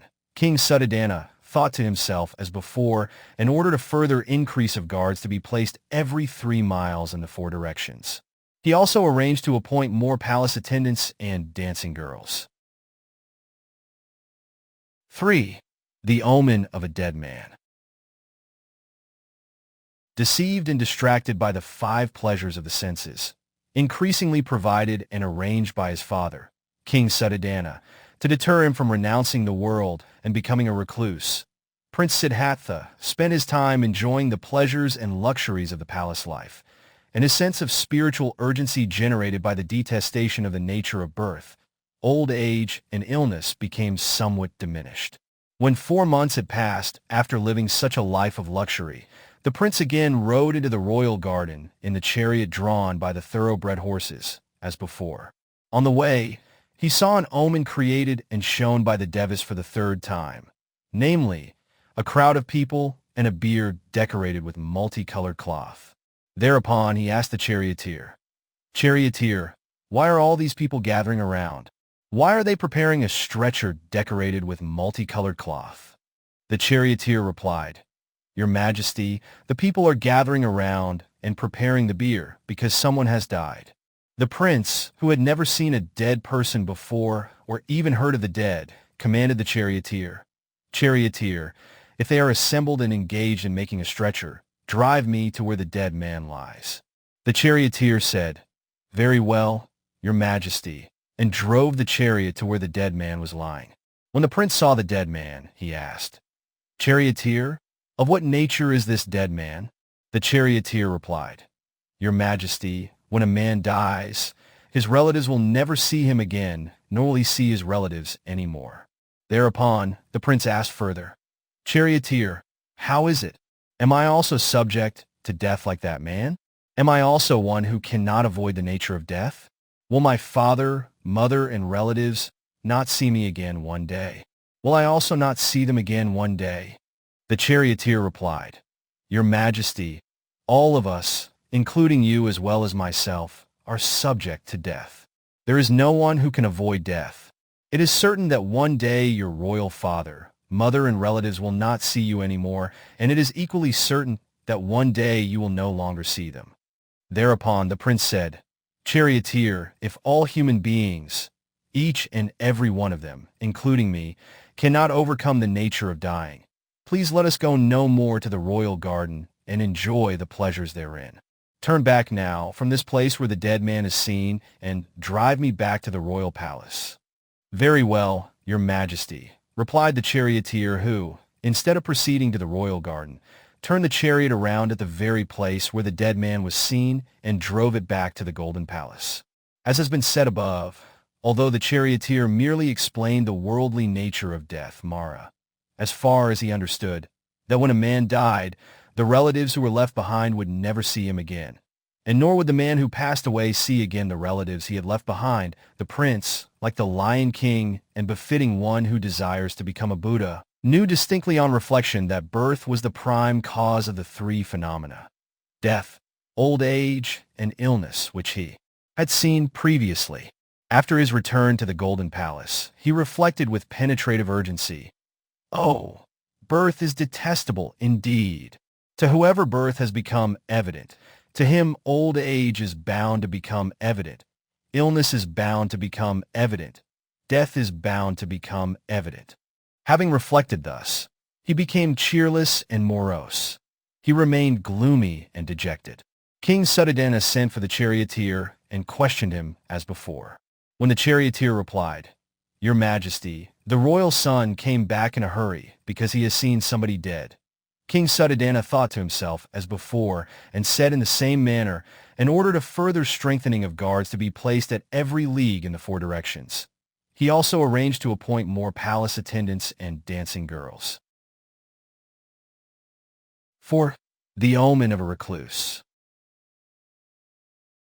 Deceived and distracted by the five pleasures of the senses, increasingly provided and arranged by his father to deter him from renouncing the world and becoming a recluse, Prince Siddhattha spent his time enjoying the pleasures and luxuries of the palace, and the sense of spiritual urgency generated by the detestation of the nature of birth, old age, illness, and death became somewhat diminished. When 4 months had passed living such a life of luxury, the prince again rode to the royal garden in the chariot drawn by the thoroughbred horses as before. On the way, he saw the omen created by the Devas for a 4th time, a man who had embraced the life of a recluse, with a clean-shaven head and beard, wearing a bark-dyed robe. "Charioteer," said the prince, "this man's head is not like the heads of others. It is a clean-shaven head, and also he has his beard shaved. His clothes are also not like those of others and are bark-dyed. By what name is he known?" The charioteer replied, "Your Majesty, he is known as a recluse." The prince asked the charioteer again, "Charioteer, what is meant by a recluse? Explain the nature of a recluse to me." The charioteer replied, "Your Majesty, a recluse is a person who, bearing in mind that it is good to practice the 10 courses of wholesome actions, Kasalakama, beginning with generosity, dana, has gone forth from worldly life and put on the bark-dyed clothes. He is a man who, bearing in mind that it is good to practice the 10 courses of wholesome actions which are in accord with righteousness, which are free from blemish, which are clean and pure, has gone forth from the worldly life and put on the bark-dyed clothes. He is one who, bearing in mind that it is good to refrain from ill-treating sentient beings, to work for the promotion of their welfare, has gone forth from the worldly life and put on the bark-dyed clothes." Thereupon, the prince said to the charioteer, "This man is truly admirable and noble for having gone forth from the world, bearing in mind that it is good to practice the 10 courses of wholesome actions, which are in accord with righteousness, which are free from blemish, and which are clean and pure. That man is admirable and noble for having gone forth from the world bearing in mind that it is good to refrain from ill-treating sentient beings and to work for the promotion of their welfare. Just because he is admirable and noble, charioteer, drive the chariot to the place where that recluse is," saying, "Very well, your Majesty." The charioteer drove the chariot to where the recluse was. On reaching him, the prince asked the recluse, actually a supernormal form created by the Devas, "Iti Rupa, man, what is that you are doing? Your head is not like the heads of others. Your clothes are also not like those of others." When he got a reply from the recluse, saying, "Your Majesty, I am known as a recluse," he asked him further, "What do you mean by a recluse?" The recluse replied, "Your Majesty, I am one who has gone forth from the household life, having shaved my hair and beard and wearing bark-dyed clothes, and bearing in mind that it is good to practice the 10 courses of wholesome actions, beginning with generosity, which are also known by these 4 special epithets: for being righteous, Dhamma; congruent, Samma; for being in accordance with righteousness, skillful, Kusala; for being blemish-free and meritorious, Panna; for being pure and clean, both as to cause and effect, and also bearing in mind that it is good to refrain from ill-treating sentient beings and to work for the promotion of their welfare. Thereupon, the prince said in acknowledgment and approval, "You are indeed admirable and noble. You have gone forth from the household life, having shaved the hair and beard and wearing the bark-dyed clothes, and bearing in mind that it is good to practice the 10 courses of wholesome actions, which have the special epithets of righteous, congruent, skillful, and meritorious, and also bearing in mind that it is good to refrain from ill-treating sentient beings and to work for the promotion of their welfare." The date of the renunciation. Before he renounced the world by going forth from the household life, the prince made 4 visits to the royal gardens. On his visit to the royal garden, riding on the chariot drawn by thoroughbred horses on the full moon of July Shah, in the year 535 BC, he saw on the way the first omen, that of an old man. On seeing this omen, he discarded the pride arising from the exuberance of youthfulness, Yabana Mana. Then, when the prince proceeded again to the royal garden, as before on the full moon of November Kataka, he saw, on the way, the second omen, that of a sick man. On seeing this second omen, he discarded the pride arising from the exuberance of sound health, Arogya Mana.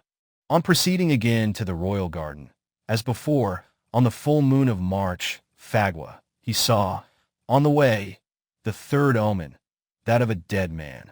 On seeing the third omen, the prince discarded the pride arising from the exuberance of being alive, Javita Mana. Then again, on the full moon of July Shah, in the year 534 BCE, the prince went out to the royal garden, as before. He saw, on the way, the omen of the recluse. The sight of this omen awakened in him a liking for the life of a recluse, and, making the resolution, "I shall become a recluse this very day," he proceeded on his journey to reach the garden the same day. Vissakhamma helps the prince dress. The prince spent the whole day in the royal garden, playing and enjoying himself. After taking a bath, as the sun began to set, he sat elegantly on the auspicious stone slab. At that moment, he felt inclined to dress up. Sakka, becoming aware of his wish, dispatched Vissakhamma, who, taking the guise of a barber in the service of the prince, went to him and dressed him with celestial attire and adornments. Just while the musicians were entertaining him with the 5 kinds of musical instruments, and others were singing and dancing, and even while the Brahmins were extolling him in sweet words of praise, "May your majesty be crowned with success, free from all forms of danger and hostility. May you be blessed with glory and happiness." The prince, thus dressed in 5 celestial adornments, ascended the royal chariot, decorated with precious ornaments, to return to the royal palace. The birth of Rahula. At that moment, King Suddhodana, the royal father, received the information that the prince's chief queen, Yasodhara, had given birth to a son. So he sent royal messengers to the prince with the glad tidings, "Go convey this good news to my son." When Prince Siddhattha heard the news that a son had been born, he remarked, as befitting one who kept in mind the sense of spiritual urgency, "Savega, the Asura Rahu, who will seize and keep me captive, has been born. A great bondage has come into existence." When asked by King Suddhodana, "What has my son said?" the messengers related to him the remarks made by the prince. Thereupon, King Suddhodana announced the name and title of his grandson thus, "From now on, my grandson shall be known by the name of Prince Rahula." The prince entered the royal capital of Kapilavatthu, riding the chariot accompanied by a large retinue, with majestic elegance at its height. As he was thus entering the royal city by chariot, a Sakyan princess by the name of Kisa Gotami, who was possessed of charm and beauty, and who was not of lowly birth, but of high noble lineage, on seeing the physique, Rupakaya, of the prince from where she was on the outer terrace of her mansion, and feeling delighted, uttered her feeling of joy as follow. Nibbutanuna samata, nibbutanuna sopita, nibbutanuna sanari, nyasana idisopati. Peaceful and happy will be the mind of the fortunate mother who has given birth to such a son possessing splendor like the rising sun, an extraordinary son of noble birth. First in beauty, superb in grace, foremost in intelligence. Reflecting meticulously on the twin attributes of her son's talent and beauty, her joyful satisfaction, day after day, will result in peace of mind. Peaceful and happy will be the mind of the fortunate father who has given rise to such a son possessing splendor like the rising sun, an extraordinary son of noble birth. First in beauty, superb in grace, foremost in intelligence. Reflecting meticulously on the twin attributes of his son's talent and beauty, his joyful satisfaction, day after day, will result in peace of mind. Peaceful and happy will be the mind of the fortunate woman who has become the wife of such a husband possessing splendor like the rising sun, an extraordinary husband filled with virility. First in beauty, superb in grace, foremost in intelligence. Reflecting meticulously on the twin attributes of her husband's talent and beauty, her joyful satisfaction, day after day, will result in peace of mind. Hearing the joyful utterance by the Sakyan princess Kisa Gotami, the prince reflected, "This cousin sister of mine, the Sakyan princess Kisa Gotami, has made the joyful utterance that the sight of such an individual, Adabhava, will give delight and serenity to the mother, the father, and the wife. Now, what is that which, when extinguished, will bring true peace of mind?" It then occurred to the prince, whose mind was already detached from defilements, Kilesa, thus, "There is true peace only when the fire of passion, raga, is extinguished. There is true peace only when the fire of hatred, dosa, is extinguished. There is true peace only when the fire of delusion, moha, is extinguished. There is true peace only when the heat of defilements, such as conceit, mana, wrong views, daihi, etc., subside." This princess Kisa Gotami has spoken pleasant words about the element of peace. And I am one who is searching for nibbana, the ultimate reality, which is the true extinction of all suffering. Even as of today, I should renounce the world by going forth and become a recluse in the forest to seek nibbana. With this thought of renunciation occurring to him, the prince, saying, "Let this pearl necklace be the teacher's fee for the princess Kisa Gotami, for reminding me to go in search of the element of extinction, nibbana." And he took off the pearl necklace, which was worth 100,000 from his neck, and had it sent to Kisa Gotami. The princess was overjoyed with the thought, "This cousin of mine, Prince Siddhattha, has sent me the present because his mind is inclined towards me." The prince ascended the residential palace, which was dignified, elegant, marvelous, encouraging delight in living, and reclined on the royal couch. The moment he reclined thus, all the female palace attendants and dancing girls who possessed a celestial beauty of form and complexion and who were adept in the art of singing, dancing, and making music, gathered round him with 5 kinds of musical instruments in their hands and started playing them, dancing and singing so he could enjoy the 5 kinds of sensual pleasure. But being disgusted, 268, with and wearied of activities which would kindle the fire of the defilements, he found no pleasure in such entertainments and fell asleep in a moment. As the prince had fallen asleep instantly, the female palace attendants and dancing girls thought to themselves thus, "We dance, sing, and play music for the prince, but he has fallen asleep. Why should we now exhaust ourselves?" And they too fell asleep with their musical instruments pressed around and underneath them. The fragrant oil lamps kept alight inside the golden palace continued to illuminate the scene brilliantly. The resolve of the prince. On waking up, the prince sat cross-legged on the couch and looked around.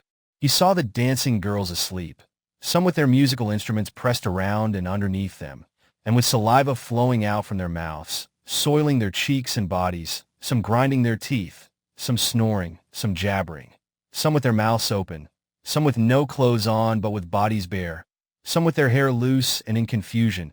They looked like a heap of loathsome dead bodies in a cemetery. Seeing the said detestable changes and transformations in the dancing girls, the prince became all the more detached from objects of sensual pleasures. This royal palace of pomp and grandeur comparable to Vijayana Palace, the residence of Sakka, is indeed like a cemetery where the dead are disposed of. The three planes of existences, namely the sensual realm, Kamavakara, the form realms, Rupavakara, and the formless realms, Arupavakara, are indeed like a big house burning in deep red, blazing flames. These sentient beings, humans, devas, and brahmas, are bound to take conception, to grow old, to become sick, and then to die. After death, they have to take conception again, then to grow old, to become sick, and to die again. Subjected to the repeated process of taking conception, growing old, becoming sick, and dying, they undergo great suffering. And yet, they do not know the way to escape from birth, aging, sickness, and death. When will they know it? Thus contemplating and realizing the frightfulness of birth, old age, sickness, and death, and the fact that the objects of and desire for sensual pleasures as well as the three realms of existences of the sensual realm, the form realms and the formless realms, are less of happiness and pleasure, and more of pain, suffering, and defects. He became entirely divested of delight in and attachment for the five objects of sensual pleasure. The prince then expressed his intense feeling by uttering, "How distressing it is! How oppressive it is! Upaduta Vedabo, Upasa Vedabo." And he became inclined to renounce the world and become a recluse, thinking to himself, "It is time for me, even today, to go forth from the household life." The prince rose from the royal couch, approached the door, and asked, "Who is here?" The charioteer Channa, who was sleeping with his head resting on the threshold of the door, replied, "Your Majesty, I am. It is Channa." The prince commanded him, saying, "I wish to renounce the world today, without letting anyone know. Go now quickly and saddle a thoroughbred Sindhorse, which possesses great speed." The charioteer Channa gave his assent, saying, "Very well, Your Majesty." And carrying with him the necessary equipment for saddling the horse, he went to the royal stable. In the brilliant illumination of the fragrant oil lamps, he saw the royal steed Koṇḍañña, a victor over all foes, standing on the delightful ground of the stable under a canopy decked with jasmine flowers. Thinking, "I should prepare this auspicious steed Koṇḍañña for the prince to go forth tonight," he proceeded to saddle Koṇḍañña with the complete equipment. While he was being saddled thus, Koṇḍañña came to realize, "I am being saddled rather tightly this time." On previous occasions, when going out to the royal garden, saddling was done differently. "No doubt, the prince is going forth tonight riding on me to become a recluse." Being greatly overjoyed, he neighed vehemently. The neighing of Koṇḍañña in his fit of great delight could have reverberated throughout the whole of Kapilavatthu, but the devas let nobody hear the neighing sound. While his coeval mate, the charioteer Channa, was thus gone to prepare and fetch the royal steed Koṇḍañña, the prince, with intent to have a look at the royal baby before renunciation, went to the royal chamber of Rahula's mother, Princess Yasodhara, and opened the door of the chamber. At that time, the chamber was brilliantly lit with scented oil lamps, and Rahula's mother, Princess Yasodhara, was lying asleep on the bed strewn with jasmine flowers, with her hand resting on the head of her baby. The prince stood at the door sill, and while looking, reflected, "If I remove the queen's hand and nestle my son in my arms, I will surely awaken the queen. If the queen wakes up, that will endanger my plan of renunciation which I am set on. So be it for now. I will not see him yet. Only after I have become a Buddha will I come back and see my son." Having contemplated thus, he descended from the royal palace and approached the royal steed, to whom he said, "Koṇḍañña, my coeval, assist me for this one night. After attaining Buddhahood through your help, I will rescue the world of sentient beings, including devas, from the stream of Sasra and convey them to the high ground of Nibbana." Then the prince jumped onto the back of the royal steed Koṇḍañña. Koṇḍañña measured 18 cubits from the neck and was of proportionate height. He possessed great power and speed as well. His whole body was snowy white. His physical appearance was as delightful and graceful as a newly polished conch. Sitting on the middle of Koṇḍañña's back with his coeval charioteer Channa clutching the tail of the horse. The Bodhisatta rode out of the palace in the middle watch of the night on Monday, the full moon day of July Shah, in the year 534 BCE, and arrived at the main gate of the royal city. As the Bodhisatta was departing from the palace riding the royal steed Koṇḍañña, Devas placed their hands under the steed's hoofs at every trot, so that the sound of the hoofs could not be heard by anyone. The prince, charioteer Channa, and the royal horse Koṇḍañña each had their own plan. It was the time when the royal father, King Siddhattha, had taken precautions to prevent the prince from going forth by strengthening both sides of the main gate of the royal city, so that each side could be opened only with the strength of 1,000 troops. He considered, if it is so arranged, my son will not be able to go out unnoticed at any time through the main gate of the city. The prince was endowed with great strength. He had the strength of 1 billion kvaka elephants. He had the strength equivalent of 10 billion middle-sized male persons, Majjhima Purisa. Accordingly, he thought to himself, if the main gate will not open, I will escape today by making use of my own strength. Remaining seated on the back of the royal steed Koṇḍañña, I will clasp charioteer Channa, who accompanies me, by holding the horse's tail and the royal horse Koṇḍañña in between my two thighs and jump over the 18-cubit-high city wall. Charioteer Channa also thought to himself, if the main gate of the city will not open, I will keep my lord's son seated on my shoulder, clasp Koṇḍañña under my right armpit, and hugging him with my right hand, I will jump over the 18-cubit-high wall of Kapilavattha city and escape. The royal horse Koṇḍañña also thought to himself, if the main gate of the royal city will not open, I will keep the royal son seated on my back as he is, and along with the coeval charioteer Channa holding onto my tail, I will jump over the 18-cubit-high wall of Kapilavattha city and escape. The Deterrence by Vessabhū Mara. In this manner, the three of them were having similar intentions.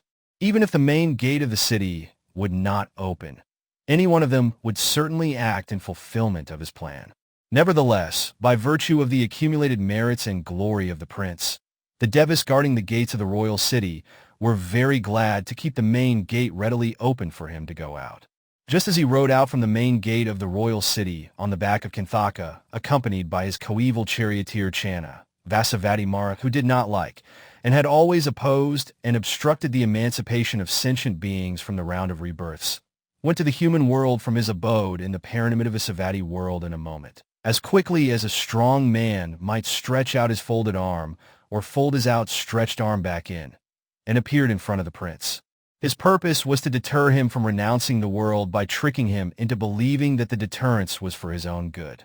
Standing in the sky, he uttered BVA PTS 282. Manikama Maha Vira Ito T Satame Dine, Dibatu Kakaratana, Adapata Bhavasati. O very energetic Bodhisatta Prince, do not go forth and become a recluse. On the seventh day from today, the celestial wheel treasure will certainly make its appearance to you. He discouraged the prince also by telling him, you will become a universal monarch, ruling over the 4 great continents surrounded by 2,000 small islands. Do turn back, your majesty. Thereupon the prince asked, who are you speaking to me and discouraging me now? Mara replied, your highness, I am Vessabhū Mara. Then the prince made this bold reply, Jamaha Maharaja, Maya Kakasa Sambhava, Anathikoham Regina, Gaka, Tvam Mara Maida. O powerful Mara, before you told me, I already knew that the divine will treasure will certainly arise for me. As for myself, I do not have the least desire to become a universal monarch, ruling over the 4 continents. Go away from here now, O Mara, do not stand in my way. Sakala Dasa Sahasampai, Lokadatam Ahapana, Unadeva Bhavisami, Buddha 1 Oak Vinayako. As for me, I will strive to become a Buddha to help and convey all sentient beings who are ready to listen to the Dhamma Vinaya to the victorious land of Nibbana, making the 10,000 world element revolve and resound like the potter's wheel. Thereupon, Mara threatened the prince with these words, Friend Prince Siddhattha, keep your words constantly in mind. From this time on, I will make you know what I am, Whenever your mind is filled with thoughts of sensual desires, kama vitakka, thoughts of malice, vyapada vitakka, or thoughts of cruelty, vihis vitakka. Thenceforward, he was constantly on the lookout for the occasion when the mental defilements, kilesa, would perchance arise in the mental continuum of the prince, following him closely like a shadow for a total period of 7 years. The escort to the bank of the river Anoma. At the age of 29 years, when he was about to acquire the glory and powers of a universal monarch, he forewent and spurned them as if they were spittle. At midnight, on the full moon day of July Shah, when the constellation Shah and the moon were in conjunction, in the year 534 BC, he left the royal palace, which was comparable to the magnificent palace of the universal monarch. But while he was thus leaving, the desire to turn round and take in a view of the royal city of Kapilavatthu arose in his mind. Immediately after that thought had arisen in the mind of the prince, the very locality where the thought occurred revolved round like a potter's wheel, as if the earth was addressing him. Noble Bodhisatta, your deeds of merit were such that you need not turn round to look at anything. The object you want to see will present itself in front of you. The prince thus viewed the royal city of Kapilavatthu from where he was, without having to turn around. The site where the royal horse Koṇḍañña halted was marked for the erection of a relic shrine, stupa, to be named Koṇḍañña, or the turning of Koṇḍañña. He then proceeded on his journey in a majestic manner on the back of the royal horse Koṇḍañña. Along the route taken by the prince, all the Devas and Brahmas marched along in front and rear, and on the left and right, some holding 60,000 lighted torches. Others came along honoring him with festoons of fragrant flowers, sandalwood powder, yak-tail fly flaps, banners, and streamers. They came along singing celestial songs and playing all kinds of celestial musical instruments. The prince, who, as described above, had gone forth in such magnificence, passed through the 3 kingdoms of Sikhī, Kaliya, and Mulla in one single night, covering a distance of 30 leagues, eventually arriving on the bank of the river Anoma.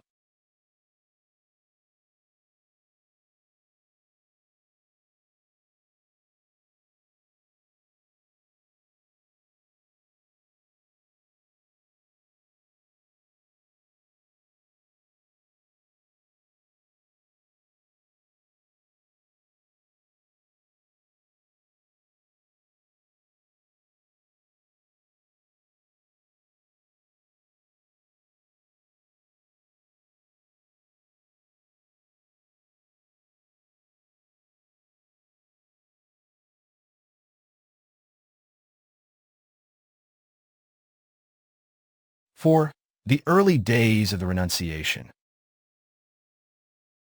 Crossing the river Anoma. Having reached the other bank of the river Anoma, the prince brought the royal horse to a halt at the edge of the river and asked charioteer Channa, "What is the name of this river?" When the charioteer replied that it was the Anoma, he took it as a good omen, saying, "My being a recluse will not be of poor quality. In fact, it will be a superior one, Anoma." Then by striking Koṇḍañña with the heel, he gave it the signal for crossing the river, and Koṇḍañña jumped over to the other side of the very wide Anoma and stood there. After alighting from Koṇḍañña, and while standing on the pearly sandbank, the prince addressed charioteer Channa, "Friend Channa, take Koṇḍañña together with my ornaments and return home. I will become a recluse." When Channa said that he would also like to do the same, the prince forbade him 3 times, saying, "You do have permission to become a recluse, friend Channa. Just go back to the city." And he handed over Koṇḍañña and the ornaments to Channa. Cutting his hair. Thereafter considering, "These locks of mine do not suit a recluse. I shall cut them with my sword." The prince, with the sword in his right hand, cut off the hair knot and seized it together with the diadem with his left hand. His hair of 2 finger breadths in length that was left behind cuffed to the right and lay close to the head. The length of the hair remained 2 fingers long till the end of his life with no further cutting. The beard and the whiskers also existed for his whole life with their length good enough to look beautiful like the hair. There was no necessity for the Bodhisatta to shave them again. The Bodhisatta, holding the hair knot together with the diadem, made a solemn resolution thus: "If I am one who will become a Buddha, let this hair not stay in the sky. If not, let it fall to the ground," and threw them up into the sky. Thereupon, the hair not together with the diadem went as far up as 1 league, and marvelously remained in the sky like a hanging festoon of flowers. At that time, Sakka, the lord of the Devas, saw the Bodhisatta's hair by means of his divine eye, and he received it and the diadem with a jewel casket, 1 league in size, and took them to his abode of Tissa. He then enshrined them in the Kakusandha, which he erected and embellished with the 7 kinds of precious gems, and which was 3 leagues high. The requisites. Again, the Bodhisatta reflected, "These garments of mine, made in the country of Kasi, are priceless. They are not proper for one who is an ascetic." Then Dīpaṅkara, who happened to be an old friend in the lifetime of Buddha Kassapa, considered with his genuine and noble loving kindness, metta, that had remained throughout the whole aeon empty of Buddhas Buddhantara kappa. "Ah, today my friend the Bodhisatta, seeing danger in such miserable phenomena as birth, old age, etc., has gone forth on a great renunciation, Mahabhinakamana. I shall go, taking the requisites of a recluse for this old friend of mine, the Bodhisatta prince." So he brought the 8 requisites, namely a double robe, an upper robe, a lower robe, a belt, a needle and thread, and adds a bowl with its bag, and a water strainer, and offered them to the Bodhisatta. Thereupon, the Bodhisatta assumed the appearance of a noble recluse by putting on the robes properly, the robes which may be termed the banner of the Arahant, which were offered by the Brahma. Then he threw up also his layman's garments into the sky. Thereupon, Dīpaṅkara seized the Bodhisatta's garments that were thrown up into the sky. He erected a shrine, Satya, 12 leagues in size and finished with various kinds of gems, where he kept these garments in reverence. As the shrine contains the garments, it is called the Dasa Satya. After becoming a recluse, the Bodhisatta sent back the charioteer Channa, saying, "Friend Channa, convey to my mother Mahapajapati Gautami and my father King Suddhodana that I am in good health." Then Channa, after doing obeisance respectfully to the Bodhisatta and circumambulating him, took the bundle of the Bodhisatta's ornaments along with the horse and departed. The rebirth of Koṇḍañña. Since he overheard the Bodhisatta's conversation with charioteer Channa, Koṇḍañña the horse had been lamenting with the thought, "From now on, I shall have no opportunity of seeing my master." When he went out of sight of the Bodhisatta, he could not bear the grief that arose from the suffering of separation from one's beloved, Piyadassī Vipayoga. As he was leaving behind the Bodhisatta, whom he loved so dearly, he died of a broken heart and was reborn in Tissa as a celestial being by the same name of Koṇḍañña. As for charioteer Channa, he had at first a grief caused by his separation from the Bodhisatta, and now that Koṇḍañña had died, a second grief overcame him. Oppressed by the double sorrow, he made his way home to the city of Kapilavatthu, weeping and crying. The Bodhisatta's visit to Rajagaha. After becoming a recluse, the Bodhisatta spent 7 full days in bliss in the nearby mango grove called Anyapaya, and traveled a journey of 30 leagues on foot in one single day, and entered the city of Rajagaha. This is the statement made in the Chronicles of the Buddhas, Buddha Vesa, Commentary, and the Birth Stories, Jataka Commentary. According to the Anthology of Discourses, Sutta Nipata, Commentary, however, the Bodhisatta, after becoming a recluse, observed the precepts with pure livelihood as the 8th Jvahamaka Sila, and journeyed to Rajagaha, 30 leagues away from the banks of the river Anoma, in 7 days. When he was about to visit the city of Rajagaha for alms food, he stood at the eastern gate of the city. Then it occurred to him thus: "If I send a message to King Bimbisara about my visit, he will know that Prince Siddhattha, the son of King Suddhodana, has come to my city, and, with due regard and attention, he will send plenty of offerings. It is not proper for me, as an ascetic, to inform him and receive the 4 requisites. Right now, I should go on alms round." So, after putting on the rag robes, Pasuklika, offered by Dīpaṅkara, and taking the bowl with his hand, the The Bodhisatta entered the city by the eastern gate and went round from house to house for alms food. For 7 days before the Bodhisatta entered Rajagaha for alms, a festival was celebrated on a big scale and was enjoyed by all. The day the Bodhisatta entered the city, King Bimbisara had the proclamation made to the people by beating the drum. The festival is over. The people should now attend to their respective trades. At that time, the citizens were still assembled in the palace ground. When the king opened the window, which was supported by a lion figure, and looked out to give the necessary instructions, he saw the Bodhisatta, who was entering Rajagaha for alms, with his sense faculties well composed. On seeing the incomparably graceful appearance of the Bodhisatta, the people of Rajagaha as a whole became wildly excited, and the whole city turned into a state of commotion in the same way as it happened when Jairai, the elephant, also known as Dhanapala, entered the city, or in the same way as the male and female residents of celestial Tissa became agitated and perturbed when Vipassī, the lord of the Asuras, entered their abode. When the noble Bodhisatta went round with the elegance of a king of the Chidana elephants for alms, from house to house in the city of Rajagaha, the citizens, seeing the incomparably graceful appearance of the Bodhisatta, were filled with strong feelings of joy and astonishment, and became occupied with the sole intention of viewing the Bodhisatta's unique demeanor. One of the people then said to another, "Friend, how is it? Is it the lunar mansion that has come down to the human abode with all its radiance concealed in fear of Rahu, the king of the Asuras?" The second man ridiculed the first by saying, "What are you talking about, friend?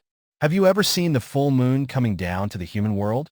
The fact is that Kamadeva, the god of desire, seeing the splendor of our king and his people, has come in disguise to play and have fun with us."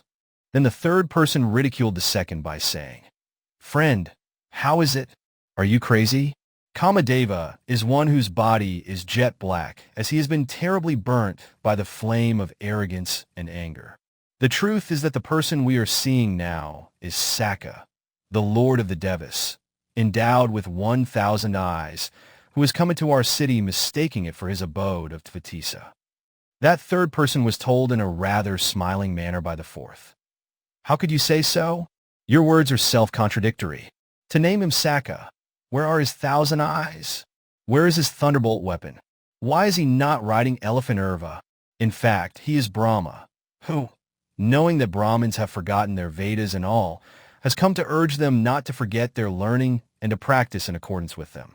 Another man, a man of learning, reproached them and stopped them, saying, "This is neither the moon disk, nor Kama, nor Sakka, nor Brahma. As a matter of fact, he is the most extraordinary man, the chief among men, the leader and teacher of the 3 worlds." While the citizens of Rajagaha were thus talking among themselves, each from his own point of view, royal servants went to King Bimbisara and reported thus, "Great king, a wonderful person whom nobody knows whether he is a celestial being, a Gandhava, a Naga, or a Yaka, is going round for alms food in our city of Rajagaha." Upon hearing their words, the king, who had already seen the Bodhisatta while standing on the upper terrace of the palace, was struck with wonder and sent his ministers with the order, "Go and make careful inquiries about this man. If he is a Gandhava, he will go through the air. If he is a Yaka, he will disappear when out of the city. If he is a Naga, he will sink into the earth and disappear. If he is a real human being, he will go to a certain place and eat his alms food." With his sense faculties and mind well composed, and in his unique elegance, with downcast eyes looking only a few feet in front of him, captivating the eyes of the Rajagaha people, he went round and collected food just enough for his sustenance. The food which he received included all kinds of edibles, coarse and fine, of various colors all mixed up together. Then he asked the people, "Where do those ascetics who come to this city usually stay?" The people answered, "They usually stay at the entrance of the cave, facing east on top of Pava mountain." And so the noble Bodhisatta left the city by the eastern gate, through which he had entered. Thereafter he sat facing east at the entrance of the cave on the mountain and tried to eat the mixed meal of coarse and fine food that he had received. Having enjoyed kingly bliss, which was as great as that of a universal monarch, only a few days previously, He made an effort to eat a morsel of food, which was a mixture of coarse and fine foods in assorted colors. As he was about to put the morsel into his mouth, he felt miserable and almost vomited with his intestines turning upside down, for he had never seen such kinds of food in his life, and found it particularly disgusting. Then he admonished himself by saying, "You, Siddhattha, in spite of the fact that you have been reigning supreme in a palace where food and drinks are available at your pleasure, and where you have meals of 3-year-old seasoned fragrant rice, with different delicacies whenever you like, you, on seeing a recluse in rag robes, contemplated, when shall I eat the meals obtained by going on alms round from house to house after becoming a recluse like him? When will the time come for me to live on meals thus collected? And have you not renounced the world and become a recluse with such thoughts? Now that your dream has come true, why do you change your mind?" Then, without the slightest revulsion, he took the meal that was so rough and coarse. The 3 ministers, sent by King Bimbisara to investigate, approached the Bodhisatta and explored all the facts concerning him. Then 2 of the 3 stayed behind while the 3rd returned to the king and reported, "Great king, that recluse who had gathered alms food is still sitting peacefully at the entrance of the cave, facing east, on top of Mount Pava, absolutely without fear, like a lion king, or a tiger king, or a bull king, after eating, in a normal manner, the meal that he had obtained." Thereupon, King Bimbisara made haste and went in an excellent chariot to the Bodhisatta's place on Mount Pava, as far as the chariot could go, and then leaving the chariot, he continued his journey on foot. When he got near the Bodhisatta, with permission he sat down on the cold stone slab, and being very much impressed with the Bodhisatta's deportment, he gladly conversed with him. He said, "Friend, you are still young and tender in age. You are also endowed with a handsome physique and characteristics. I think that you are of good birth, belonging to a pure ruling class. I offer you as much royal pleasure and wealth as you want in these 2 countries of Aga and Magadha, which are under my rule. Be a king and reign. Please also tell me your lineage." Thus the king asked about the Bodhisatta and offered kingship to him. Then the Bodhisatta considered, "If I had the desire to be a king, such a Deva king as the 4 great kings of the celestial world and others would have offered me their respective regal fortunes. Or, if I remained living a kingly life in my palace, it would have been certain that I would become a universal monarch. Not knowing this King Bimbisara has made such a proposal to me, saying in such a way, I will now let him know of my royal life." So thinking, he stretched out his right hand, pointing in the direction whence he had come, and then he said in verse, S&P 424-426, PTS 73. Uju Janapado Raja, Himavantasa Pasado, Dana Viriyena Sampano Kosalisu Nikitino. O noble king, you who please your people with loving kindness by ruling them with the 4 modes of support. In the land of the Kosalan people, near the mountains named the Himavana, which is straight from here in the direction of the north, exists the region of Kapalavathu, full of grain, food and drink, and famed like the divine city of Amaravati. That region belongs to my father, Mahasuddhana, the excellent torch of the lineage of the sun that has long had an aristocratic ancestry since the beginning of the world. It is the place which is endowed with the 7 kinds of treasure and men of valor, numbering 82,000, who have the ability of plucking a star at the end of the sky by means of their prowess. Adika Nama Gatana, Sikhī Nama Jatiya, Tama Kula Pabajatomi, Nakame Abipathya.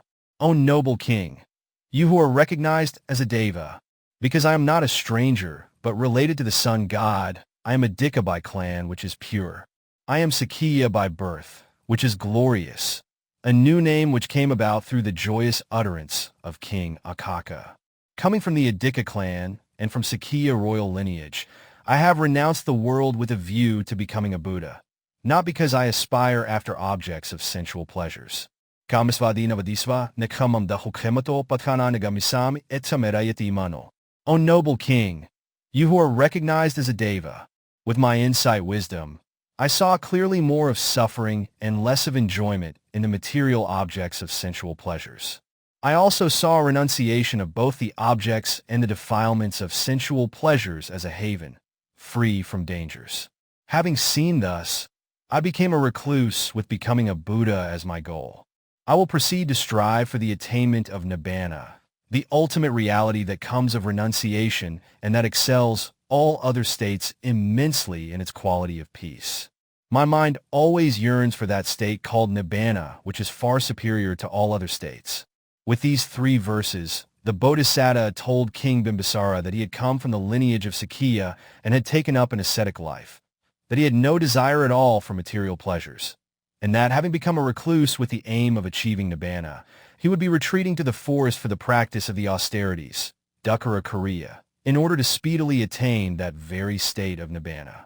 When told thus, King Bimbisara replied, "Venerable sir, I have already heard that Prince Siddhattha, the son of King Suddhodana, after seeing the 4 omens with his own eyes, renounced the world to become a recluse, in order to attain perfect self-awakening, the supreme leadership in the 3 worlds.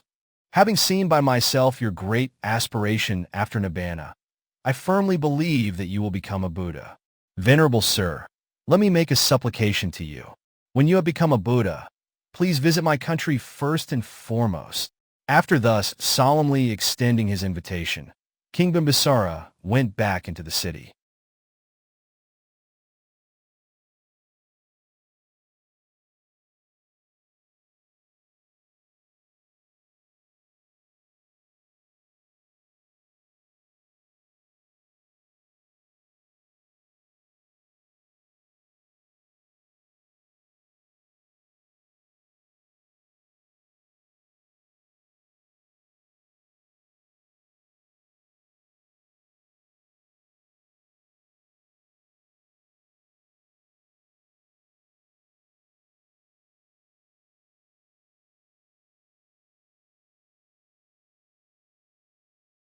Five, practicing meditation. The Bodhisatta's meeting with Ra. The Bodhisatta took instruction from and had discussion with sect leaders Ra and Adaka, and thereafter gained the 8 mundane attainments. Atha Rajagaha Vara Rajagaha, Nara Raja Ver Nagara 2 Gate, Giri Raja Vero Muni Raja Vero, Mijai Rajagato Sagato Paigato. Then, when King Bimbisara, the noble ruler of the people of the Magadha country, having spoken and extended his invitation to the Bodhisatta, returned and entered the city of Rajagaha, founded by that glorious universal monarch, Maha Govinda, lord of the people and leader of humans and other powerful monarchs. The blessed Bodhisatta who was endowed with all excellent qualities like Meru, chief of mountains, who was the righteous monarch of ascetics, and whose graceful deportment was like that of the lion, lord of the beasts, also went to the Sylvan Palace in search of Nibbana, the supreme peace. In accordance with this verse that occurs in the Chronicles of the Buddhas, Buddha Vasa, Commentary, PTS 286, and the Ornaments of the Victor, Jinlakra, when the righteous King Bimbisara had gone back to the city of Rajagaha, the Bodhisatta set out on a journey in quest of the bliss of Nibbana, which is known as sublime peace, Sanivara. On his way, he reached the place of a great religious teacher, Ra by name and Kalama by clan.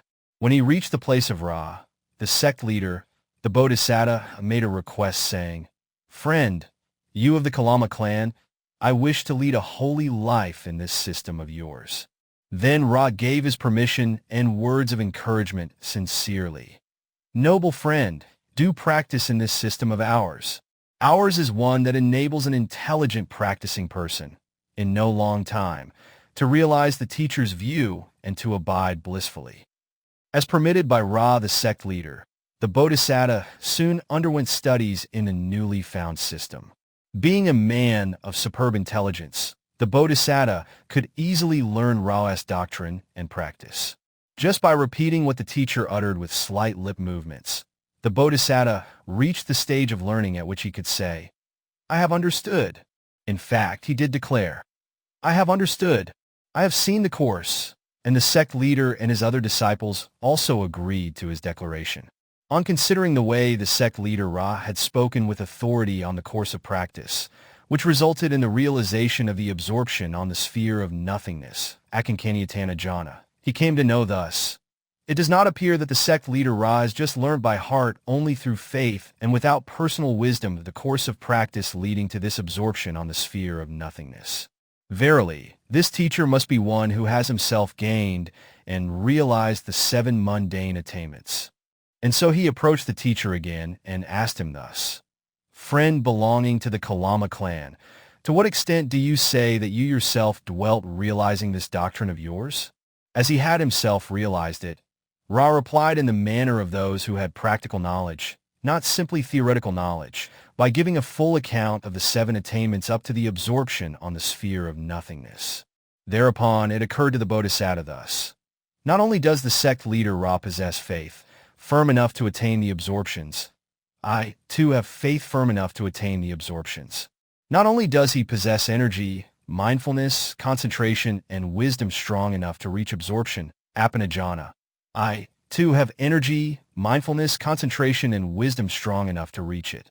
Ra says that he has himself realized the 7 mundane absorptions attainments up to the sphere of nothingness with super-knowledges, abhina, and abides blissfully therein.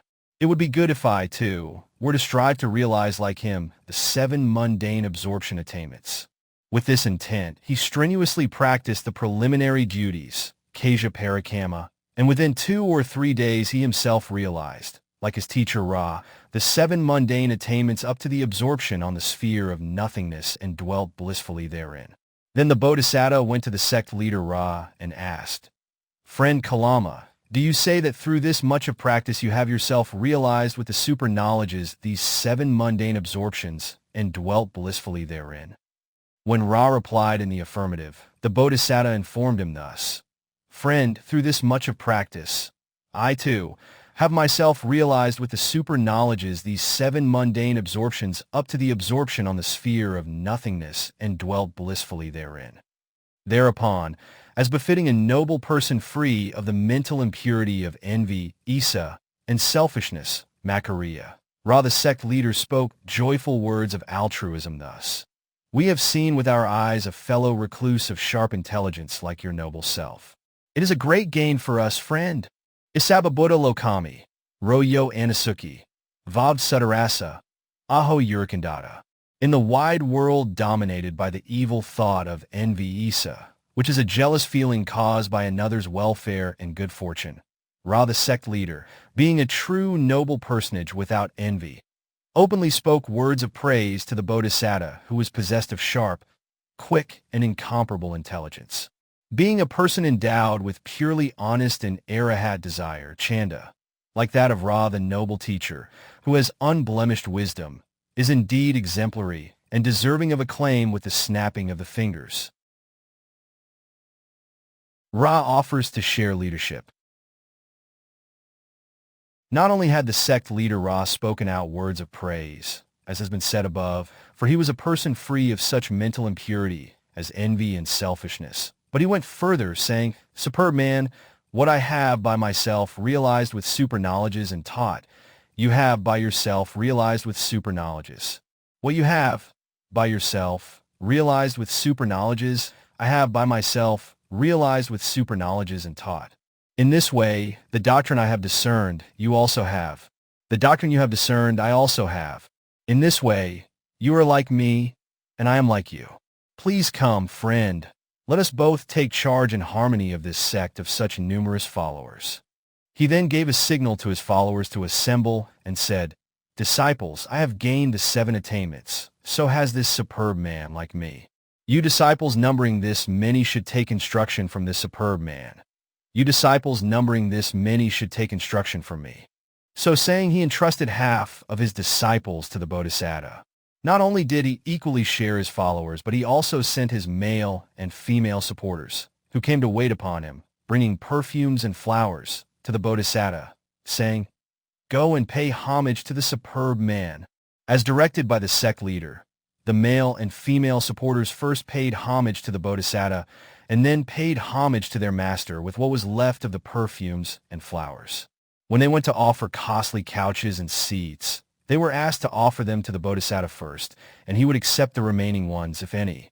Wherever they went, he gave priority to the Bodhisatta in respect of excellent sleeping and living accommodations. In this way, as a man of magnanimity, Ra treated the Bodhisatta, who was his disciple at the time, with high esteem and honor, although he was the teacher. The Bodhisatta departs.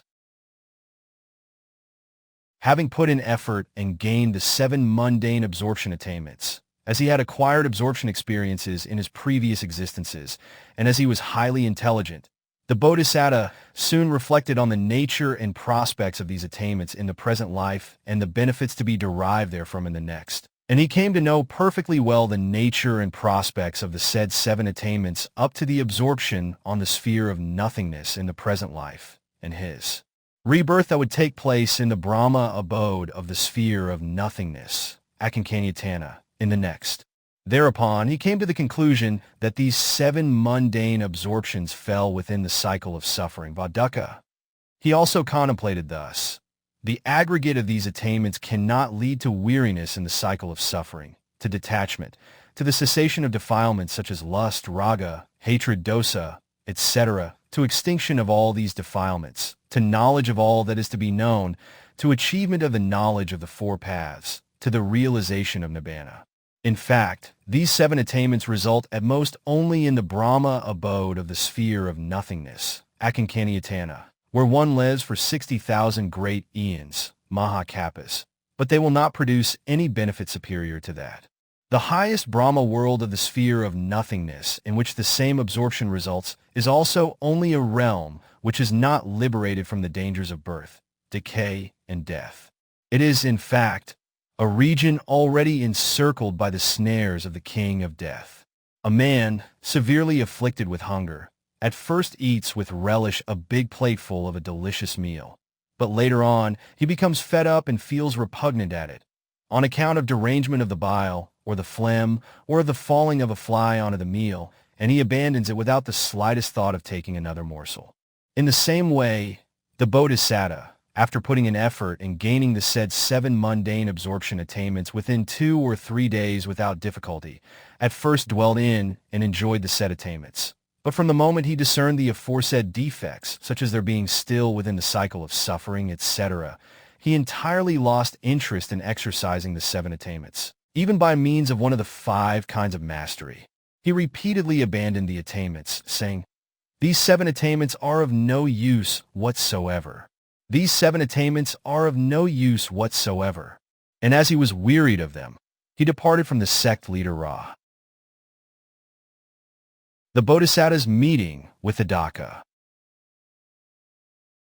Having departed from the sect leader Ra, and being desirous of seeking the bliss of nibbana, named sublime peace, Sanivara, the Bodhisatta went on searching until he came upon the leader of another sect, Adaka, the son of Rama. Therefore, he asked the sect leader Adaka for permission to study with him, by saying, "Friend, I wish to lead a holy life in this system of yours." Then the sect leader Adaka, the son of Rama, replied thus in giving permission: "Friend, please practice in this system of ours. Our doctrine, if put into practice with effort by learned persons, will enable them, in a short time, to realize with the super knowledges the teacher's view, Akariya Veda, and to live in happiness." Accordingly, the Bodhisatta lost no time to learn the doctrine and the course of practice of Adaka, the sect leader. As with Ra, the leader of the previous sect, the Bodhisatta, being highly intelligent, could easily learn the doctrine and the course of practice. Just by repeating what the teacher uttered with slight movements of the lips, the Bodhisatta reached the stage at which he could say, "I have understood." In fact, he did announce, "I have understood. I have seen the course." And this was confirmed by the sect leader Adaka and his disciples. On considering the way Adaka explained, according to their traditional method he had learned from his father, the course of practice leading to the absorption on the sphere of neither perception nor non-perception, Nevasana Nasanyatana Jhana, the Bodhisatta came to understand thus: it does not seem that Rama, the deceased father of Adaka, had merely learnt by heart, believing what others speak of the course of practice leading to the absorption on the sphere of neither perception nor non-perception. In fact, the teacher Rama, the father of Adaka, must have been one who has personally gained and realized the 8 mundane absorptions. The Bodhisatta approached the sect leader Adaka again and asked him directly, "Friend, to what extent did your father, Rama the Master, say that he himself dwelt realizing this doctrine of his?" Adaka replied that his father did so to the extent of the absorption on the sphere of neither perception nor non-perception. Then it occurred to the Bodhisatta, not only did Adaka's father, Rama the Master, possess faith firm enough to attain the absorption on the sphere of neither perception nor non-perception, I, too, have such faith leading to that absorption. Not only did he possess energy, mindfulness, concentration, and wisdom strong enough to reach the absorption on the sphere of neither perception nor non-perception, I, too, have such energy, mindfulness, concentration, and wisdom to get there. Adaka's father, Rama the Master, said that he had personally realized the 8 mundane absorption attainments up to the absorption on the sphere of neither perception nor non-perception with the super knowledges, abhina, and dwelt blissfully therein. It would be good if I, too, were to strive to realize, like him, the 8 mundane absorption attainments. With this intent, he strenuously practiced the preliminary duties Kaja Parakama, and within 2 or 3 days, he himself realized, like Adaka's father, Rama the Master, the 8 mundane absorption attainments up to the absorption on the sphere of neither perception nor non-perception, and dwelt blissfully therein. Then the Bodhisatta went again to the sect leader Adaka and said, "Friend, did your father, Rama the Master, say that through this much of the practice, he had, by himself, realized with the super knowledges the 8 mundane absorptions and dwelt blissfully therein?" When Adaka replied in the affirmative, the Bodhisatta informed him thus, "Friend, through this much of practice, I, too, have by myself realized with the super knowledges the 8 mundane absorptions up to the absorption on the sphere of neither perception nor non-perception and dwelt blissfully therein." Thereupon, as befitting a noble person free from the mental impurity of envy and selfishness, Adaka the sect leader, like Ra the leader of the previous sect, spoke joyful words of altruism thus, "We have seen with our own eyes a fellow recluse and spiritual companion of sharp intelligence like you. It is a great gain for us, friend." Adaka offers him leadership.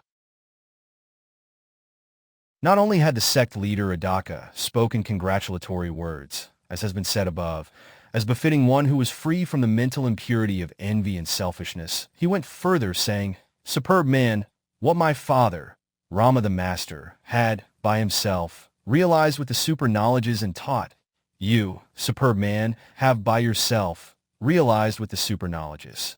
What you have by yourself realized with the super knowledges, my father, Rama the Master, had, by himself, realized with the super knowledges and taught. In this way, the doctrine my father had discerned, you have also. The doctrine you have discerned, my father, Rama the Master, had. In this way, you are like my father, and my father is like you. Please come, friend. Please take charge of this great sect." So saying, he entrusted the Bodhisatta with the whole sect. Thus Adaka appointed his fellow ascetic and spiritual companion, the Bodhisatta, as his own teacher. Not only did he entrust him with the entire sect, but he honored the Bodhisatta with reverence the way Ra, the sect leader, did, as has been mentioned before. The Bodhisatta departs. Having put efforts and gained the 8 mundane absorption attainments, as he had acquired absorption experiences in his previous existences, and as he was highly intelligent, the Bodhisatta soon reflected on the nature and prospects of the said 8 absorption attainments, up to the absorption on the sphere of neither perception nor non-perception in the present life, and the fruits that would accrue in the future. He came to know perfectly well the nature and prospects of these 8 absorption attainments, up to the absorption on the sphere of neither perception nor non-perception in the present life, and his rebirth that would take place in the Brahma abode of the sphere of neither perception nor non-perception, Nevasana Nazanyatana, hereafter. Therefore, he came to the conclusion that these 8 mundane absorptions fell within the cycle of suffering, and he also contemplated thus. The aggregate of these attainments cannot lead to weariness in the cycle of suffering, to detachment, to the cessation of the defilements such as lust, raga, hatred, dosa, etc., to extinction of all these defilements, to knowledge of all that is to be known, to achievement of knowledge of the 4 paths, to realization of Nibbana. In fact, these 8 attainments result at most only in the Brahma abode of the sphere of neither perception nor non-perception, where one lives for 84,000 great eons, Mahakapa, but they cannot produce any benefit superior to that. The highest Brahma world of the sphere of neither perception nor non-perception, in which the same absorption results, is a realm which is not liberated from the dangers of birth, decay, and death. It is, in fact, a region already encircled by the snares of the king of death. A man severely afflicted with hunger at first eats with relish a big plateful of a delicious meal, but later on he becomes fed up and feels repugnant at it, on account of the derangement of the bile, or the phlegm, or the falling of a fly onto the meal, and he abandons it without the slightest thought of taking another morsel.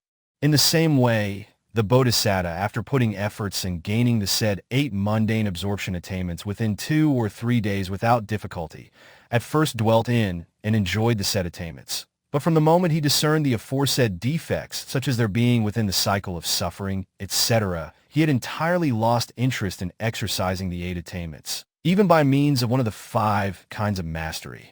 He repeatedly abandoned the attainments, saying, "These 8 attainments are of no use whatever. These 8 attainments are of no use whatever." And as he was wearied of them, he departed from the sect leader, Adaka.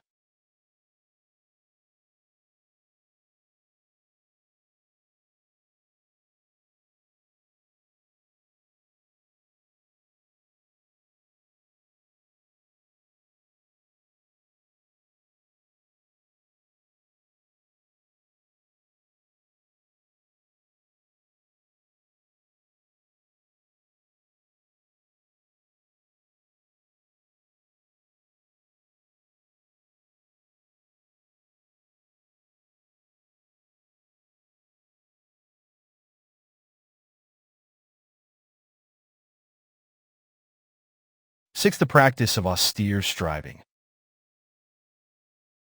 Austere striving in Uruvela.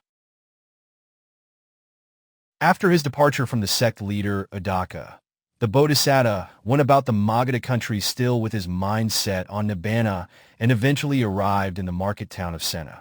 Near Sena was Uruvela forest. In the forest, the natural lay of the land was delightful enough for noble and virtuous men. The forest itself was pleasant. The river Naranjara had an attractive landing place, free of mud and mire, with a sand beach like silvery sheets spread out, with pleasingly clean and clear currents full of sportive fish and tortoises, and the river flowed continuously. There were also small villages where forest-dwelling ascetics could easily receive alms food. When the Bodhisatta saw all these features, he noted them carefully and then decided, "This is an ideal place for sons of good families seeking Nibbana to undertake meditation." Accordingly, he built a small dwelling place with available dry firewood and leaves and stayed in the forest of Uruvela to engage in meditation. The 3 similes.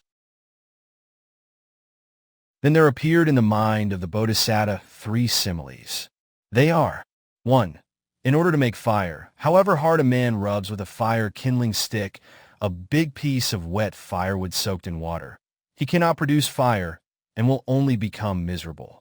In the same way, in this world, the so-called recluses and Brahmins, in whom the wet and slimy elements of sensual passion have not dried up and who do not stay away from sense objects, also will not realize the paths and fruitions, but will only become miserable, however hard they work to rid themselves of defilements.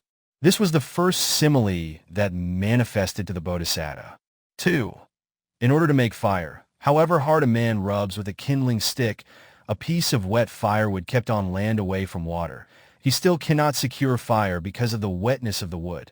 Instead, he will only become miserable. In the same way, in this world, the so-called recluses and Brahmins in whom the slimy elements of sensual passion have not dried up will not realize the paths and fruitions, but will only become miserable however hard they work, staying away from the water of sense objects physically as well as mentally. This was the second simile that manifested to the Bodhisatta. The group of 5. The group of 5 recluses, Paṅkavaggiya, who had already taken up an ascetic life just after the birth of the Bodhisatta, inquired whether the Bodhisatta prince had renounced the world and had become a recluse or not. On hearing that the Bodhisatta had, they began to visit villages, market towns, etc., one after another, to look for the Bodhisatta, and finally caught up with him in Uruvela forest. Having strong hopes that, in no time he will become a Buddha. In no time he will become a Buddha. They waited upon the Bodhisatta, who was engaged in austere striving, Dīpaṅkara, which would last for 6 years. They moved about with him, fulfilling their duties, such as sweeping the place, fetching hot and cold water, and so on. The Bodhisatta's strenuous exertions. The austere striving of the fourfold determination. 1. Let only the skin be left. 2. Let only the sinews be left. 3. Let only the bones be left. And 4. Let the flesh and the blood dry up, is called the strenuous exertion, Padhana Variya. The practices to be mentioned now are called the work of exertion, Padhana, as they are done with strenuous exertion. They are also called austere striving, Dīpaṅkara, as they are difficult for ordinary people to practice. Having repaired to the market town of Sena for alms round, the Bodhisatta spent a lot of days practicing meditation for the development of loving kindness, metta bhavana, and then it occurred to him, what benefit will accrue from depending on this coarse and rough food, swallowed in morsels? By eating such food to my heart's content and developing loving kindness, I will not achieve omniscience, which is my goal. And so he gave up living on alms food and sustained himself by eating big and small fruits, which fell from the trees in the Uruvela forest. Failing to achieve omniscience even in this way, he thought to himself, this food consisting of big and small fruits is still coarse. Searching for fruit is also an impediment, Bodha. Accordingly, he sustained himself only with the fruit which dropped from the tree he was using as a shelter.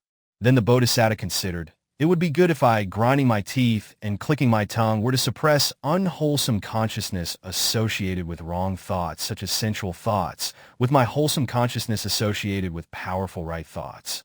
It would be good if I were to eradicate it. It would be good if I were to remove it by means of the fire of energy. So, grinding his teeth and clicking his tongue, he suppressed unwholesome consciousness with wholesome consciousness. He did not let it arise, but eradicated it. He removed it from his person by means of the fire of energy. Thereupon, sweat poured out from his armpits like the pouring down of sweat from the armpits of a feeble man when a man of strength held him by the head or the shoulders and pressed him down. At that moment, the Bodhisatta's effort was very vigorous. It was not slackened at all. His mindfulness was extremely distinct and steadfast. Never did he lose his awareness. But his painful effort battered, as it were, the whole of his body, which was heated all, 289, over and knew no relief. Although he was in such a miserable plight, his willingness to pursue the struggle remained unflinching. Then it occurred to the Bodhisatta, it would be good if I were to develop absorption on non-breathing, Apanakajana, by restraint of out-breathing and in-breathing. So, with unrelenting effort, he restrained exhalation and inhalation through his mouth and his nose so that the air could not go out or come in. Then the air accumulated and escaped through his ears, through his mouth and his nose. The sound produced by the wind escaping was forceful like that from the bellows of a blacksmith. At that moment, the Bodhisatta's effort was very vigorous. It was not slackened at all. His mindfulness was extremely distinct and steadfast. Never did he lose his awareness. But his painful effort battered, as it were, the whole of his body, which was heated all over and knew no relief. Although he was in such a miserable plight, his willingness to pursue the struggle remained unflinching. Then it occurred to the Bodhisatta, it would be good if I were to develop the absorption on non-breathing, Apanakajana, again. So with unrelenting effort, he restrained exhalation and inhalation through his mouth, his nose, and his ears. Then, having no chance to escape through his mouth, his nose, and his ears, the wind rushed up to his head, battering and piercing it. It was as if a man of strength was churning his head with a sharp and pointed drill. Even at that time, his energy was as vigorous as before. It was not slackened at all. His mindfulness also was still very distinct and steadfast. Never did he lose his awareness, but his painful effort battered, as it were, the whole of his body, which was heated all over and knew no relief. Although he was in such a miserable plight, his willingness to pursue the struggle remained unflinching. Again, it occurred to the Bodhisatta, it would be good if I were to develop the absorption on non-breathing, Apanakajana again. So, with unrelenting effort, he restrained exhalation and inhalation through his nose and his mouth and his ears. Thereupon, a violent wind battered his head, and as a result, he suffered from very severe headaches.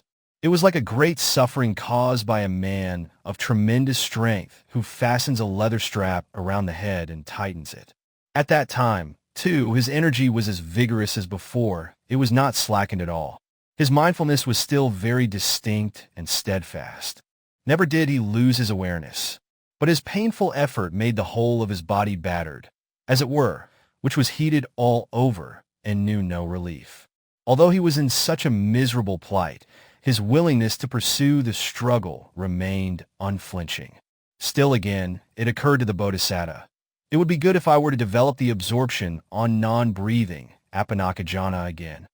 So, with unrelenting effort, he restrained exhalation and inhalation through his nose, his mouth, and his ears, as before. Thereupon, the air was of such great intensity that it injured his abdomen, as if carving it up. It was as if a skillful butcher or his assistant cut up the abdomen with a sharp butcher's knife. At that time, too, his energy was as strong as before. It was not slackened at all. His mindfulness was very distinct and steadfast. Never did he lose his awareness, but the painful effort made the whole of his body battered, as it were, which was heated all over and knew no relief. Although he was in such a miserable plight, his willingness to pursue the struggle remained unflinching. Once more, it occurred to the Bodhisatta, it would be good if I were to develop the absorption on non-breathing, Apanakajana, again. So, with unrelenting effort, he restrained exhalation and inhalation through his mouth, his nose, and his ears, as before. Thereupon, the whole of his body suffered from a violent burning disease, haroga. It was like a severe burn when a weak man was grilled over a big fire by two strong men, each on either side, holding him by the right arm and the left. At that time, the whole of the Bodhisatta's body burned hot. At the same time, his energy was not slackened, but remained as strong as before. His mindfulness was extremely distinct and steadfast. On account of the trauma of his strenuous exertion, Padhana, he could not, however, get peace. Nevertheless, his willingness to pursue the struggle remained unflinching. The Bodhisatta faints. Afflicted thus with a great heat all over his body, the Bodhisatta fainted and fell down into a sitting position while walking. When the Bodhisatta fell down in this manner, the devas who were present near the walk made three different comments. Some devas said, "Ascetic Gautama is dead." Others said, "Ascetic Gautama is not dead, he is dying." Still others said, "Ascetic Gautama is neither dead nor dying. He has become an arahat." Such is the posture in which an arahat sits. Out of these devas making their comments, those who said, "Ascetic Gautama is dead," went to King Siddhattha and told him thus, "Your son is dead." When the king asked, "Is my son dead before or after attaining Buddhahood?" they replied, "Your son did not get the chance to become a Buddha. While striving, he fell down and died there on the walk." "I do not believe you. Without attaining omniscience, death cannot occur to my son," asserted the king emphatically. The Bodhisatta took less food. When he recovered from his faint, the Bodhisatta thought thus, "It would be good if I were to practice without eating food at all." Thereupon, the devas said to him, "Bodhisatta, noble ascetic, do not cut off food altogether." "O Bodhisatta, noble ascetic, if you cut off the food altogether, we shall have to inject divine food through the pores of your skin, and with that food you will be sustained." Then it occurred to the Bodhisatta thus, "If I decide not to take food at all, And if these devas give me divine food through the pores of my skin, and if I live on that despite my claim to fast completely, my sustenance with the aid of divine food will be deceptive and self-contradictory. So he said to the devas, Devas, do not inject divine food through the pores of my skin. I shall take just enough food to sustain myself. Henceforth, the Bodhisatta did not cut off food altogether, but took food just little by little. For one day's meal, sometimes he took a handful of lentil soup, sometimes a handful of bean soup, sometimes a handful of grain soup, and at other times a handful of pea soup. Because of just taking a handful of bean soup, the physical frame of the Bodhisatta reached the stage of extreme exhaustion and emaciation. Just because the Bodhisatta was taking very little food, his limbs, big and small, protruded at the joints of the bones and were thin and depressed at the places other than these joints, like the knots of the creepers named the box bean plant, Asidica, and the necklace plant, Ka. The hips of the Bodhisatta were wrinkled all over like the big hoofs of a camel, and the anus was depressed. The spine of the Bodhisatta protruded with depressed intervals like a string of big beads. The flesh between his ribs sank, causing unsightliness, inelegance, and a bad shape like the rafters of an old shed, house, or a recluse dwelling. His eyeballs sunk into his eye sockets like the bubbles of water in a large deep well. The skin of his head wrinkled and withered like a little tender gourd plucked and dried up in the sun. As the skin of his belly was stuck to his spinal column was felt when the belly skin was touched, and his belly skin was felt when the spinal column was touched. When sitting to answer the call of nature, his urine did not come out at all, as there was not enough liquid in his body to turn into urine. As for the excrement, just 1 or 2 hardened balls of the size of a beetle nut were discharged with difficulty. Sweat trickled profusely from his whole body. He fell on the spot with his face downwards.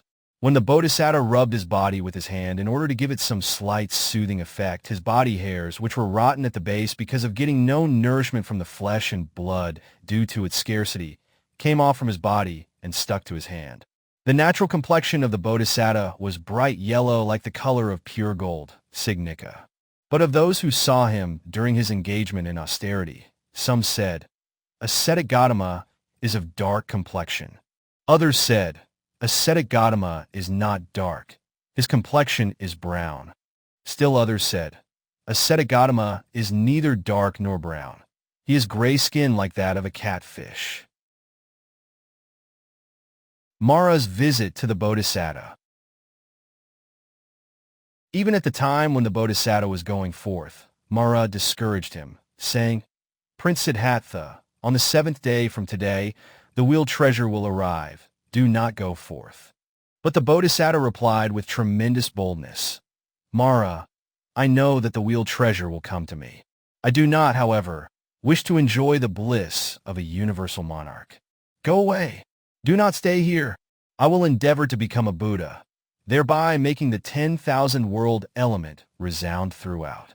Since then, Mara had shadowed the Bodhisatta for 6 years looking for an opportunity to dispose of him, with the thought, if thoughts of sensuality, kama vitakka, ill will, vyapada vitakka, or violence, vis vitakka, arise in his mental continuum, I will kill him right on the spot. Since then, for 6 long years Mara could not find any of these thoughts in the Bodhisatta. When 6 years had elapsed, it occurred to Mara thus.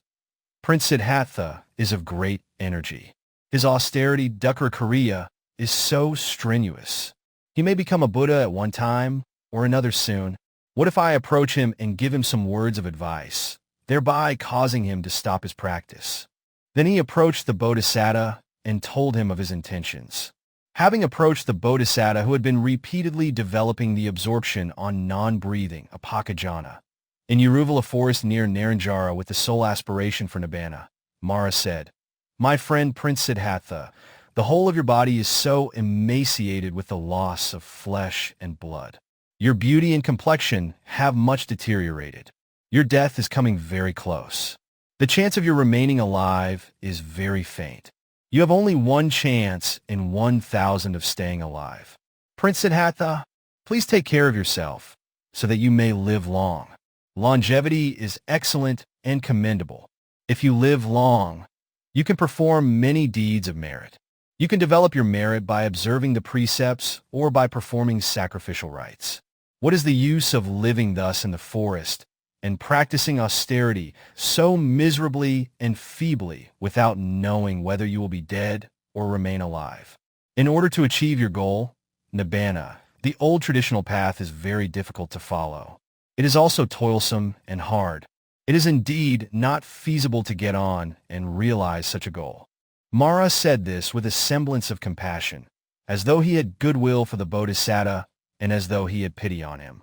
On being spoken to with a semblance of compassion by Mara, the Bodhisatta said boldly to Mara as follows: Mara, you who bind up those unmindful sentient beings, such as humans, devas, and brahmas, so that they may not be liberated from sasara.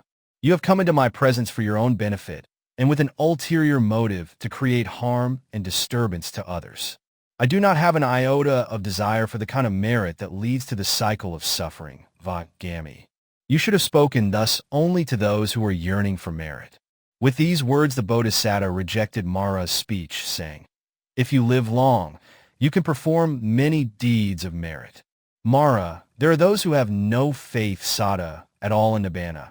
There are those who have faith but are of feeble energy, Viriya. Then there are those who have both faith and energy but are not endowed with wisdom, Panna. You should discuss with them and give encouragement to them to live long.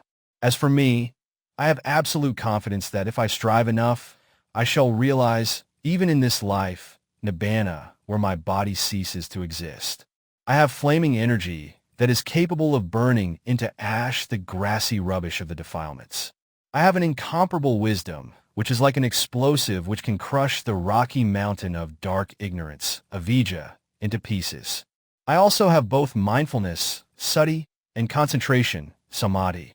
The mindfulness that will enable me to become a Buddha who does not at all forget what has been done and spoken of over the ages gone by, and the concentration which, standing firm against the forceful wind of vicissitude, is like an engraved stone pillar that does not sway in a storm. Fully endowed with these 5 qualities that enable one to reach the other shore of Nibbana, I am working hard even at the risk of my life. With a person like me, why do you want to discuss long life, and why do you flatteringly encourage me to live on? In reality, it is not commendable to stay alive just for a single day in the human world for one who exerts with firm diligence and strong perseverance, who possesses insight through concentration, apana-samadhi, and who discerns thoroughly the rise and fall of the physical and mental aggregates. With these words, the Bodhisatta made a counter-threat to Mara who had threatened him, saying, Prince Siddhattha, your death is very close. The chance of your remaining alive is very faint. You have only one chance in 1,000 for staying alive. Mara, this wind in my body, caused by the tempo of my exertion in practicing the absorption on non-breathing, apakajana, would be capable of drying up the water in the rivers Ganges, Yamuna, etc. Why would it not be capable of drying up the little blood that is in me, whose mind has been directed to Nibbana? Indeed, it is strong enough to dry it up. When the blood in my body, about 5 liters in capacity, has dried up on account of the oppressing wind which is generated by my exertion in practicing meditation with a view to attain Nibbana. The bile, which is of 2 kinds, composed, bada, and non-composed, abada. The phlegm that covers whatever is eaten and swallowed, 293, so that no foul smell would come out. The urine and nutritive elements will certainly dry up too.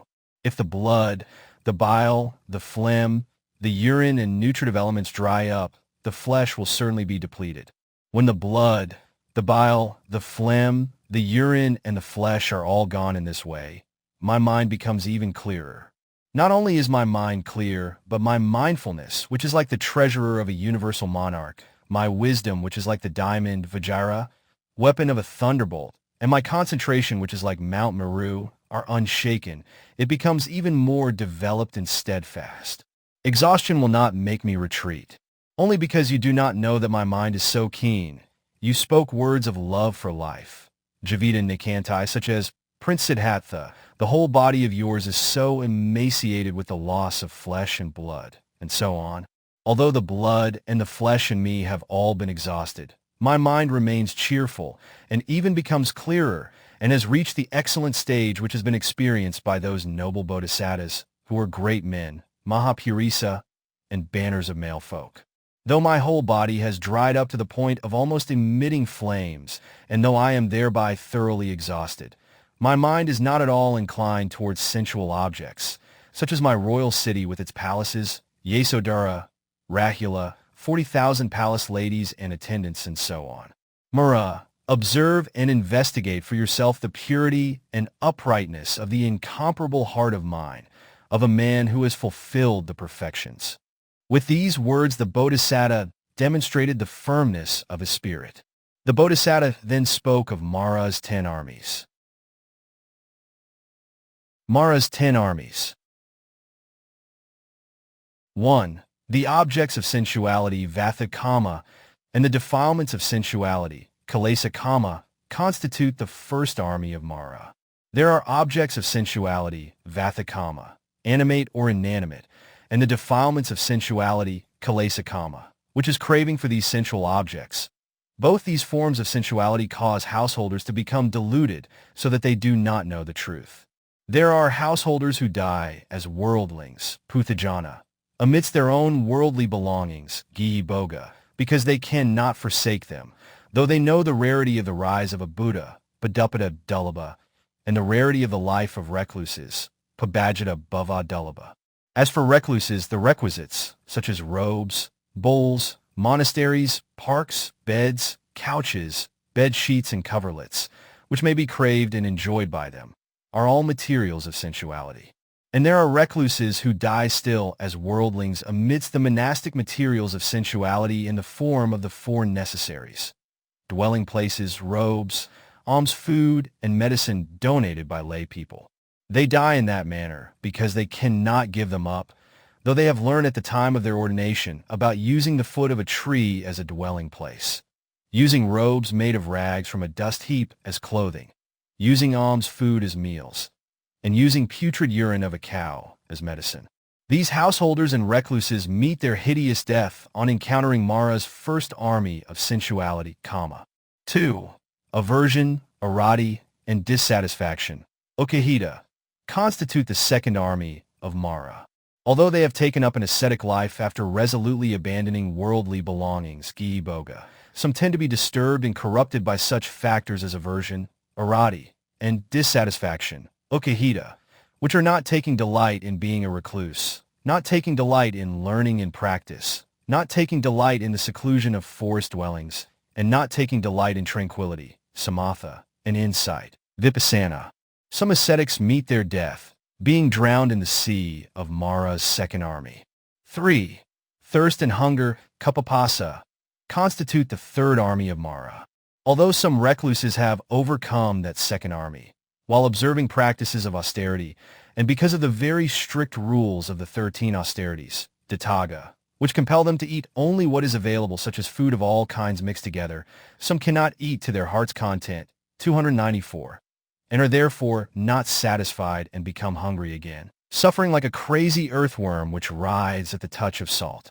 As thirst and hunger sets in, they lose interest in asceticism and are obsessed with the burning desire to take food. For weariness, Tandi, constitutes the fourth army of Mara. When they are oppressed by hunger and thirst, some of them become physically and mentally weak and are at their wits' end. They become disheartened, indolent, and unhappy. As weariness sets in, they do not wish to carry on with the asceticism they are engaged in. 5. Sloth and torpor, Thinamita, constitutes the fifth army of Mara. With no progress in their spiritual work and becoming lazy and despondent, they begin to feel bored and fall into a state of dejection. From that day, as sloth and torpor set in, they take to sleeping in their monasteries, rolling from one side to the other, and lying face downwards. 6. Fear, Biru, is the sixth army of Mara. Excessive sleep through laziness causes drowsiness in their meditation and dullness in their minds. Overwhelmed by craving, they become weak and confused over this or that trifle. As fear sets in, they are shaken with fright and, with trembling hearts, they mistake a tree stump for an elephant, a tiger for a yaka. 7. Doubt, Vicikiccha, is the seventh army of Mara. although they pursue meditation after overcoming fear and regaining courage through practice. The path to the absorptions, jhana, and the course of the paths, magga, have sunk deep. As doubt sets in, they are not certain whether they are positively on the path or not, both in practice and theory. 8. Arrogance and haughtiness, Makathamba, constitute the 8th army of Mara. After getting rid of doubt, some keep on putting effort in uninterruptedly day and night. As unusual signs from meditation appear to them, they think highly of themselves. As arrogance and haughtiness set in, they do not accord others their rightful place. They destroy their good reputation. They give no respects to their elders. They display overbearingness to them. 9. Craving and conceit, Dhammana, constitute the 9th army of Mara. When they go on meditating, having eradicated arrogance and haughtiness, they see more unusual signs and become proud of their advancement. Various forms of craving and conceit are likely to appear as follows. They are pleased and elated to have an abundance of gifts. They are pleased and elated to witness the spread of their fame to all 4 quarters. They are pleased and elated to receive some marvelous gains that nobody else has ever come across. And they are pleased and elated with their fame and followers, wrongfully acquired from their teaching of false doctrines and unjust boastfulness, shown through evil desire and craving, to increase their gains. 10. Self-praise and condemnation, Atthadassī, constitute the 10th army of Mara. Some recluses coming under the above 9th category practice self-praise and honor. They indulge in despising and condemning others, paravambana.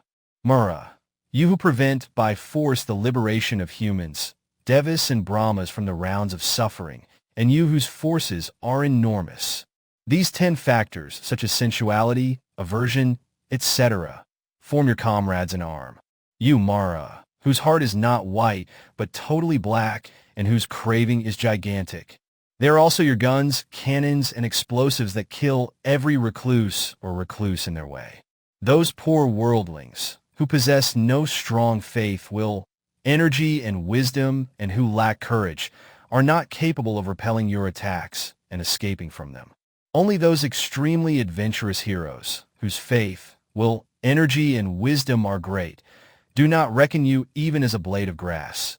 They can fight and put up resistance and escape.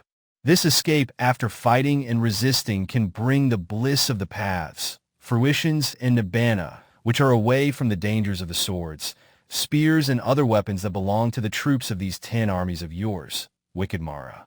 Mara, I would like you to know me as follows. This Prince Siddhattha, as befitting a noble man, a true hero, on arrival on the scene of a battlefield, never takes a single step backward. He is indeed a feathered commander who wears the flowers of courage on his head, the flowers of munja grass, which are taken to be a good omen, and the truly heroic, victorious flag and banner. If I have to withdraw from battle and to be defeated by you and remain alive in this world, it will be shameful, ruinous, disreputable, and disgusting. Therefore regard me as one who firmly believes thus. It is far better to die on the battlefield than to concede defeat to your force. Because in this world certain ascetics and Brahmins, who went to the battle against the defilements, kilesas, putting on the yellow robe and equipping themselves fully with the requisites as their martial harness, but who are without strength, are overpowered by your 10-fold great army. Thus they are like those who, without the light of such virtues as morality, happen to have entered into darkness. As they are oppressed by your 10-fold army, Mara, they can by no means know the road of the jeweled Dhamma wheel, namely, the 7 factors of awakening, Bojjhanga, which is the excellent path taken by Buddhas, Pacceka Buddhas, and other noble ones to attain Nibbana. Therefore I would like you to take me as one who would fight and vanquish your 10-fold army and raise the flag of victory. On hearing the valiant words spoken by the Bodhisatta, Mara departed from that place, being unable to utter a word in reply. Questionable points. In this chapter on his austere striving, Dīpaṅkara, the points which may be raised are, was the Bodhisatta incapable of becoming a Buddha without practicing austere striving?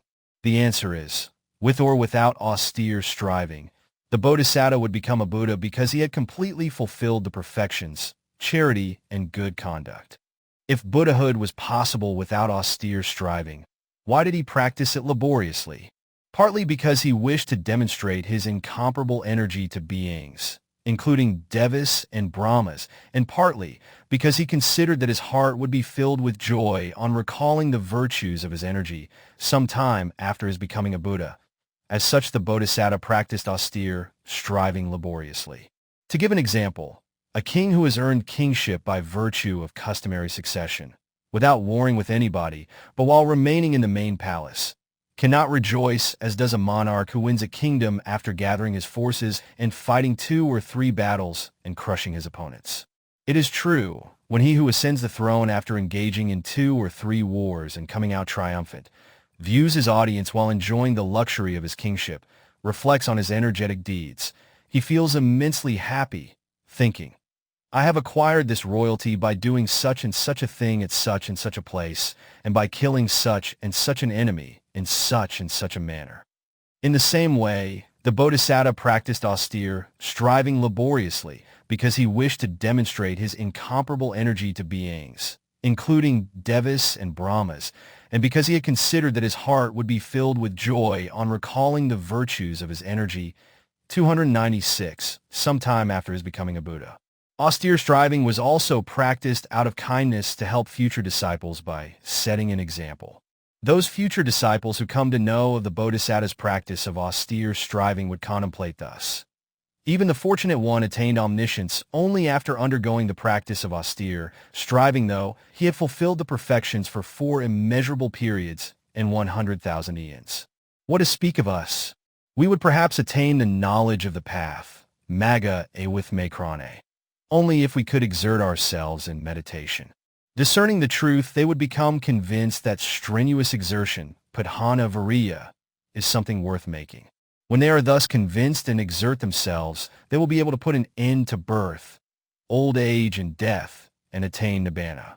Therefore, the Bodhisatta practiced austere, striving out of kindness to future disciples by setting an example to them.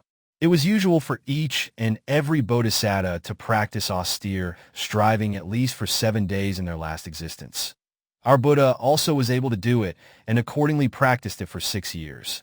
But he became a Buddha not because of his austere striving. In fact, he became a Buddha only through the middle practice, Majjhima Paipati. The Bodhisatta practiced austere, striving to show the world with its devas, by way of contrast, at the outset that it was not the way leading to the knowledge of the path. Though other bodhisattas engaged in austere striving for a far shorter period of 7 days at least, or of a month or so at most, our Bodhisatta had to do so for 6 years as a result of a verbal misdeed committed by him when he was the Brahmin Jyotippala, who was very proud of his birth during the lifetime of Buddha Kassapa. He uttered very harsh words then. How can this shaven-headed one realize the knowledge of the path and omniscience? Awakening is something that is very difficult to achieve.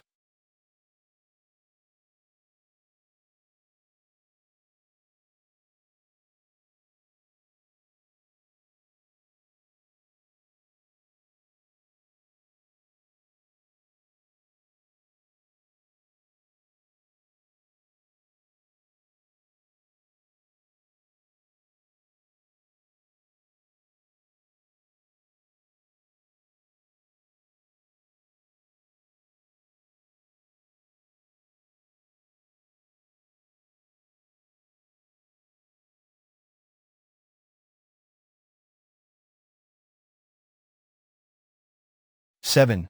The Attainment of Buddhahood. Changing the mode of practice. After the Bodhisatta had completed the austere striving, Dukkhara Kriya, for 6 years, it was about the first waxing of May, Visakha, following the month of April, Siddha, of the year 528 BC, that it occurred to him thus. The ascetics, Sama, and Brahmins of the past, the future, and the present in their practice of austerities, could have gone through only this much of pain and hardship at the most. They could not have gone through more hardship than what I am now enduring. What hardship I have endured will not be less, but may even be more than the pain and suffering undergone by the ascetics and Brahmins of the past, the future, and the present. I have striven and practiced the austerities strenuously for 6 long years. Although I have exerted so strenuously in this manner, I have not attained omniscience, sabanuta with me krane, and I have not become a Buddha. There may, perhaps, be another mode of practice, another path, to attain omniscience and to become a Buddha. Reflecting thus, he came to perceive that he had developed and entered upon the first absorption on breathing, anapanajana, while sitting under the shade of the rose-apple tree, at the time of the auspicious plowing ceremony performed by his father King Suddhodana. He recognized then that the practice of the first absorption on breathing must certainly be the true path, the correct mode of practice for the attainment of omniscience, and to become a Buddha. He further reflected, why should I be afraid of the absorption bliss realizable from the meditation on the breath? It is the bliss that arises purely from renunciation, nekkhamma, and it is entirely detached from the desire for material objects and sensual pleasures. I am certainly not afraid of the absorption bliss of the meditation on the breath. Then again he continued to reflect. I may not be able to exert and develop the said meditation on the breath with this body of mine which is so much exhausted and withered. It will be well if I take some solid, coarse food such as boiled rice to resuscitate and refresh this emaciated body before I endeavor to attain the said absorption through meditation on the breath. Having considered thus, the Bodhisatta took the alms bowl which he had laid aside, went round the market town of Senagama for alms food, and sustained his withered, emaciated body with whatever food he received on his alms round. Within 2 or 3 days, he regained strength and the major physical characteristics of a great man, Mahapurisa Lakha, which had disappeared at the time of the strenuous practice of austere striving, reappeared distinctly in their original forms. At that time, the physical body of the Bodhisatta looked fresh once again, like the color of gold. The group of 5 leave the Bodhisatta. It is a natural law, Dhammada, that when a Bodhisatta is about to become a Buddha after having completed the austere striving, that either the attendant monastics abandon him for some reason or other, or he himself leaves them behind. This being so, when the Bodhisatta began to sustain his body by taking whatever coarse food he received on his alms round, the said group of 5 became disgusted with him, grumbling, "The ascetic Gautama has become one who practices for the gain of material wealth.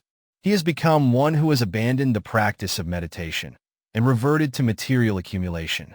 Following the natural course of events, they abandoned the Bodhisatta and went on their way to Isipatana, the deer park near Bras, where the first discourse, the Dhamma Wheel, is taught by all the Buddhas. The group of 5 monastics left the Bodhisatta about the new moon day of April, Siddha, and moved to Migadaya, the deer park. When the attendant monastics had abandoned him, the Bodhisatta, living a solitary life, gained a considerable degree of solitude which was conducive to extraordinary progress and strengthening of his mental concentration. Thus, living in complete seclusion for 15 days practicing meditation and making progress in it, the noble Bodhisatta dreamed 5 great dreams after midnight, just approaching dawn on the 14th waxing day of the month of May, Vaisakha, 528 BCE. The 5 great dreams of the Bodhisatta. The said 5 great dreams were as follows. 1. He dreamed that he was sleeping with the surface of the earth as his bed, with the Himalayas as his pillow, placing his left hand on the Eastern Ocean, his right hand on the Western Ocean, and both his legs on the Southern Ocean. This first dream presaged his realization of omniscience and becoming a Buddha among humans, Devas, and Brahmas. 2. He dreamed that a species of grass, Turiya, with a reddish stalk about the size of a yoke emerged from his navel, and while he was looking on, it grew up, first half a cubit, then 1 cubit 1 fathom, 2 fathoms 1 mile, half of a league, 1 league, and so on, rising higher and higher until it touched the sky, outer space, many thousands of leagues above, and remained there. This second dream presaged that he would be able to teach the path of 8 constituents, Ahajjhika, which is the middle way, Majjhima Paypad, to humans and Devas. 3. He dreamed that hordes of maggots, with white bodies and black heads, slowly crept up his legs, covering them from the tip of the toenail right up to the kneecap. This third dream presaged that a great many people with black heads who wore pure white clothes would adore the Buddha and take great refuge, Maha Saragamana, in him.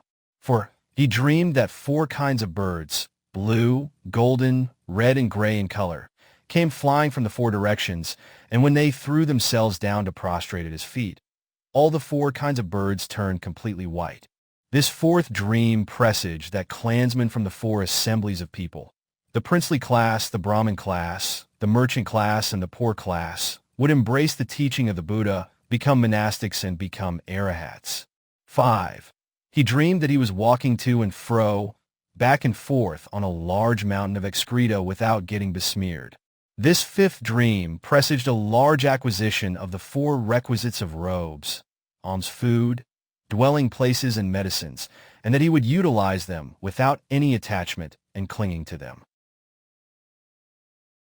The 4 causes of dreams. Dreams occur through these 4 causes. 1.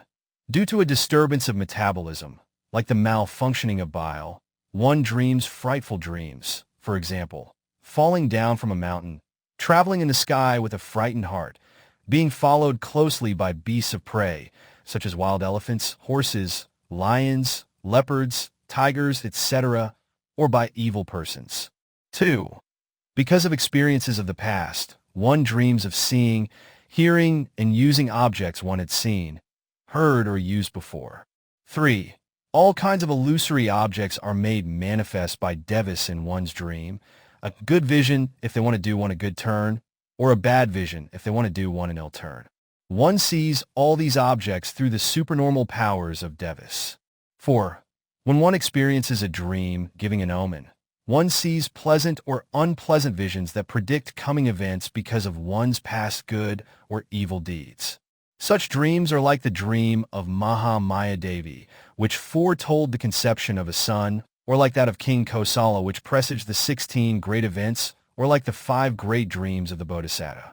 Of the 4 kinds of dream, those due to disturbance in metabolism and experiences of the past generally prove to be false. As for the dreams due to the deception by devas, they may or may not turn out to be correct. The devas, when angered, are apt to show visions in the dreams as a stratagem to cause ruin, as in the story below. The dreams which presage coming events invariably prove correct. Wrong visions and dreams. At the Naga Monastery in the Rahana locality in Sri Lanka, the presiding monk ordered a large ironwood tree to be cut down without informing the saga. The tree Deva, Rukadeva, who had his abode in the said ironwood tree, gave dreams to the presiding monk in order to trick him into believing them. After winning the monk's trust, the Deva told him in a dream, "On the 7th day from today, Venerable Sir, your lay supporter, the king, will die."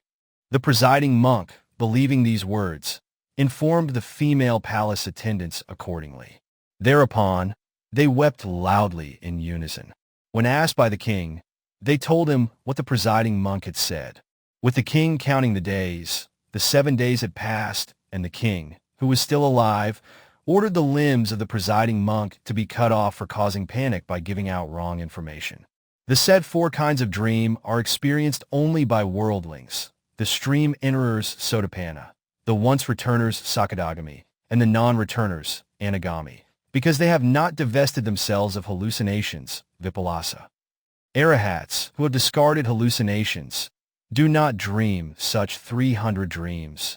According to the commentary on the discourse about the great dreams, Maha Sapina Sutta and 5.196, as regards the time of the dreams, those dreamed during the daytime, the first watch, the middle watch, and the last watch of the night are usually not correct, whereas those dreamed at daybreak, when the food eaten has been digested and the resulting nutrients are absorbed by the body, are apt to be correct.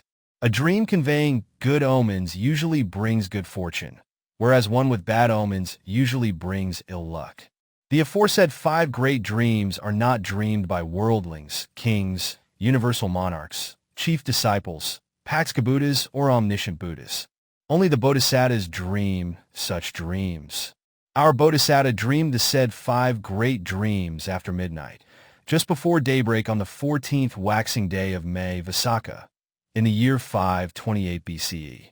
The Bodhisatta, rising from sleep and sitting cross-legged, after having dreamed the 5 great dreams, thought to himself, "Had I dreamed the 5 great dreams at the time when I was living in the royal city of Kapilavatthu, I could have related them to my father, King Suddhodana. I could have related them also to my mother, if she were alive. But now, in Uruvela forest, there is no one to listen to the 5 great dreams and interpret them for me. I myself will read these omens." And then he himself read the dreams thus. "This first dream presages the attainment of such and such a benefit. This second dream, such and such a benefit," and so on, as has been said above. After dreaming the 5 great dreams and having himself interpreted their meanings, the Bodhisatta concluded, "It is true that I will certainly become a Buddha this very day." The offering of milk rice.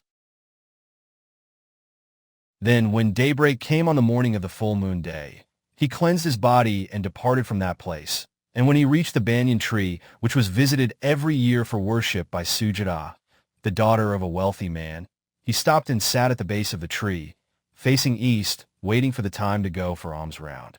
Thereby the whole banyan tree shone brilliantly with his bodily radiance. At that time, in the market town of Senagama, in the locality of Uruvela, Sujāta, the daughter of a rich man by the name of Sanani, on coming of age, had prayed at the foot of the banyan tree thus, "Guardian Deva of the banyan tree, if I be married into a rich family of the same caste, I will pay homage to you with the offering of thick milk rice." The prayer of Sujāta had been fulfilled. As a result, she had been paying homage to the guardian Deva of the banyan tree with thick milk rice on the full moon day of May, Visakha, every year. The preparations that were made by Lady Sujāta to make offerings to the guardian Deva of the banyan tree on that full moon day of May, Visakha, when the Bodhisatta had completed 6 years' practice of austere striving, were: she first let 1,000 milch cows graze in the 301 wood of licorice, and the milk obtained from these 1,000 milch cows was fed to another 500 milch cows. The milk produced by these 500 cows was fed to another 250 cows. Again, the milk produced by the said 250 cows was fed to another 125 cows. Then the milk produced by these 125 cows was fed to another 64 cows. Then the milk from these 64 cows was fed to another 32 cows. Then the milk from these 32 cows was fed to another 16 cows. Then the milk from these 16 cows was fed to another 8 cows. In this manner, Lady Sujāta took the above step-by-step procedure of transferring milk in order to obtain a thick, savory, and nutritious cow's milk to prepare milk rice. With the intention, "I will make the sacrificial offering of thick milk rice early today." Lady Sujāta rose early in the morning on the full moon day of May, Visakha, and had the above said 8 milch cows milked.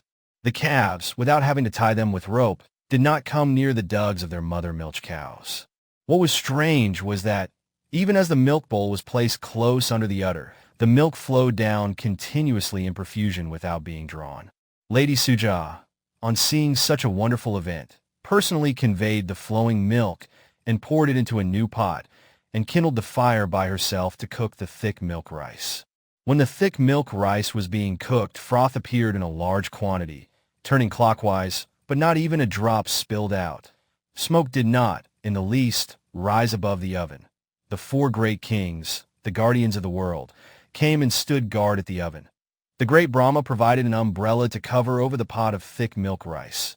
Sakka arranged the faggots evenly and set fire to them to burn in a blaze. By their supernormal powers, Devas collected the nutrients, which were suitable. 4 Devas and humans living in the 4 continents surrounded by 2,000 small islands. They did so as if they were gathering honey from honeycombs hanging from branches. Then they poured the nutrients so collected into the pot of thick milk rice. Having seen in one single day many things of wonder at the place where the thick milk rice was being cooked, Lady Sujāta called the maid servant, Panna by name, and ordered her thus: "Dear Panna, today our guardian Deva of the banyan tree appears to be in good mood. For the past 20 years, I have never seen such wonderful things. Make haste, go and clean up the banyan tree, the residence of the guardian deva." The maidservant thus made haste, and was near the banyan tree when she saw the Bodhisatta sitting at its foot facing east, and also the whole tree shining golden yellow with the radiance emitting from the Bodhisatta's body. Frightened and thinking, "Today, the guardian deva of the banyan tree has come down from the tree. It seems to me he is sitting there to receive the offering with his own hands." She hurried back home and reported the matter to Lady Sujāta. On hearing the words of the maidservant, Lady Sujāta felt very happy and sang, "From today, be an elder daughter of mine," bestowed upon her all the apparel and ornaments befitting a daughter. It is a natural law, Dhammada, for a bodhisatta to be offered the alms food of thick milk rice on the day he is to attain Buddhahood, and it is proper to receive that food only in a gold cup worth 100,000. The Lady Sujāta, intending, "I shall put thick milk rice in a gold cup," had one worth 100,000 taken out from her chamber. She then poured the cooked thick milk rice into the cup, tilting the pot. Thereupon, all the milk rice flowed into the cup to the last drop, like water drops gliding down from a lotus leaf. The entire thick milk rice was just enough to fill the cup to the brim, no more or less. Lady Sujāta covered the gold cup full of thick milk rice with another gold cup and wrapped them up with a piece of clean white cloth. Then, having adorned herself in full attire and carrying the gold cup on her head, she went to the banyan tree with great pomp and grandeur. She was overjoyed on seeing the Bodhisatta and mistaking him to be the guardian deva of the banyan tree. She proceeded in a respectful manner from where she saw him. She then lowered the gold cup from her head and opened it, and carrying a golden jar of water perfumed with all kinds of fragrant flowers, she approached the Bodhisatta and stood nearby. The earthen alms bowls, which had been offered to the Bodhisatta by Brahmagayakara at the time of the renunciation, and which had remained with him during the whole 6 years of austere striving, disappeared inexplicably just at the time when the rich man's wife Sujāta came to offer the alms food. Not seeing the bowl, the Bodhisatta spread out his right hand to receive the water. Lady Sujāta offered the alms food, milk, rice in the gold cup, placing it in his hands. He looked at Lady Sujāta, who, understanding perfectly well the way the Bodhisatta looked, addressed him. "Venerable one, I have offered you the milk rice in this gold cup. May you accept it together with the gold cup and go anywhere you like." Then, uttering words of prayer, "My heart's desire is fulfilled. So too, may your heart's desire be fulfilled." She departed without showing the least concern for the gold cup, which was worth 100,000, as if it were a withered leaf. The Bodhisatta also rose from his seat, and after circumambulating the banyan tree, proceeded to the bank of the river Nārada, carrying with him the gold cup containing the thick milk rice. At the river Nārada, there was a bathing ghat by the name of Supatahita, where many bodhisattas went down and took a bath on the day they were to become Buddhas. The Bodhisatta left the gold cup at the bathing ghat and, after taking a bath, came up and sat facing east under the cool shade of a tree. Then he prepared exactly 49 morsels of thick milk rice, each about the size of the seed of a ripe palmyra nut, and ate the whole lot without water. The thick milk rice, which was taken after being made into 49 morsels, served as nutrient, ahara, to sustain him completely for 49 days, sattasattha, while he was residing in the vicinity of the Bodhi tree after his becoming a Buddha. During these 49 days, the Buddha passed the time absorbed in the peace of the absorptions and of fruition, without having any other meal, without taking a bath, without washing his face, and without making his body and the limbs clean. After he had partaken of the alms food of thick milk rice offered by Sujāta, the Bodhisatta made the resolution while holding the gold cup, "If I will become a Buddha today, may this gold cup float upstream. If I will not become a Buddha today, let it float downstream with the current." He then let the gold cup float in the river Nārada. The gold cup cut across the current and went straight to the middle of the river, and then floated upstream from there with the speed of a fast-running horse for about 80 cubits and sank in a whirlpool. On reaching the mansion of the Naga King Ka, it hit all the 3 gold cups used by the 3 previous Buddhas, namely Kakusandha, Koṇāgamana, and Kassapa, on the day they were to attain Buddhahood, producing the metallic sound of kili, and came to rest under the said 3 golden cups. On hearing the sound, the Naga king Ka said, "It was only yesterday that a Buddha appeared. Today, another Buddha appears." And then he rose uttering words of praise in many verses. Atthadassī rested for the day in the Sala Grove, on the bank of the Naranjara, which was replete with very fragrant flowers, verdant and delightful to everyone. He then proceeded to practice breathing meditation. After attaining the 8 mundane absorptions, jhana, and the 5 superknowledges, abhina, at twilight, in the coolness of the evening, he walked along the path decorated by devas and brahmas to the Naranjara and, after taking a bath, he headed towards the Mahabodhi tree by the same path. Thereupon, Nagas, Yakas, and Gandhabas paid homage to him with offerings of celestial flowers, perfumes, and scented paste. They also sang soft and sweet celestial songs. Then the whole of the 10,000 world element were almost covered with celestial flowers and perfumes, and also with wild acclaim by devas and brahmas. Satya gives sacred grass. At that time, Satya, a Brahmin grass cutter, was coming from the opposite direction carrying grass. Sensing the wish of the Bodhisatta to have some grass, he offered him 8 handfuls of grass. The Bodhisatta, carrying the 8 handfuls of grass, went up the high ground of the Mahabodhi tree and stood at the south of it, facing north. At that moment, the southern part of the 10,000 world element sank, so much so that it looked as if it would touch Mahavicī, and the northern part of the 10,000 world element rose, so much so that it looked as if it would fly up to reach Bhavaga. On seeing this phenomenon, the Bodhisatta considered thus: "This is not the place where the path knowledge of an arahat, arahatamaga ewithme krane, and omniscience, sabanuta ewithme krane, can be realized." And so, making a clockwise turn round the Mahabodhi tree, he proceeded to the west of the tree and stood there facing east. Just at that moment, the western part of world elements sank, so much so that it looked as if it would touch Mahavicī, and the eastern part of it rose, so much so that it looked as if it would fly up to Bhavaga. On seeing this phenomenon, the Bodhisatta considered again: "This is not the place where the path knowledge of an arahat and omniscience can be realized." And so, making a clockwise turn round the Mahabodhi tree, he proceeded to the north and stood there facing south.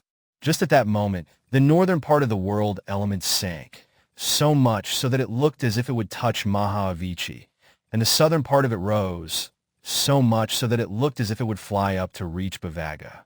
As phenomenon, the Bodhisatta considered again: "This is also not the place where the path knowledge of an arahat and omniscience can be realized." And so, making a clockwise turn round the Mahabodhi tree, he proceeded to the east and stood facing west. The locality where the unconquered Aprajita throne would appear to the east of the Mahabodhi tree stood unshaken and firm, being the place not to be abandoned, Avijayatana, where the thrones of all the Buddhas had appeared. Knowing, "This place is certainly the auspicious site of victory, where all the Buddhas destroy the defilements." And holding them up, the noble Bodhisatta scattered the 8 handfuls of grass which he had brought. The moment he scattered the 8 handfuls of grass, they were transformed into a large jeweled throne, 14 cubits in size, which was so magnificent that no painter or sculptor would be able to paint or carve the likeness of it, and they existed in this marvelous form of a jeweled throne.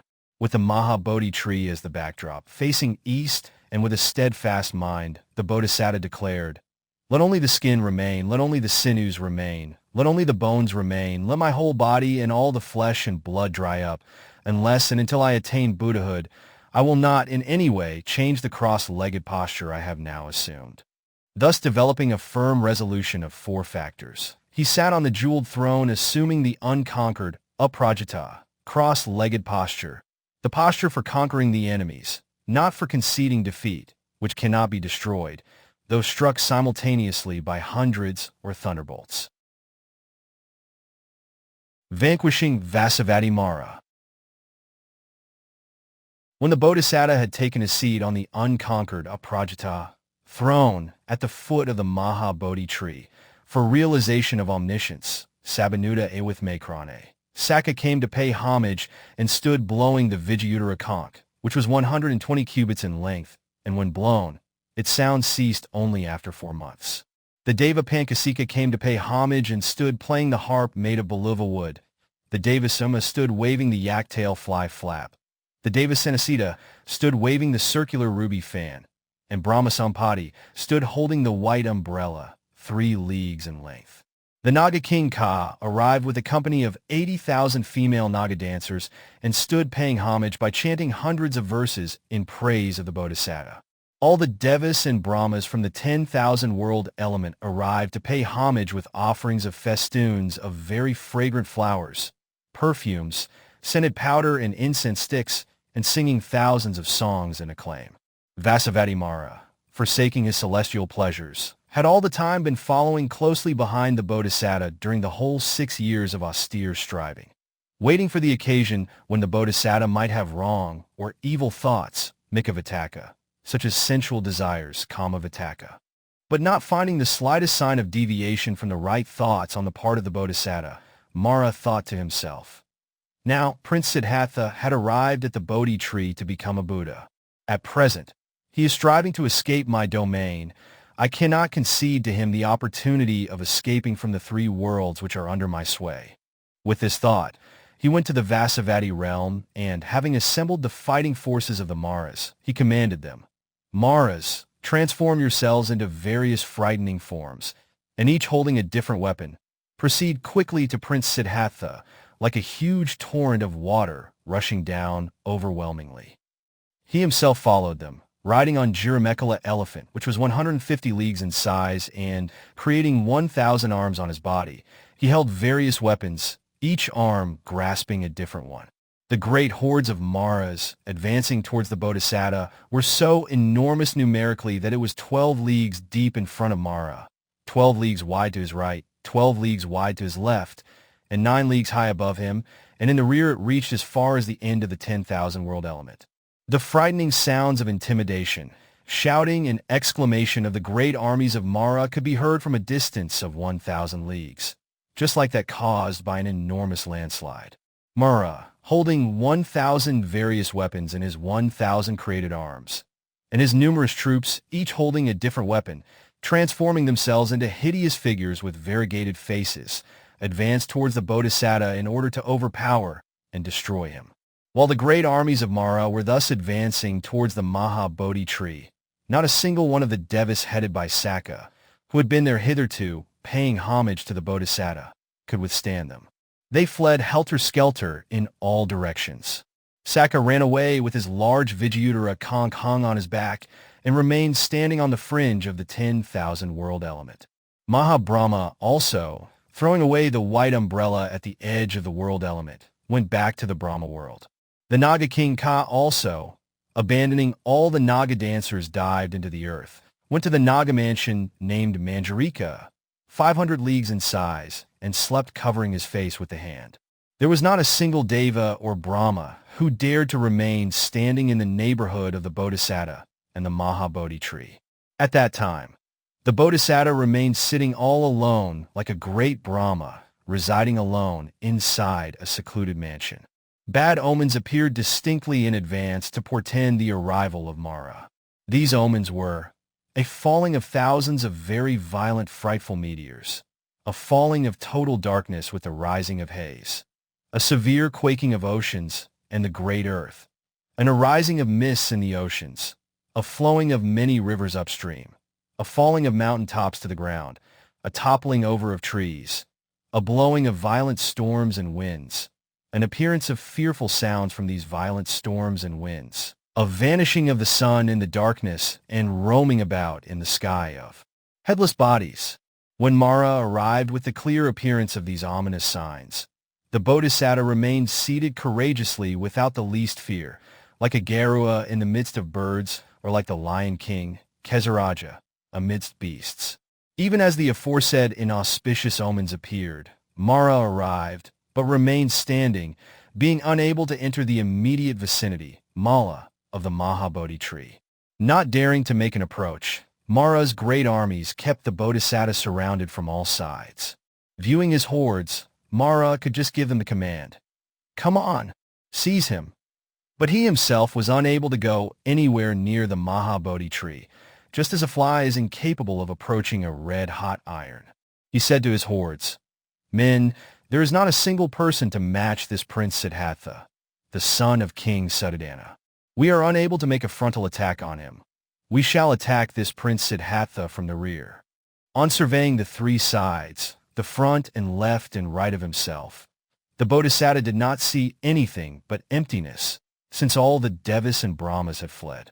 Then seeing Mara's troops advancing to overrun him from the northern side, he thought to himself, "Such an overwhelming number of Mara's troops are making great efforts with the sole object of attacking me.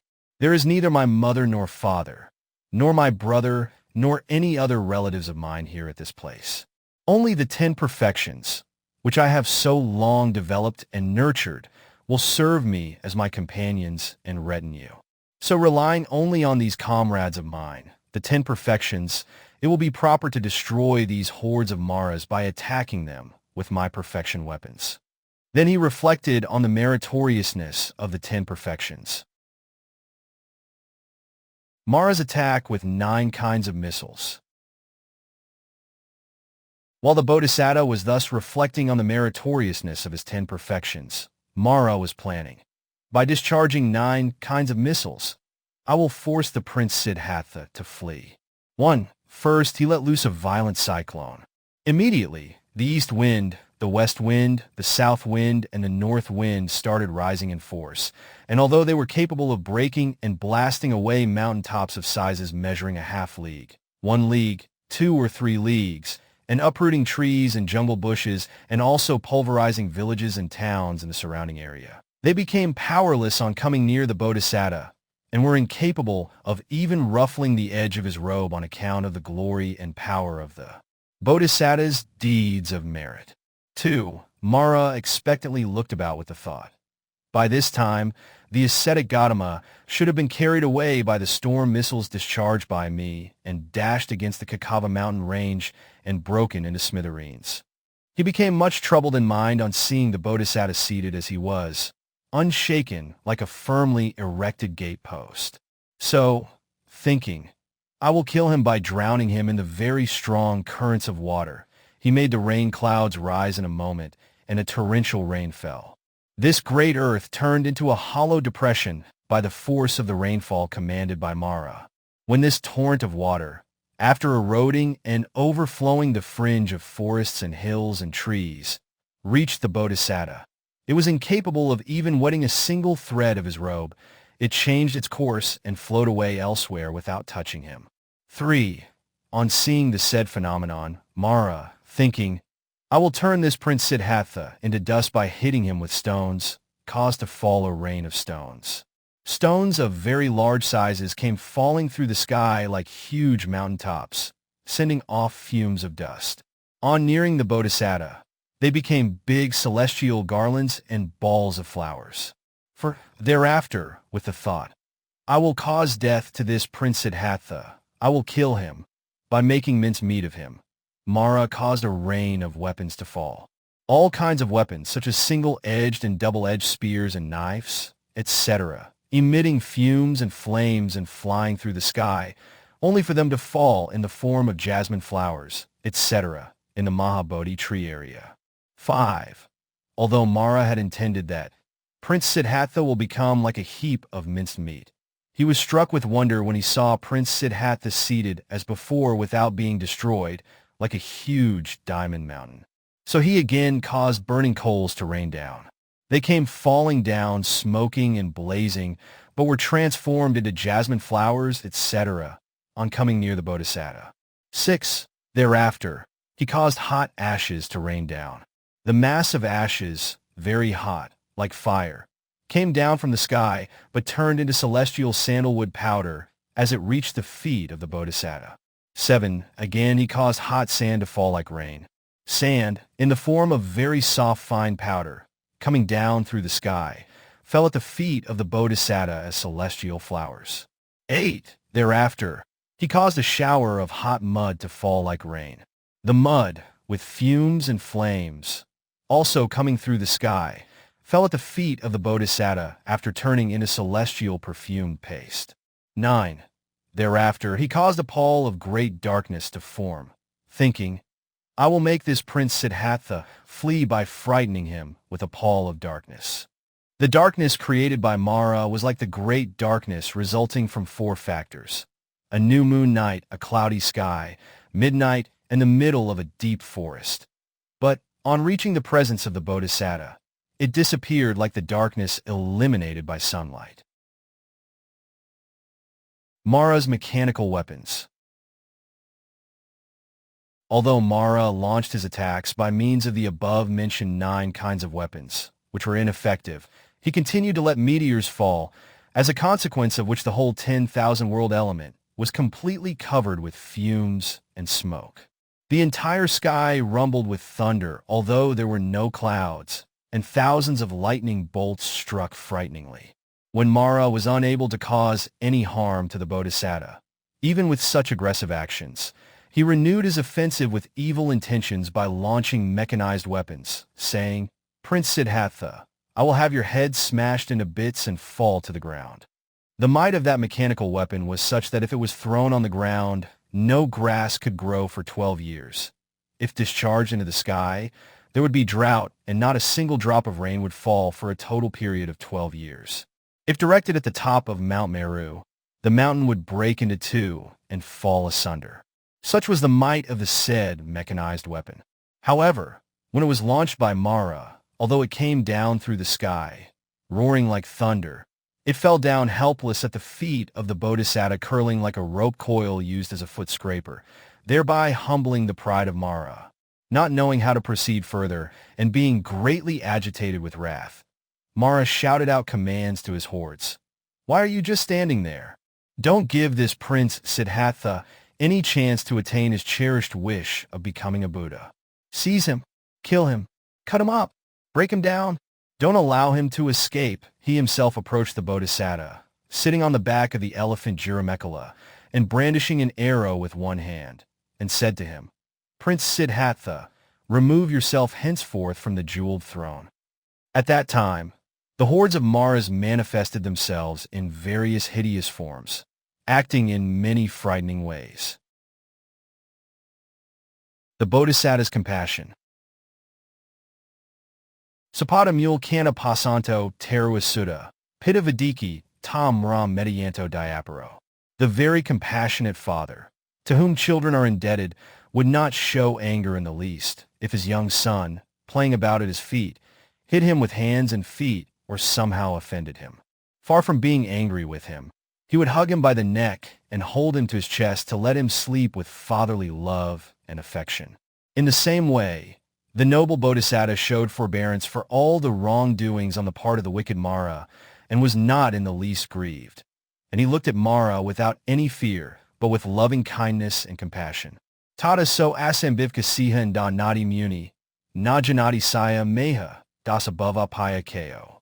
Yenakinasi kamina jado deva purvare, saka gadi ajananto, loka jiho ti manati. When thus Mara advanced on him with his great armies and harassed him, he uttered these bold words. "This wicked Mara is not at all aware that he himself has become a servant of mine. Having been born in the Vessabhū realm just because of a few deeds of merit, but having not the slightest knowledge about his own lifespan, the time of his death, and the realm of suffering which he is destined to after his death. He is thinking to himself, 'I am permanent. I am the only one who rules over the whole world.' He does not reflect, nor is he aware, of his own plight and of the hazard of falling into the lower worlds. Due to such ignorance, he dares commit such wrongs. Ananta loka katumi satna, hi katasubha, mehika paramia pi kalanagati soasi. Tirakano seso hutva disva yakakam gata, pasidvana saka masa pati agamadatave.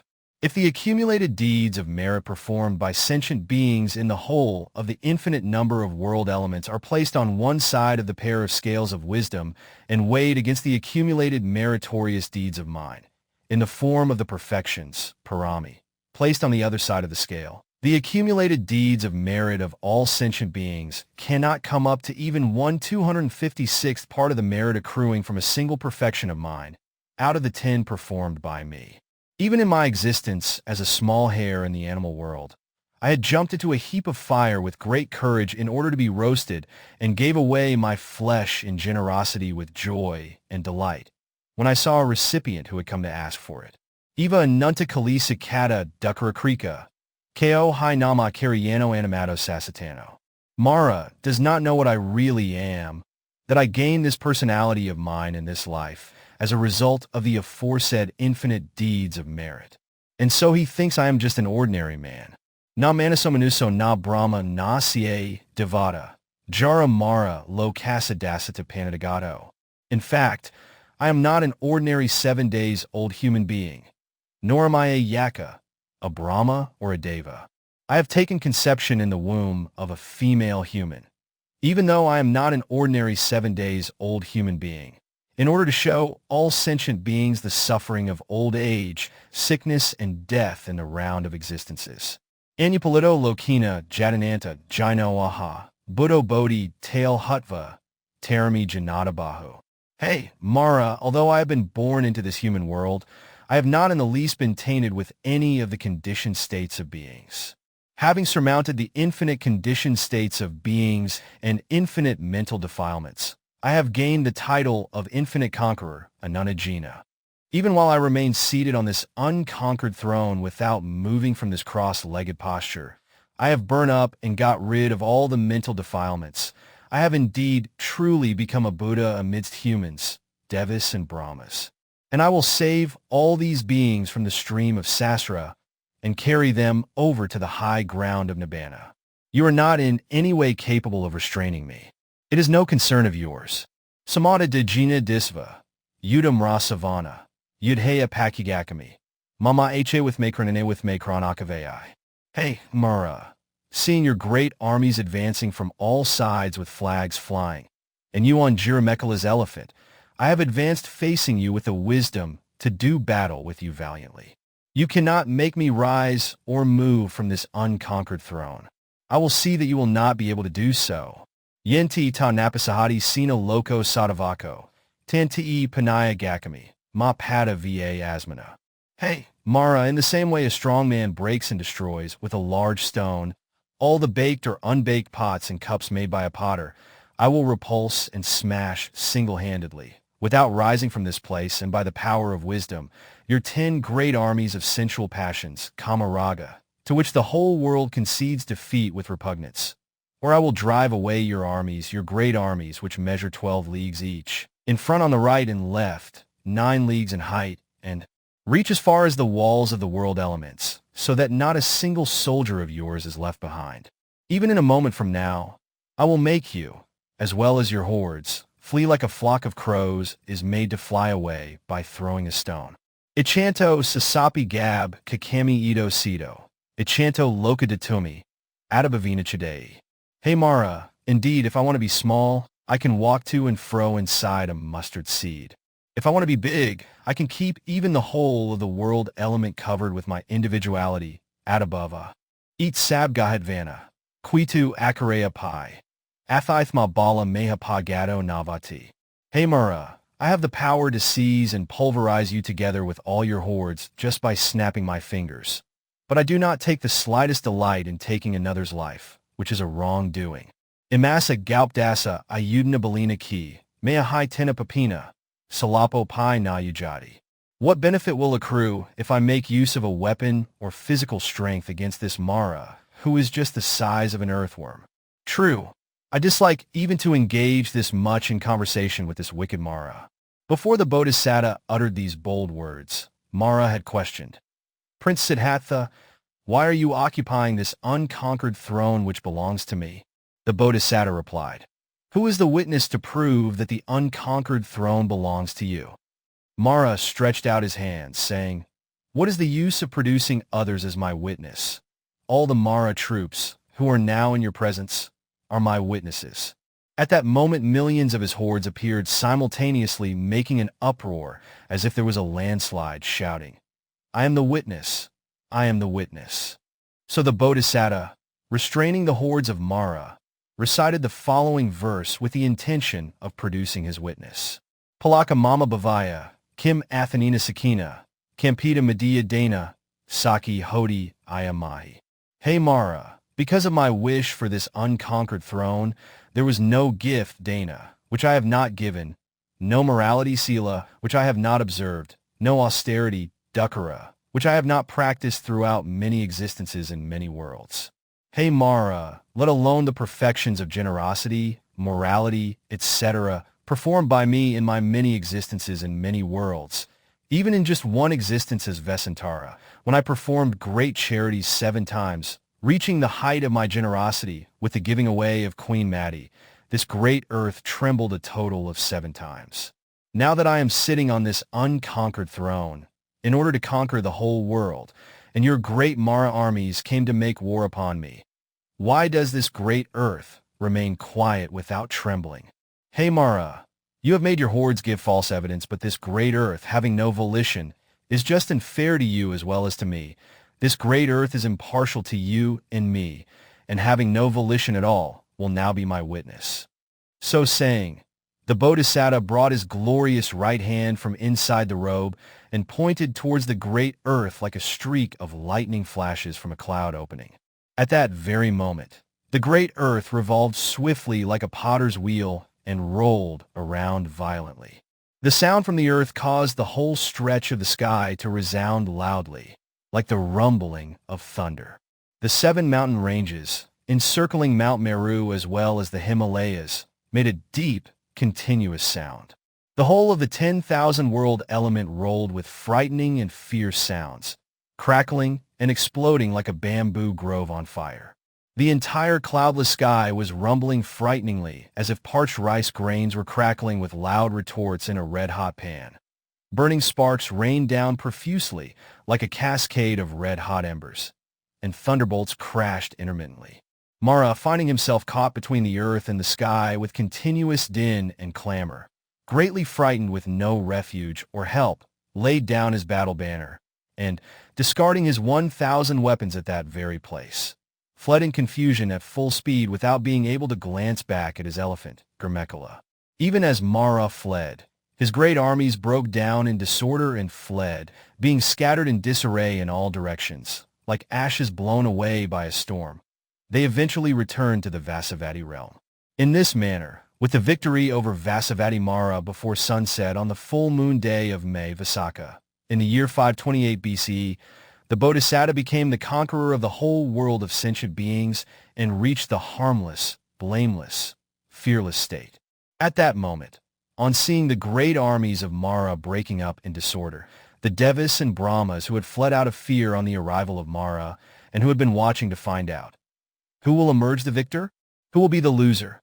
Proclaimed simultaneously in profound praise the good news. Mara has been vanquished. Prince Siddhattha has emerged the victor. We will celebrate and honor his victory. Jo Hi Badasa Siramato Aya. It was transmitted by one Naga to another Naga, one Garua to another Garua, one Deva to another Deva, one Brahma to another Brahma, carrying perfumes and fragrant flowers, etc. In their hands, they congregated at the Mahabodhi throne where the Bodhisatta was residing. Jo Hi Badasa Siramato Aya. Marasasiye Papamato Parajeo. Ugaseya Bodhi, Me Pamadada, Jayatata Nagaga Mahasino. This unique victory, acclaimed by this inanimate earth and sky that rumbled as if animate, belongs only to the Buddha, who by means of omniscience, without leaving out even the tiniest detail, possesses the knowledge of all the truth worthy of knowing, who is the depository of the incomparable glory of glories in the whole of the 10,000 world element. This victory is celebrated by the humans, Devas and Brahmas resounding throughout the sky, and it is the vile and wicked Mara who suffers utter defeat, a complete rout and total retreat, fearing the power of the Buddha, and who is blinded by ignorance, and marched with his great armies as if it would cause upheavals in the 8 quarters of the earth's surface, and started the offensive with intimidation, trying to capture the Bodhi-crested throne, Bodhi Makwa Palaka. Thus, on this day of the great victory, the full moon day of May Visakha, in the year 528 BC, at the site of the unconquered throne where omniscience was attained by the Buddha, all the hosts of divine Nagas, happy and delighted with the victory of the Buddha, who has cultivated such extraordinary attributes as the aggregates of moral conduct, Sikhī, proclaimed the victory resoundingly, and so loud as to reach the whole of the 10,000 world element. Jao hi badasa siramado aya, marasasiye papamato parajao, ugase bodhi me pamadada, supasagpai, jaya mahasino. This unique victory, acclaimed by this inanimate earth and sky that rumbled as if animate, belongs only to the Buddha, who by means of omniscience, without leaving out even the tiniest detail, possesses the knowledge of all the truth worthy of knowing, who is the depository of the incomparable glory of glories in the whole of the 10,000 world element.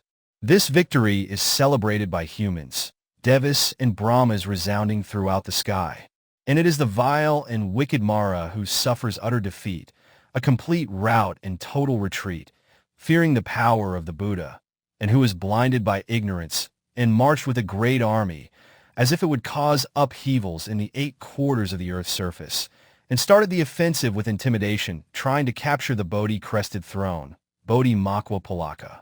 Thus, on this day of the great victory, the full moon day of May Visakha, in the year 528 BCE, at the site of the unconquered throne where omniscience was attained by the Buddha, all the hosts of the Garuas, happy and delighted with the victory of the Buddha, who has cultivated such extraordinary attributes as the aggregates of moral conduct, Sikhī, proclaimed the victory resoundingly, and so loud as to reach the whole of the 10,000 world element.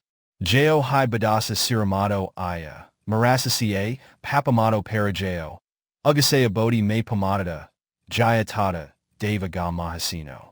This unique victory, acclaimed by this inanimate earth and sky that rumbled as if animate, belongs only to the Buddha, who by means of omniscience, without leaving out even the tiniest detail, possesses the knowledge of all the truth worthy of knowing, who is the depository of the incomparable glory of glories in the whole of the 10,000 world element. This victory is celebrated by the humans, devas and brahmas resounding throughout the sky. It is the vile and wicked Mara who suffers utter defeat, a complete rout and total retreat, fearing the power of the Buddha, and who is blinded by ignorance and marched with a great army, as if it would cause upheavals in the 8 quarters of the earth's surface, and started the offensive with intimidation, trying to capture the Bodhi-crested throne, Bodhi Makwa Palaka.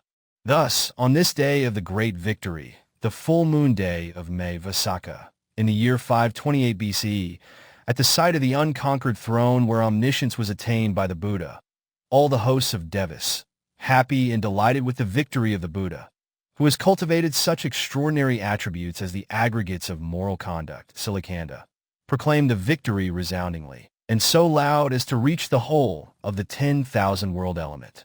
Jao hi badasa siramado aya, marasasiye, papamato parajao, ugase bodhi me pamadada, jayatada brahmagapai tadino ti. This unique victory, acclaimed by this inanimate earth and sky that rumbled as if animate, belongs only to the Buddha, who, by means of omniscience, without leaving out even the tiniest detail, possesses the knowledge of all the truth worthy of knowing, who is the depository of the incomparable glory of glories in the whole of the 10,000 world element. This victory is celebrated by humans, devas and brahmas resounding throughout the sky, and it is the vile and wicked Mara who suffers utter defeat, a complete rout and total retreat, fearing the power of the Buddha, and who is blinded by ignorance and marched with a great army, as if it would cause upheavals in the 8 quarters of the earth's surface, and started the offensive with intimidation, trying to capture the Bodhi-crested throne, Bodhi Makwa Palaka.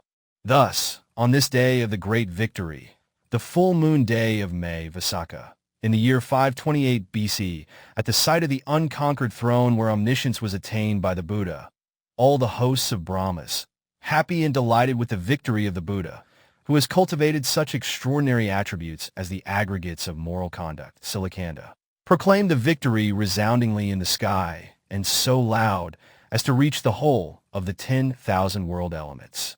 All the devas and brahmas, who had their abodes in the other 10,000 world elements beside this one, also congregated in the presence of the Bodhisatta, prostrating before him, paying homage with flowers, perfumes, and scented paste, singing auspicious words of praise and eulogies in many and various ways.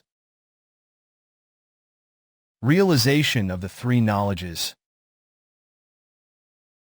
Having won his victory over Vessabhū, also known as Devapada, before sunset on the full moon of May Visakha, in the year 528 BC, the Bodhisatta realized the three understandings, Vijja, in succession as follows. The knowledge of past existences, Padumuttara, with Makrane. In the first watch of that night. Knowledge of the divine eye, Dīpaṅkara with Makrane. In the middle watch of the night, and knowledge of the extinction of the pollutants, Asavakya with Makrane.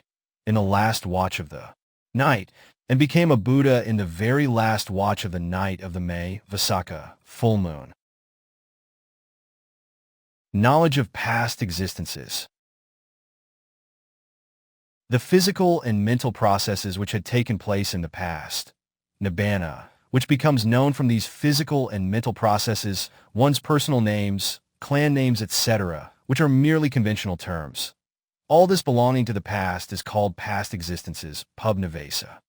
The super-knowledge, Abhina, accompanying the remembrance of past existences, is the knowledge of past existences, Pubnivasanusati Abhina. The Buddha taught it as the first of the three understandings, Vijja, with Makrane. The following is an account in detail as to how the first understanding was realized by the Bodhisatta.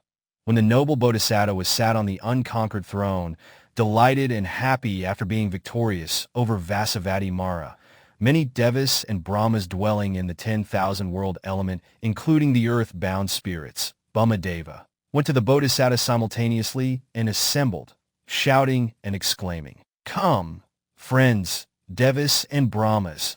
The victory of the noble Bodhisatta and the defeat of Mara have been made clear. Let us hold together an auspicious celebration in honor of the victory of the noble Bodhisatta and the coming attainment of his Buddhahood." At that time, the sun disk, 50 leagues in size, magnificent with 1,000-fold radiance, was about to disappear like a gold wheel of a cart being held by the rim and dipped into the whirlpool of the great ocean. The moon chariot, 40 leagues in size, giving out cool, shining beams of light, brightening up the entire universe, was just rising up slowly from the milky ocean in the east, as if the silvery wheel of a cart being thrown into the sky by someone holding it by the rim. In the middle of this golden palace, the Bodhisatta looked very graceful. The golden color of his body made the high ground around the Mahabodhi tree and all the animate and inanimate objects in the surrounding area appear as if immersed in a stream of liquid gold. The Bodhisatta, so graceful in this manner, sitting cross-legged on the unconquered throne at the foot of the Mahabodhi tree, which may be likened to an umbrella of precious sapphire stones, was reflecting on the Dhamma. At that time, standing in the Tissa realm, Sakka sounded the Vijayuttara conch, which was 120 leagues long, to summon the devas and brahmas. The sound of his conch could be heard from all over the realm, 10,000 leagues in width. Even while blowing the conch continuously, Sakka was running fast to reach the Bodhi tree. It was not only the Sakka of this universe, but all the Sakkas of the other 10,000 world elements went blowing conches into the presence of the Bodhisatta. Mahabrahma arrived and paid homage by holding the white umbrella, which had been left behind on top of the mountains called Kakava, and sheltered the Bodhisatta with it from above. And all the Mahabrahmas from the other 10,000 world elements arrived and stood holding their white umbrellas, touching one another, so as to leave no gap between them. Suyama, king of the Yama abode of Devas, also arrived and stood near the Bodhisatta, paying homage by fanning him with the yak-tail fan, which was 3 miles in size. And all the Suyama Devas from the other 10,000 world element also arrived and paid homage, each holding a yak-tail fan, crowding the whole of this world element. Santasita, king of the Tissa abode of Devas, also arrived and paid homage by fanning the Bodhisatta with a circular ruby fan, 3 miles in size. And all the Santasita Devas from the other 10,000 world element also arrived and paid homage, each holding a circular ruby fan, crowding the whole of this world element. Pankasika arrived carrying the celestial harp, Baluva, accompanied by a group of celestial dancers, and paid homage by dancing, singing, and making music. And all the celestial dancers dwelling in the other 10,000 world elements also arrived and paid homage by dancing, singing, and making music. Furthermore, all male and female deities dwelling in the 10,000 world elements gathered together in this world element and paid homage, taking their positions in the vicinity.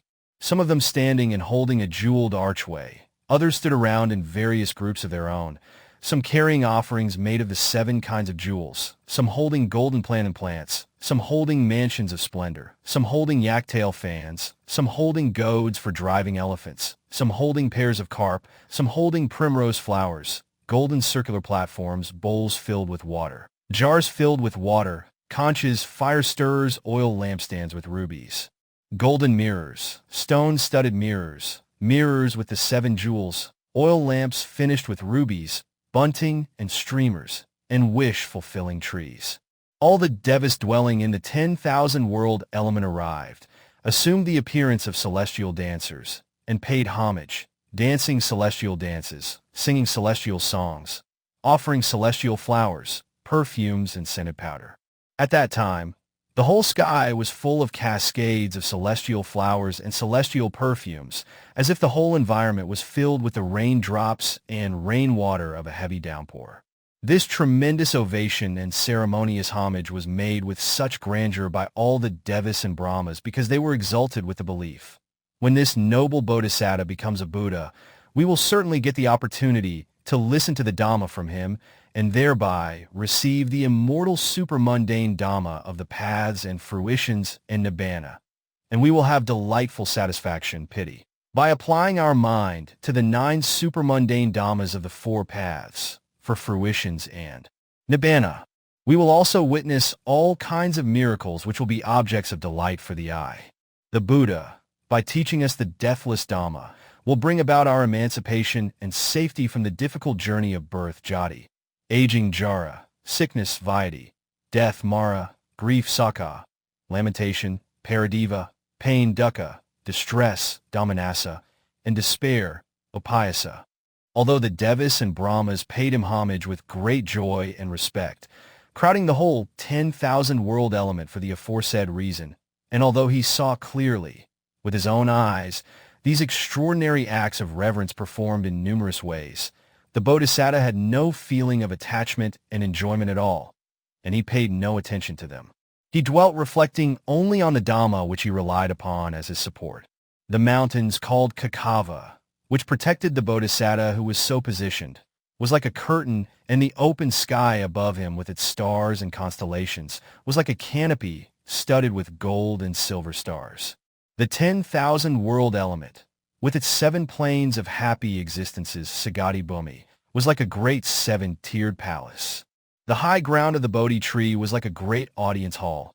The unconquered throne was like a great audience throne, and the Maha Bodhi tree was like a great umbrella finished with precious emeralds, all inside this 7-tiered palace of the 10,000 world element. While he remained sitting on the unconquered throne, which resembled a great audience throne, on the high ground of the Maha Bodhi tree, which resembled a great audience hall, covered from above by the Maha Bodhi tree, 100 cubits high from bottom to top, and 100 cubits in circumference, which resembled a great umbrella decorated with precious emeralds. The Bodhisatta was oblivious of the devas and brahmas around him, crowding the whole of the 10,000 world element and paying homage to him. Since he had been reflecting only on the Dhamma, his energy, viriya, was undiminished and very keen. His mindfulness, sati, was steadfast and clear, and he was physically and mentally very calm and peaceful. He therefore achieved and remained absorbed again in the first form absorption, rupavakrajana. The mind continuum of the Bodhisatta, who was thus absorbed in the first absorption, was entirely free from the hindrances, nvara, and being detached from sensual objects, vathakama, and sensual desires, kilesakama, delightful satisfaction, piti, and happiness, sukha, arose in him profusely. And again, when the Bodhisatta achieved and remained absorbed in the second form absorption, his mind continuum was free of agitation and disturbance from thoughts, vitakka vikara. There was internal purity and clarity, and his concentration was uniquely firm. On account of that concentration, his delightful satisfaction and happiness increased. And again, when the Bodhisatta achieved and remained absorbed in the third form absorption, even delightful satisfaction, which had manifested itself in his mind continuum, disappeared. In 318, he dwelt only with the feeling of happiness, Sukha Vedana. Fully detached even from that feeling of happiness at its height, he became imbued with the mental state of specific neutrality, Tatra Majjhattara, or equanimity, Jñānapeka. His mindfulness became pellucid and his insight wisdom greatly sharpened. And again, when the Bodhisatta achieved and remained absorbed in the fourth form absorption, since he had already dispelled both physical and mental pain and pleasure from his mind continuum, he dwelled in the state of viewing sensual objects calmly and with equanimity, Upekkha Vedana. By virtue of this equanimity and the mental state of specific neutrality, Tatra Majjhattara, his mental concomitants such as mindfulness, etc., which were part and parcel of the fourth absorption, were pellucid like the light of the moon. The 8 mind qualities of the Bodhisatta.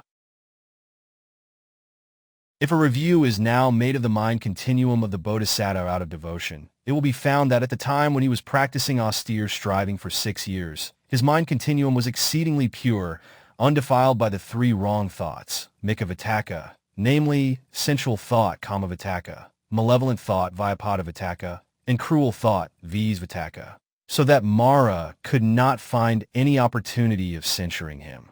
Again, while he was spending the day in the Sala forest on the full moon day of May Visakha, the day he was to attain Buddhahood, his mind continuum was worthy of veneration, for it was highly purified with the attainment of 8 mundane absorptions.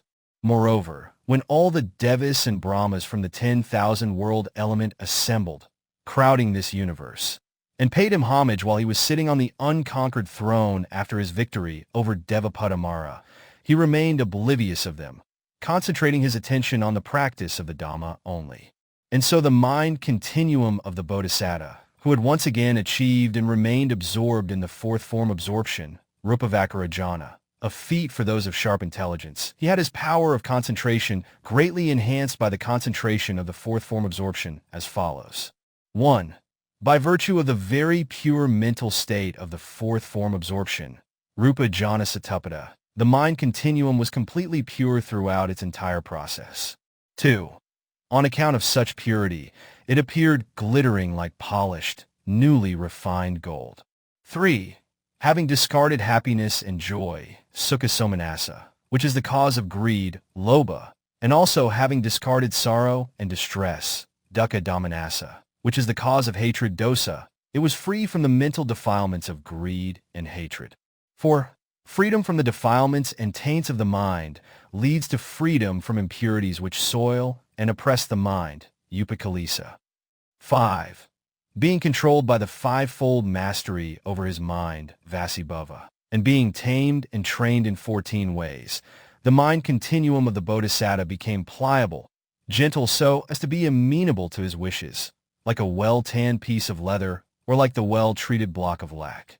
6. Being soft and tender, like the newly refined, polished pure gold, which was ductile and malleable, easily made into desired ornaments, it became amenable to the wishes of the Bodhisatta, enabling him to accomplish effectively and easily all kinds of feats, such as recollecting, discerning the events of previous existences, or seeing as if with the divine eye, distant objects, hidden objects, and very fine, microscopic objects. 7. Having been well developed and trained so as not to become deprived of the aforesaid qualities, the mind continuum remained firmly established in the qualities, or being pliable and malleable for effective accomplishment of anything desired, the mind continuum remained amenable to the wish of the Bodhisatta. 8. Being thus firmly and securely established, his mind was completely unshaken, or, being established thus, the mind continuum was very strong in respect of faith, Saddha, energy, Viriya, mindfulness, Sati, concentration, Samadhi, and the light of wisdom, Panna. There was, therefore, no shaking of the mind at all which occurs owing to faithlessness, laziness, heedlessness, restlessness, ignorance, and gloom arising from the mental defilements. In other words, faithlessness, laziness, etc., could not make even the slightest inroad into the mind continuum of the Bodhisatta. Alternatively, 1. The mind continuum of the Bodhisatta was well established in the concentration of the fourth absorption. 2. It was entirely pure, being free from the hindrances in Vara. 3. Having gone beyond the grosser factors of the absorptions, jnaga, such as thought, vitakka, and so on, which agitate and disturb the mind continuum was shining pure, as if about to glitter. 4.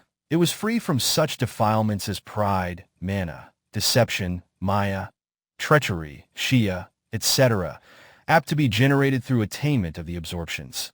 5. It was also free from covetousness, abhija, etc., which forms the cause of the minor defilements, upakalisa. 6. It was malleable, having gained the fivefold mastery, vasibhava. 7. Having become the basis of all kinds of supernormal powers, iddhi, it was in a position to accomplish whatever was desired by the Bodhisatta. 8. Having been perfected by mental development, bhavana, his mind continuum remained unshaken and firmly established.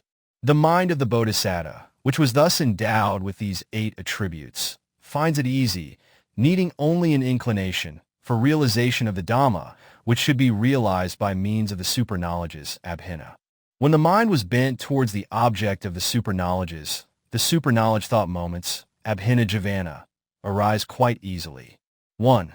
The attainment of the super-knowledge of former existences, pubnavasanussati abhina, was the first understanding, vijja with makrane.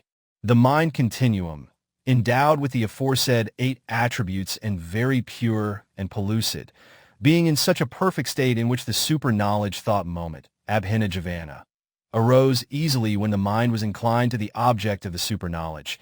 The Bodhisatta inclined it towards the super-knowledge of former existences, pubnavasanussati abhina, which could recollect past activities, events, and experiences. Thereupon, the super-knowledge of former existences arose in him easily.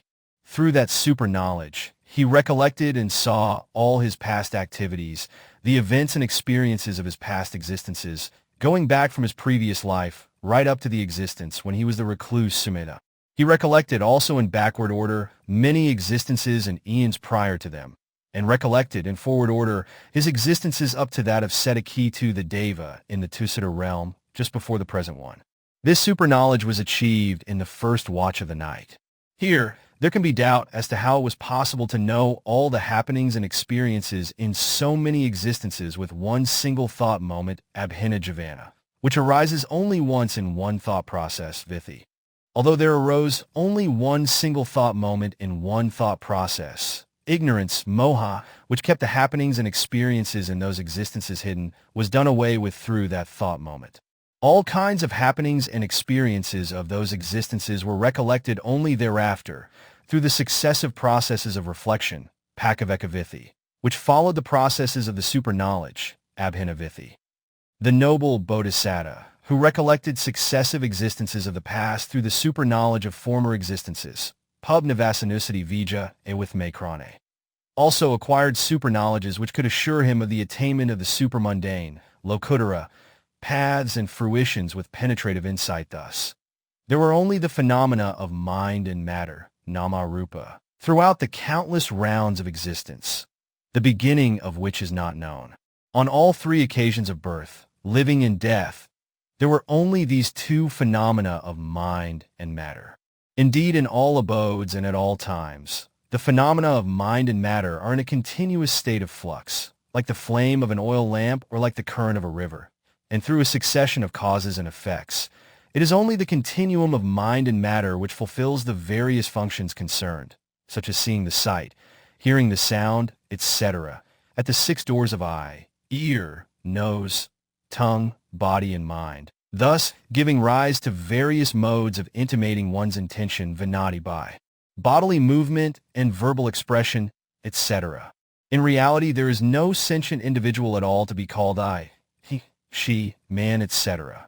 Indeed, there is not a single Deva, Mara, or Brahma who can create such a sentient being. This being the case, the Bodhisatta had, through the super-knowledge of former existences, temporarily put away to a distance Vicambana Pahana, the 20 wrong views of self-belief, Advaita, which are the 4 wrong views of self-belief relating to the aggregates of corporeality, namely, form is self, self as form. Form exists in self, self exists in form, and similarly. Each set of these 4 wrong views relating to the remaining aggregates of feeling, perception, volitions, and consciousness. In a similar manner, he had also discarded delusion, moha, which had taken place in the distant past. 2. Attainment of the super-knowledge of divine sight, Dīpaṅkara, which is the second understanding, vijja with Makrane.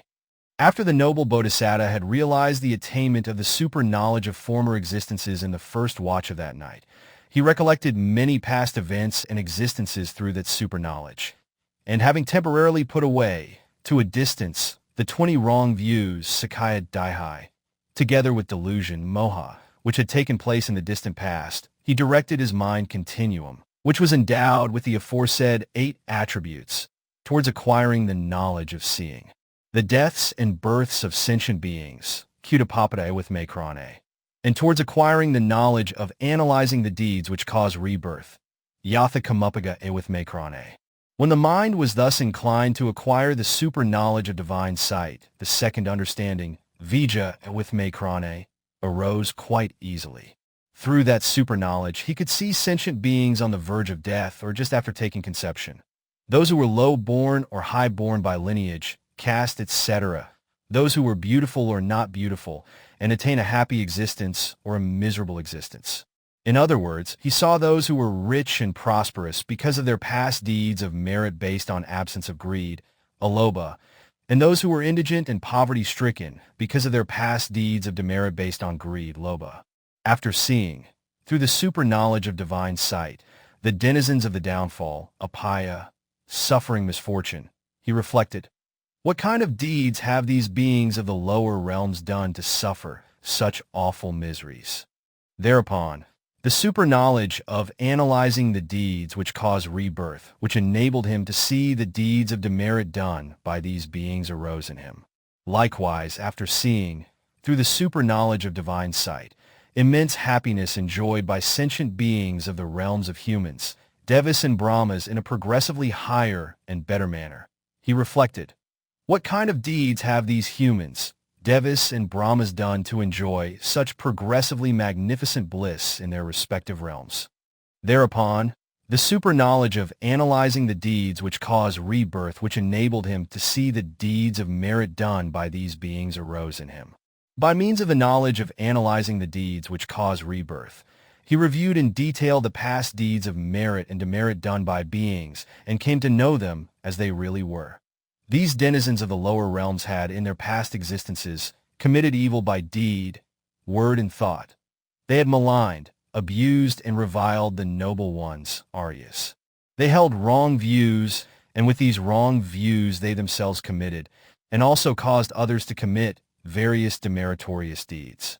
After death and dissolution of their bodies, they reappeared in the lower realms in the downfall apaya, namely the realm of continuous suffering of Vichi, the realm of animals, Tarakana, the realm of Pitas, and the realm of the Asuras.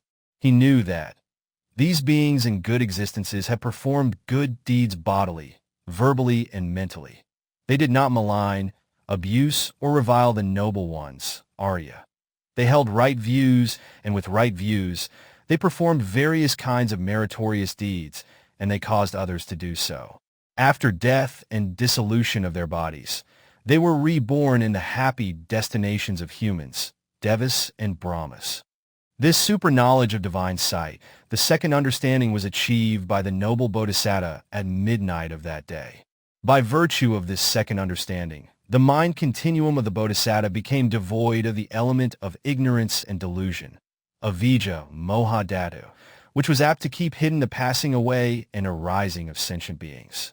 Then with the super-knowledge of analyzing the deeds which cause rebirth, which has the super-knowledge of divine sight as its basis, he was able to review and became enlightened as to the true facts of the past deeds of sentient beings. And having done away with the 16 kinds of doubt, the Bodhisatta attained the stage of purity by the removal of doubt, Kak Vidaravasuddhi. 16 kinds of doubts are caused by wondering. Have I been in the past? Have I not been in the past? What have I been in the past? How have I been in the past? From what state into what state did I change in the past? Shall I be in the future? Shall I not be in the future? What shall I be in the future? How shall I be in the future? From what state to what state shall I change in the future? Am one? Am I not? What am one? How am I? Whence has this being come? Whither will it go? 3. The attainment of the knowledge of the extinction of the pollutants, asavakya ewithmekrane. The third understanding, vijja ewithmekrane, and becoming a Buddha. The noble Bodhisatta attained the path knowledge of an arahat, arahata magga ewithmekrane, also called the knowledge of the destruction of the pollutants, asavakya ewithmekrane, in the last watch of the night, thereby realizing omniscience, sabanuta ewithmekrane. Then to become a Buddha among humans, devas, and Brahmas, he inclined his mind continuum, which was endowed with the aforesaid 8 attributes, to attain the path knowledge of an arahat. Then letting it dwell on the doctrine of dependent origination, pika samuppada, which is made up of 12 factors. Ignorance, avijja, volition, sakra, consciousness, vaya, mind and matter, nama rupa, the 6 sense spheres, sayatana, contact, phassa, feeling, vedana, craving, ta, attachment, upadana, continuation, bhava, birth, jati, old age, jara, and death, mara. Going over this doctrine of dependent origination in forward and reverse order repeatedly, he attained the noble path, Arya Magga, which is also known as knowledge and insight into things as they really are, Yatha Buddha ewithmekrane dasana. This knowledge of the 4 paths, Magga ewithmekrane, did not appear in the mind continuum of such individuals as Sakka and Brahma, who were very mighty in the world, and the noble recluses, Kedevala and Nārada, who were highly accomplished in the absorptions, jhana, and superknowledges, abhina. So, it may be asked, why did this knowledge of the 4 paths, which was so subtle and profound, which was not even dreamed of throughout the beginningless sastra, and never realized before, appear in the mind continuum of the Bodhisatta, who had no teacher and who had entered the ascetic life by his own volition? The noble Bodhisatta had, during the period spanning 4 immeasurable periods and 100,000 world eons, been passing through existences, so numerous that they could not be counted in hundreds, thousands, and hundreds of thousands, and he had accumulated meritorious deeds of the perfection of generosity, dana parami, which were performed on the basis of the 4 modes of development, even to the extent of risking his own life. And in every existence, he had conducted himself to completely eradicate or lessen the defilement of greed that arose whenever he gave attention to this or that object. This led him to reach the stage at which others started remarking, "Is there no defilement of greed in the mind continuum of this noble person?" Similarly, by virtue of the perfection of morality, forbearance, and loving kindness, which were developed through the whole period of 4 immeasurable periods and 100,000 eons, he prevented the arising of anger, kota, and faults, dosa, and by pouring the cool water of loving kindness over a long period of time, he had extinguished the fires of anger and also done away with its company of jealousy, isa, stinginess, makaria, and remorse, kakuka. By means of the perfection of wisdom, pannaparami, which was well developed and accumulated throughout his many existences and eons, he had dispelled the element of darkness, which is delusion, moha. He had also discarded wrong views. He was therefore a great man of very pure wisdom. He had also approached all the Buddhas, Pakska Buddhas, and noble disciples, as well as other learned individuals whom he happened to encounter, and asked them such questions as, which Dhamma is faulty and which Dhamma is faultless? Which Dhamma is defiled and which Dhamma is pure? Because of such inquiries, he had eliminated doubts in matters of Dhamma and had progressed in wisdom, existence after existence. In the house of his relatives, he showed respect to those older than himself, such as mother and father, maternal uncles, etc., by bowing, by adoring, by honoring, by offering seats, by rising from the place in advance, and by extending a welcome to them. He also showed respect to learned persons of virtuous conduct. He had thereby removed conceit, mana, and distraction, udhaka, and became free from arrogance, like a snake with broken fangs, or a bull with broken horns, or a rope coil used as a foot scraper. He was in the habit of praising the virtues of forbearance, the virtue of wishing for the welfare of others, and the virtue of being helpful to others with compassion. By renouncing the world, the Bodhisatta had abandoned the luxuries of his domain and kingship and became a recluse. After achieving the absorptions in the forest, he discarded the 5 hindrances and did away with sensuality, kamaraga, and delight in womenfolk, ithirithi, whenever they appeared in each and every existence. With the perfection of truthfulness, he also abstained from false speech, mikavaka, which tends to mislead the world. With the perfection of energy, he also removed displeasure, arati, and indolence, kosaja, in concentration and insight meditations, which are practices of extraordinary merit, by keeping his mind continuously active and diligent in performing meritorious deeds. In the aforesaid manner, he had endeavored to make his mind continuum purer and purer one existence after another. The noble Bodhisatta, who had thus removed the moral defilements, kilesa, by means of the accumulated merit which was accrued from the meritorious deeds of the perfections, such as generosity, morality, etc., had to go through, even in a single existence, the process of repeated purification, because the defilements which he had removed would reappear soon. He would then remove them, only to find them making their appearance again, since they had not yet been completely eradicated, samukkhaddapahana, by means of the path knowledge, magga with mekrane. The Bodhisatta, however, would not concede defeat and would not give up, but put them away temporarily to a distance, tadagapahana, and through putting away to a distance, vikambana, by means of deeds of great merit, mahakasala, and supernormal deeds of merit, mahagatakasala.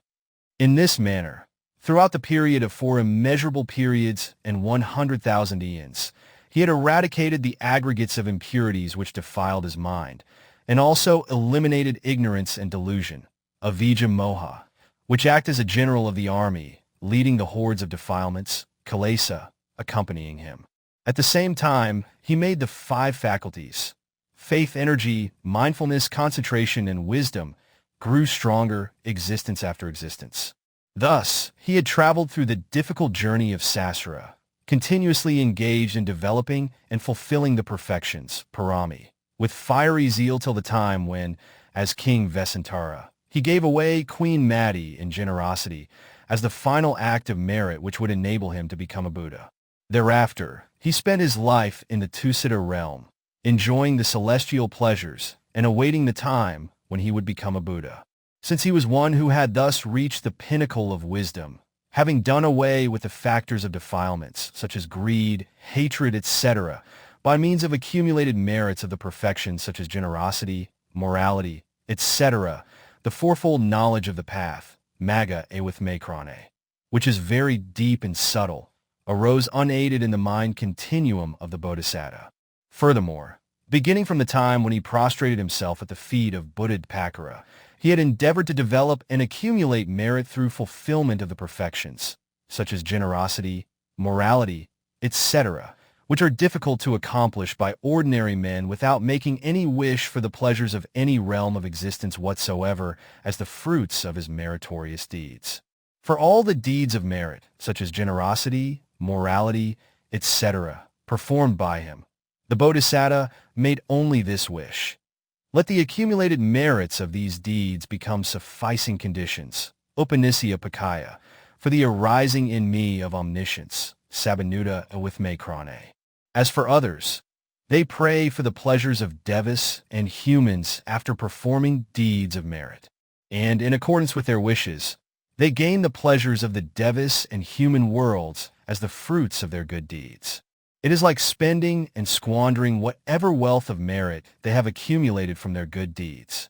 Unlike these people, the Bodhisatta, after the manner of one who fills his granary with paddy and always keeps guard over it without making use of it, properly stores up the merit acquired from every performance of his good deeds, wishing, let this deed be the sufficing condition only for the realization of knowledge of the path, magga with mekrane.